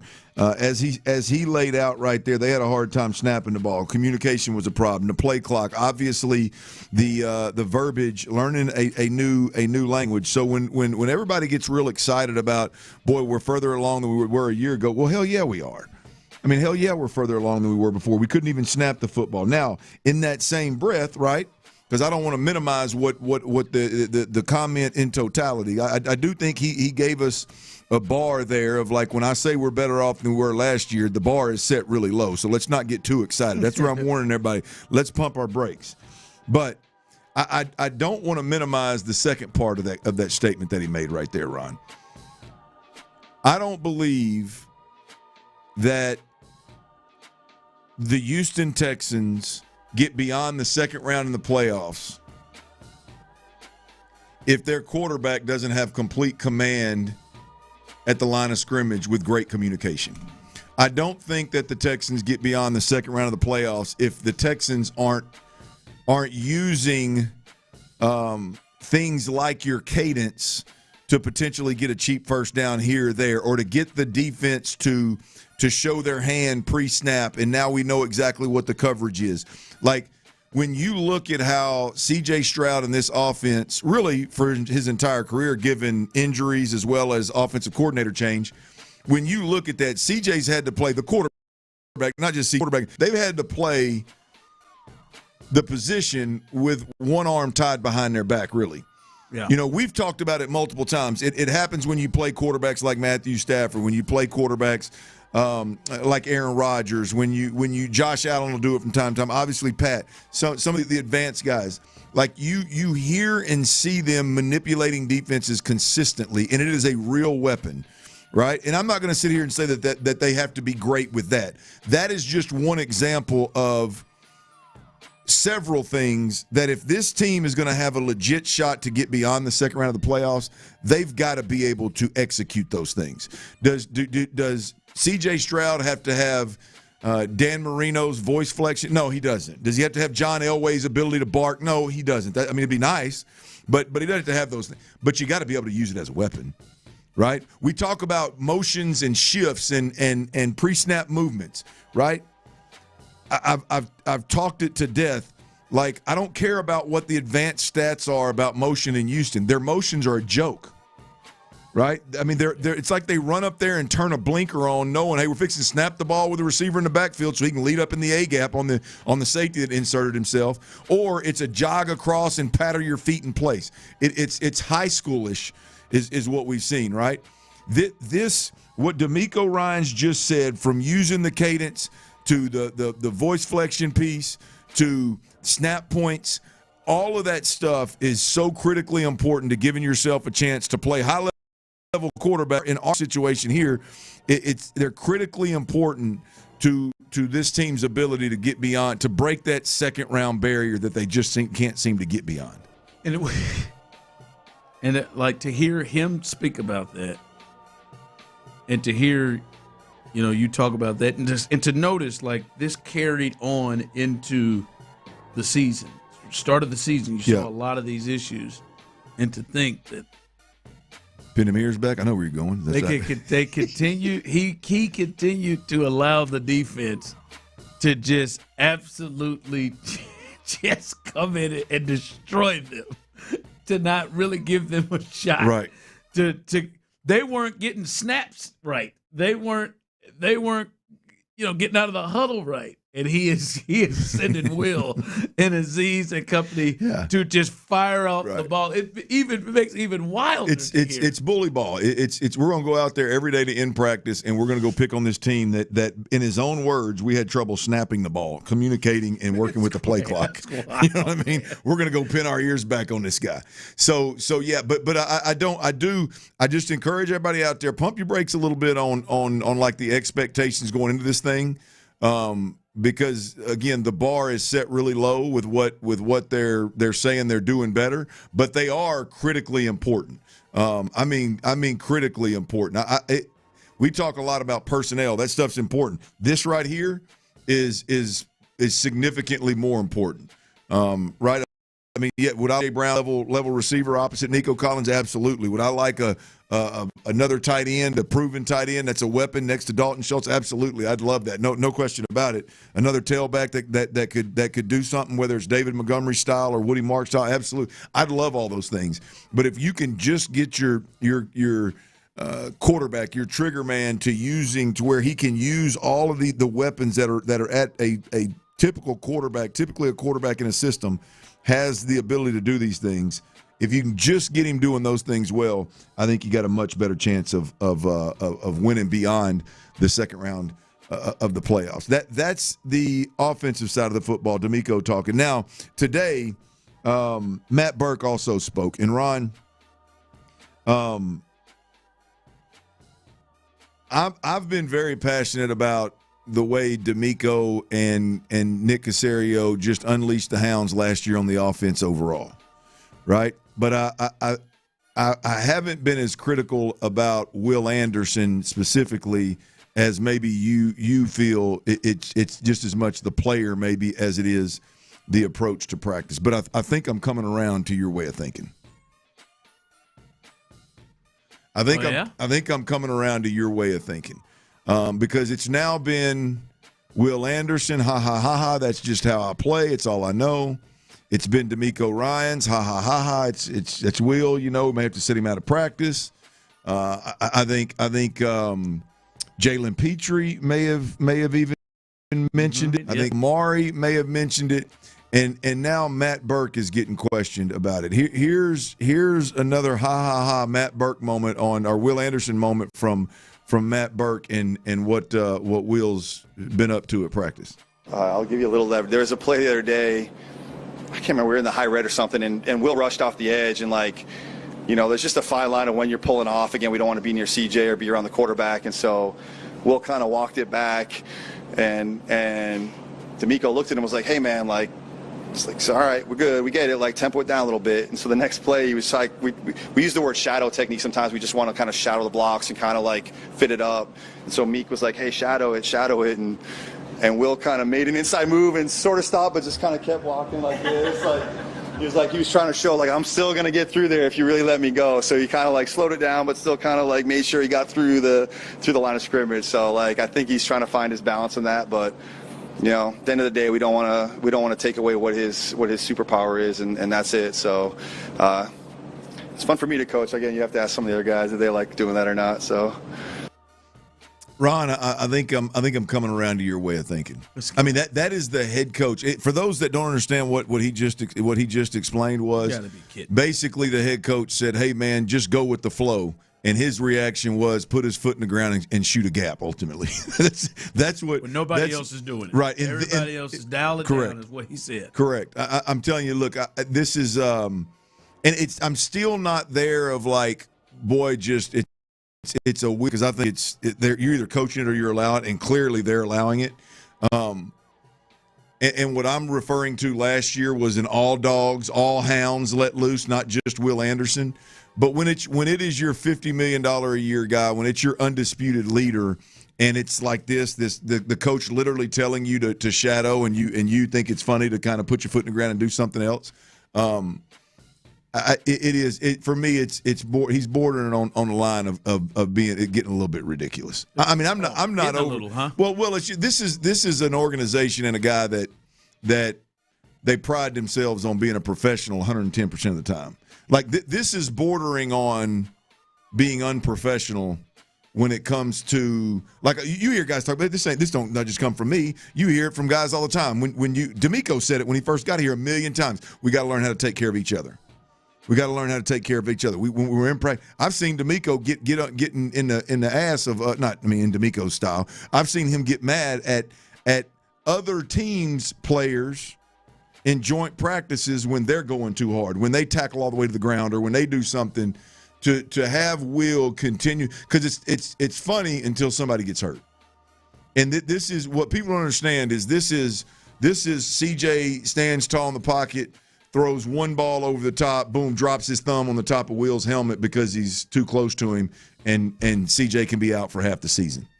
I mean, so it's funny until it's not. The other part of it is if asking him to down a bit in a non-padded practice, in an OTA practice, if you think that is going to take anything away from Will Anderson's game on Sundays, I think we're stretching to make excuses. Or the silliness of he can only play one speed. Yeah. That's all it. No, stop. That's bull. I mean, hey man, everybody in the building, man. We're just shadowing here. Yeah, just moving along, man. The head coach is telling you, hey, dial it down. Not him. No, man, he lines up, baby. It's the divisional round of the playoffs. Every single time he puts his hand down in the ground, no matter what he's wearing or anybody else is wearing or whatever. Silly, man.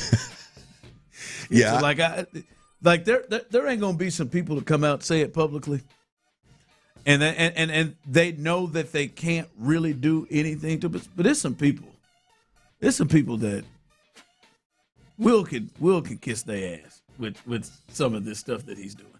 Yeah. There's some people like can't nobody really attack Will like that, but like it's silly, man. What are you doing? Well, the only that's what Will feels like. He's like, what are you doing? Well, it is. It's interesting. The interesting thing to me, it's one thing from the players. I'm not talking about the players that much, but like Matt Burke, before he made that comment or told the story about Will, he literally went on and kind of just said, well, it's up to D'Amico to handle that or to manage that kind of deal. I disagree. I think in the football world, like I think it's. I've never been around a staff, good or bad, that was just like, oh yeah, man. I mean, that's up to the head coach to decide. Like I've never been around a coach that wouldn't go like, hey man, like a D-line coach. I've never been like the D-line coach that say, hey Will, man, like we should have a serious conversation about this. Right? If the D-line coach doesn't want to do it, then the defensive coordinator, Matt Burke, it shouldn't be a ha, we'll let D'Amico deal with that. Now, maybe because D'Amico's already laughed at it, they think it's funny or whatever. But I've just this is such a maybe a do-your-job approach. Like, I don't know how somebody doesn't stand on the table at this point. I don't know how Nick Caley's not sitting outside D'Amico. Nick Caley doesn't. But if I'm saying if I were Nick Caley, or Jerry Shaplinsky or Gerard Johnson last year, I would be sitting outside D'Amico after something like this, like something got close to for again after last year, and again we're in OT. I would have been sitting outside. Hey, coach, can I get 10 minutes real quick, man? Like, hey, let me just paint this picture of what we're dealing with here. You know, the how badly we need CJ to play well and how badly we need to install this offense in a clean pocket and do some things. We need that. We can't even get it in an OTA. You know, like that's how and to think that that's the way that I would approach it. To think that you got several coaches that just laugh at it is wild to me. Yeah, what made him say, I'm gonna take it inside move? But I'm gonna undercut this. He's a penetrator, baby. I'm gonna take it. I'm gonna take it inside move.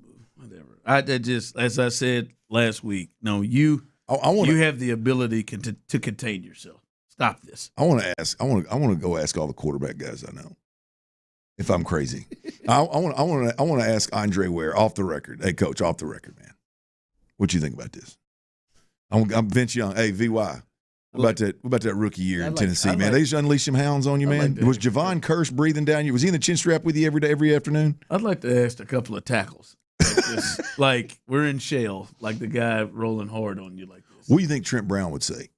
You think if Trent was out there? Trent hasn't had to deal with it. No, Trent hell no. He's not going to. It's probably why he didn't practice. It's probably why he didn't practice last year in training camp. He possesses you to do something stupid. Yeah. That will be an interesting battle, boys. Braden Smith and Will Anderson. Because obviously, big boy on the other side, Ariante Ayers ain't going to say nothing because he dealt with it last year. Braden, yep. I wonder if Braden and David Montgomery, I think those are the two. I wonder how long they put up with it, if they ever say anything. All right, what did you learn? What did you learn from game one in this series? And do you think the Spurs are in any kind of trouble? We'll discuss that coming up next. In the Loop.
Sports Radio 610 presents The Drive with Stoerner and Hughley.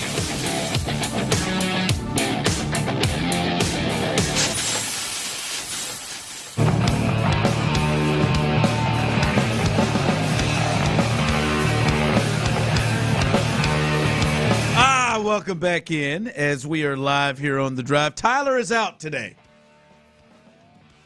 Under the weather. Hopefully he is back with us and he feels better tomorrow. Went out with a bang, though, didn't he?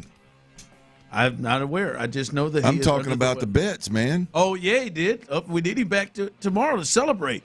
You know he is really feeling rough.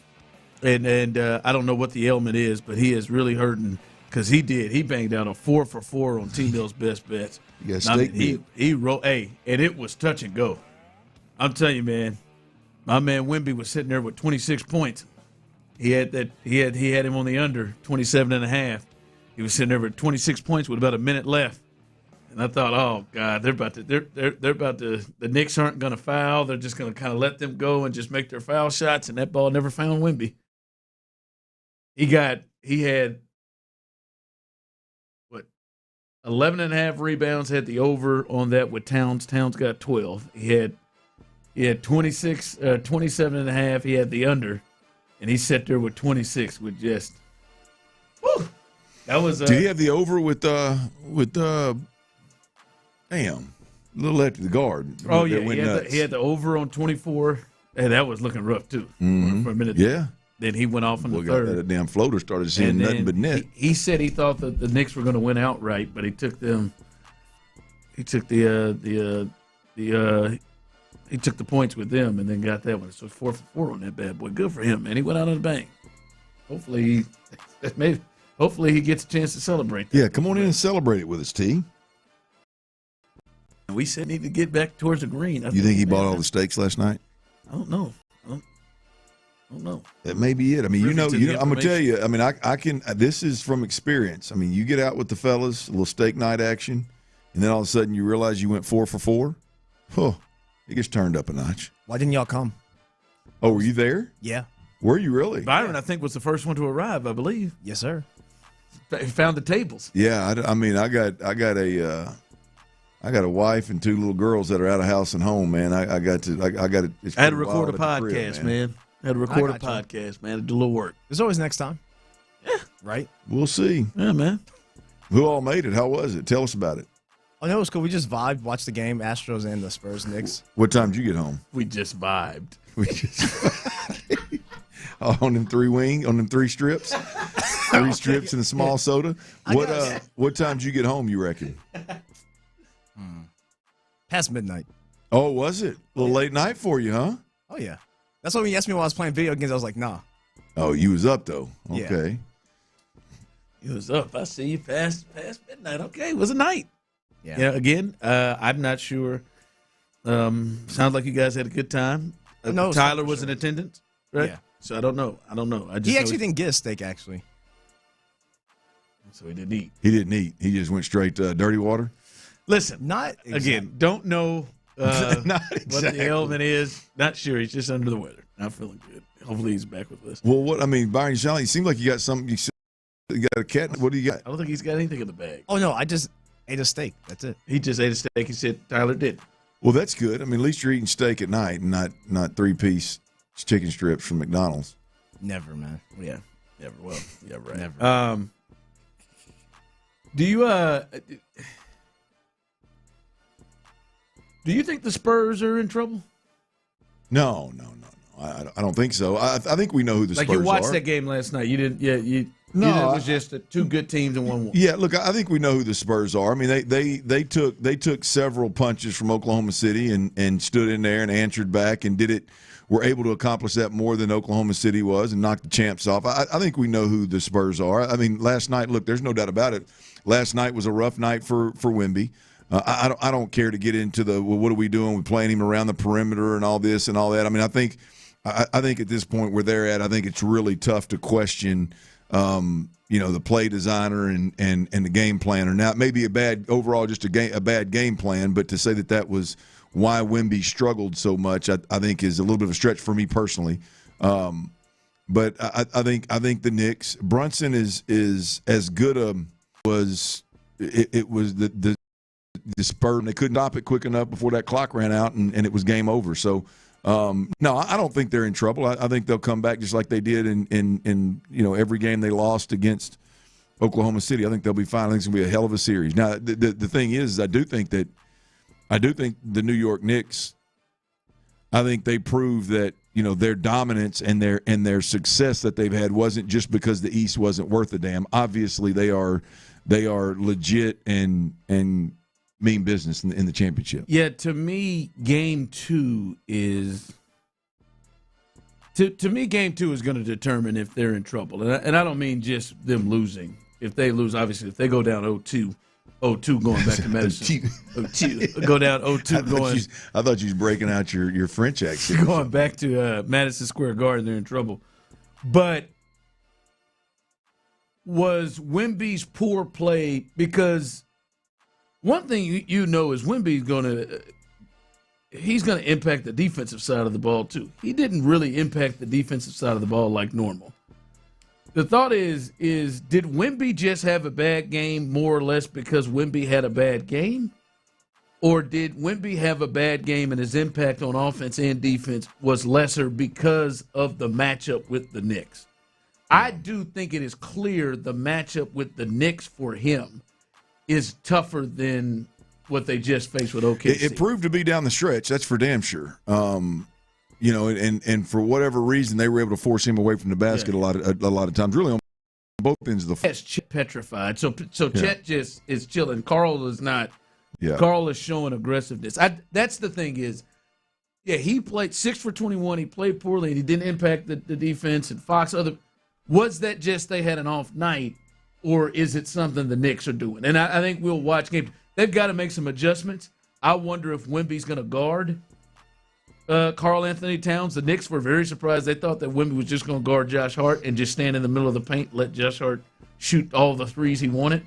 But they didn't. They guarded him with Towns. But Towns causes a problem because unlike Chet, Towns can be a problem if you try to throw one of those guards on him, or put Vassell or somebody on him in the paint, and they will go to him in the paint. So, well, whatever happens, I doubt that Wemby struggles the way that he struggled in game one. I just think like he said in his presser, he wasn't good last night. I mean, he wasn't good. I don't think it's some kind of schematically, boy, they really did this or that, or matchup they did this or that. I think he'll play better throughout the series. Can he play better for 4 of the next 6 is the question. Yeah. Text line coming in, Ron. Last night was just one game. Don't make a big deal out of it, out of nothing. I don't think it's a big deal yet. Again, Carl looked like the toughest matchup he's had. And Mitchell Robinson came in. It was some things, too. Again, like Clint said, I don't think he's going to go 6 for 21. I think he's going to play better and impact the game on both sides. But does he impact the game on both sides like he has? And I'm about getting tired of this, but it is true. Every time he has a bad game, we keep talking about he's winded. Well, how exhausted is he? How tired is he going to be? Now they're gonna pick right back up and play Friday. How tired is he? How exhausted is he? So we'll see. And Mitch Johnson's really got to make some adjustments too. The coach. I think Dylan Harper's got to play more, and he's got to find ways to get Wemby easier shots as well. I'm going to tell you, whatever they were doing outside of Wemby's struggles, whatever they were doing worked like a charm for 3 quarters. You know what I mean? They pulled away in the third quarter, into the first half, third quarter. And then somewhere in the middle of that third quarter, oddly enough, when Brunson went to the bench, Carl kind of took over there in the third quarter and got him back in the game. And they just could not stop it. Yeah. They could. It just went fast. All right, the biggest thing on field for the Texans, we got a chance to hear one of the men who are directly involved in it speak about it. We'll discuss that coming up next. Hey, y'all, look, it takes one.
presents The Drive with Stoerner and Hughley.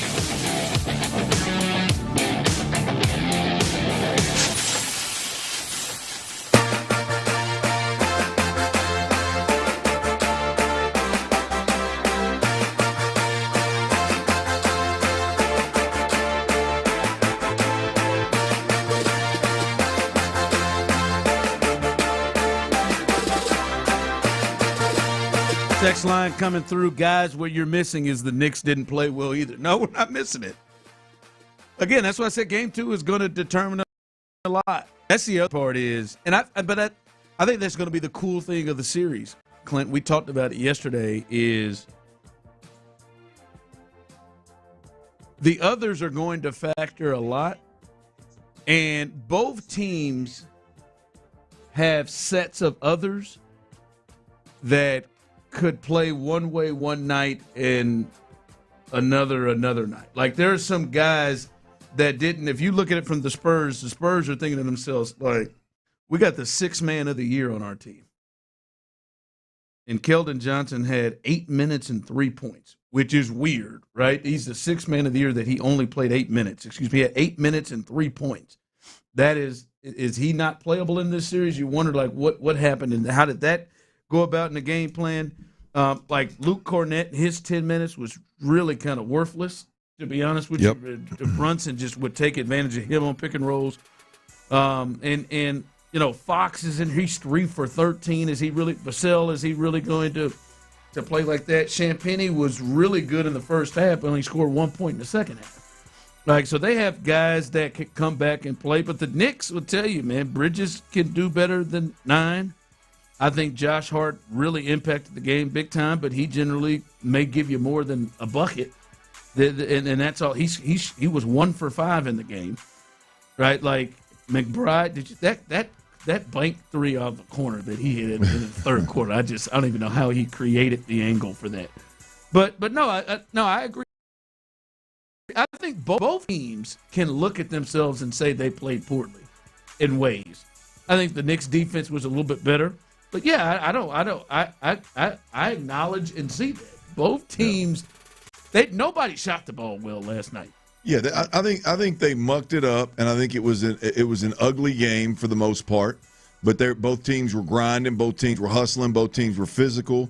But I think it was an ugly game until the game started to turn, and I think it started to turn through multiple players. And then all of a sudden, in the fourth quarter, Brunson took over, right? I mean, the Spurs and Wemby ultimately couldn't stop the bleeding, and ran out of time. I think both teams are going to tell you that they should have played better. One of them superstars just got hot late, and they were able to run that thing out. So this was not a boy. One team played great, the other one didn't. It was just one of the stars got hot at the right time, and the other squad ran out of time. But what we do know is both teams have really great stars. Yeah. But we know that if San Antonio's star hits close to his ceiling, it's different than if Brunson hits his, just because of everything that he impacts. Yeah. With his ceiling. So that is. I mean, he was 6 of 21, and you could get to yourself and say, man, we gave that game away. They were not only up 14 in the third quarter. Wemby went off on a run. He hit a 3, then he ran over Karl Anthony Towns and got an and one, made another bucket, and they took the lead back after trailing. And then Brunson got the big 3 off the tip he got on that offensive rebound and hit the 3, and they went up. They almost pulled that off with the sixth man of the year getting 3 points in 8 minutes. Wemby going 6 for 21 and playing poorly and not impacting defensively like he normally does. And they almost pulled it out. So, yeah, I think this feels like this is one that's probably going 6-7. Yep. Sorry, kids. Which for us. Shut up, Byron. I knew you would peek up. That sounds like a guy who orders a mini bundle from 6-7. 6-7. He popped up, didn't he? Let me get that mini bundle. In my tangy barbecue sauce. He added tangy. You don't get tangy, do you? That's what McDonald's is. It's the No, tangy. yeah, it says tangy barbecue, but I don't say tangy. Man, I don't say tangy. Byron, it just keeps getting worse. I don't say tangy though. Oh, you don't say it. You just say barbecue. That's fair. If I wouldn't say it either if I was you. I mean, if you're in the car alone, I guess it's okay. But if you got your girl in there, don't say tangy barbecue. What kind of sauce do you want? Tangy barbecue? Like, no, I'm not doing that. Let me get that TB, baby. Let me get that tang. Get that tang. You got any of that tang in there? Man. Hey, next time go through. Sorry, Tyler's sick. Next time, go through Byron. They tell you, hey, what kind of sauce you want with that? You know I want that tangy. That's all I wanted to say. Hey, tell him you're going to pull up at you and take a guess. Say, I'm going to pull up That'd there. be good. What you think? Take a peek at me and tell me which one you think. Oh, no, man. I think, what are the options? What are the options? What they got? Tangy. They got sweet and sour. They've changed. Sour. They've changed their dipping sauce. Honey mustard, Hold on. ranch. Let's. I only know if we're going to do this. I would probably. I mean, tangy. So far, the options you gave me, tangy barbecue, I think is right up your alley. We've got now.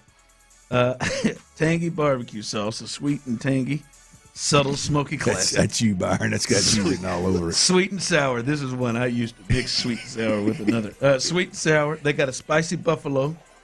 They got a honey mustard, creamy ranch, a hot mustard, excuse me, and then straight honey. I mean, yeah, I probably would have went tangy with you if you pull up. I'm going tangy.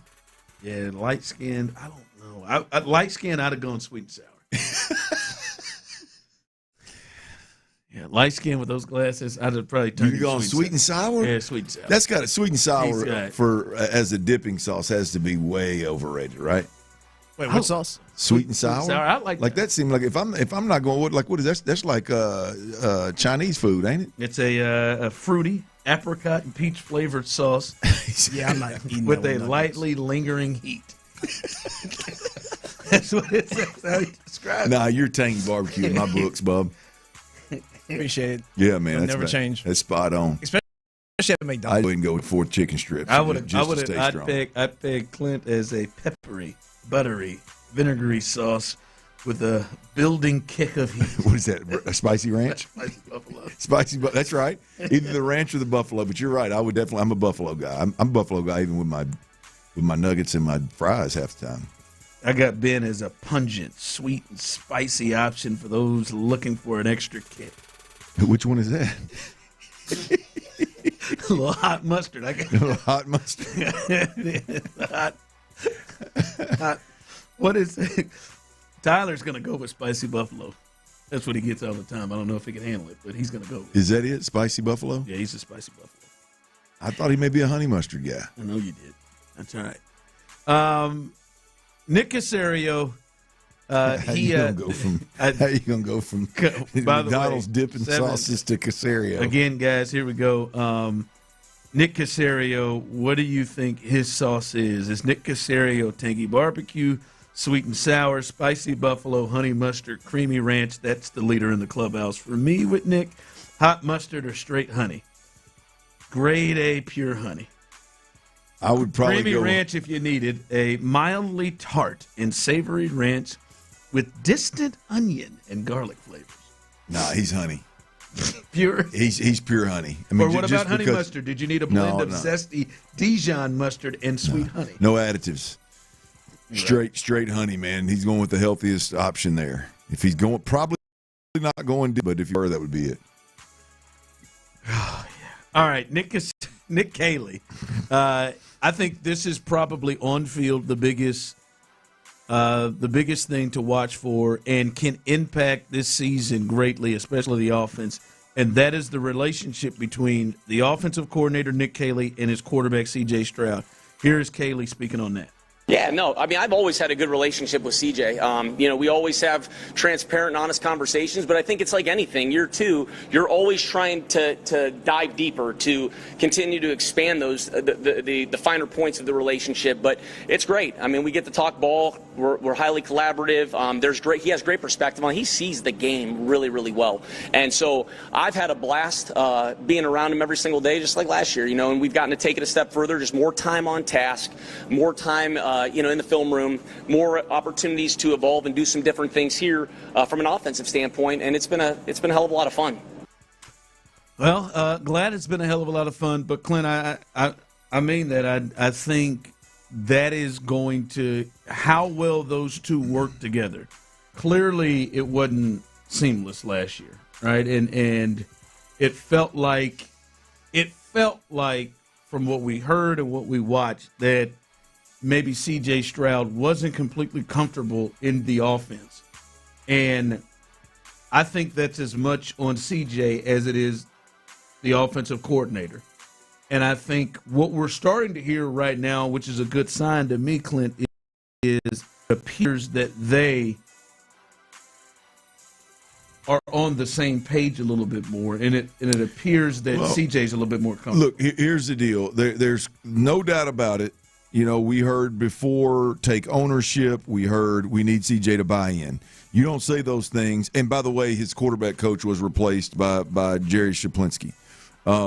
Those things don't happen if everything's on the up and up and you feel good about where your quarterback is with this particular offense and kind of how your everyday processes are rolling. Things like that don't happen. Comments like that aren't made, right? So I don't think it's a stretch by any means to say that something was strained last year in that first season. I think it's probably something that rolled over from the previous season, which was Bobby Slowick's last year. And they need CJ to take a little different approach to this thing. I don't think that's a stretch at all. And you are absolutely correct. However, C.J. Stroud and Nick Caley work together and figure this thing out is absolutely going to be the biggest. It's going to be the biggest point of how far the Texans can go with this great defense. Yep. Like CJ being comfortable and feeling good and feeling like he's got ownership and feeling like he's got some control of this offense like he did the first 2 years of his career is huge. Yeah, it's important, but here's the deal, guys, is there was clearly a problem before, right? It's easy and right here for CJ to make up his mind. He's going to approach this thing a little different, whatever, contract year. It's easy for Nick Caley to be, quote-unquote, collaborative and do all these things to incorporate and include C.J. Stroud. It's easy for everybody to smile and enjoy the process until games start. And then all of a sudden, something that you've been working on and you've been told it works, it doesn't work, right? It doesn't bear the fruit that CJ wants it to bear, that D'Amico expects it to bear, whatever it is. It's not happening fast enough, right? You don't play and produce the way you want to play and produce, and all of a sudden there's somebody's got to take the blame. Is this Nick Caley? Is this CJ Stroud? Is this Shaplinski? Is this D'Amico? What's going on here? That is when you're going to find out what's really going on. It's easy right now. It's easy to sit around and go, yeah, we all love each other, man. When games start happening and adversity strikes, who at that point is, how strong are they at that point? How together are they at that point? How much do they like each other at that point? How much are they collaborating at that point? That's when it matters. All right, coming up, we'll get you ready for the Astros. They've made some roster moves. They've got a guy named Lamont hitting in the 5 spot tonight. We'll let you know more about that as they get ready to take on the Pirates in this finale. Also, we'll look at the latest here with the finals here as Game 2 is getting set for Friday. And another big contract, Dario, coming up big again at the wide receiver spot. We'll let you know the latest and maybe something that Clint said about Nico may be real coming into next year. All of that as we continue right here live on The Drive. We finally have a little more.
Sports Radio 610 presents The Drive with Stoerner and Hughley. It's the 5 o'clock fire. It is 5 o'clock. Congratulations. Hopefully you're off work. Luckily for you, Old Dirty Show.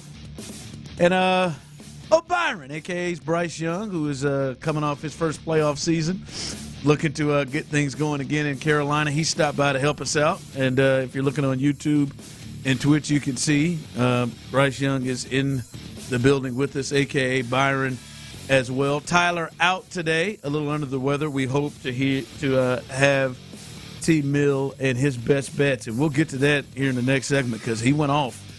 All right, we need him another day. Maybe he's just taking off because he's wanting to just do basketball and he's ready to do basketball tomorrow. But T-Mill out. Hopefully he'll be back in tomorrow and he can get another 4 for 4 on them best bets because he was perfect last night. But we'll get you ready for the Astros as they're at the Daikin tonight as they try to win this series after that big comeback win last night. They try to win this series.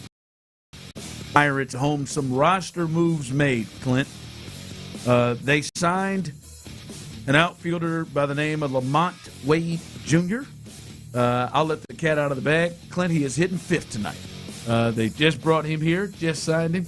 He was with the Chicago White Sox organization, AAA Charlotte, the Charlotte Knights. Hit .250 this year. 7 homers. And he is slipping right into the 5 spot tonight. Sure, he'll just go off tonight. Hit multiple home runs. Probably is what'll happen there. But he has just been signed and immediately going into the lineup. Colin Price, his contract was selected to the Major League roster, and he is catching tonight.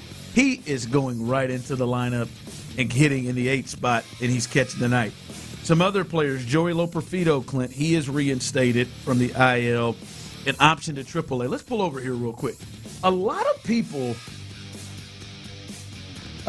feel a lot better about Joey Loperfido than I do. Like, I put Joey Loperfido, to me, is in the same class of the Zach DeZenzos, the Taylor Trammels, the Help Jake, all of those guys. He seems to be in that. It feels like some people think there's a little bit more with Joey Loperfido than I do. I don't know. He comes back. It feels like I think he'll send somebody down, but I don't think he comes up and holds down one of the corner outs like Cam Smith has. I think he's still a platoon player. Yeah, I think he's somewhere between Cam Smith and the platoon players you spoke of.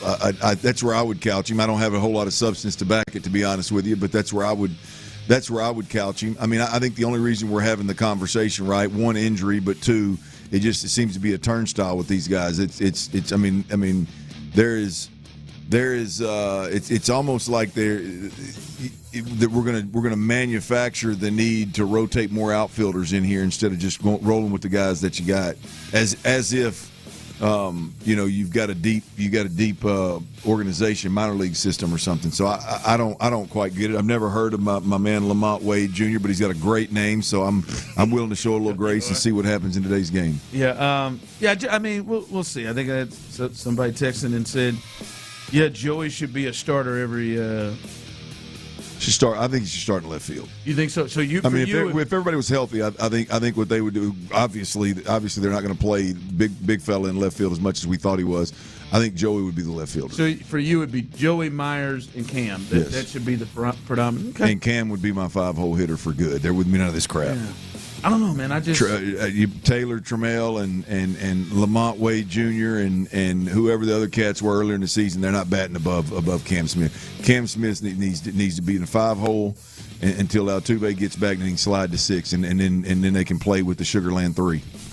Yeah, another one who is a part of that. Sugarland 2, because Vasquez needs to be 9. Sugarland 3. Another part of that Sugarland is taking his talents back to Sugarland, and that is Zach Cole.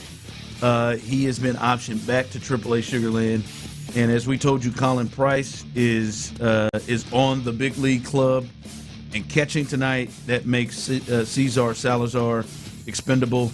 Also, outfielder Rylan Thomas. Don't know yet, but they've both been DFA'd and are no longer a part of the Astros organization.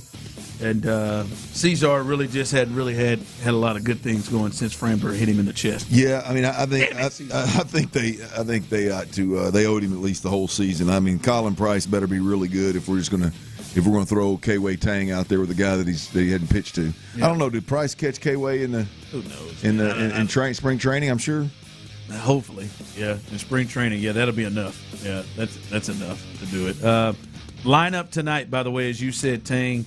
Who has pitched the ball pretty well lately. Pena is back. Pena swung the bat really well last night. Alvarez, of course, he's hot again, 4 for 5 last night. How the hell does he have a chance to hit, to swing the bat, to put himself in position to get 4 hits in a game? It's beyond me. But he's in the 2-hole. Christian Walker in that 3 spot. Paredes swung the bat well as well, and then Lamont Wade Jr. somehow snuck into that 5 spot with Cam Smith, who had a really good game. That's a part of it last night. Not just a good game, but he came up with it. Cam Smith had a solid, some good numbers, and big hits. Not great, but good numbers. Trammell was your 4 and 5 hitter last week. He ain't good enough to bat, but we're gonna put Wade up here in front of him. Hey, give him a shot, man. Why not? And that was a timely hits. That big 2-out hit. Earlier in the game, and then and then the 2-out triple to give them the lead. I know. I'm sorry. Go ahead and finish your lineup. I didn't mean to. Oh yeah. Lamont Wade Jr., Cam Smith, Trammell, who you just talked about, and then Price, who's the new catcher jumping into the Nick Allen. I know Cam was struggling a little bit early in the season, and there were some conversations about what would happen if everybody got back healthy and who would go up or down. I'm probably more confident than I should be, and have been more confident than maybe I should be in Cam Smith. I think he's above playing with. Like I said, I think right now he should be your 5-hole hitter, and nobody that we've never heard of should ever bat in front of him. That's where I'm at. I mean, he doesn't have great numbers, but he's up there flirting with what Paredes is doing this year. I mean, and he's got 8 stolen bases. I mean, he's got speed on the base pass. Hopefully, he gets going again. He took a nose down for a minute. Yeah, I mean, they all have their ups and downs, right? Like I just think that's a guy you gotta stick with. You can't. We got to quit. Why am I even letting it be on my radar? I know they're gonna move his ass. He'll be batting 8th or 9th next week. All right, that's it. We'll see if they can get a dub tonight, win this series versus the Pirates. 5 o'clock fire. All right, we've talked about game 1 here in the finals. The Spurs top that first game. Knicks come in. They win their 12th straight playoff game. They have not lost since April the 23rd. They win their 12th playoff game and 7 straight by double digits. And they'll get ready for game 2 on Friday. And it's crazy right now. I feel like this is a long series. But the Knicks are, if they win this thing definitely if they sweep.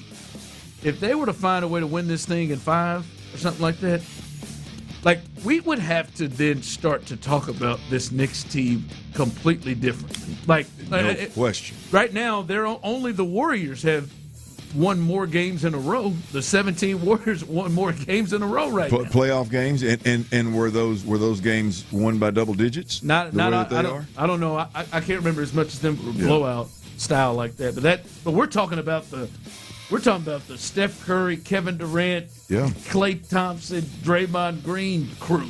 Oh yeah, if they're able to run the Spurs up out of the gym in 4 or 5 games, hell yeah, you got to talk about how dominant of a run that is. I mean, there's no doubt about it. Yeah. But that's the beauty of this series, and maybe it's all series, but this one, when you get to this point, I don't.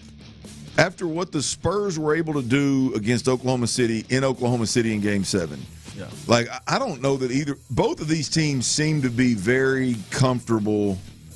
Like, even though New York didn't play great last night, it seemed like they were really on the road in a hostile environment, and we've seen that recently from, obviously, San Antonio. So I do wonder how much the home court advantage, I know it's obviously going to mean something, I do wonder how much it means in this particular series with these two teams that appear to be almost, just foolproof when it comes to that. Yeah, and man, when they go back to New York, that place is It'll be live, ain't it? Hell, half of them are there. Yeah. I mean, I saw. Every actor that you could think of slit themselves in them cheap tickets they paid for in San Antonio. I saw Tracy Morgan out there. I saw. That's all them women that Charles Barkley's taking pictures with, boy.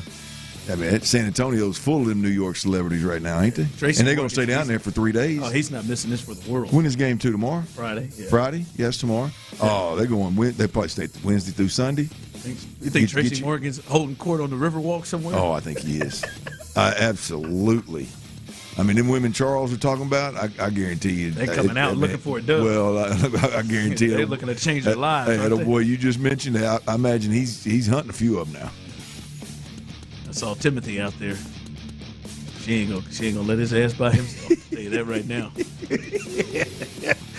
Oh, that is great. Yeah, I didn't think about that. If you got got that kind of money or that kind of fan, go spend. You catch back-to-back games when you get courtside tickets. Catch back-to-back games in a city like that. Wow, that'd be cool. Yeah. San Antonio. Hey, they bringing in money in San Antonio. This is a huge week here for them. Come on. Yeah. By the way, new fans got lifetime bans over the selfie thing. Whoever helped him set it up. I don't know if you saw in the middle of the second half, 2 fans just ran out onto the court and tried to take it. I think he got it. Took a picture with Wemby. I think Wemby's head was out the top of it. I don't think. My man Wemby, he even smiled for the photo. Yeah. Smile. I saw it looked like the Knicks player was going to guard him, was going to bodyguard him. Mitchell Robinson, he was shocked. The interesting thing about that to me is, I mean, hell, one female bodyguard got there. I mean, obviously the guy was just trying to take a picture, but what if he was up to no good otherwise? Yeah, I mean, one female bodyguard got there. And there's got to be a long conversation about security. Absolutely. Like yeah. I mean, she did a great job. Don't get me wrong. I mean, she wrapped him up from the back, but I was just like, damn, you would think that old buddy, he got all the way out there and even turned around on his own camera before she got to it. What kind of place is Fat Joe renting in San Antonio for the last 3 days? I'm just starting to think in my mind of some of the guys that I've seen down there in Knicks uniforms at that game yesterday. Who all was it? Fire. Who's who, man? From actors to artists. I mean, they were all out there. All right. Packers wide receiver Christian Watson, who has had a lot of injuries in his career. We talked about the big deal that Drake London signed with the Falcons. Christian Watson gets an extension worth $110.5 million. The new money, Clint, averages. It puts him as an average of $27.6 million, which is exactly franchise tag is a little bit more than what the franchise tag is that like George Pickens is on, which is at 27.3. Which is crazy, Clint, because this is a second-round pick that has had injuries and was coming back from an ACL and came back with 35 catches and 611 yards. And in his 4 years, he's had an injury, and he has torn his knee up, and he is less than $2 million from Nico Collins. Well, Nick, we need to be super thankful for Nick Caserio. His timing with Nico Collins, once again, it probably saved a holdout. Now, I think it'll be a different story being sang next year at this time, and Nico will be crazy if he gets on the field for what he's going to make. But, boy, if they wouldn't have put that new money on there, if they were trying to do that right now and this cat came out here with 27.6, it would have cost the Texans a good chunk more. Yeah, Christian Watson is, I think, very talented.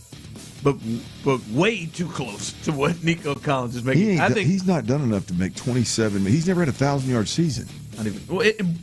He's been injured so much that is. I mean, it's unbelievable how they hand this money out, boy. I mean, that's damn near $30 million a year for a dude that ain't never. I mean, has he even been close to 1,000 yards? I think he's. Has he even been? I mean, what's the most touchdowns he caught in a year? He's had some runs. He's had, let me say some runs. He's had a few runs at different parts of the season. I mean, he can't hold George Pickens. Let me see here. He is the most he has had in a season. The most yards he has had in a season is 620. Come on, man. Came in year one, 41 for 611. with 7 touchdowns. That's the most he's ever had in this season, his rookie season. My man scored one more touchdown than Jaden Higgins did last year, and just got $27 million a year. Yep. Are you kidding me? And the most games he's played in a season is 15, and that was in 2024, where he went for 29 catches for 620 yards and 2 touchdowns. Come on, man. And he's playing with Jordan Love. It's not like he's playing with me out there. He's got a great quarterback. He's got an offensive-minded head coach, and he's spinning it around the park. Come on, man. That's a little aggressive. Golly. Yeah, man. That is that's a little. I think he is really, really talented. But damn, man, you put that in him, and you're like, yeah. Nico's making 29. Yeah, what? That's crazy. Who was that that made 30? The jump Nico? Yeah, jump Nico. He jumped Justin Jefferson. Is Drake London? Yeah, well, hell, I apologize, Drake. I mean, if this cat's making 27, yeah, you deserve it. I mean, look, I'm looking at if he's making that, boy. I'm looking at the Lions. Jamison Williams, you got to be coming up. What kind of money is he gonna make? I mean, like a Tank Dale's got to be killing himself. What if Tank stayed healthy? What kind of work? If Tank never got injured all these years, because anytime Tank's been on the field, he's been productive. I mean, this cat's been. I mean, wow, this wide receiver market. All right, coming up, we'll look at what T. Mill did last night. He needed to have a big day to recover from his 1-for-5 start on the week, and boy did he. And the Rockets got new uniforms. What you think about them? 713-572-4610, YouTube and Twitch. What you think about the new unis? We'll discuss that next. The Drive with Stoerner and Hughley. Is Jaden Higgins one of the guys that you look at?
injured in an accident? Call Karaman at 21222-2222. Sports Radio 610 presents The Drive with Stoerner and Hughley.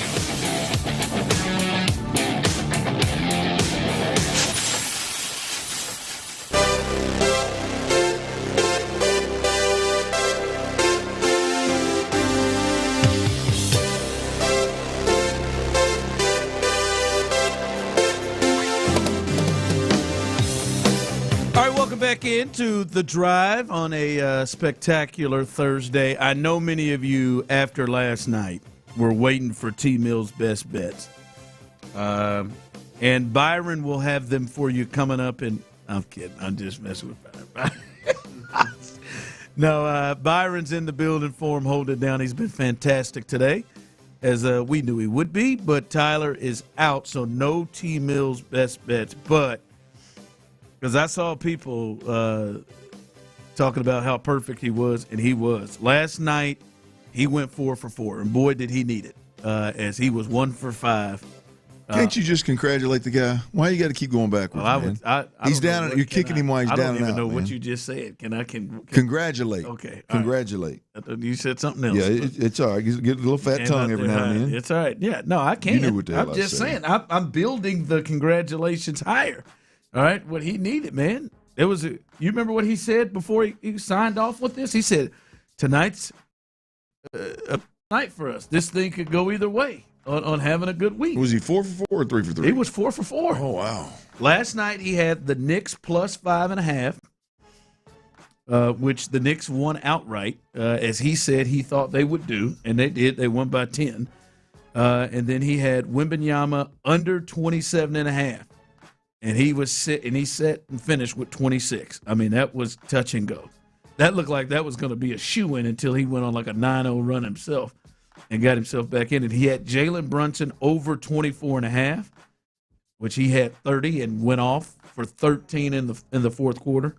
And then he had Karl Anthony Towns. Somebody, and that person you on the text line, you know who you are, called him out and said, no way in hell he gets those rebounds. I think you should apologize via text line for it's only right for saying that, because he did, and he needed 11.5 and he got 12, and he needed 12, so he got 12. By the way, he's second in the league in rebounds, so it wasn't that bad of a bet, and he did what he does. And Tyler got all of them right, 4 for 4, so he is big night, T. Millie. Big night, yeah. I mean, hell, you should have let it all hang out.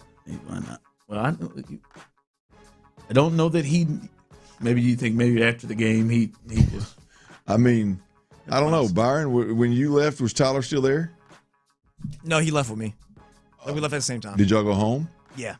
Okay. You went home, you mean? Yeah. Okay. He went his way. I don't know where he went.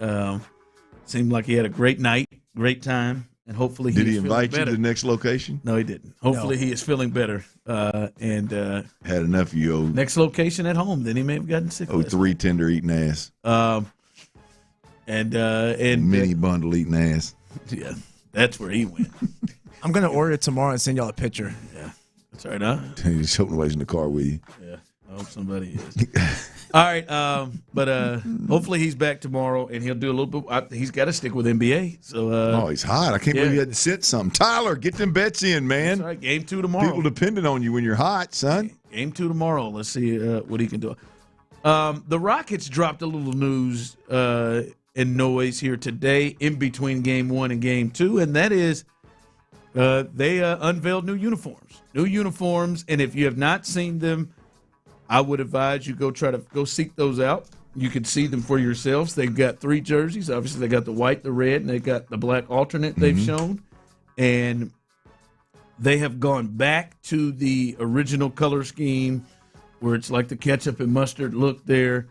And it does feel like the red and the yellow is brighter than it was just a bit. But the ketchup and mustard look and the entire uniform as a whole, it looks like it's like incorporates all of the eras. And across the Rockets, looks like the old school Rockets, but then you see the current Rocket emblem on there as well. So they do uniforms, different look, and they showed all the uniforms, and they've got a lot of new apparel. I saw Vanessa Richardson, who covers them for Space City Home Network. She had the black little like sweater number with the rockets and mustard. I don't know how much you love that one, but your thoughts? Well, I think the when you're in a city like Houston, just putting Houston across your chest, or the Rockets, obviously, but the Houston across the chest, I think that goes hard anytime you can do it. I love that setup. I know you didn't necessarily like these, but I love the pinstripes. That's the only thing I didn't love. But yeah. I love it. I would not have. I did not like the old school pinstripes, which they're obviously saluting that era when they put the pinstripes in these uniforms. So I think the faint pinstripe looks good, and I think it's a solid node to the history of the Rockets. So I like that. And I like the fact that you mentioned this. They went white, which is clean. The red's clean, and the black is probably my favorite as well. If we're just talking uniforms. I think I'm just a huge fan of black uniforms. I'm so glad that they didn't feel the need to include a mustard yellow uniform in that mix. Too much for me, man. That is. I think it's a great accent color. I love it in some of the different accents on the jerseys. The Jordan logo is mustard yellow on the black uni. I think it's clean. I love it in the apparel that they're selling. I love it in as an accent color. I hate it as a primary color. That's my only complaint about this whole rollout. It has nothing to do with the uniforms. They knocked it out of the park with the uniforms. The apparel that they dropped, the video that they dropped the apparel on it also, the yellow is absolutely hideous. You just don't like the yellow at all. One of the cats right at the beginning of the video has got a yellow jacket on with rockets in red across. That is awful, awful. So I am glad that they didn't put that in. They didn't put that as a primary color in a jersey. But love it all otherwise, man. So, no, I'm a fan. I'm a fan. People being moved to buy. I know you're not a jersey buyer, but maybe you'll buy some of the apparel stuff. I know. I may buy some apparel. I ain't no jersey buyer. I ain't no jersey wearer. I don't know. You did come out that one time when we went out on a football. Friday. Yeah, that's when they gave us. Yeah, yeah. I felt pretty good about it. I felt pretty good about the arm work. I felt pretty good about the arm work that month. I guess. Not a big tank top guy usually either, but. I mean, every now and then a player. I mean, I could see where a player that if I really liked a player, I like that shirt. If there was a player where I really liked a player, I could probably get to, but it would take a lot. It's that jacket you want. Nothing. The yellow jacket netting. The other stuff is cool. The other stuff is cool. Yeah. Yeah, I'm out on the yellow. The yellow stuff. What about you, B? I'm gonna get Durant jersey. You gonna get a Durant jersey? Yeah, in the red one. Because I didn't get the white one with the astronaut on it. You going Durant, huh? Oh yeah. You know the white one does have the new white one has a little astronaut on it. I did see that, but I just like the other black team that was like red and blue and white. So yeah, Durant. The only reason why I say Durant is I like if I'm a fan, I like to buy the jersey of somebody that may have some staying power. I feel that. I mean, who might that be?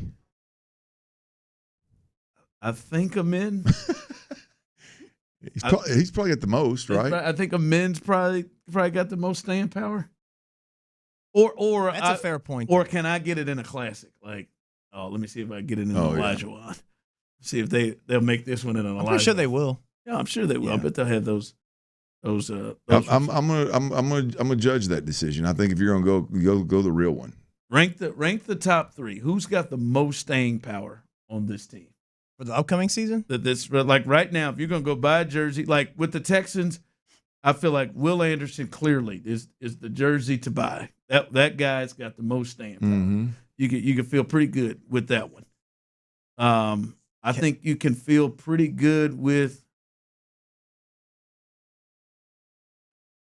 I say Kevin. Amen Thompson. Man, hell, Kevin can't be it. Kevin's old. He ain't gonna be here long. The young guys. Oh, Amen. No, I'm just Kevin. Oh, you including those guys? What? The old guys. Yeah, I thought you meant like anybody, they. Oh, like okay. But I My don't bad. I don't think Kevin has a lot of staying power. I think maybe another year. Well, I mean, yeah, okay. So, but you're talking about year, yeah. Yeah. I mean, I don't know how long Fred VanVleet's career contract is, but boy, I'd imagine he's good as long as old buddy's here. He'll be here. Yeah. Reed's not going. I mean, I guess they could get traded. Shoot, he'd ship Reed up in here right now if he could. Depending on like who they can get in return, but that's the thing with all the trade Reed, speculation all the people have Rockets trades in and all that stuff. But like, I don't think we get Giannis, but like, you know. Yeah, Reed. Yeah, you could see Reed, Şengün, and Jabari. Those could be. Not all three of them are going to get traded, but you could see two of them being involved in it, or at least, Jabari might be the next one. I think maybe he has shown something where there's a feel to keep him. Amin is clearly the least likely to be of the guys to get traded. I don't know, man. I hope Reed stays because I can get his jersey. I mean, too. the problem with Amin in this conversation is he's going to be the most wanted. Yeah. Him or Şengün, yeah. I guess a good problem to have. I'm sorry. By the way, I've had a little bit of a harder time to roll through the Texans. Who are the Texans' top three? After Will, like who do you untouchable? Like when you think like, all right, you can buy that jersey, you're safe. You're safe Aziz, for a good 3 years. Aziz, I don't know, man. I think they can get up out of it. I think Aziz. I don't think Aziz is a Texan. Y'all have Kamari in y'all's top three. Kamari's probably a good one. Kamari's probably a good one, but the only problem is I don't think they're keeping two corners at $30 million a year, so you don't know which one. Yeah, that's where I'm iffy on Kamari. I hope they keep him, but I don't sign the checks. I think you're probably pretty good with a Woody Marks jersey. I think you're pretty good with a Nico jersey. I don't think they'll end up letting him go anywhere. Yeah, you're right. Yeah, Nico's probably a good one. I wouldn't say Jalen Petrie, but I could see that coming to the end. Yeah. McDonald, I guess you're pretty safe there. I guess Aiden McDonald, you're pretty safe there. Bullock, you'd probably get you a Bullock jersey. It'd be good. I wouldn't flirt with that one. You're right. That's a good one. You're right. I'd go Will Anderson. I'd go Will, Kamari, and Nico. Shoot. I need a little bit more time. I mean, that might be a problem come mid-year if Ariante Ursary, if he don't buy in. Ariante Ursary, you might get a shot to get how that. How long is Dalton Schultz? Contract. No, I'll stay away from that. Coming up, he got some juice, man. Another one whose jersey you see a lot. I wouldn't put on this list. Tank Dell. Some good news, some great news here, and we've heard and saw at camp from him. We'll discuss that next. In the Loop. I think you have to DFA.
ends The Drive with Stoerner and Hughley.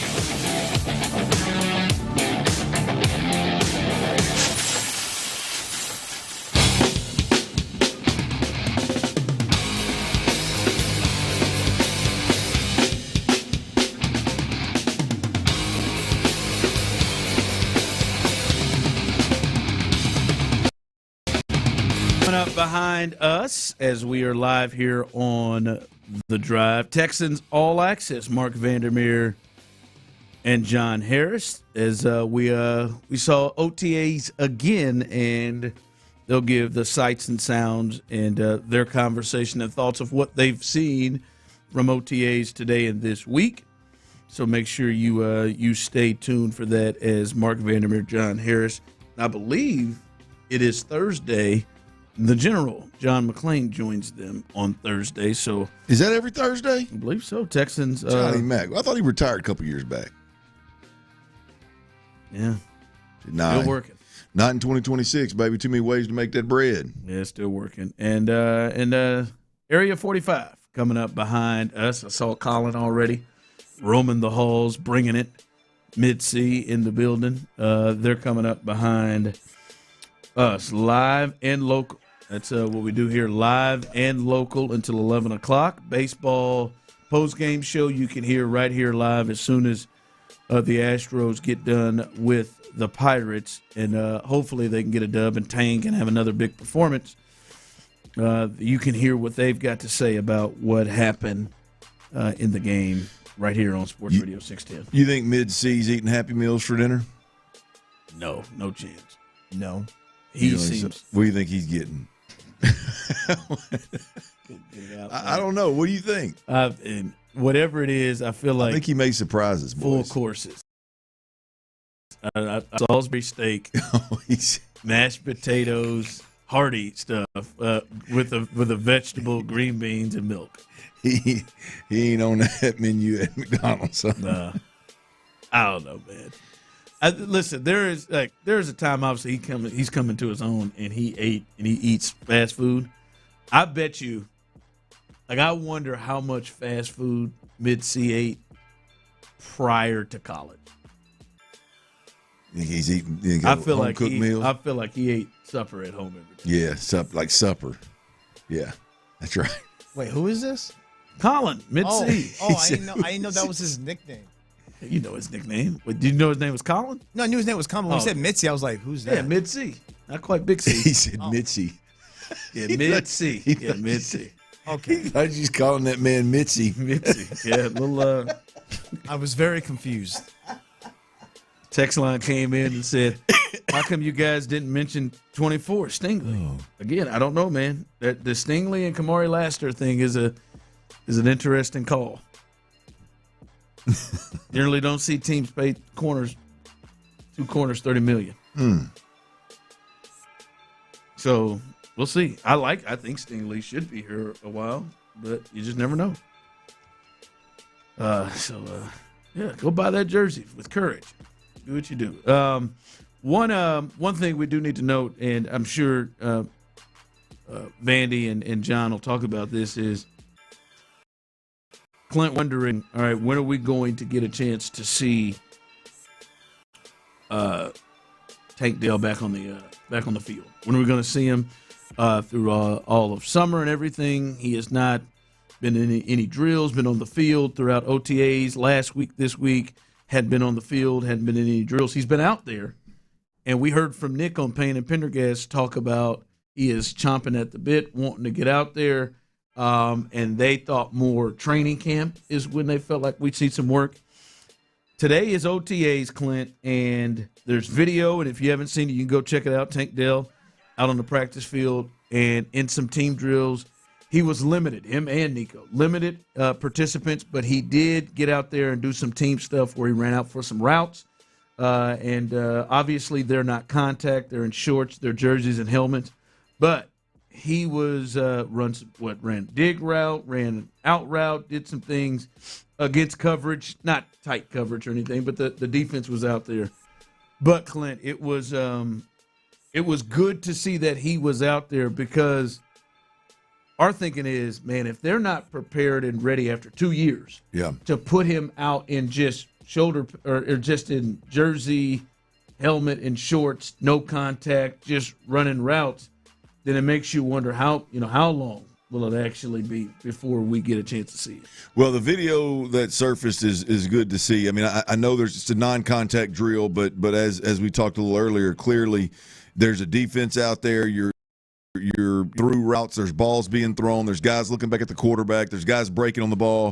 And so for an NFL team to put a player like that's in rehab, even in a position to clear him to where he can do those things, and even being put in position to just have an inadvertent run in with a defender, it tells you that he's pretty damn healthy. He's pretty close. In fact, in that video, Azeez Al-Shair's on the field, and it looked like he narrowly escaped a collision with him on a little basic crossing route, a little shallow route. So I'm going to tell you, after hearing Nick Casario's comments yesterday about training camp, you think, well, how close is he really? I mean, that doesn't sound like he's going to be doing much. But I see that video today. They're not clearing him to do what he did today if he's not really, really close to being back. They wouldn't put him in jeopardy to run a knee to do something like that. My thought was, boy, he just ain't out there running routes. But if he's doing everything except for being tackled, right, then he's in a pretty good spot right now. Yeah. You go, Tank. To me, then, to see him out here, Clint, I do wonder, what does mandatory minicamp look like for him? Yeah. Right? Do they? You know better than I do. Do they go pads in that? Maybe tops. I think they went just shells, but I'm not sure. I don't know if you can put pads on in the off season at all. Yeah. I mean, hell, you can only do it about 3 days in training camp. Yeah, maybe they don't. Again, I don't know that he's going to be ready to get contact yet. This does make you wonder if he is, because you got to remember, Clint. I mean, he's not played in this system.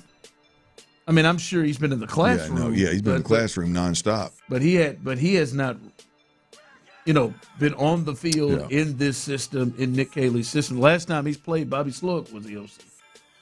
So, yeah, he'll have. I know classroom, as you know, is a big deal, but getting out on the field also is something that they. Well, I think the biggest thing with Tank is I don't even know where he fits in. I don't know, what he looks like when he comes back after the injuries that he's had. I'd be shocked if he's back to who he once was. But assuming that he from a health perspective he gets back, and assuming that he is takes the offense and is from a mental perspective is up on the offense, understands the offense, and can go out there and execute it. To me, the best part of this thing is there was an undeniable chemistry between him and C.J. Stroud that just didn't exist doesn't even exist with Nico, right? I mean, there is, when those two guys are on the field, it seems like magic happens more times than not, and so getting him back again, assuming he's healthy. And seeing that once again would be a beautiful thing, because there's no denying what that once was, and I think CJ's good with Nico. I think he's good with Higgins. I think he and Dalton Schultz have some pretty good chemistry, but it's some of the best chemistry that right away when he got here with CJ Stroud. So that part of it gives me a little bit of hope that if he can get back and put himself in position to play, he will. Tank is going to be one where it's going to be kind of clear to see if he's back, because the clear and obvious thing about Tank, we talked about this his rookie year in practice. I remember they scrimmaged the Dolphins and other teams. It was clear, like, his ability to create separation immediately was like his superpower. Yeah, like that was his thing, and it was really clear because nobody else on the team could do it at that time.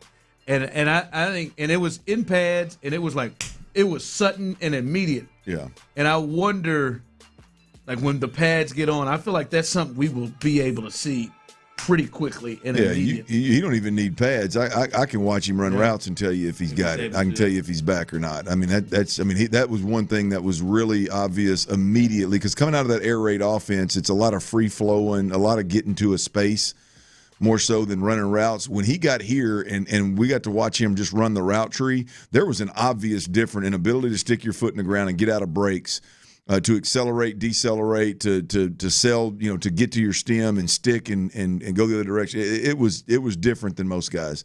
He's the best route runner I've seen in Houston, and that's saying a lot when you got you guys like Diggs have been through here and go now. He's the best route runner I think I've seen in a Houston's uniform. Yeah. And so, if he can get back to that, look out, man. But we'll just be able to see it. You'll be able to see it before he ever puts pads on. It'll be obvious if he's not, because that was just so